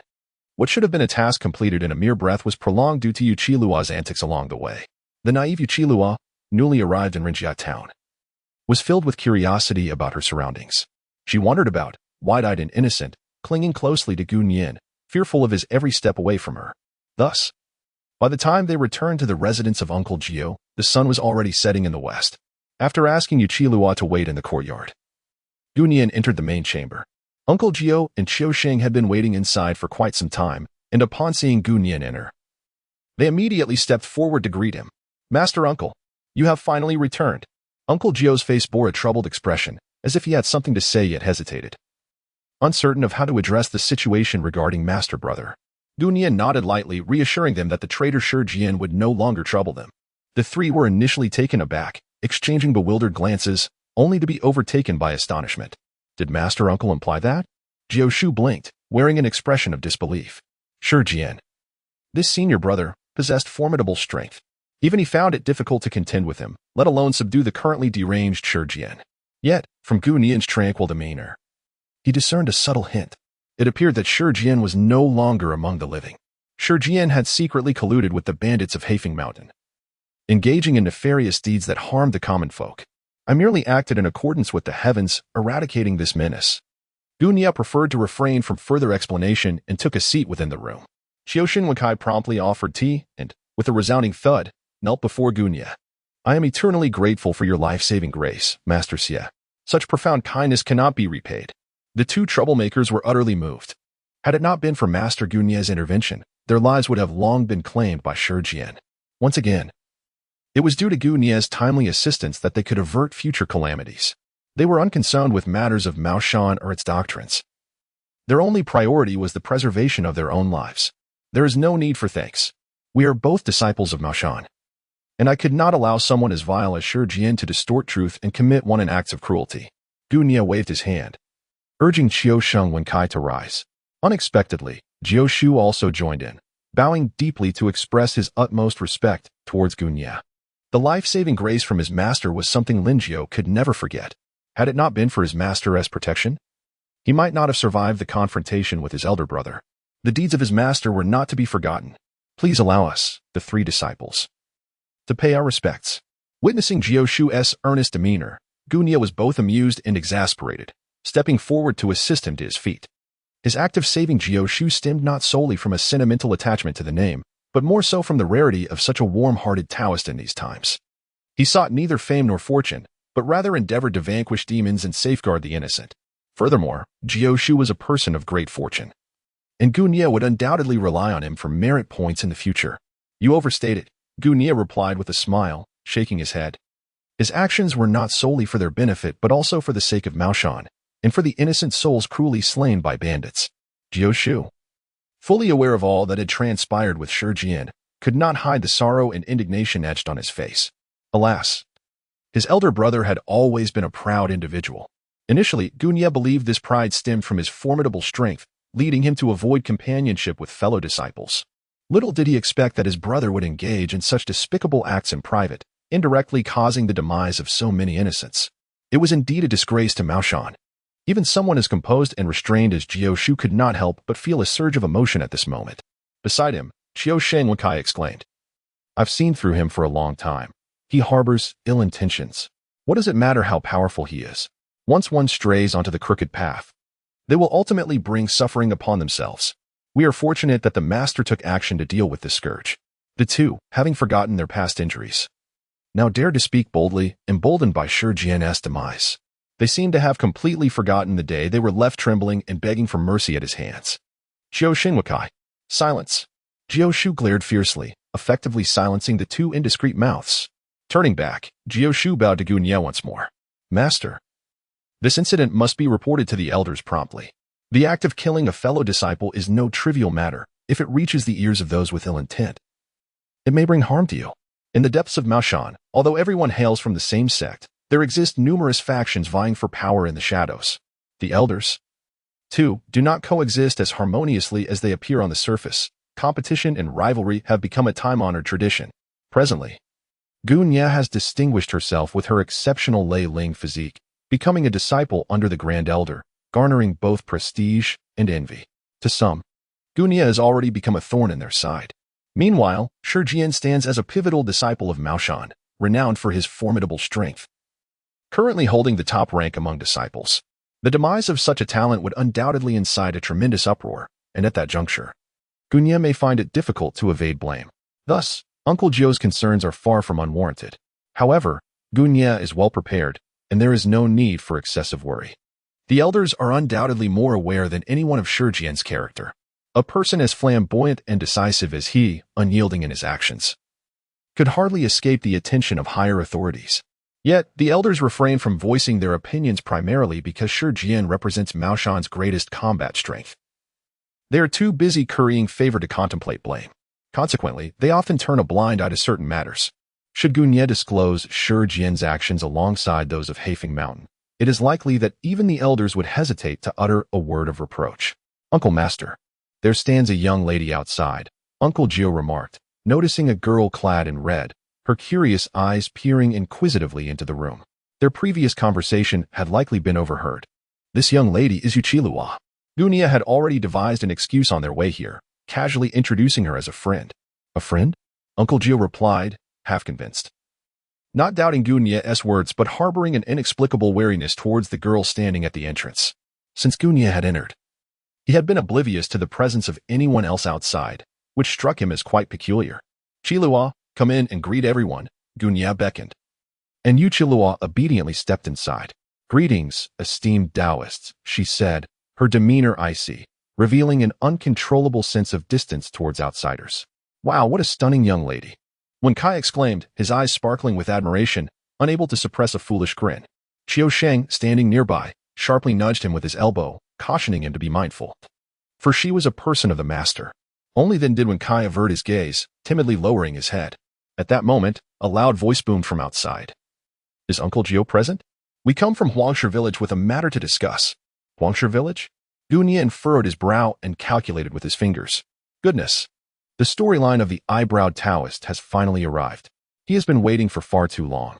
Following the lead of the village chief of Huangshe Village, he would soon encounter the king of zombies, the zombie monarch. This western zombie possesses a remarkable background.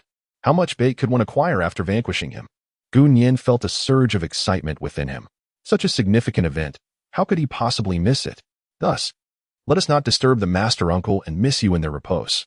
Qiu Xing went with Wen Kai, and they departed together. Jiao Shu nodded and turned, leading Qiu Xing and Wen Kai toward the entrance. Gunye naturally would not overlook the situation and promptly followed. Outside the house, a group of individuals waited anxiously. After a significant amount of time, they finally spotted Jiao Shu, accompanied by Qiu Xing and Wen Kai, making their entrance. A middle-aged man with a beard immediately stepped forward to greet them. "Jiao Shu, you have finally arrived. I am the village head of Huangshe Village.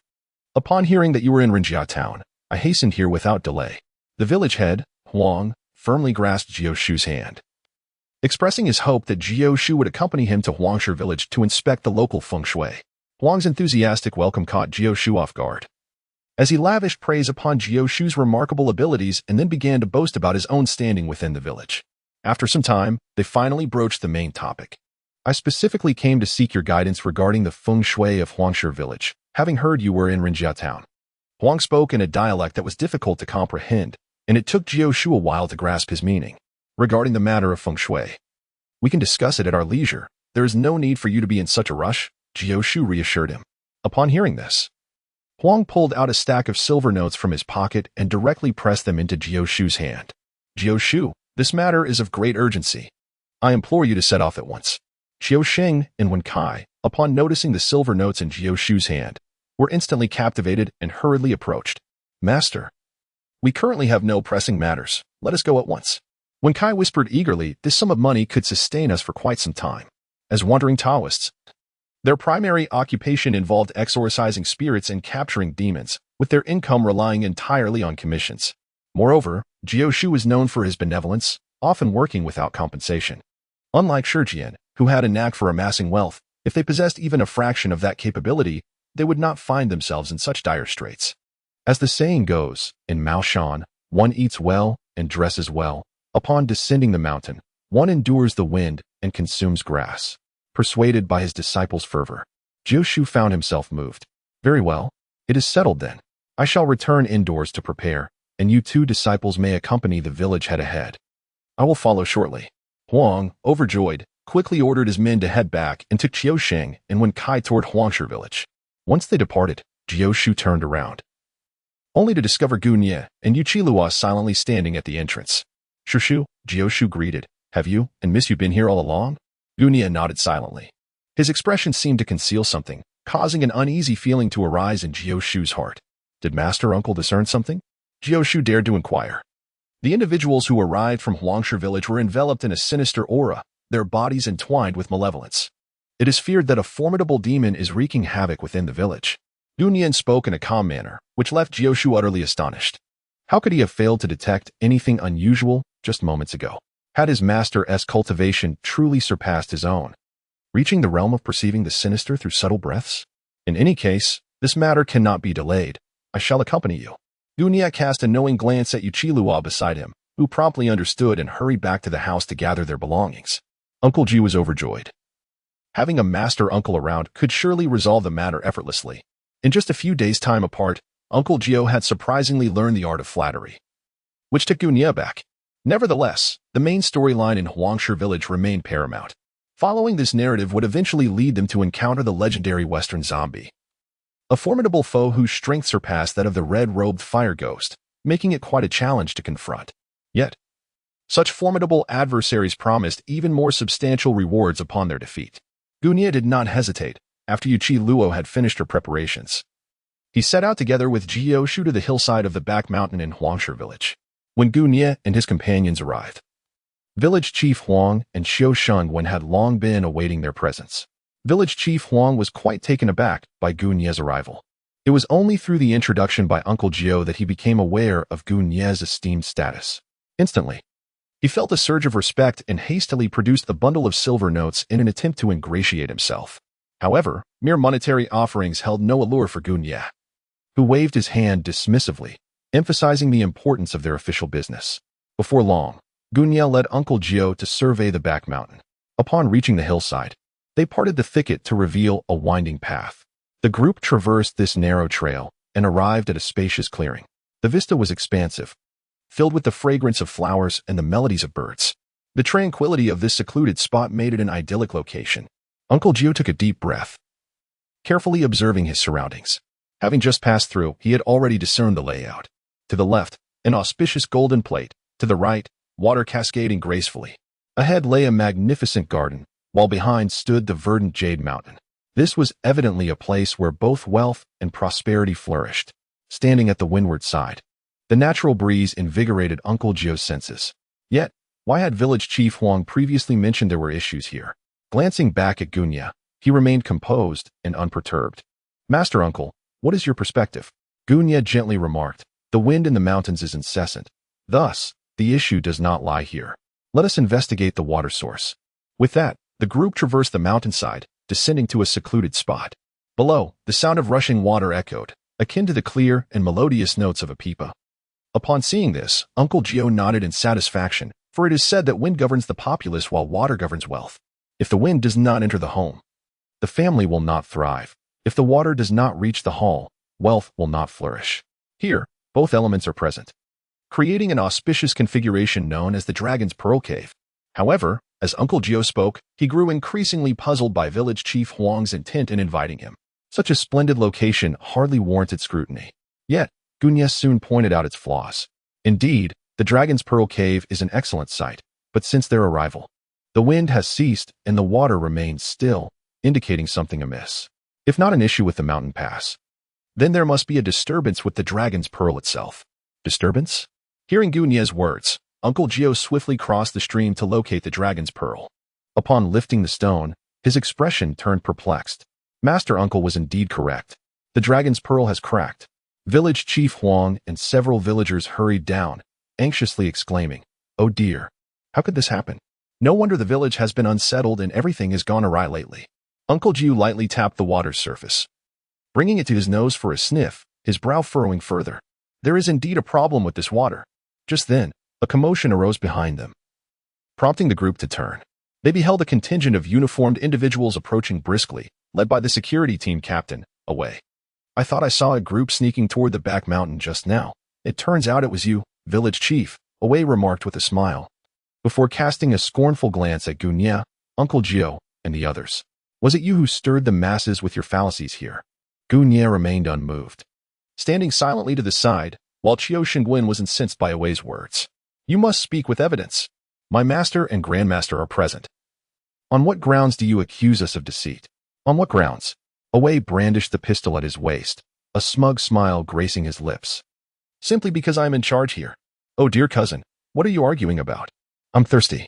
From behind the security team, a graceful figure swayed into view, revealing Away's cousin, Jianru. The fierce demeanor Away had just exhibited melted away upon hearing Jianru's call. He swiftly turned to assist her, bending over backward in apologies. Cousin, please take a seat. I shall fetch you some water at once. With that, Away seized a water jug and brusquely pushed past Jiao Shengwen, intent on drawing water from the stream in front of everyone. Seeing this, Jiao Shu hurriedly intervened. Captain, I previously mentioned that the water here is problematic. What issues could there possibly be? I believe the problem lies with you. Away shouted, dismissing the warning entirely. My cousin is thirsty. Who dares to stop me? I shall deal with anyone who tries. The atmosphere grew increasingly tense. Away's obstinate nature left Jiao Shu in a state of distress. Any confrontation with the security team here could lead to dire consequences. It's futile to reason with a fool. At that moment, Gu Nie's voice caught Away's attention, halting his actions as he turned around with a fierce glare. What did you just say, you filthy Taoist? Gu Nie merely smirked, refraining from uttering another word. This provoked Awe, who brandished his gun and strode forward with determination.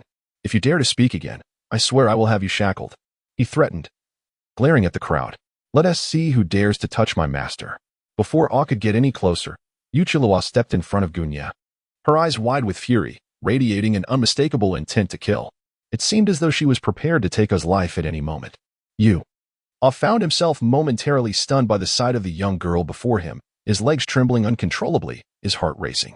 He could hardly believe he was being intimidated by a mere girl. Yet, with so many eyes upon him, he could not afford to lose face. The thought of becoming the subject of ridicule in the village was unbearable. Just as the situation threatened to spiral out of control, Gu Nie suddenly raised his hand. With a gentle motion of his fingers, as if manipulating something invisible, a stream of ethereal light plunged into the depths of the water. In the next moment, a large mass of withered branches emerged from the depths, adorned with a dark cluster of lifeless bats. A shriek erupted from the crowd, and Jianru collapsed onto the ground, clearly terrified by the ghastly scene, his face ashen. Now, do you still wish to drink? Gu Nie asked calmly, a cold glint in his eyes as he regarded Awe. Yet Awe dared not utter a single word. He had never witnessed such an exaggerated spectacle in his life. A foul odor wafted from the desiccated branches, and the bats, having presumably soaked for an extended period, emitted a sour stench that compelled those present to cover their mouths and retreat. Master, how did you know there was something amiss with the water? Jiao Shu and the others, including Qiu Sheng and Wen Kai, were left in astonishment by Gu Nie's actions. I was planning to investigate downstream to uncover the source of the problem. Yet you had already discerned it. Gu Nie offered a nonchalant explanation. He would not disclose to Jiao Shu and the others that he had known from the very beginning that a vast expanse of dead bats lay hidden beneath. Subsequently, Away instructed his subordinates to manage the scene and ensure that his cousin Jianru was settled before he eagerly scurried over to Gu Nie, seeking to curry favor. Master, I have already dispatched my men to deal with the dead bats. What further action should we undertake? As the saying goes, one bows low before the humble and kneels before the exalted. The spell Gu Nie had just displayed had opened Away's eyes, instantly igniting a sense of reverence within him. Now, he found himself continually bowing and smiling, anxious that Gu Nie might hold a grudge against him for his earlier impetuousness. Gu Nie would not stoop to contend with a petty individual like Away, and instead turned his gaze towards the solemn Yu Chilua beside him. Since earlier, her expression had been marked by a grave intensity. In a voice barely audible to the two of them, he quietly inquired, Chilua, have you sensed anything amiss?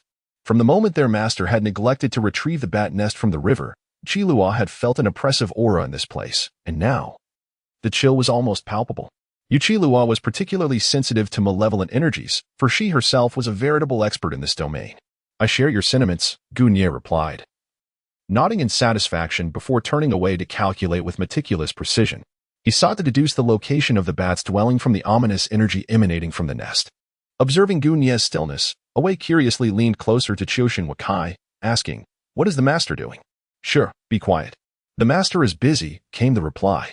Moments later, Gu Nie had successfully deduced the location of the bat nest, pinpointing it to a distant chapel, and he prepared to set forth. He called out to Jusu, instructing him, you take the others to find a new water source for village chief Huang. Remember, do not allow the villagers to drink from this water again. Jusu nodded. And what about you, master? I have more pressing matters to attend to, Gu Nie replied, lowering his voice. Find an opportunity to feign departure and scout the vicinity. I suspect a far greater malevolence lurks here. Jusu was taken aback. His master had foreseen even this layer of complexity. Nevertheless, he too had sensed the unusual aura since the moment the lifeless bat had been pulled from the water. An ominous presence had lingered here, indicating the existence of an even more formidable evil. Rest assured, master, Jusu affirmed, nodding in understanding before turning to his two disciples, calling out, Jiang Chen, Wakai, let us proceed. Having given his instructions, Gu Nie did not linger, swiftly rising into the air with Yuchilua, departing rapidly from the spring. Awei had intended to follow and gain insight. But alas, they flew too high and too far for him to keep pace. Resigned, he hurried to catch up with Jusu and the others, asking, Jusui, you all have your tasks. What am I to do? As the head of the security team in Huangshe village, he felt compelled to advocate for the people. Although he yearned to indulge in leisure with his cousin, the appearance of the village chief compelled him to participate, lest he miss out on a significant opportunity. Moreover, allowing a few Taoists to eclipse his reputation as the head of security would be unacceptable. However, Qiuxing Wenkai responded with a derisive sneer. Do you know how to deal with a zombie? Awei shook his head. Do you know how to catch a ghost? Awei shook his head again. Then that settles it. Go find somewhere cool to linger. Qiuxing Wen let out a heavy sigh, turning swiftly to follow Uncle Gio, leaving only Awei standing alone in place. The previously silent surroundings now appeared even more somber, occasionally interrupted by mysterious sounds. Awei trembled in fear and thought, perhaps I should return and keep my cousin company. After muttering to himself, he hastened his steps away from the back mountain. Once he departed, the empty ravine was animated only by the wind and the flowing water. Scattered on the ground were a few bats that had been hastily abandoned. A thick cloud of gloom enveloped the entire Huangshe village, as a malevolent force stirred restlessly within. Master, why did you not allow me to eliminate that man earlier? On the path to the church, Yuchilua posed a question that left Gu Nie both amused and exasperated. How dare he threaten the master in public? Gu Nie smiled and shook his head. Chi Luo, do you truly believe he poses a threat to me? Yuchi Luo shook her head. No, master is so powerful. How could he be afraid? It's just that Chi Luo cannot stand that person's demeanor. Then what does it matter, silly girl? Would you allow the raucous of ants to provoke you? Their clamor merely serves to highlight their cowardice and ineptitude. Thus, there is no need to stoop to their level. Moreover, keeping him around may prove beneficial. Yuchi Luo nodded thoughtfully. We have arrived. As they parted the mist before them, Gu Nie and Yuchi Luo descended gracefully. Before them lay their destination, the Western Church, the origin of Western zombies as depicted in the movie Yi Mei Dao Zhang. Suddenly, a chilling wind swept through. A dark cloud slowly descended from the top of the church, enveloping it like a foreboding net. Atop the church, Director Maria was straining to pull a massive cross from the ground using a rope. Go, Director. Shift a bit to the side. A few beautiful nuns below were assisting, though their help was minimal as the nearly 100-pound cross was no light burden. Fortunately, Maria was robust and employing the principle of leverage. She managed the task alone without much trouble.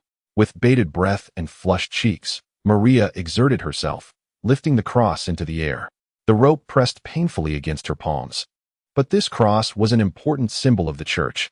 She could not afford to let go, nor dare to release her grip. Director, be careful. A nun suddenly shouted from below. Startled, Maria opened her eyes wide, only to realize that the tiles beneath her feet had shattered without her noticing. In that fleeting moment of distraction, the suspended cross lost its balance, nearly sending her tumbling down with it. In a moment of instinct, Maria let go to avert her own fall. However, the cross, lacking support from above, plummeted downward with a swift whoosh.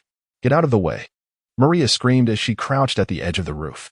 While damaging the cross was a minor concern, should it strike the petite nuns below, it would spell disaster. The cross fell rapidly, its sharp base aimed directly at a nun who was unable to escape in time. The nun, terrified, turned pale, her legs trembling uncontrollably, lacking the strength to evade. Just as the cross was about to crush her into oblivion, a large hand suddenly reached out from behind, halting the cross's descent. Eh? The nun blinked in shock, stiffly turning her head. Before her stood a face as sharp and cold as a statue, with eyes that seemed capable of captivating one's very soul. Miss, please step aside. Gunny's deep voice sent a shiver through the nun's delicate frame, prompting her to realize she was still beneath the crucifix, and she hurriedly retreated. Are you all right? Were you hurt? The surrounding nuns quickly gathered, inspecting their companion's condition while casting furtive glances at Gunny. Such immense strength, he effortlessly lifted the crucifix with a single hand. I recall that this crucifix must weigh at least 100 pounds. Under the admiring yet bashful gazes of the nuns, Gunny gently placed the crucifix back onto the ground. At that moment, Maria descended from a nearby ladder and rushed over to assess the situation. Fortunately, the nuns were unharmed, merely shaken. Their attention swiftly returned to Gunny. This benefactor, you are. Gunia introduced himself and briefly mentioned the purpose of his visit, only alluding to matters concerning bats. Bats? Maria was perplexed. For they had spent all their time in the church and had never encountered any such creatures. In folklore, bats are considered ominous, harbingers of misfortune, and messengers of demons. Being devout believers in the Lord, how could such evil beings dare approach their sacred space? Upon hearing Maria's words, before Gunia could respond, Yuchilua, already somewhat impatient, interjected, enough of this nonsense. If the master says there are bats, then there are. She had been increasingly dissatisfied with the nun-scrutinizing gazes directed at Gunia, igniting an inexplicable fire of jealousy within her. Chilua, do not be rude, Gunia remarked with a casual glance, prompting Yuchilua to sulkily turn her head away in silence. Maria offered an awkward smile. Master, as you can see, there is no place here to conceal bats. Director, everything I do is for your safety and that of the villagers. If it is not too much trouble, may I enter to take a look? Gunian offered a faint smile. Dean, let the master take a look inside. Indeed, Dean, it won't take much effort. Moreover, the master just saved my life moments ago. Several nuns hurried over to persuade her. Faced with Gunian's polite inquiry and the nun's fervent gazes, Maria found her intended refusal caught in her throat, unable to articulate a single word. Ultimately, she acquiesced. Very well, then please accompany me, master. Under Maria's guidance, Gunian finally entered the church, experiencing the solemnity of this hallowed place. The church was modest in size and decor, featuring only a worship room and two dilapidated bedrooms, one belonging to the dean and the other to the nuns. Passing through the dimly lit hall, they descended to the lower level with Maria leading the way. As you can see, master, our facilities are quite sparse and unremarkable. Maria paused before a locked wooden door. Beyond this lies the priest's meditation room, which is also locked. I have never entered it myself. The wooden door appeared tightly sealed and seemingly had never been opened. Gunian squinted, pondering whether the bat might have emerged from within. Maria immediately panicked, urging, Master, please do not jest. We cannot enter here. According to the traditions of the church, the priest's meditation chamber is a sanctum that no one but the priest may intrude upon. Otherwise, it would constitute a grave disrespect to the Lord. Yet today, Gunian was resolute in his determination to enter. After all, within the narrative of the Taoist priest, this room concealed vital clues. Moreover, in the latter part of the story, it was precisely in this confined space that the 9 uncles and others would engage in the final showdown against the Western zombies. However, Maria stood before him, unusually solemn, akin to a soldier on the battlefield fiercely defending their position, forbidding any approach. With no other recourse, Gunian discreetly signaled to Yuchilua. She immediately understood, silently shifting aside. Seizing the moment while Maria was still engaged in conversation with Gunian, Yuchilua delicately beckoned at the door lock, then suddenly clenched her fist. With a sharp crack, the palm-sized lock was shattered and fell to the ground. How could it possibly have opened? Maria turned back, her face a tapestry of questions. Historically, the priest's meditation chamber had always remained firmly locked. As the situation transformed, Gunian easily sidestepped Maria and strode directly into the meditation chamber. Master, you need not worry. Since the lock has been broken, it must surely be a divine indication, urging us to explore within. With this assertion, Maria found herself at a loss for words. Gazing up at the pitch-black ceiling, could it truly be the Lord's guidance? The meditation chamber was permeated with a musty odor, the air stagnant from years of neglect, rendering it almost suffocating to breathe. Gunian surveyed the surroundings and quickly noticed the dilapidated interior, rife with the remnants of numerous scuffles. How peculiar! Why is it in such disarray? Maria cautiously peered inside, her voice tinged with curiosity. The retreat room, where the priest resided, was meant to be a sanctuary of tranquility. The answer lies within. Gunia gently pointed towards the windowsill. Maria squinted her eyes and followed his direction, only to scream in terror. Ah, a corpse. There is a corpse. On the wooden chair beneath the window, a skeleton hung, encrusted with dust and cobwebs. The hollow frame was infested with crawling insects. A sword was thrust into the cavity of the skeleton, and it was entwined with garlic that had long since turned moldy and black. In such a grim and dimly lit room, the appearance of such a figure was enough to frighten Maria into a fit of screams. Gunia smiled gently. shaking his head as he approached to examine the scene more closely. Judging by the attire, it appeared to be a missionary. Upon hearing Gunye's words, Maria emerged from her fright and stepped forward with urgency. "Indeed," she exclaimed, promptly kneeling in prayer. "Oh, merciful Lord. It turns out that the priest we have sought for so many years has been safeguarding the church all along, never truly departed. It is through the Lord's guidance that the priest has returned to the light. Many years prior, the priest had mysteriously vanished. After taking over, Maria had learned from various sources that the priest had strayed from the church and ventured far away. Little did she expect that he had remained within the confines of the meditation room and had transformed into this current state. After concluding her prayer, Maria stood up, brushing off her knees, only to then notice a peculiar sight. Scattered across the floor, there lay an abundance of garlic cloves. Why are there so many cloves on the floor? She pondered aloud. Could it be? Maria's realization dawned upon her, and she gasped in horror, covering her mouth. Had the priest once battled a demon in this very room? At the doorway, Yuchilua let out a soft chuckle. "It's fortunate you've only just discovered this." "Enough."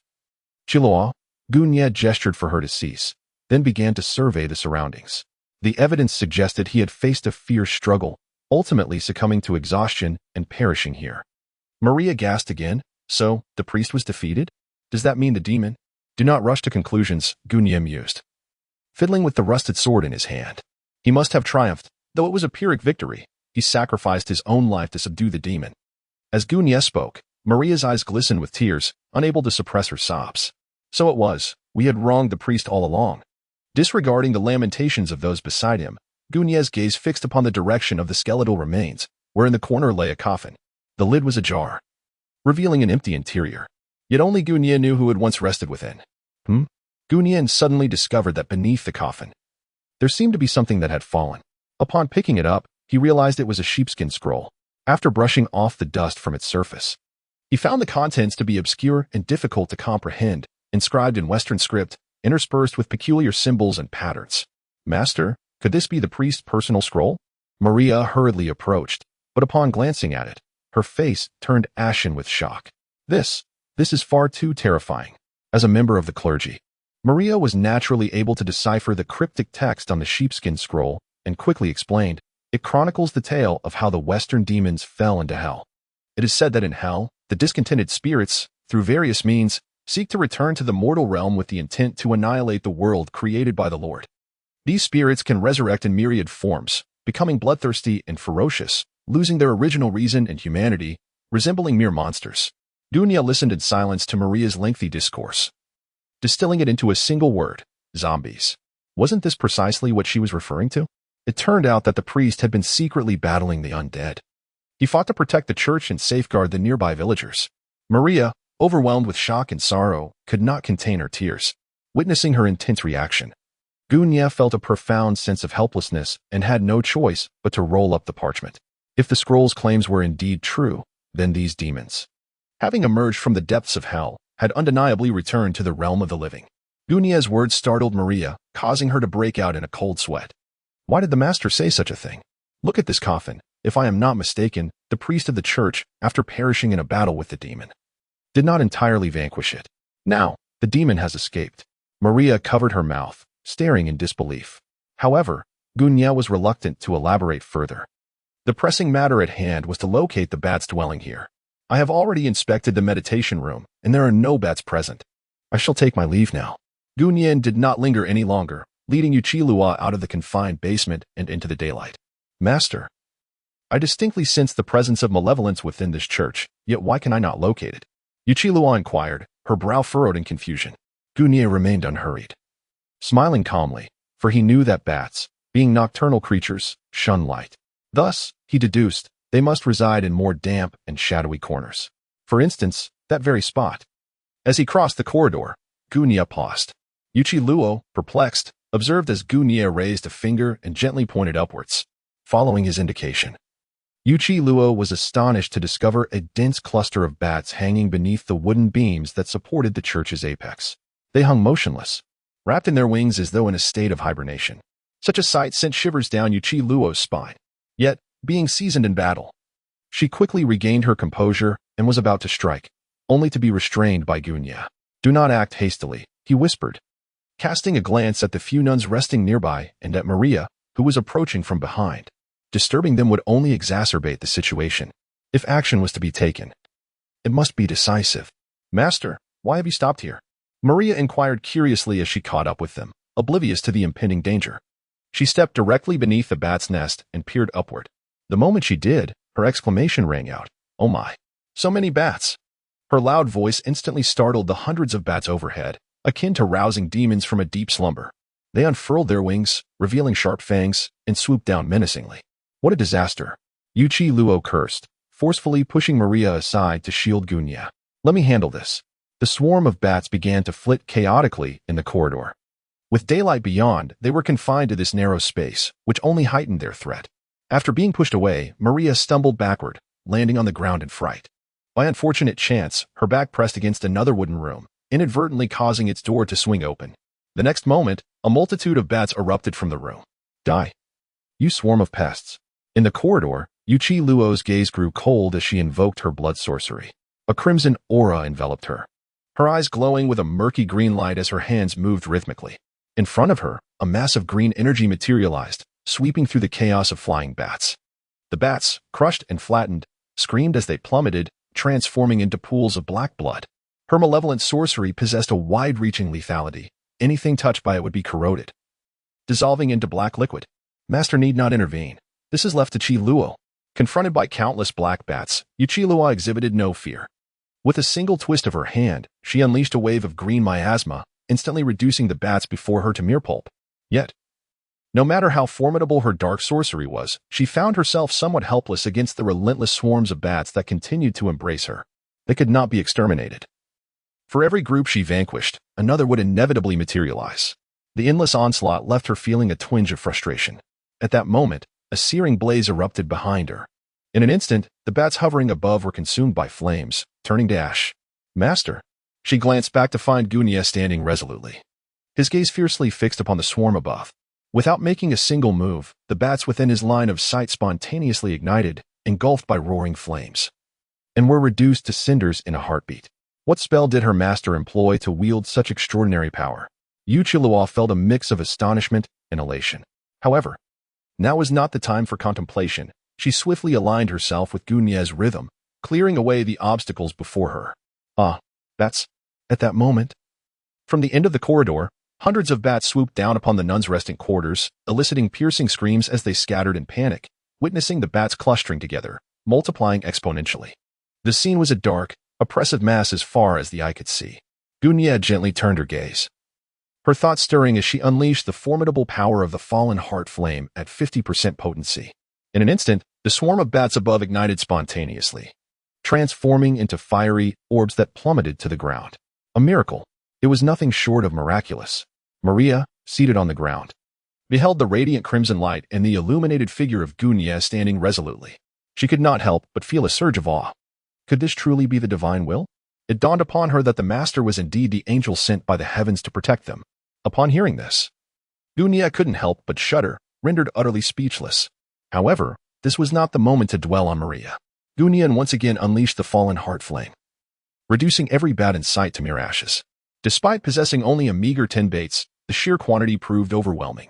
After a thorough sweep, one could confidently assert that at least 200,000 to 300,000 had been dispatched. As the final bat succumbed, the church's roost was finally cleared. At this moment, the air was thick with a pungent charred aroma, mingling with a subtle hint of meat. "Are you all unharmed?" Gunya approached the disheveled nuns, who sat on the ground like lost souls, their hair unkempt. "We are all well. Thank you, Master, for your timely rescue. Had it not been for you, we might have." Upon noticing Gunya's gaze, the nuns hurriedly nodded in gratitude, their eyes brimming with warmth and appreciation. Gunya interrupted with a gentle smile, saying, "No need for further words. I merely fulfilled my duty, as long as the young ladies are unharmed." With that, he turned to the trembling Maria at the corridor's entrance and gave a slight nod. "Director, the bat nest in the chapel has been entirely cleared, thus, I shall take my leave." Having concluded his affairs, Gunya saw no reason to linger, and without waiting for Maria's response, he soared away with Yuchi Luo. "Oh my God!" Maria exclaimed in disbelief, her expression betraying her shock as she stood with her mouth agape, taken aback by the sight. Suddenly, she knelt and prayed to the heavens. "Thank you, Lord, thank you, angels. Your children are willing to uphold your will for a lifetime, and spread your teachings to all. Amen. Uncle Gio, has the matter of the water source been resolved?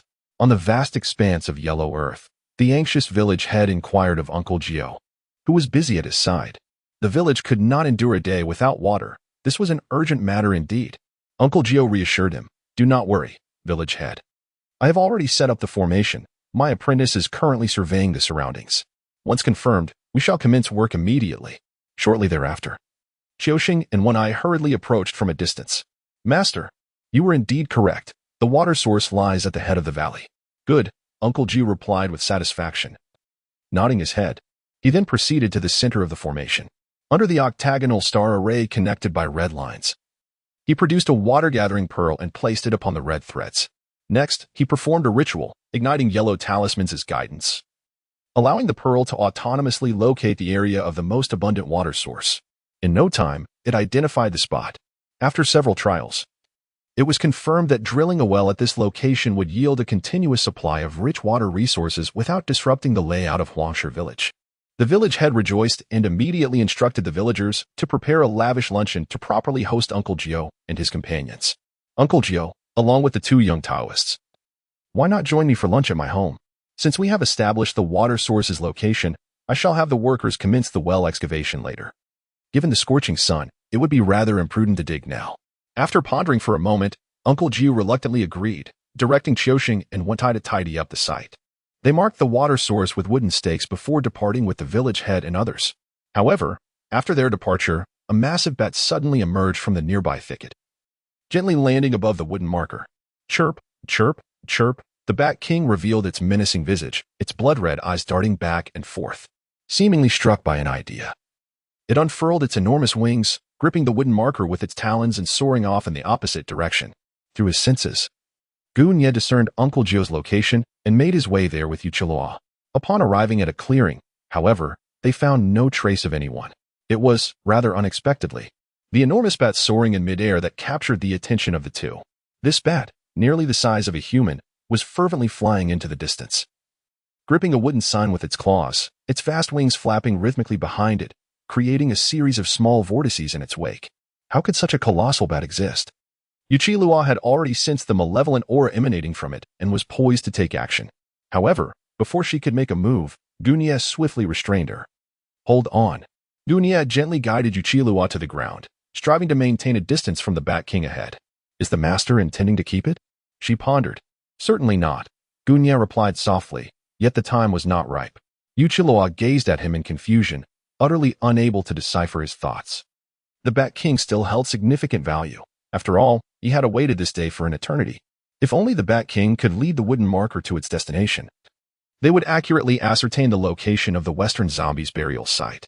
The principle of luring the snake into its hole was indeed applicable here. At that moment, rustling sounds emerged from the thicket behind them, and Gu Nye knew without turning that it was Jiao Shu and the others approaching. Master Uncle, you truly have arrived. Jiao Shu and Qiu Sheng hurried over, offering a respectful greeting to Gu Nye. His foresight was indeed remarkable.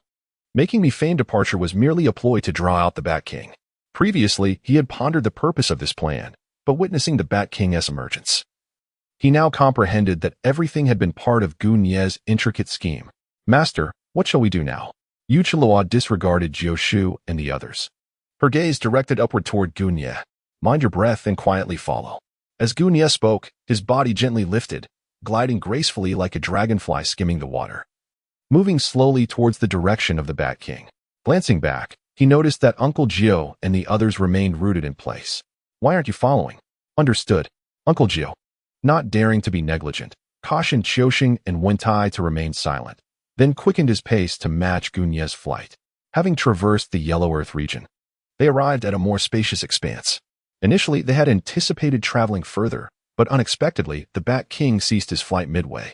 This must be the place. Gu Nye raised his hand, signaling the crowd behind him to halt, squinting into the distance. There, the Bat King hung suspended in midair, releasing its claws and allowing the wooden marker to plummet freely, embedding itself into the soft, yielding earth. Master Uncle, could this location possibly be the very site of the more formidable malevolence you mentioned earlier? Inquired Jiao Shu softly. However, Gu Nye did not respond. At that moment, he was completely immersed in joy. He had found it. The location of the Western zombie had finally been discovered. His meticulous planning and deployment had not been in vain. This time, acquiring 1,000,000 fish baits should pose no problem, right? And since the location was now identified, there was no reason for the Bat King to remain. Wait here. With a brief admonition, Gu Nian charged forward, unleashing a powerful sword technique. In an instant, hundreds of sword energies descended simultaneously, ensnaring the Bat King and intending to pierce it through with the sword aura, aiming for a decisive blow. In the air, hundreds of sword energies whirled, eliciting anguished cries from the Bat King trapped within the sword array. Initially believing such intense attacks would reduce the Bat King to mere pulp, Gu Nian was taken aback by the outcome.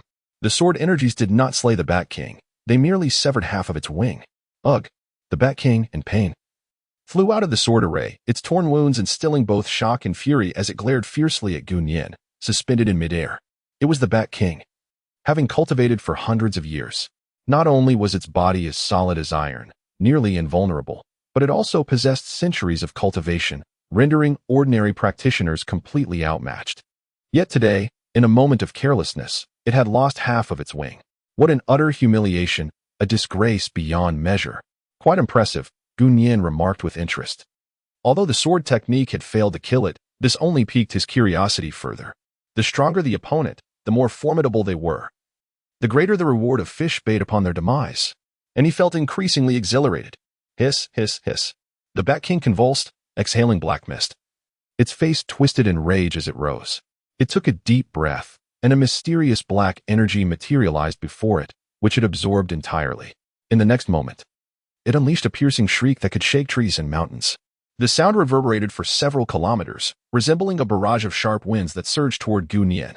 However, Gu Nian remained utterly unmoved, allowing the sound waves to wash over him. To him, this so-called sonic scream was merely a bit noisy, without any significant effect. But the same could not be said for the others, including Jioshu and his disciples. Jiuxing, when Kai, quickly cover your ears. Jioshu sensed the terrifying momentum of the sound wave approaching, immediately casting a spell to block his ears with yellow talismans, urging Jiuxing and Wen Kai to do the same. However, those two clumsy disciples, slow to react, only realized the danger when the sound wave nearly toppled them, almost causing them to foam at the mouth and faint on the ground. Fortunately, at the critical moment, Jioshu managed to insert yellow talismans into their ears, barely providing some protection. This monster is incredibly powerful. Jioshu gritted his teeth, struggling against the turmoil in his insides. Even with his level of cultivation, he found it difficult to endure, while Gu Nian ahead seemed to bask in the warmth of spring. There was not a hint of pain on his face. Rather, he appeared to revel in it, which was truly terrifying. At last, after the sound waves persisted for several seconds, they gradually subsided. Gu Nian brushed off the grains of sand clinging to his body and chuckled softly. You possess some skill. However, such an attack cannot harm me. Observing Gu Nian's nonchalant demeanor, the Bat King stood aghast. Its sonic scream was a formidable and lethal technique. Anyone within the range of its sound waves would have their eardrums shattered and internal organs pulverized. Those with lesser cultivation could even perish from self-detonation. Yet today, not a single hair on Gu Nian was harmed. Amidst its astonishment, the Bat King felt a surge of indignation. With claws plunged into the ground, it raised its head, its blood-red eyes spinning rapidly, emitting a certain sonic wave. This minor gesture sent Qiushengwen scurrying behind Uncle Gio for cover, only to realize after a prolonged wait that this time, the sonic wave bore no offensive power. Could it be that the master was cautious? It was summoning a swarm of bats. Uncle Gio sensed the gravity of the situation and promptly issued a warning. However, his caution was futile for Gu Nian. Everything was firmly within his grasp. It matters not, Gu Nian proclaimed, hands clasped behind his back, his voice icy. Let it summon as many as it wishes. I shall slay them all. In an instant, the world transformed. The blazing sun appeared to be devoured, losing its radiance. Darkness enveloped the realm, a chilling wind howled, and malevolence surged. Looking up, it was not merely the sun being obscured. An endless swarm of bats spread from the horizon, blotting out the azure sky and veiling the crimson sun, encircling Gu Nian and the others in a vast and dense domain of bats. This. Uncle Gio gazed at the oppressive cloud of bats above, rendered speechless. Having devoted half his life to cultivation and faced countless life and death situations, he had witnessed numerous grand spectacles. Yet, he had never encountered anything like this. It was truly a sight to behold. Chirp, chirp, chirp. The swirling bats responded to the call, producing a piercing, shrill cacophony. Their fangs bared and claws sharpened, they loomed menacingly over the gathered crowd below. Quite intriguing, Gunia remarked. Gunia lifted his gaze, revealing an expression of exhilaration. Indeed, this is precisely the way. The more, the better. At this moment, the bats, in his eyes, were no longer a threat. They were akin to bait. A series of rewards. After summoning the bats, the Bat King felt a surge of confidence. Previously, it might have been unable to contend with Gunia alone, but now, with hundreds of thousands of bats gathered, no matter how formidable the Taoist was, he could hardly escape the vast net woven by the bats. At this moment, Jiao Xing, hiding behind Uncle Jiao, had turned pale with fear, drenched in cold sweat. Trembling, he knelt down, his legs utterly powerless to rise. Master, what? What should we do? His stammering words conveyed the sheer terror of the countless bats enveloping them. Uncle Jiao, too, was at a loss, his expression troubled. If it were just him against the Bat King, there might still be some hope. But the sheer number of bats gathered was overwhelming and insurmountable. In terms of quantity, they could devour him whole. He could only leave it to his master. Look at how frightened you all are, Yuchilua scoffed, arms crossed, her disdain palpable. Just watch closely. In but a moment, my master will obliterate these monsters. Yuchilua's confidence was not unfounded. She was acutely aware of Gunia's formidable strength. Just like Gunia, surrounded by hundreds of thousands of bats, he remained unflinching, even appearing to smile slightly. Hiss, hiss, hiss, the Bat King flicked its tongue, as if conveying some signal. Immediately, the swarm of bats surrounding them began to attack Gunia indiscriminately. From all directions, an endless tide surged forth. The sheer number of bats was incalculable by the naked eye. Their density was sufficient to engulf an entire village or city. Confronted with this overwhelming and terrifying momentum, Gunia raised an eyebrow, unperturbed. It's about time. With a crackling sound, a surge of lightning manifested from his palm, enveloping his entire arm and subsequently his whole body. 30 million volts. Thunderbird. In an instant, a colossal winged beast appeared behind Gunia, its form peculiar, with golden and blue wings intermingling. Upon closer inspection, it was the Thunderbird conjured from the lightning emanating from Gunia. As the phoenix spread its wings, countless bolts of lightning erupted, surging forth and sweeping away all in their path. Accompanied by the howling winds of thunder, the mutated bats were ensnared, electrified, and stunned. The air resonated with continuous explosive roars. Across the heavens and earth, wild thunder and lightning flickered in layers. Such an overwhelming and awe-inspiring presence nearly affected Uncle Jiao and the others hiding in the back. What a terrifying current. Master, I can't open my eyes. As Jiao Xing was struck by the fierce gust of wind, he found himself nearly breathless, swaying precariously, and had to grasp the trunk of a nearby tree to avoid being swept away. Uncle Jiao was equally disheveled, driving his peachwood sword firmly into the ground to anchor himself. What manner of technique is this, Master Uncle? The power it wields is utterly terrifying. In his previous duel with the senior brother, he had not displayed such might. It has been less than a few days since then. Could it be that Master Uncle's cultivation has advanced by leaps and bounds? In comparison to the chilling intensity of 30 million volts, he was even more astonished by Gunia's rapid increase in strength. Among them, only Yuchilua could withstand this overwhelming pressure, standing resolute as a mountain. With eyes filled with admiration, she gazed at Gunia, who floated in midair, commanding the lightning as if he were a deity, murmuring to herself, "My master is truly formidable." One by one, the bats plummeted to the ground, transforming into charred remnants, shattering upon impact. The Bat King, witnessing this spectacle, was engulfed in terror. It could hardly believe, indeed, it could not accept the reality. The army of bats it had laboriously summoned was annihilated in an instant, without even a semblance of resistance. It finally comprehended that from the very beginning, the outcome between itself and Gunia had been predetermined. This was merely a game. A one-sided crushing, a massacre. As the last bat fell, the tempest of lightning receded, and Gunia exhaled a plume of white breath, concluding his spell. Gazing at the countless bat carcasses strewn across the ground, he felt a surge of joy. In that brief moment, he had collected nearly 100,000 pieces of bait. It was as if it had been given to him for free. Is this truly your bat army? Gunia gazed down upon the Bat King, who was paralyzed with fright, and coldly remarked, "What other abilities do you possess? Feel free to unleash them." If the Bat King were to summon 100,000 bats as bait at this moment, he would not object. On the contrary, the more, the better. However, the Bat King, now thoroughly shaken by the earlier spectacle, found itself utterly at a loss, its powers greatly diminished, and dared not contest with Gunia. Thus, Upon regaining its composure, the first thing it resolved to do was flee. As long as the Green Mountains remain, one need not worry about firewood. Its hundreds of years of cultivation had been painstakingly achieved, and it could not afford to let its guard down in such a moment, risking all it had worked for. In a few hundred years, it would transcend the millennium barrier, at which point its abilities would experience a qualitative leap. This day had been long anticipated since the start of its cultivation. Just one last step remained, and it could not afford to falter now. Yet, fate had placed it in the path of Gonya. Flee. Gunik's ethereal voice wafted from behind, instilling a profound terror within the Bat King. Struggling to lift itself with its remaining half-wing, it attempted to ascend, yet after a brief moment of flight, it succumbed to exhaustion and plummeted once more. Where could you possibly flee?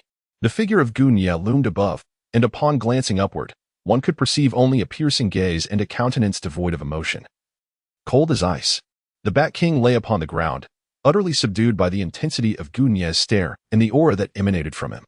Though it possessed the strength to rise and fight once more, at this moment, it found itself paralyzed. As if centuries of cultivation and refinement had been rendered null by a single glare from Gunya, reverting it to its most primitive state. You have disappointed me greatly. Gunyin slowly descended, feeling a sense of disappointment at the performance of the Bat King. He had anticipated the display of some peculiar techniques. Yet it resorted to a singular move, which he effortlessly countered. It was utterly devoid of meaning, just as he prepared to take action to conclude the Bat King's fate.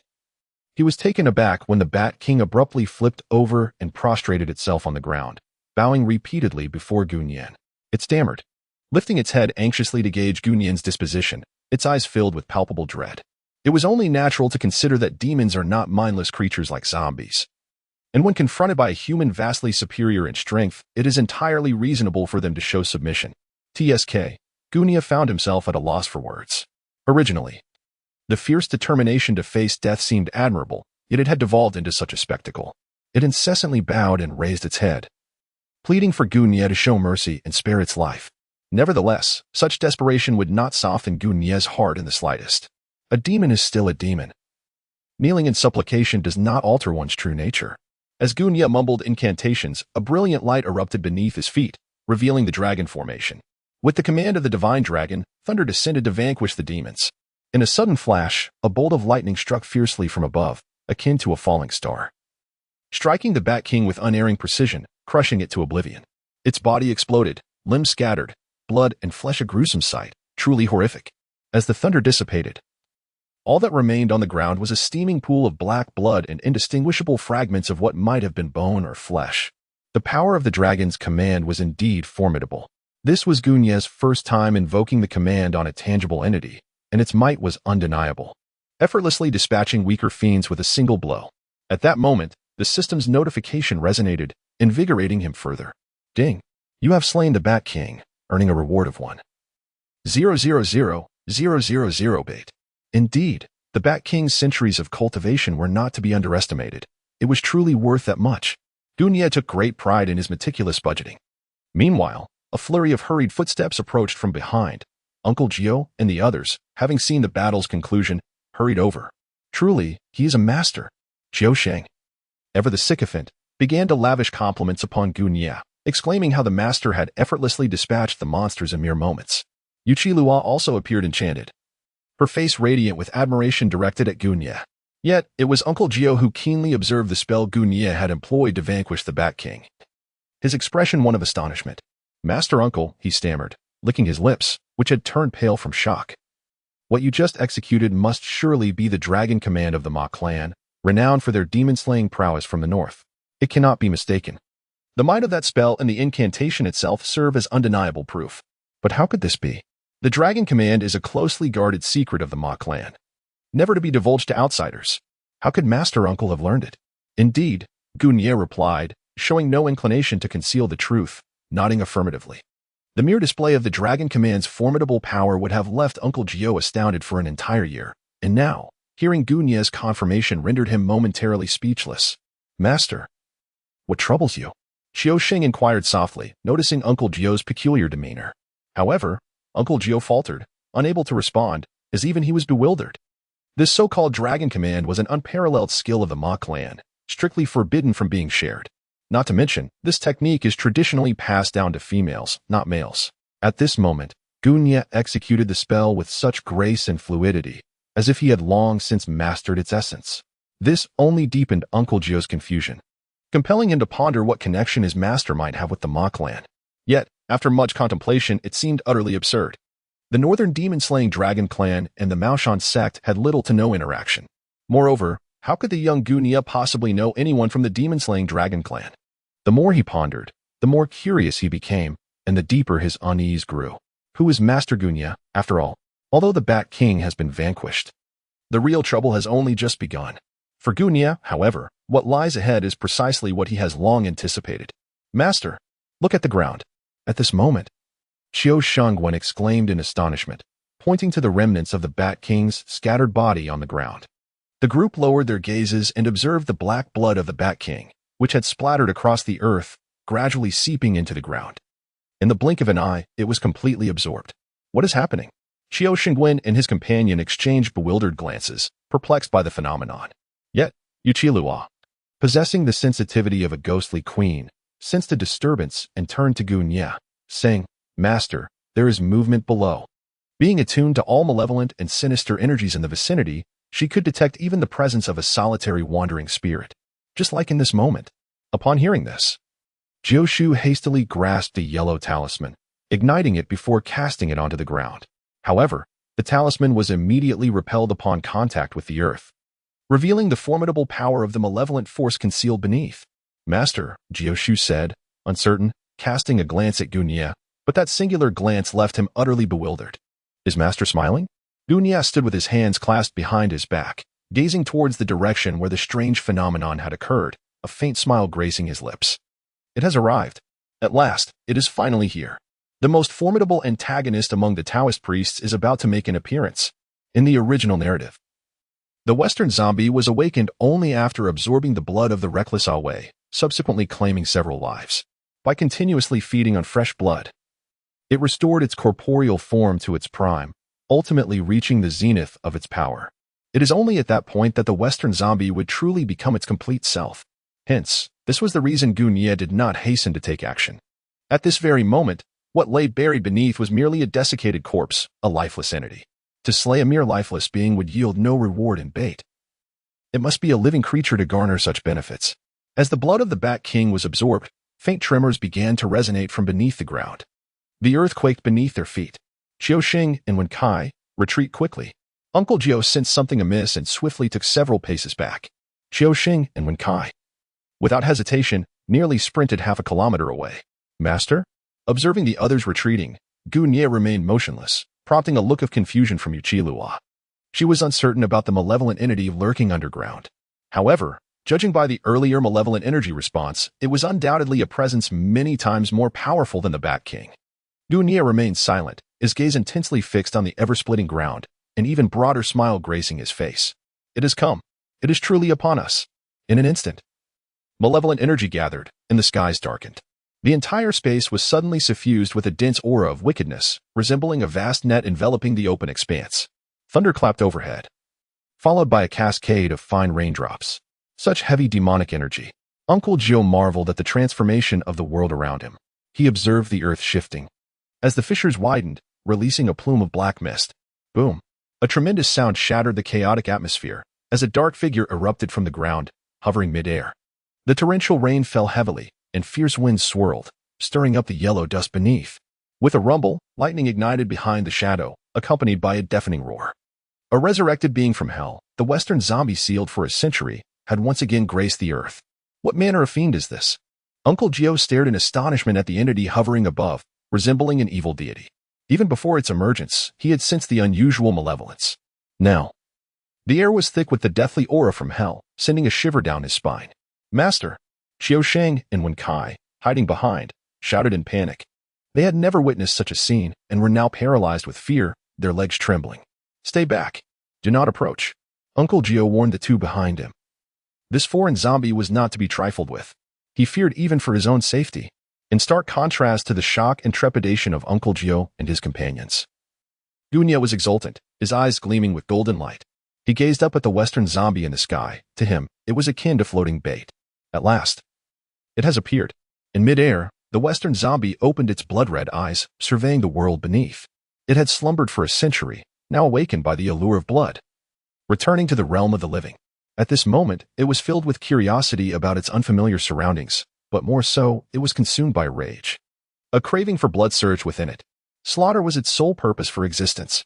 Suddenly, the Western zombie bared its sharp fangs, unfurling its black cloak, transforming into a mist of blood, and dove menacingly downward. Its target was none other than Wen Kai and Qiu Sheng, who were cowering at the farthest distance. With astonishing speed, the Western zombie plunged down, covering hundreds of meters in the blink of an eye, arriving before Wen Kai and Qiu Sheng. "Ah, Master, save me!" they cried in terror, turning to flee. Yet, how could they outpace the relentless pursuit of the Western zombie? In their frenzy, Qiu Sheng slipped and fell, landing in a most unfortunate manner. Oh no! Upon witnessing the scene, Uncle Gio swiftly dashed forward, clutching his peachwood sword. He had not anticipated that the foreign zombie's target would be Qiu Sheng and Wen Tai. Had he known, he would have refrained from allowing them to venture so far, as having them close by would have provided some measure of protection. Now, as he rushed to their aid, it was evident that time was not on his side. Just as Qiu Sheng and Wen Tai seemed destined to fall victim to peril, an unforeseen event transpired. The Western zombie completely disregarded the two incapacitated individuals, soaring directly above them and vanishing into the depths of the dense forest. Eh? Qiu Sheng and Wen Tai sat up, bewildered. I thought we were doomed. Could it be that this foreign zombie does not thirst for the blood of the Chinese? The two were utterly perplexed. Master, should we pursue? Yu Luo inquired, gazing toward the direction of the forest before turning her attention to Gunya. However, upon noticing the despondent expression on his face, she found herself momentarily taken aback. Master, are you all right?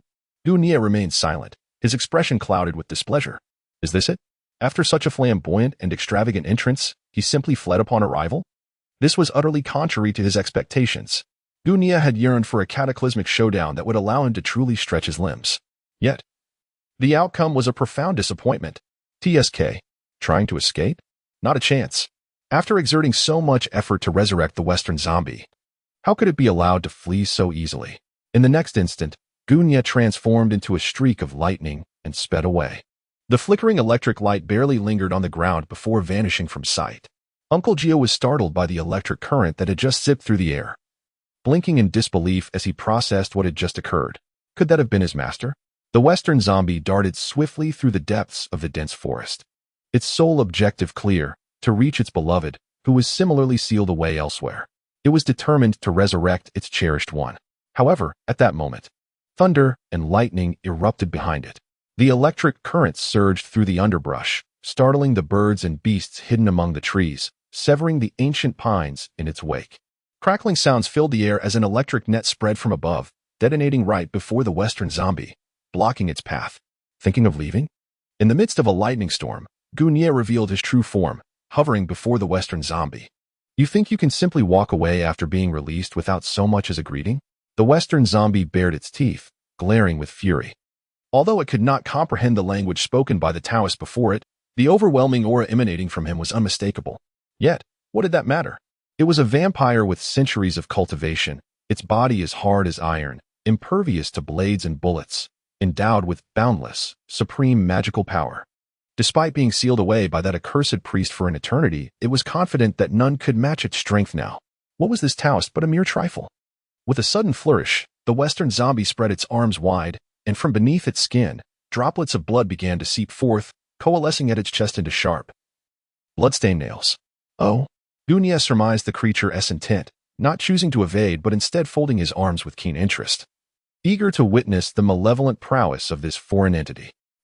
The Western zombie roared, and the blood nails, now numbering in the thousands, launched towards Gunya with ferocity. In the face of this torrential onslaught of blood nails, Gunya merely waved his hand dismissively, effortlessly deflecting them with a casual flick. They posed no threat to him whatsoever. Was that all? Was there nothing more to offer?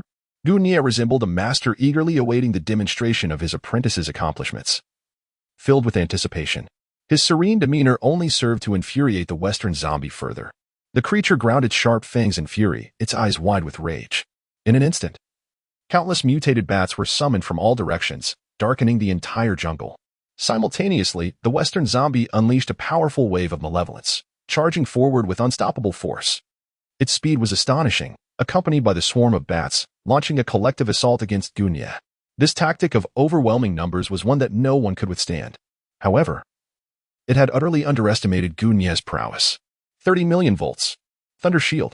Crackling with electricity, a resounding roar emanated from Gunya as a wall of lightning formed instantaneously, repelling the bat onslaught from all sides. This was not merely a defense, under the might of 30 million volts. Any living being that came into contact with the thunder shield would be instantaneously electrocuted, reducing them to mere charred remnants. The gathering swarm of mutated bats, akin to headless flies, willingly offered themselves as sacrifices to Gunya. Gunyan stood quietly, arms crossed, patiently awaiting the accumulation of bait. He needed to do nothing but remain in this position, allowing the mindless bats to unwittingly ensnare themselves, delivering fresh offerings directly into his hands.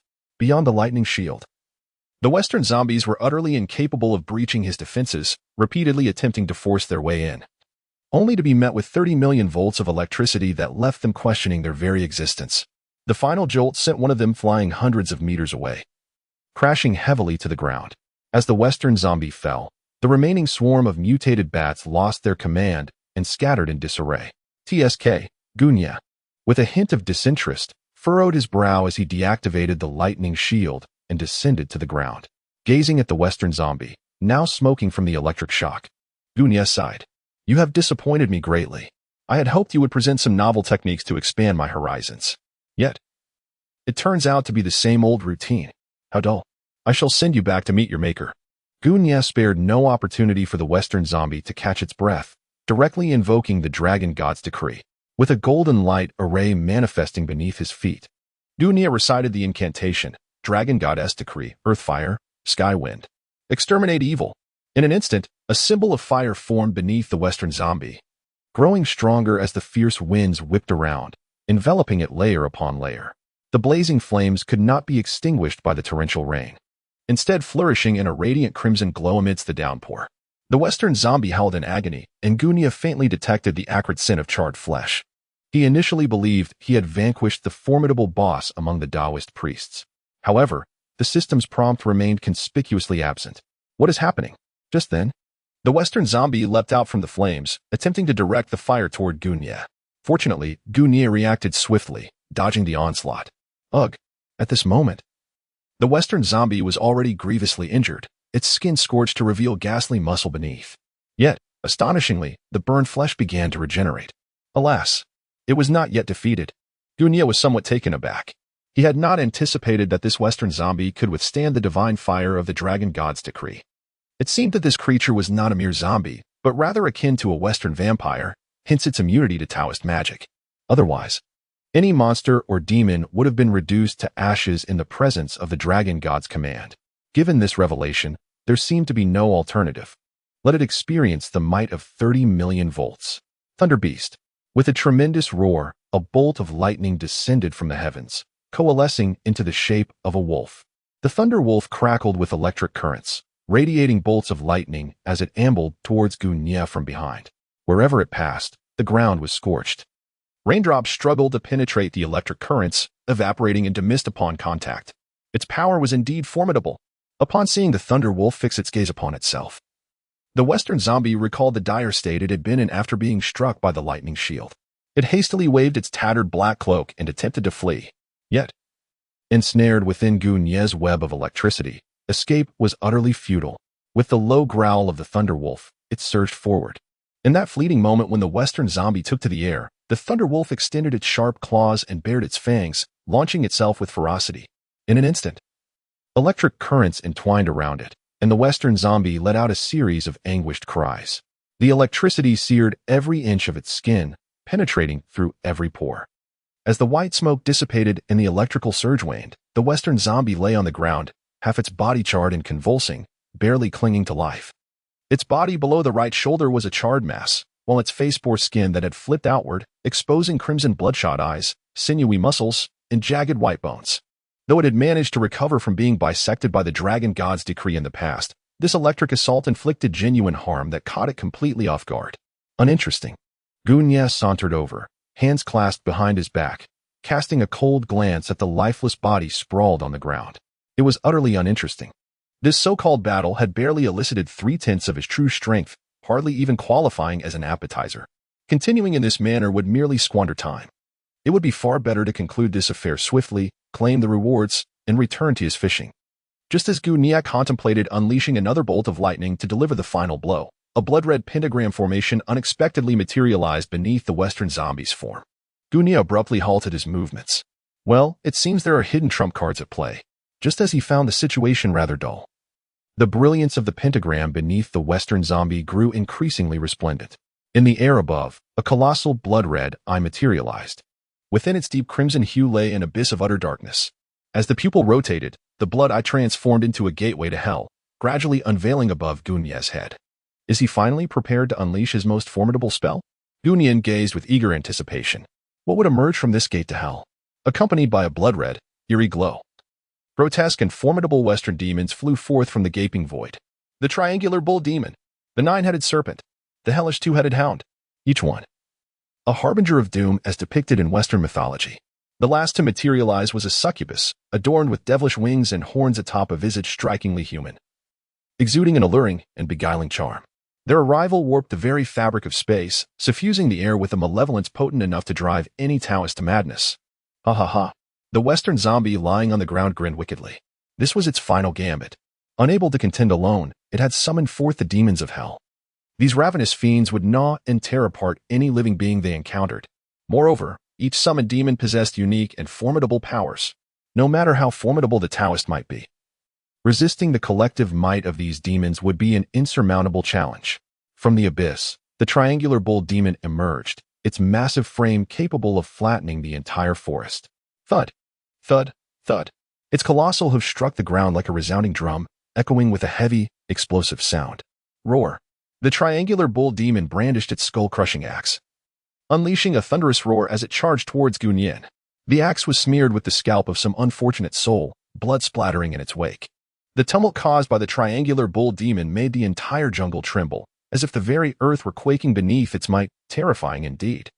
The axe in its grasp was as immense as an ancient pine, descending with relentless force. Bang! Gu Nia moved gracefully, effortlessly evading the onslaught of the skull-crushing demon axe. The ground beneath bore a wide fissure stretching across several hundred meters. Realizing its attack had missed, the triangular bull demon furiously turned its head, its dark nostrils flaring as it exhaled a noxious cloud, searching for Gu Nia's whereabouts. How intriguing, the triangular bull demon mused, its gaze settling on Gu Nia, who had mysteriously perched upon a towering pine tree, arms crossed, wearing an expression of lingering excitement. Your arrival has indeed rendered this battle far from tedious. Gu Nia revealed a satisfied smile. Dealing with Western zombies had proven to be utterly uninspiring. They were dispatched with barely any effort. Fortunately, in a moment of weakness, he opened the portal to the underworld, unleashing a multitude of formidable demons. Indeed, fortune favored him in this endeavor. Each of these guests bore a considerable amount of bait. Roar. The triangular bull demon furiously pounded its sturdy chest, bellowing in rage.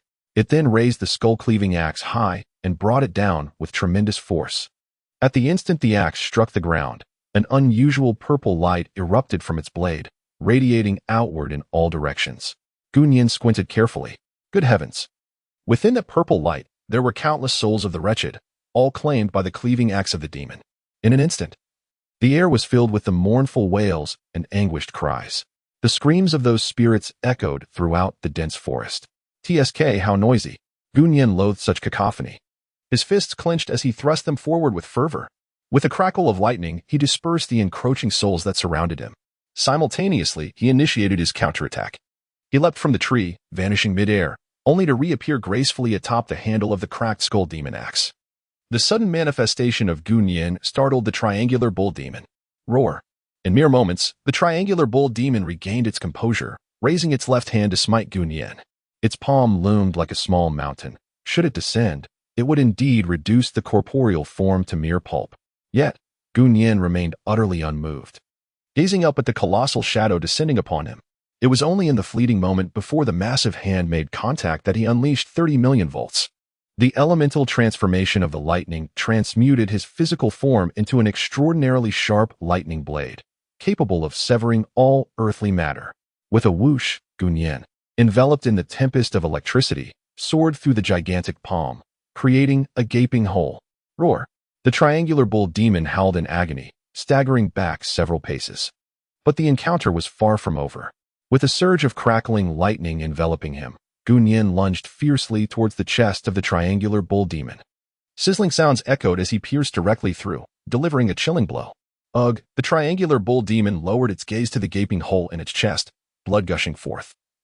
Its very heart impaled. It let out a final whimper before collapsing to the ground. Ding! You have slain the Hell Messenger, the triangular bull demon. Reward: 1,000,000 bait.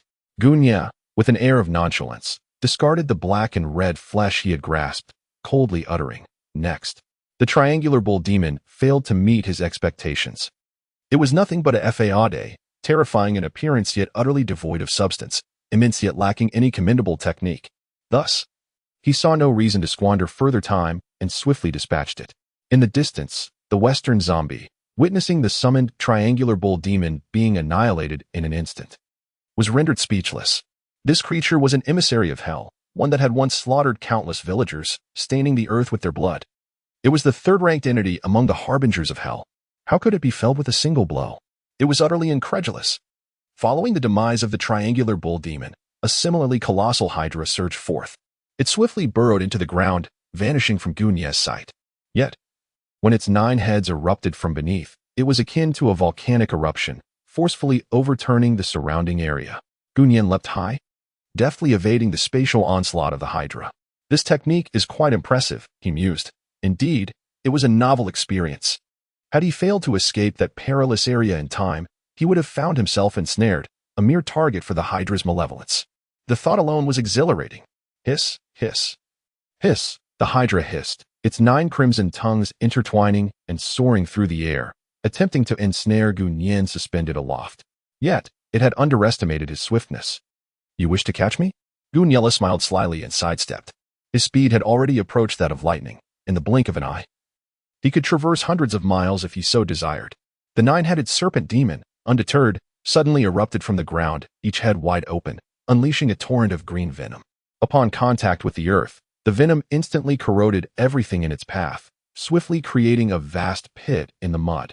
Gunir danced about with playful agility, effortlessly evading the venom that could not even approach him. Alas, the stately pines that surrounded them, once proud and tall, began to dissolve into a pool of black water upon contact with the toxic substance. Witnessing the ineffectiveness of the venom, the hydra grew increasingly agitated, charging forward with its gaping maw wide open, ready to strike. As Gunyin gazed upon the scene of the 9 heads charging towards him, an ingenious idea suddenly struck him. You wish to devour me, do you? So be it. With a swift motion, the 9-headed serpent demon swallowed Gunyin whole. Yet it couldn't shake the feeling that he had willingly plunged himself into its maw. Hisses. The serpent emitted a sound of delight, regardless of the circumstances. Any creature consumed by it was doomed to perish, as its venom could corrode all things.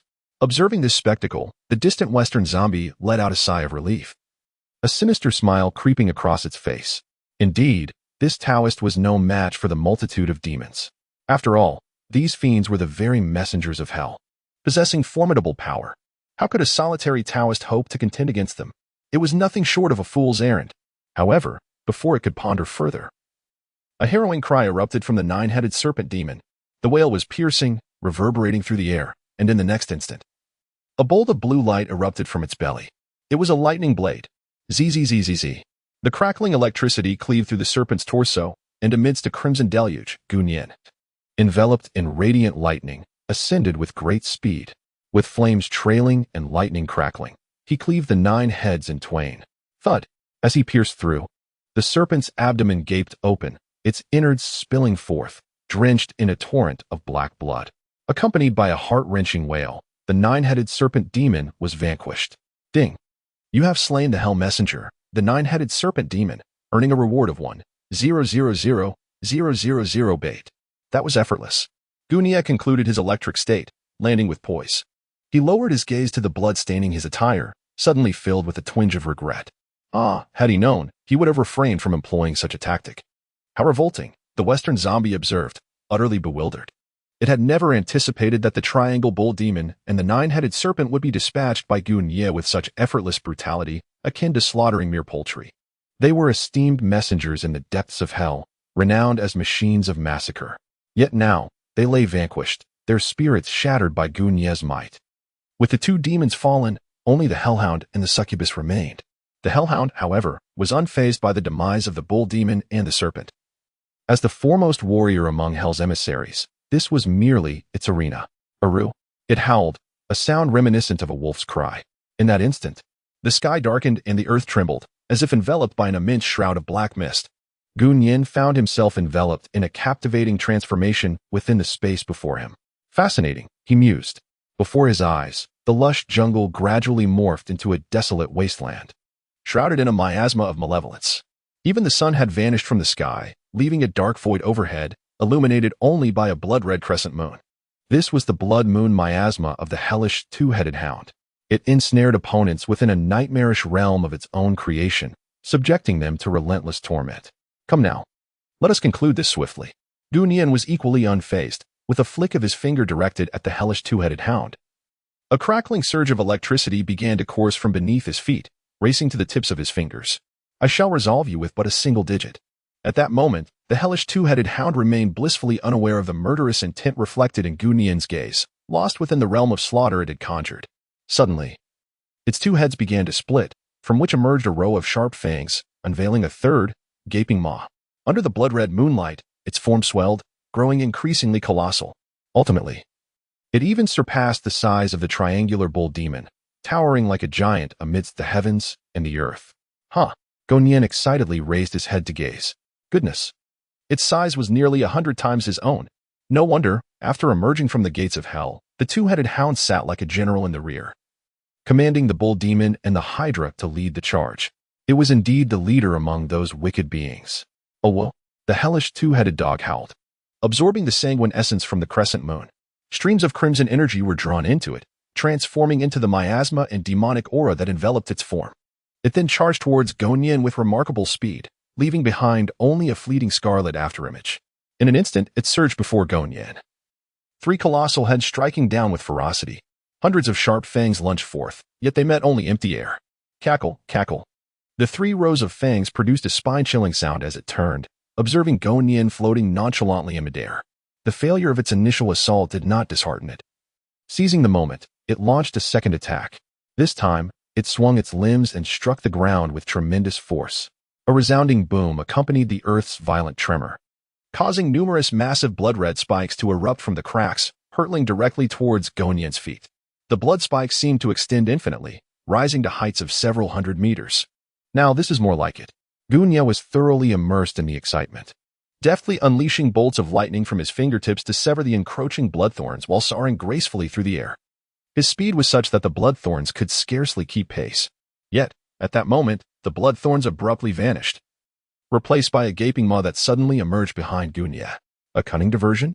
An idea suddenly emerged in Gunyan's mind.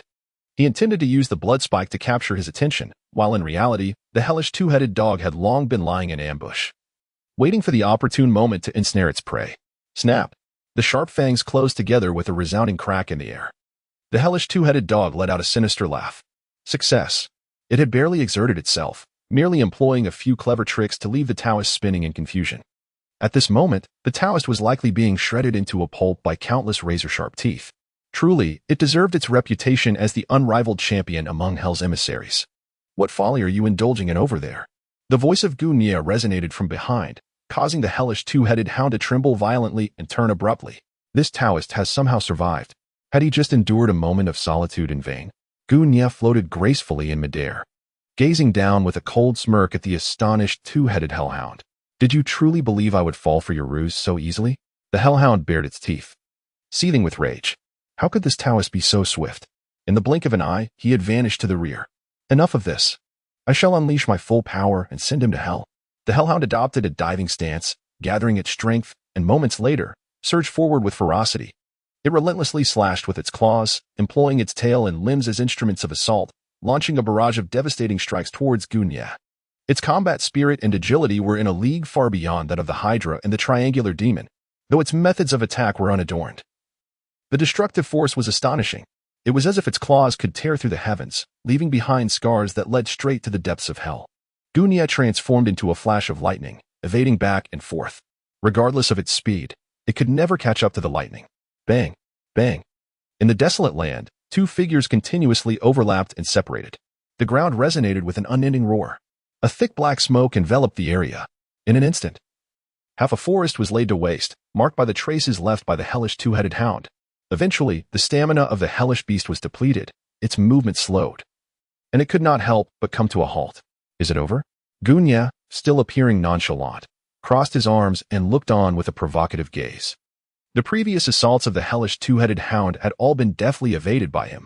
Like a playful chase, he had continually drained the creature's energy. Now, having had his fun, it was time to attend to more serious matters. Now, it is my turn. Gunyan took a deep breath, channeling lightning to his fingertips. In an instant, he dove forward, aiming directly at the brow of the hellish two-headed hound. The creature scarcely had time to react before a bolt of thunder pierced through its skull. Crackling, a brilliant surge of electricity coursed from the base of its tail, penetrating it from top to bottom, and a cascade of dark crimson entrails and blood spilled forth from its lower abdomen. It let out a mournful howl, staggering a few steps forward before collapsing to the ground, reduced to ash. Ding! You have slain the Hell Messenger, the two-headed hound. Reward, 1,000,000 bait. The surroundings transformed, the hellish visage conjured by the two-headed hound gradually fading away, returning to its original state. Gunya gently descended, letting out a weary sigh. How dull. It turned out that the demons of hell were not as formidable as they seemed. They sounded frightening, yet were merely weaklings, unable to withstand even a single blow from him. Raising his gaze, he beheld only the alluring succubus, who radiated an undeniable charm. With the fall of the three hellish emissaries, the remaining succubus recognized her own inadequacy against Gunya. However, she did not retreat. Instead, she boldly advanced, employing her captivating beauty and voluptuous figure to entice and allure her opponent. This was her method. Sometimes, a mere breath from her could strip away anyone's reason, rendering them utterly submissive to her will. This was also the reason for her success in the depths of hell. The powerful Eastern Taoist. The succubus gracefully appeared behind Gunya, leaning closer, her fair hand gliding across his face like velvet. I know you would never harm me, would you? From her lips, wisps of purple mist wafted, enveloping Gunya in a seductive embrace. That was her prideful charm spell, capable of bending wills through mere words. Yet, she gravely underestimated Gunya's abilities. After her prolonged seduction, she elicited not even the slightest reaction from him. Have you said enough? Gunyan turned around, and a frigid gaze instantly caused the succubus to tremble, staggering backward. How can you be unscathed? Regardless of who it is. Any male would inevitably be captivated by her enchanting powers, losing all semblance of reason. Yet, why did it seem utterly ineffective against the person before her? Silence. Gunyan raised his hand, poised to eliminate the succubus without hesitation. Regardless of her beauty, a demon is still a demon. Besides, with the presence of exquisite beauties like Aoning Xiang and Yuchilua at his side, there was no reason for him to be swayed by a fiend. Realizing that her nefarious magic was ineffective, the succubus fell to her knees with a thud. Spare me, Taoist, she pleaded, her voice trembling with desperation as she displayed a pitiful expression. The formidable prowess of Gunya is evident to all, previously. Vanquishing the three hell messengers was as effortless as consuming a meal or quenching one's thirst. How could it possibly be a worthy adversary? As long as the Taoist priest is willing to spare me, I shall comply with any request you make. With a charming bite of her lower lip, she cast a flirtatious glance at Gunya, declaring, I am entirely at your service, Taoist priest. No sooner had the words left her lips than a bolt of lightning erupted from Gunya's fingertips, piercing straight through the succubus's skull with a sharp crack. Thus, she met the same fate as the hell messengers before her, turning to ash and scattering with the wind. Ding! You have slain the hell messenger, succubus. Reward, 1,000,000 bait. How bothersome. To speak is one matter, but to make such suggestive gestures is quite another. The sight of her discomforted him thoroughly, leaving him with no choice but to take action. Only you remain. Gunya turned and flew towards the direction of the Western zombie. At this moment, the Western zombie was already rendered speechless by fear. However, due to its shattered body, it could only struggle to crawl backward. Yet, with Gunya's approach, it found itself with no avenue of escape. What else could it summon forth, despite its dire circumstances? Gunya cast a fleeting glance at the ominous, pitch-black gate of hell looming above him.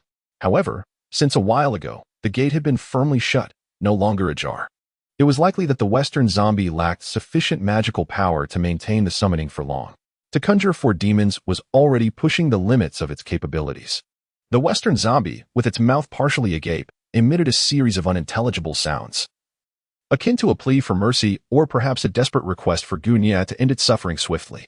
Given the circumstances, Gunya had no intention of wasting any more time. With a decisive flourish, he summoned the power of lightning and pierced through the zombie's skull, sending it forth to meet its maker. Ding! You have slain the vampire preacher, earning a reward of 2 million fish bait. After the battle, Gunya was greatly rewarded.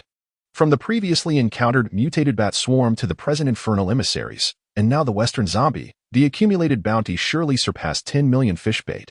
Exhilarating. At last, he could indulge in the supreme fishing experience. He had long yearned to witness the splendor of the supreme world.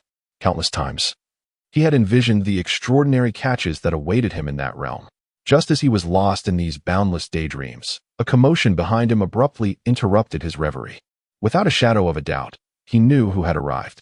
Master Yu Chilua, leading Uncle Jiao and the others, hurried towards him. They had previously heard the deafening sounds from outside the jungle, and upon seeing the flashes of lightning and hearing the thunder, they realized it was Gunya casting his spells, concerned that they might be affected by Gunya's formidable magic. The group had to remain at a safe distance until the tumult subsided before rushing in. Master, where's that monster? Uncle Jiao inquired respectfully, scanning the surroundings, yet finding no trace of the Western zombie. The trouble had been resolved. Gunya was not in a hurry to explain. Instead, he approached Yu Chilua and softly advised her. Chilua, I need you to venture to the back mountain. There lies a hill with a grave, and within it, there rests another female zombie. In the narrative of Master Yi, upon revival, the Western zombie's first instinct is to seek its beloved. However, the plans were thwarted by the recklessness of Qiu Sheng and Wen Kai, resulting in the female zombie being utterly destroyed and unable to return to life. As it stands, the female zombie continues to slumber alone on that hill. He would certainly not let this opportunity slip by. After all, Yu Chilua belongs to him. Should the female zombie perish, the bait would likewise fall into his hands. Understood, Master. Yu Chilua nodded in acknowledgement, and then she soared into the air, disappearing in the blink of an eye. Master Uncle, what manner of demon was that just now? I have never encountered such a zombie. Jiuzhu stepped forward to inquire. Having descended the mountain for many years and dealt with numerous malevolent spirits, he had never witnessed a zombie with such a terrifying presence. Not only was its appearance striking, but its abilities were also exceptionally unique. Were it not for the presence of his master uncle, he would have lacked the confidence to confront it today. Gunyan offered a brief explanation. The creature encountered earlier could not be classified as a zombie. It belonged to a type of Western vampire. Consequently, it possessed unique abilities that rendered it immune to the Taoist arts of Maoshan. Upon hearing this, Ninth Uncle was taken aback. Immune to Taoist magic?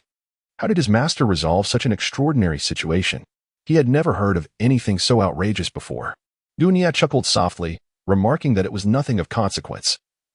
In any case, the matter had been resolved, and he urged the others to continue their efforts in securing a water source for village chief Huang. Uncle Jiao hesitated, his mind teeming with countless questions.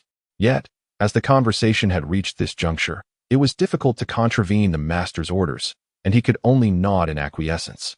It was evident that the thunderous techniques employed by his master were vastly different from those of his elder brother, exhibiting a far greater potency that was truly formidable, almost transcendent. Indeed, the prowess of his master had clearly ascended to a level he could only aspire to. At that moment, Qiuxing and Wen Kai approached. Their eyes filled with admiration as they gazed at Gunya. Master, your skills are truly remarkable. What kind of spell did you just perform? The two were eager and inquisitive, utterly captivated by their master's extraordinary abilities. Might you teach us even a fragment of your art? It would enable us to alleviate the suffering of the people and rescue them from peril. The display of lightning and the subsequent flight on a sword, along with the myriad of spells that left them awestruck, filled them with yearning. Even a smattering of knowledge would allow them to shine among their peers. You lack the aptitude, came the simple yet crushing reply. The words struck Qiusheng and Wen Kai like a thunderclap, leaving them despondent and with heads bowed in disappointment. Uncle Jiao, feeling helpless, stepped forward to pat their shoulders. From this day forth, you must practice diligently and with unwavering commitment. Reflecting on their previously lackadaisical approach to learning, he pondered how they could ever hope to keep pace with their master. Qiuxing displayed some talent, being agile and courageous, but when Kai was another matter entirely. His lazy and fearful disposition had somehow allowed him to survive until now, a testament to the benevolence of their ancestors. The group relocated the wooden marker to its original position, just in time for the workers to arrive and commence drilling for water. Under Uncle Joe's guidance, the workers indeed unearthed a bountiful and pristine water source from below. In this way, a significant challenge for Huang Village had been resolved. Village Chief Huang could hardly contain his joy, generously distributing grain and money, showcasing the magnanimity of a wealthy patron. Gunyan stood at a distance, hands clasped behind his back, gazing at the bustling crowd before him. At that moment, a notification sound echoed in his ears. Ding! Yu Chilua has slain a centennial vampire, earning a reward of 1,000,000 bait. A faint smile curled at the corners of his mouth. It seemed that Yu Chilua had adeptly fulfilled the task he had assigned. Presumably, she had resurrected the Western female zombie with blood, only to subsequently torment it. Such a level of monstrosity was no match for Yu Chilua. Gunyan calculated and estimated that today he should have acquired nearly 10 million bait. With this, the fishing in the supreme world is assured. At that moment, the crowd ahead began to disperse. Village Chief Huang approached Gunyan with a beaming smile, nodding in acknowledgement. Master, I must sincerely thank you this time. Otherwise, the feng shui of our village would have been irrevocably disrupted. I wonder if the esteemed master would honor us with a visit to my humble abode. Tonight, I am hosting a banquet specifically to celebrate and entertain all the masters. Gunyan waved his hand, dismissing the request. No, thank you. Now that the matter of the water source had been resolved, the humble priest chose not to intrude further and took his leave. With that, Gunyan's figure swayed and he gracefully ascended into the air, soaring away before the astonished eyes of the crowd. Village Chief Huang stood dumbfounded. Truly, he was a master. He could even fly. Uncle Gio, however, was accustomed to such marvels. He too declined Village Chief Huang's invitation to the feast, departing with Qiuxing and Wantai. The visit to Huangshe Village, though fraught with peril, proved to be immensely rewarding. They had witnessed the prowess of Master Gunyan and encountered zombies from overseas, making the journey worthwhile. Upon returning to Rinjia town, night had fallen. The streets were eerily quiet, with scarcely a soul in sight. As Gunyan stepped into the courtyard, he was greeted by the sound of hurried footsteps emanating from within. The aura radiating from the approaching figure made it instantly clear who it was. Niagil! Ao Ning Xuan exclaimed, bursting forth from the inner room with palpable excitement, and threw herself into Gunyan's arms. Where have you been, Niagil? I haven't seen you for several days. You could have come back to check on me. Ao Ning Xuan pouted in a charmingly petulant manner, earnestly seeking comfort from Gunyan. Gunyan was indeed aware of her own shortcomings. In recent days, she had been preoccupied with the troubles in Huangshe Village, leaving no opportunity to meet with Aon Yangshuang. Silly girl, how could I not miss you? Gunyan affectionately ruffled Ao Ning Xiang's hair, creating a scene filled with warmth and sweetness. However, at that very moment, Yu Chilua soared into the courtyard from outside. Upon landing, she immediately beheld the playful interaction between Ao Ning Xiang and Gunyan. A surge of jealousy welled up within her, prompting Yu Chilua to rush forward and separate the two. Master, Chilua has completed the task, she proclaimed, standing before Gunyan and raising her voice to ensure that Ao Ning Xiang could hear her clearly from behind. Gunyan smiled wryly. He had indeed contemplated this situation. Regardless of circumstances, the two would eventually meet. Now seemed to be an opportune moment. Niagil, who is this woman? Ao Ning Xuang pouted, her face etched with discontent as she pointed accusingly at Yu Chilua. It had only been a few days since she had been away from Nieji's side, and yet, suddenly, there was an alluring enchantress, and one who was strikingly beautiful at that. Gunyan pulled the two women aside and elucidated to Yu Chilua the circumstances of his acquaintance with Ao Ning Xiang, while simultaneously explaining to Ao Ning Xiang the nature of his relationship with Yu Chilua. After much effort in articulating his thoughts, he finally managed to secure a reluctant acceptance from Ao Ning Xiang. As for Yu Chilua, her expression remained frosty, her piercing gaze fixed intently on Ao Ning Xiang, who sought to share the affections of their mutual master. So it was, Ao Ning Xiang, arms crossed, circled around Yu Chilua with keen interest, declaring, "Since you heed my brother Nie's words, you ought to listen to mine as well." Yu Chilua snorted disdainfully, replying, "I shall obey only the commands of my master. As for you, there is no chance." Ao Ning Xiang, flushed with indignation, hurriedly sought justice from Gunyan, caught between the two stunningly beautiful women. Gunyan found himself in a predicament. He should have anticipated this. One was fiery and passionate, while the other was as cold as ice. The two were fundamentally incompatible, and it was folly to expect them to coexist harmoniously.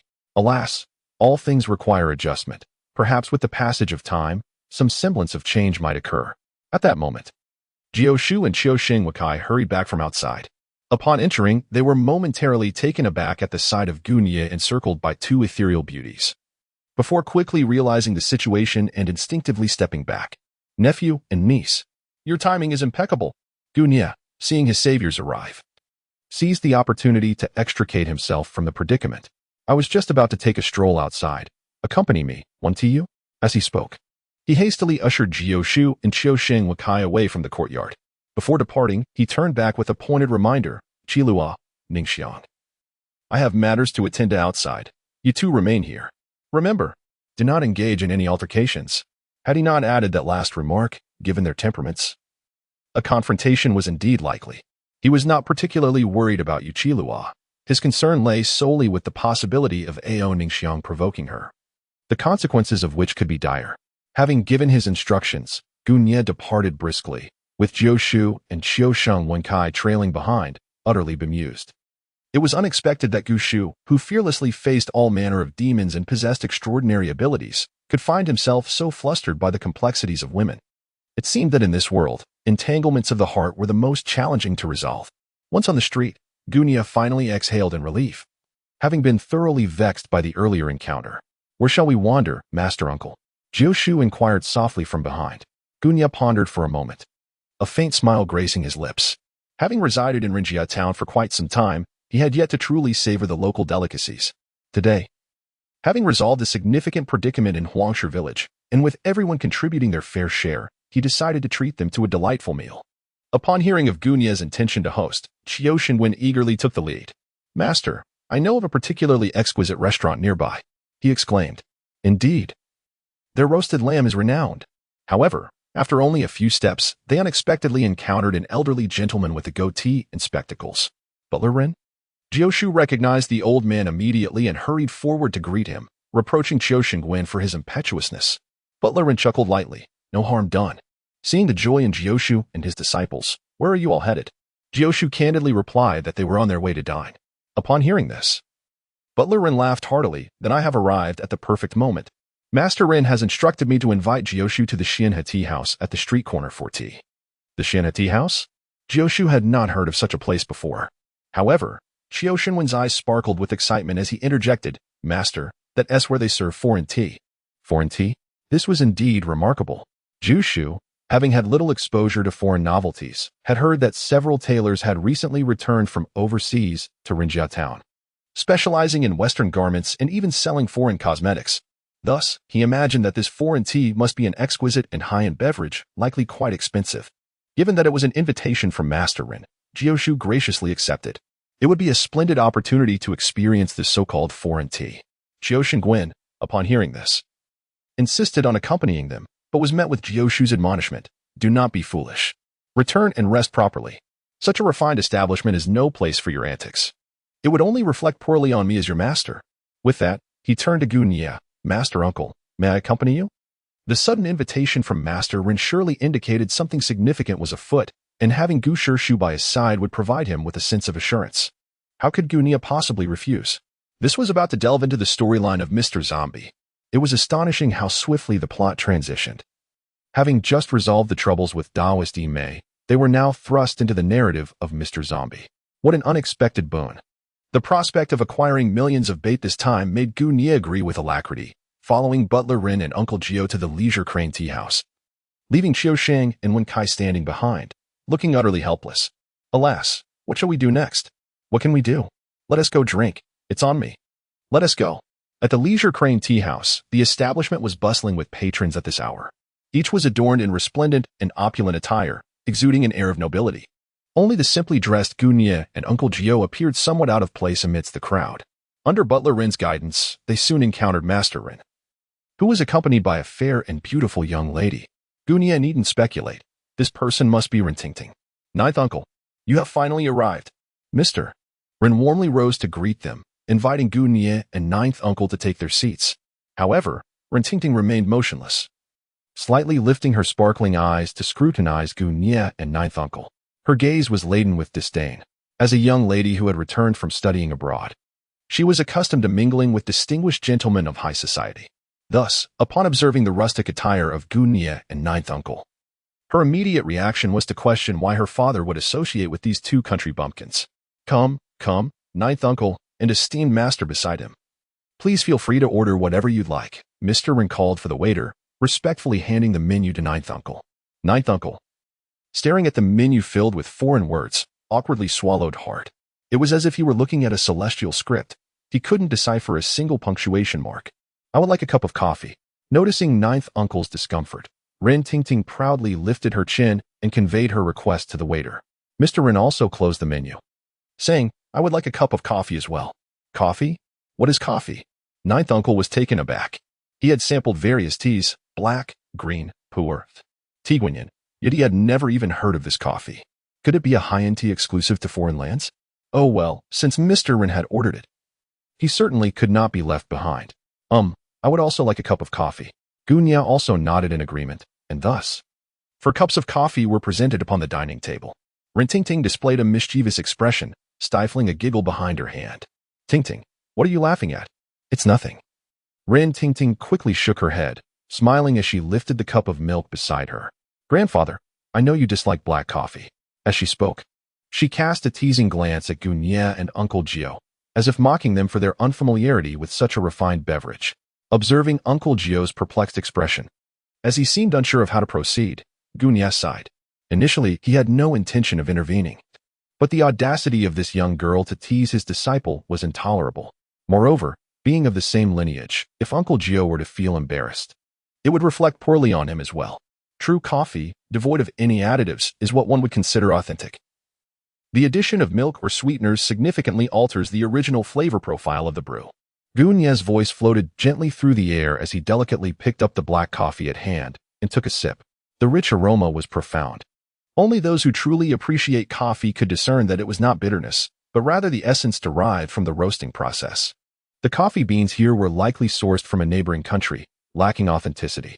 Genuine coffee is smooth on the palate, revealing a bitter yet sweet profile that lingers delightfully. In my view, the Blue Mountain coffee from Jamaica remains the epitome of authentic flavor. Gu Nie cannot be considered an expert on coffee. His knowledge is merely superficial. Yet, even such limited understanding far surpasses that of the naive Ren Tingting. Such is the confidence that comes from being a time traveler. Ren Tingting's expression shifted to one of clear astonishment, causing her to involuntarily halt her pouring of milk. Her gaze transformed from mockery to surprise. How could this young man, dressed as a Taoist, possess such knowledge? Moreover, he even understood the varieties and origins of coffee. Hearing Gu Nie's calm yet compelling words, Uncle Gio nodded in agreement and took a sip of his coffee. Indeed, the elder's assertion held merit, although the black coffee was exceedingly bitter and difficult to swallow.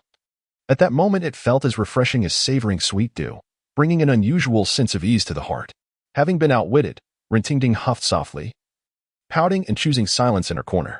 Nevertheless, her bright eyes occasionally darted towards Gu Nie. Lord Ren, oblivious to the subtle crossfire between the two, continued to sip his milk coffee before addressing the matter at hand. Uncle Gio, the reason for my invitation is to discuss an urgent matter concerning the relocation of our ancestral grave. Recently, our family has faced continuous misfortunes, with all business ventures resulting in substantial losses. I have also felt increasingly weak and cold, and after consulting a physician who assured me of my health, I recall the words of a feng shui master from 20 years ago, who advised me to relocate the grave on the 20th anniversary. Thus, I wish to seek your guidance on the feng shui of our ancestral tomb and possibly reposition it to a more favorable location. Uncle Gio, not one to mince words, responded, the matter of relocating a grave should not be rushed. Perhaps Lord Ren should contemplate it further. This is not a trivial affair that can be hastily manipulated like a ritual. A slight misstep could significantly impact the fate of the Ren lineage. However, Lord Ren remained resolute, declaring, I have made up my mind on this matter and hope you can assist me. Gu Nie, who had intended to remain silent, interjected unexpectedly. Lord Ren, I believe it would be wise to proceed with caution. Maintaining the current state might grant you a few more years of life. If you hastily open the coffin, you may invite calamity and unforeseen disasters. Gu Nien's words astonished all present. leaving everyone utterly dumbfounded. Uncle Gio, perplexed, leaned in and whispered, "Master Uncle, is this truly the case? From my observation, Lord Ren possesses a prosperous countenance, indicative of great fortune. He should be blessed with a multitude of descendants, enjoying a tranquil old age. How could the situation be so dire?" Gunian chose not to elaborate excessively, merely advising softly, "It is best that you refrain from involving yourself in this matter. There are too many complexities and depths involved. Should you delve deeper, it might cost you your life." Based on Gunian's understanding, the situation was far from simple. Lord Rin's father had already been laid to rest, nurtured for 2 decades under the pretense of a fleeting visit. This was, in fact, the cultivation of a corpse. A zombie harboring 2 decades of resentment would possess an unimaginable level of horror. As the saying goes, the living fear the unworthy, while the dead dread the excess breath. The breath that Lord Rin's grandfather had concealed for 20 years. Once the coffin is opened, one can only imagine the frightful consequences that would ensue. However, Uncle Gio displayed a conflicted expression, hesitating to speak. His master possessed profound skills, and his words undoubtedly carried weight. Yet, as a Taoist priest of Mishan, how could he stand idly by and witness death without intervening? Noticing the grave demeanor of Gunian and Uncle Gio engaged in hushed, serious conversation, an unsettling feeling began to stir within Lord Rin.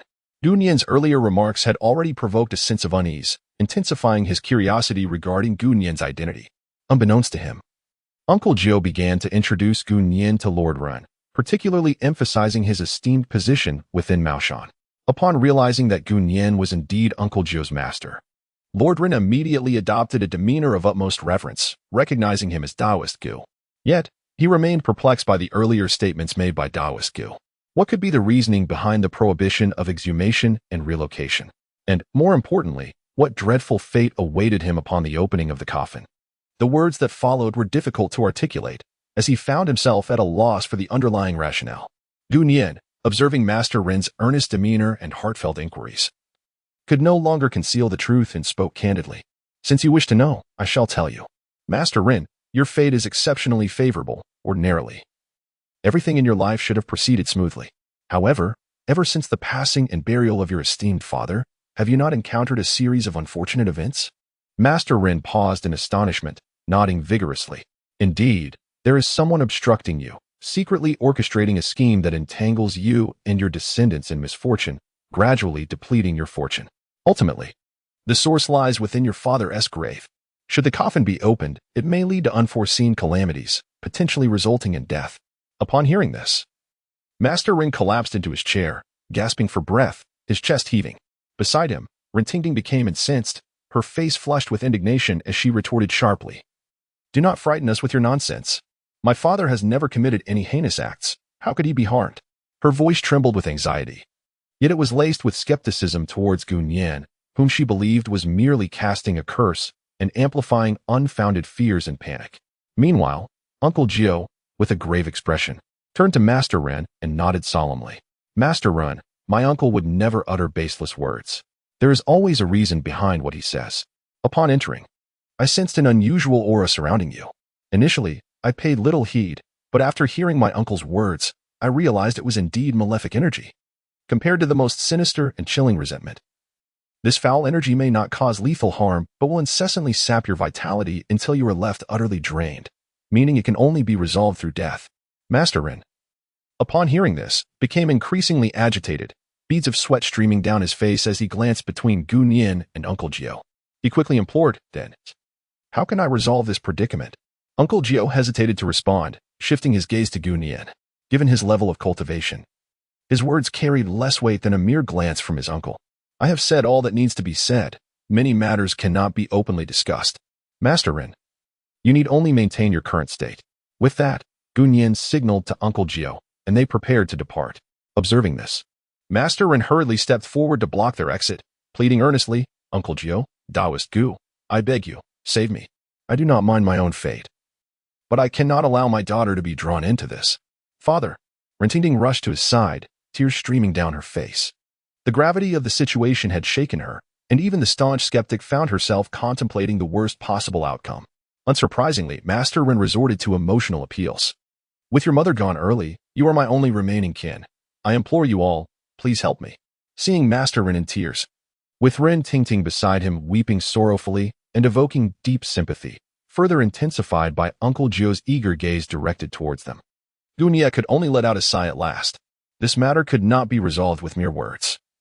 It was essential to first ascertain the full context of the situation.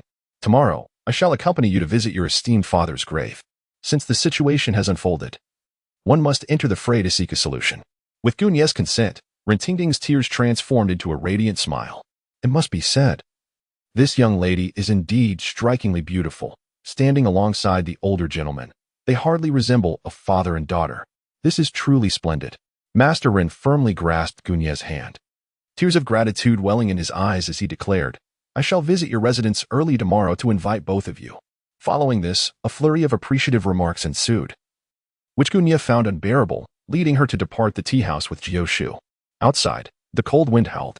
Jiao Shu quickened his pace to match Gunia's stride, inquiring about the question that had been difficult to raise in the tea house.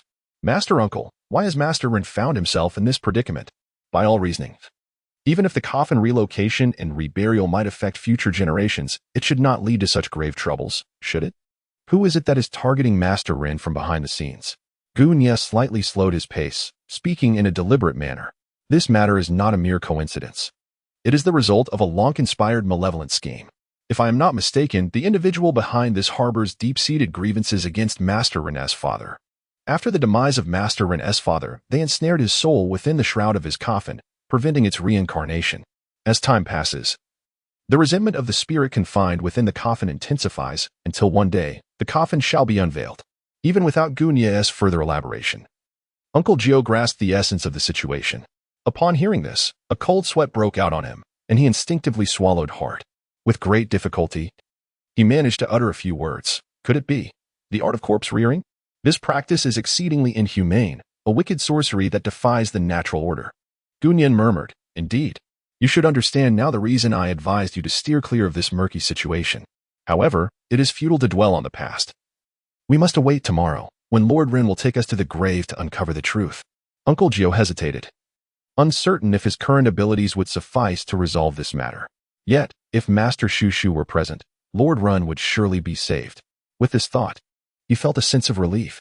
A cool breeze swept through the alley, elongating their shadows beneath the moonlight.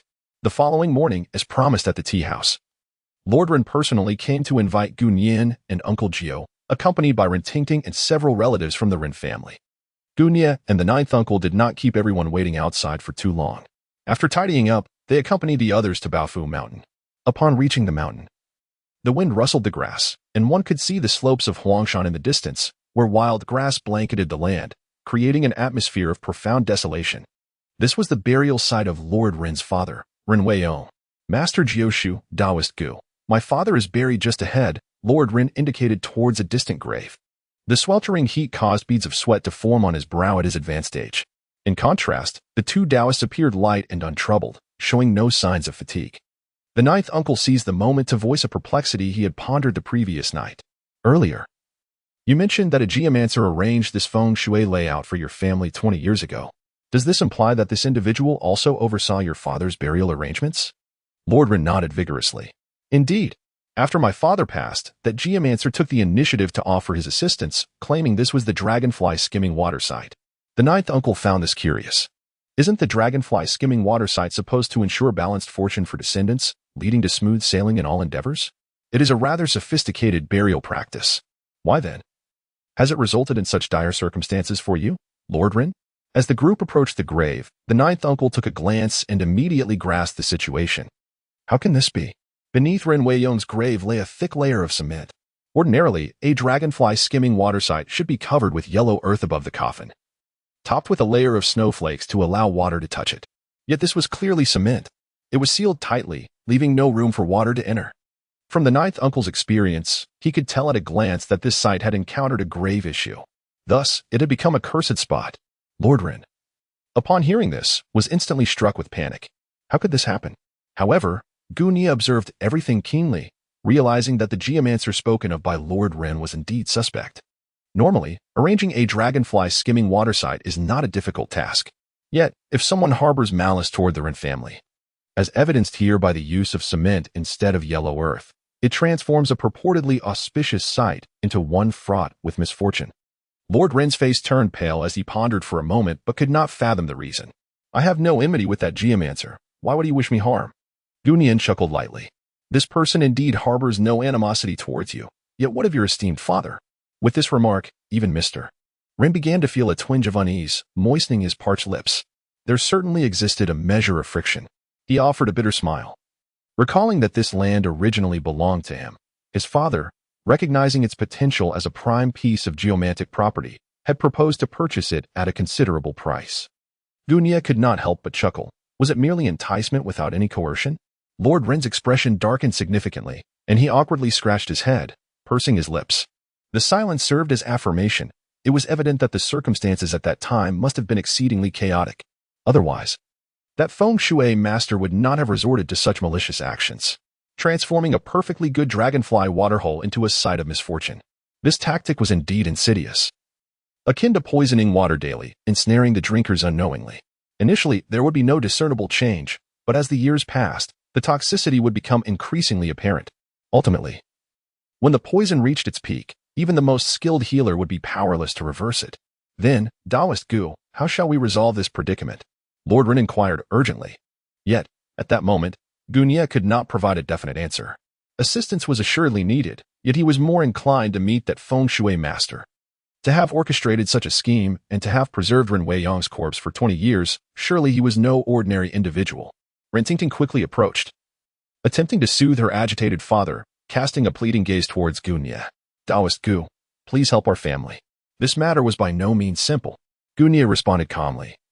20 years ago, this person set a trap that led to the burial of the late Lord Ren. On the surface, it appears to honor ancestors, but in reality, it is a form of corpse cultivation. It is one of the most malevolent forms of sorcery. Corpse cultivation? Upon hearing this term, both father and daughter from the Ren family were left in stunned silence. How could this be? Uncle Jiao interjected.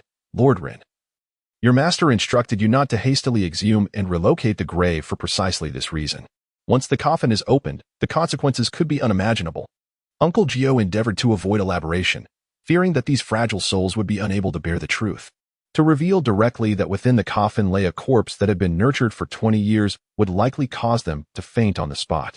Moreover, this individual was Lord Ren's father and Ren Tingting's grandfather. Such a close kinship. At that moment, a robust man strode over from behind. Cousin, uncle, I'm here. Just from the sound of his voice, Gu Nian could guess who it was. Oh, masters, what brings you here? The hastily arriving away exclaimed joyfully upon spotting Gu Nian and Uncle Jiao. Oh my, ever since we parted ways in Huangshe village, I have been searching for you both. I never expected to encounter you here. He hurriedly wiped the sweat from his palms and extended a hand towards Gu Nian with enthusiasm, noting his overly familiar demeanor. Gu Nian merely hummed softly and did not reciprocate the gesture. Wei withdrew his hand, awkwardly scratching his head and inquiring. Today marks the day of my uncle's exhumation and relocation. Are you both here to assist? Clearly, he was unaware of the situation concerning Lord Ren. Gu Nian exchanged a knowing glance with Uncle Jiao, who instantly grasped the unspoken intention. Indeed, today, the humble Taoist was to assist Lord Ren in presiding over the rites for the relocation of the coffin. With the captain present, it was fortuitous to have an additional pair of hands. Upon hearing this, Wei's face lit up with joy as he eagerly nodded in agreement. He yearned to draw closer to the esteemed masters, Gu Nian and Uncle Jiao. Having witnessed Gu Nian's extraordinary skills in Huangshe village, he was utterly captivated. Since returning home, he had constantly reminisced and aspired to learn even a fraction of such prowess to showcase his own might. What was a gun, after all? The true marvel lay in the ability to retrieve objects from afar. Cousin, what brings you here? Ren Tingting murmured. Shouldn't you be at Huangshe village with your cousin Jianru? Wei, grinning broadly, replied, Oh, upon hearing that my uncle had matters to attend to, how could I possibly refrain from offering assistance? Besides, your cousin Jianru cannot possibly compare to you, dear Tingting, though he had spun countless tales and fibs. This statement rang true. Ren Tingting surpassed Ren Jianru by immeasurable degrees. Being the cherished daughter of the affluent merchant Ren Fa, should he win her affection, his life would be one of comfort and opulence. Thus, upon learning of Ren Fa's affairs last night and discovering that Ren Tingting would be present, he rushed over without delay. Who could have anticipated that both masters Gu Nian and Uncle Jiao would also be here? Truly, it was a harmonious convergence of good fortune. The scorching sunlight poured down unrelentingly from above. Atop this mountain, there was not a shred of shade. Away stood with his hands on his hips. His shirt open at the collar, fanning himself with his hat. Yet, the more he fanned, the hotter it became, and beads of sweat streamed down his brow. Were they not to begin the rites? Why had Masters Gu and Gio yet to make a move? His gaze fell upon the two masters, who appeared to be deep in discussion, seemingly oblivious to the heat. Truly, they were masters of their craft. Meanwhile, Rintinting supported the dazed Lord Rin as he sat on the opposite side. Since earlier, he had felt unwell, experiencing dizziness that he attributed to heat exhaustion. As there was no alternative, they had to hastily erect a small sunshade for him to rest beneath. Cousin, come, have some water. Away, having procured water from somewhere, scurried over under the shade of an umbrella, eager to please. Rin Tingting did not refuse. She accepted the water and offered it to Lord Rin. Cousin, is there anything I can assist you with? No. Father seems to be suffering from heat exhaustion and needs to rest. You should go see if the masters require assistance. Away shrugged in disappointment. However, it was for the best, as he desired to make a lasting impression in front of Master Gu, perhaps even garnering a bit of favor. Master Uncle, how do you intend to handle this situation? Beneath the scorching sun, Gu Nia and Uncle Gio stood resolutely, contemplating their strategies. After much deliberation, it became evident that the one who could unravel this predicament must be the very individual who had tied the knot, Ren Leo's so-called feng shui master. Perhaps the pivotal figure in this entire affair. For the moment, let us set aside our apprentice. Have you not noticed that Ren Leo has been somewhat peculiar since earlier? Gu Nia gazed intently at the father and daughter of the Ren family beneath the sunshade not far away. It appeared that old Master Ren had succumbed to heat stroke. Under this blazing sun, most would find it unbearable. Yet, Jiao Shu remained oblivious, his mind and focus entirely occupied with how to address the issue at hand concerning the ephemeral waterhole. Disciple, could you take a closer look? Upon hearing Gu Nia's words, Jiao Shu concentrated and glanced toward the sunshade. This simple act proved momentous. That is, he began, but before he could finish, Gu Nia interjected, "Hush." This was due to the arrival of Wei, who, oblivious to the gravity of the situation, approached with a cheeky grin. He held 2 cups of water in his hands, and under his arm were some exquisitely packaged pastries. Masters, you must be quite fatigued standing here. Please indulge in some refreshments, he offered. Every time a critical moment arose, this fellow would invariably appear to disrupt the atmosphere. Although it was clear that his intentions were not malicious, Gu Nia could not muster any fondness for him. No, thank you. Gu Nia firmly declined. However, Wei persisted, clinging on like an adhesive plaster, rubbing his hands together as he cautiously inquired, "Might I ask what you two masters intend to do next? Is there anything I can assist with?" As he spoke, he set down his items and, in front of Gu Nia and Jiao Shu, showcased his muscles with pride.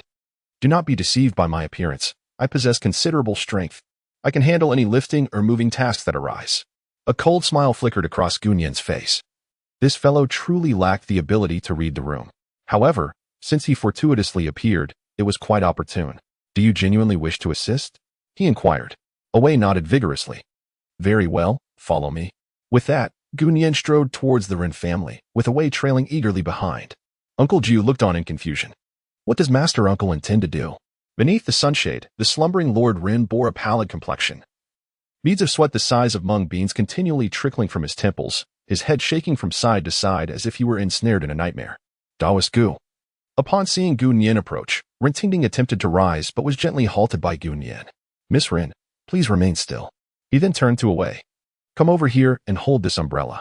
Wei took the oiled paper umbrella, assuming it was meant to shield Gu Nian from the sun, and eagerly opened it. Positioning himself closely beside Gu Nian, unaware of the events about to unfold. Once the sunlight was obstructed, Gu Nian stood in the shadow and retrieved 2 yellow talismans from his sleeve, igniting them directly. The swift execution of his movements left the onlookers astounded. Lord Rin. Miss Rin, what I am about to do may cause you some discomfort. Please close your eyes. Gu Nia softly reminded, and although Rin Tingting was filled with confusion, she could not comprehend why Gu Nia's voice possessed a peculiar allure that compelled her to involuntarily close her eyes. Lord Rin, already in a state of half-sleep, remained oblivious to Gu Nia's actions beside him. In the next moment, Gu Nia waved 2 burning yellow talismans above the heads of Ren Tingting and Lord Run, swiftly extinguishing them in the palm of her hand. Wow! Wei exclaimed, his eyes widening in delight as he eagerly watched. However, Before he could revel in the surprise for more than a few seconds, a scene of terror unfolded. Gunia, with her hands smeared in talisman ash, reached into the air above Rintinting and Lord Rin, and to their astonishment, extracted two disheveled and ghastly spirits. Ghost. Away gasped, startled, and was about to scream. But Gunia swiftly covered his mouth. Do not make a sound, or you shall be responsible for bringing them back if they flee. Gunia was merely teasing Away. Besides, the wild spirit he had captured was unable to escape. Indeed, upon receiving Gunia's warning, Away was so frightened that he bit his lower lip tightly, his trembling legs nearly failing to support him. Hold the umbrella straight. Do not move. Gunyan cast a fierce glance, causing Away to freeze in place. Master Gu, what on earth transpired? May I open my eyes now? Rintinting had kept her eyes tightly shut, utterly oblivious to the events that unfolded in those fleeting seconds. Suddenly, she sensed that her shoulders felt remarkably lighter, and the strain in her neck had significantly diminished. You may open your eyes now. Upon Gunyan's reminder, Rintinting slowly opened her eyes, only to be nearly petrified by the scene before her. Ah! She screamed, covering her mouth, her trembling finger pointing ahead. A ghost! A ghost! There is a ghost! Taoist Gu. The sight of a ghost in broad daylight left her thoroughly shaken. Gunia was amused by Rintingting's adorable reaction, as she lifted the two wild spirits in her hands as if she were carrying little chicks. Rest assured, they will no longer cling to you and Master Rin. The wild spirits fear the sunlight outside, thus they can only remain in the shadow of the oiled paper umbrella that Gunia holds aloft. Why do my father and I have these things? Rintingting asked in disbelief, still covering her mouth. As I mentioned before, the feng shui master spoken of by Master Rin orchestrated this situation, resulting in you and Master Rin being beset by misfortune. Moreover, wandering spirits are particularly fond of clinging to those who are experiencing a streak of bad luck. It is likely that they attached themselves to you after we passed the cemetery. Gunyan spoke as he took the umbrella from Away's hands, folding the oiled paper umbrella and affixing a yellow talisman upon it, thereby sealing two restless spirits within. Here, take this. Gunyan tossed the umbrella to Away, who was drenched in sweat and pale as a ghost. Did you not just claim you would assist? Away, now gripped by fear, hastily discarded the oiled paper umbrella, trembling as he stood and cautiously retreated several steps. No matter how reverent he held Gunyan and Master Jiao in esteem, this was the first time he had encountered a genuine ghost, who would not be terrified. He even doubted whether he had lost control of his bladder. Master Jiao picked up the oiled paper umbrella and approached, shaking his head at Away with a bemused smile. Ting ting. At that moment, Lord Rin slowly regained consciousness, pondering what had transpired. With Rintingting's support, he rose to his feet, stretching his limbs in astonishment, only to discover that his hands and feet were no longer fatigued. The dizziness that had plagued him had mysteriously vanished. Father, it was Taoist Gu who performed a rite for us, dispelling the miasma that clung to us, Rintingting exclaimed, casting a glance of admiration and respect towards Gunyan. Upon hearing this, although Lord Rin was still trying to comprehend the situation, he nonetheless expressed his gratitude to Gunyan and Master Jiao. I have merely done what is within my capabilities, the Taoist replied. These so-called restless spirits can easily attach themselves to individuals like you, Lord Rin. If you ever feel lightheaded, your thoughts in disarray, or experience a sudden chill, that is likely the cause. All of this stems from the dragonfly's water point. At this juncture, Lord Rin calmed himself and posed the difficult question that weighed upon him. May I inquire, Taoist Gu, what must be done to remedy this? Gunia pondered for a moment, turning his gaze towards the freshly dug pit beside the grave. It seemed imperative to devise a means to consult the geomancer. The scorching sun blazed overhead, and the wind that swept through was tinged with heat, rendering the gathered individuals profoundly uncomfortable. Many laborers could no longer withstand the relentless sun and retreated temporarily down the mountain to rest. Only a few key figures remained above, accompanying Gunia and Uncle Jiao in search of a solution. Taoist Gu, what is the situation? Lord Rin approached the grave, quietly inquiring as he regarded Gunia's towering silhouette. Not long ago, Gunia had stood at the grave's edge, seemingly entranced by the landscape, motionless. Uncle Jiao stepped forward, gently intervening. Lord Rin, it is not prudent to disturb my master at this moment. Perhaps you should rest in the shade. Lord Rin nodded and returned to the shelter. Yet his mind remained unsettled. How could he find peace when this matter lingered unresolved? Among those present, the most at ease was undoubtedly Away. Blissfully ignorant of the gravity surrounding the issue of the grave, he exhibited none of the seriousness etched on the faces of others, instead playfully trailing behind Rin, Tingting in circles. Cousin, are you thirsty? Cousin, are you tired? Wei inquired, his demeanor reminiscent of an overly eager pup. Rin Tingting, exasperated, found herself at a loss. How could her cousin be so persistently clingy? Nevertheless, she paid him little mind and, holding an umbrella, approached Uncle Jiao. Uncle Jiao, what is Daoist Gu doing? She asked, perplexed by Gu Nie's decision to stand in the sweltering sun at the grave's edge, unmoving for nearly half an hour. Uncle Jiao nodded with a light smile. My master is searching for a way to resolve the predicament. For your safety, it is best not to approach. Others might be oblivious, but as a disciple of Mao Shan, he had already sensed something unusual. A distinct, almost palpable aura emanated from Gu Nie. A spiritual energy warning strangers to keep their distance. Beneath the earth, dark energy lingered ominously. Gu Nie gazed longingly, as if he could perceive something within stirring with anticipation. After nurturing it for 2 decades, how much bait could it possibly be worth? A subtle smile graced his lips as his fingers intertwined, gesturing towards the grave from a distance. In an instant, a radiant blue light erupted from beneath his feet, coalescing into a grand Bagua formation. I am the sovereign of the celestial transformations. Arise, the wondrous formation of the wind and the strange gates. The array beneath him suddenly shifted, enveloping the grave of Renwei. As the blue light flourished brilliantly, the earth beneath him began to tremble. Within the confines of the formation, Gu Nie's eyes sparkled with azure flames, rendering everything before him seemingly transparent. Deep beneath the thick soil, an inverted coffin emitted waves of sinister light, resisting the forces at play. As expected, he mused. Gu Nie uncurled his lips in a slight smile. After 2 decades of nurturing, the corpse within this coffin has long since transformed into an armored cadaver. Moreover, this so-called auspicious burial ground has evolved into an exquisite pool for nurturing the dead. It seems this feng shui master possesses quite remarkable skills. Gu Nie now harbored an increasing desire to meet this individual. Master Jiao, what is Daoist Gu currently engaged in? What could possibly account for such peculiar phenomena? In the distance, Lord Rin and his companions, upon witnessing the strange radiance emanating from Gu Nie's direction, approached with curiosity, their faces etched with confusion and astonishment. Wei, brimming with excitement, dared not blink, fearing he might miss a moment of brilliance. Master Jiao stammered, at a loss for how to elucidate the situation. The techniques exhibited by Master Gu were unlike anything he had ever encountered.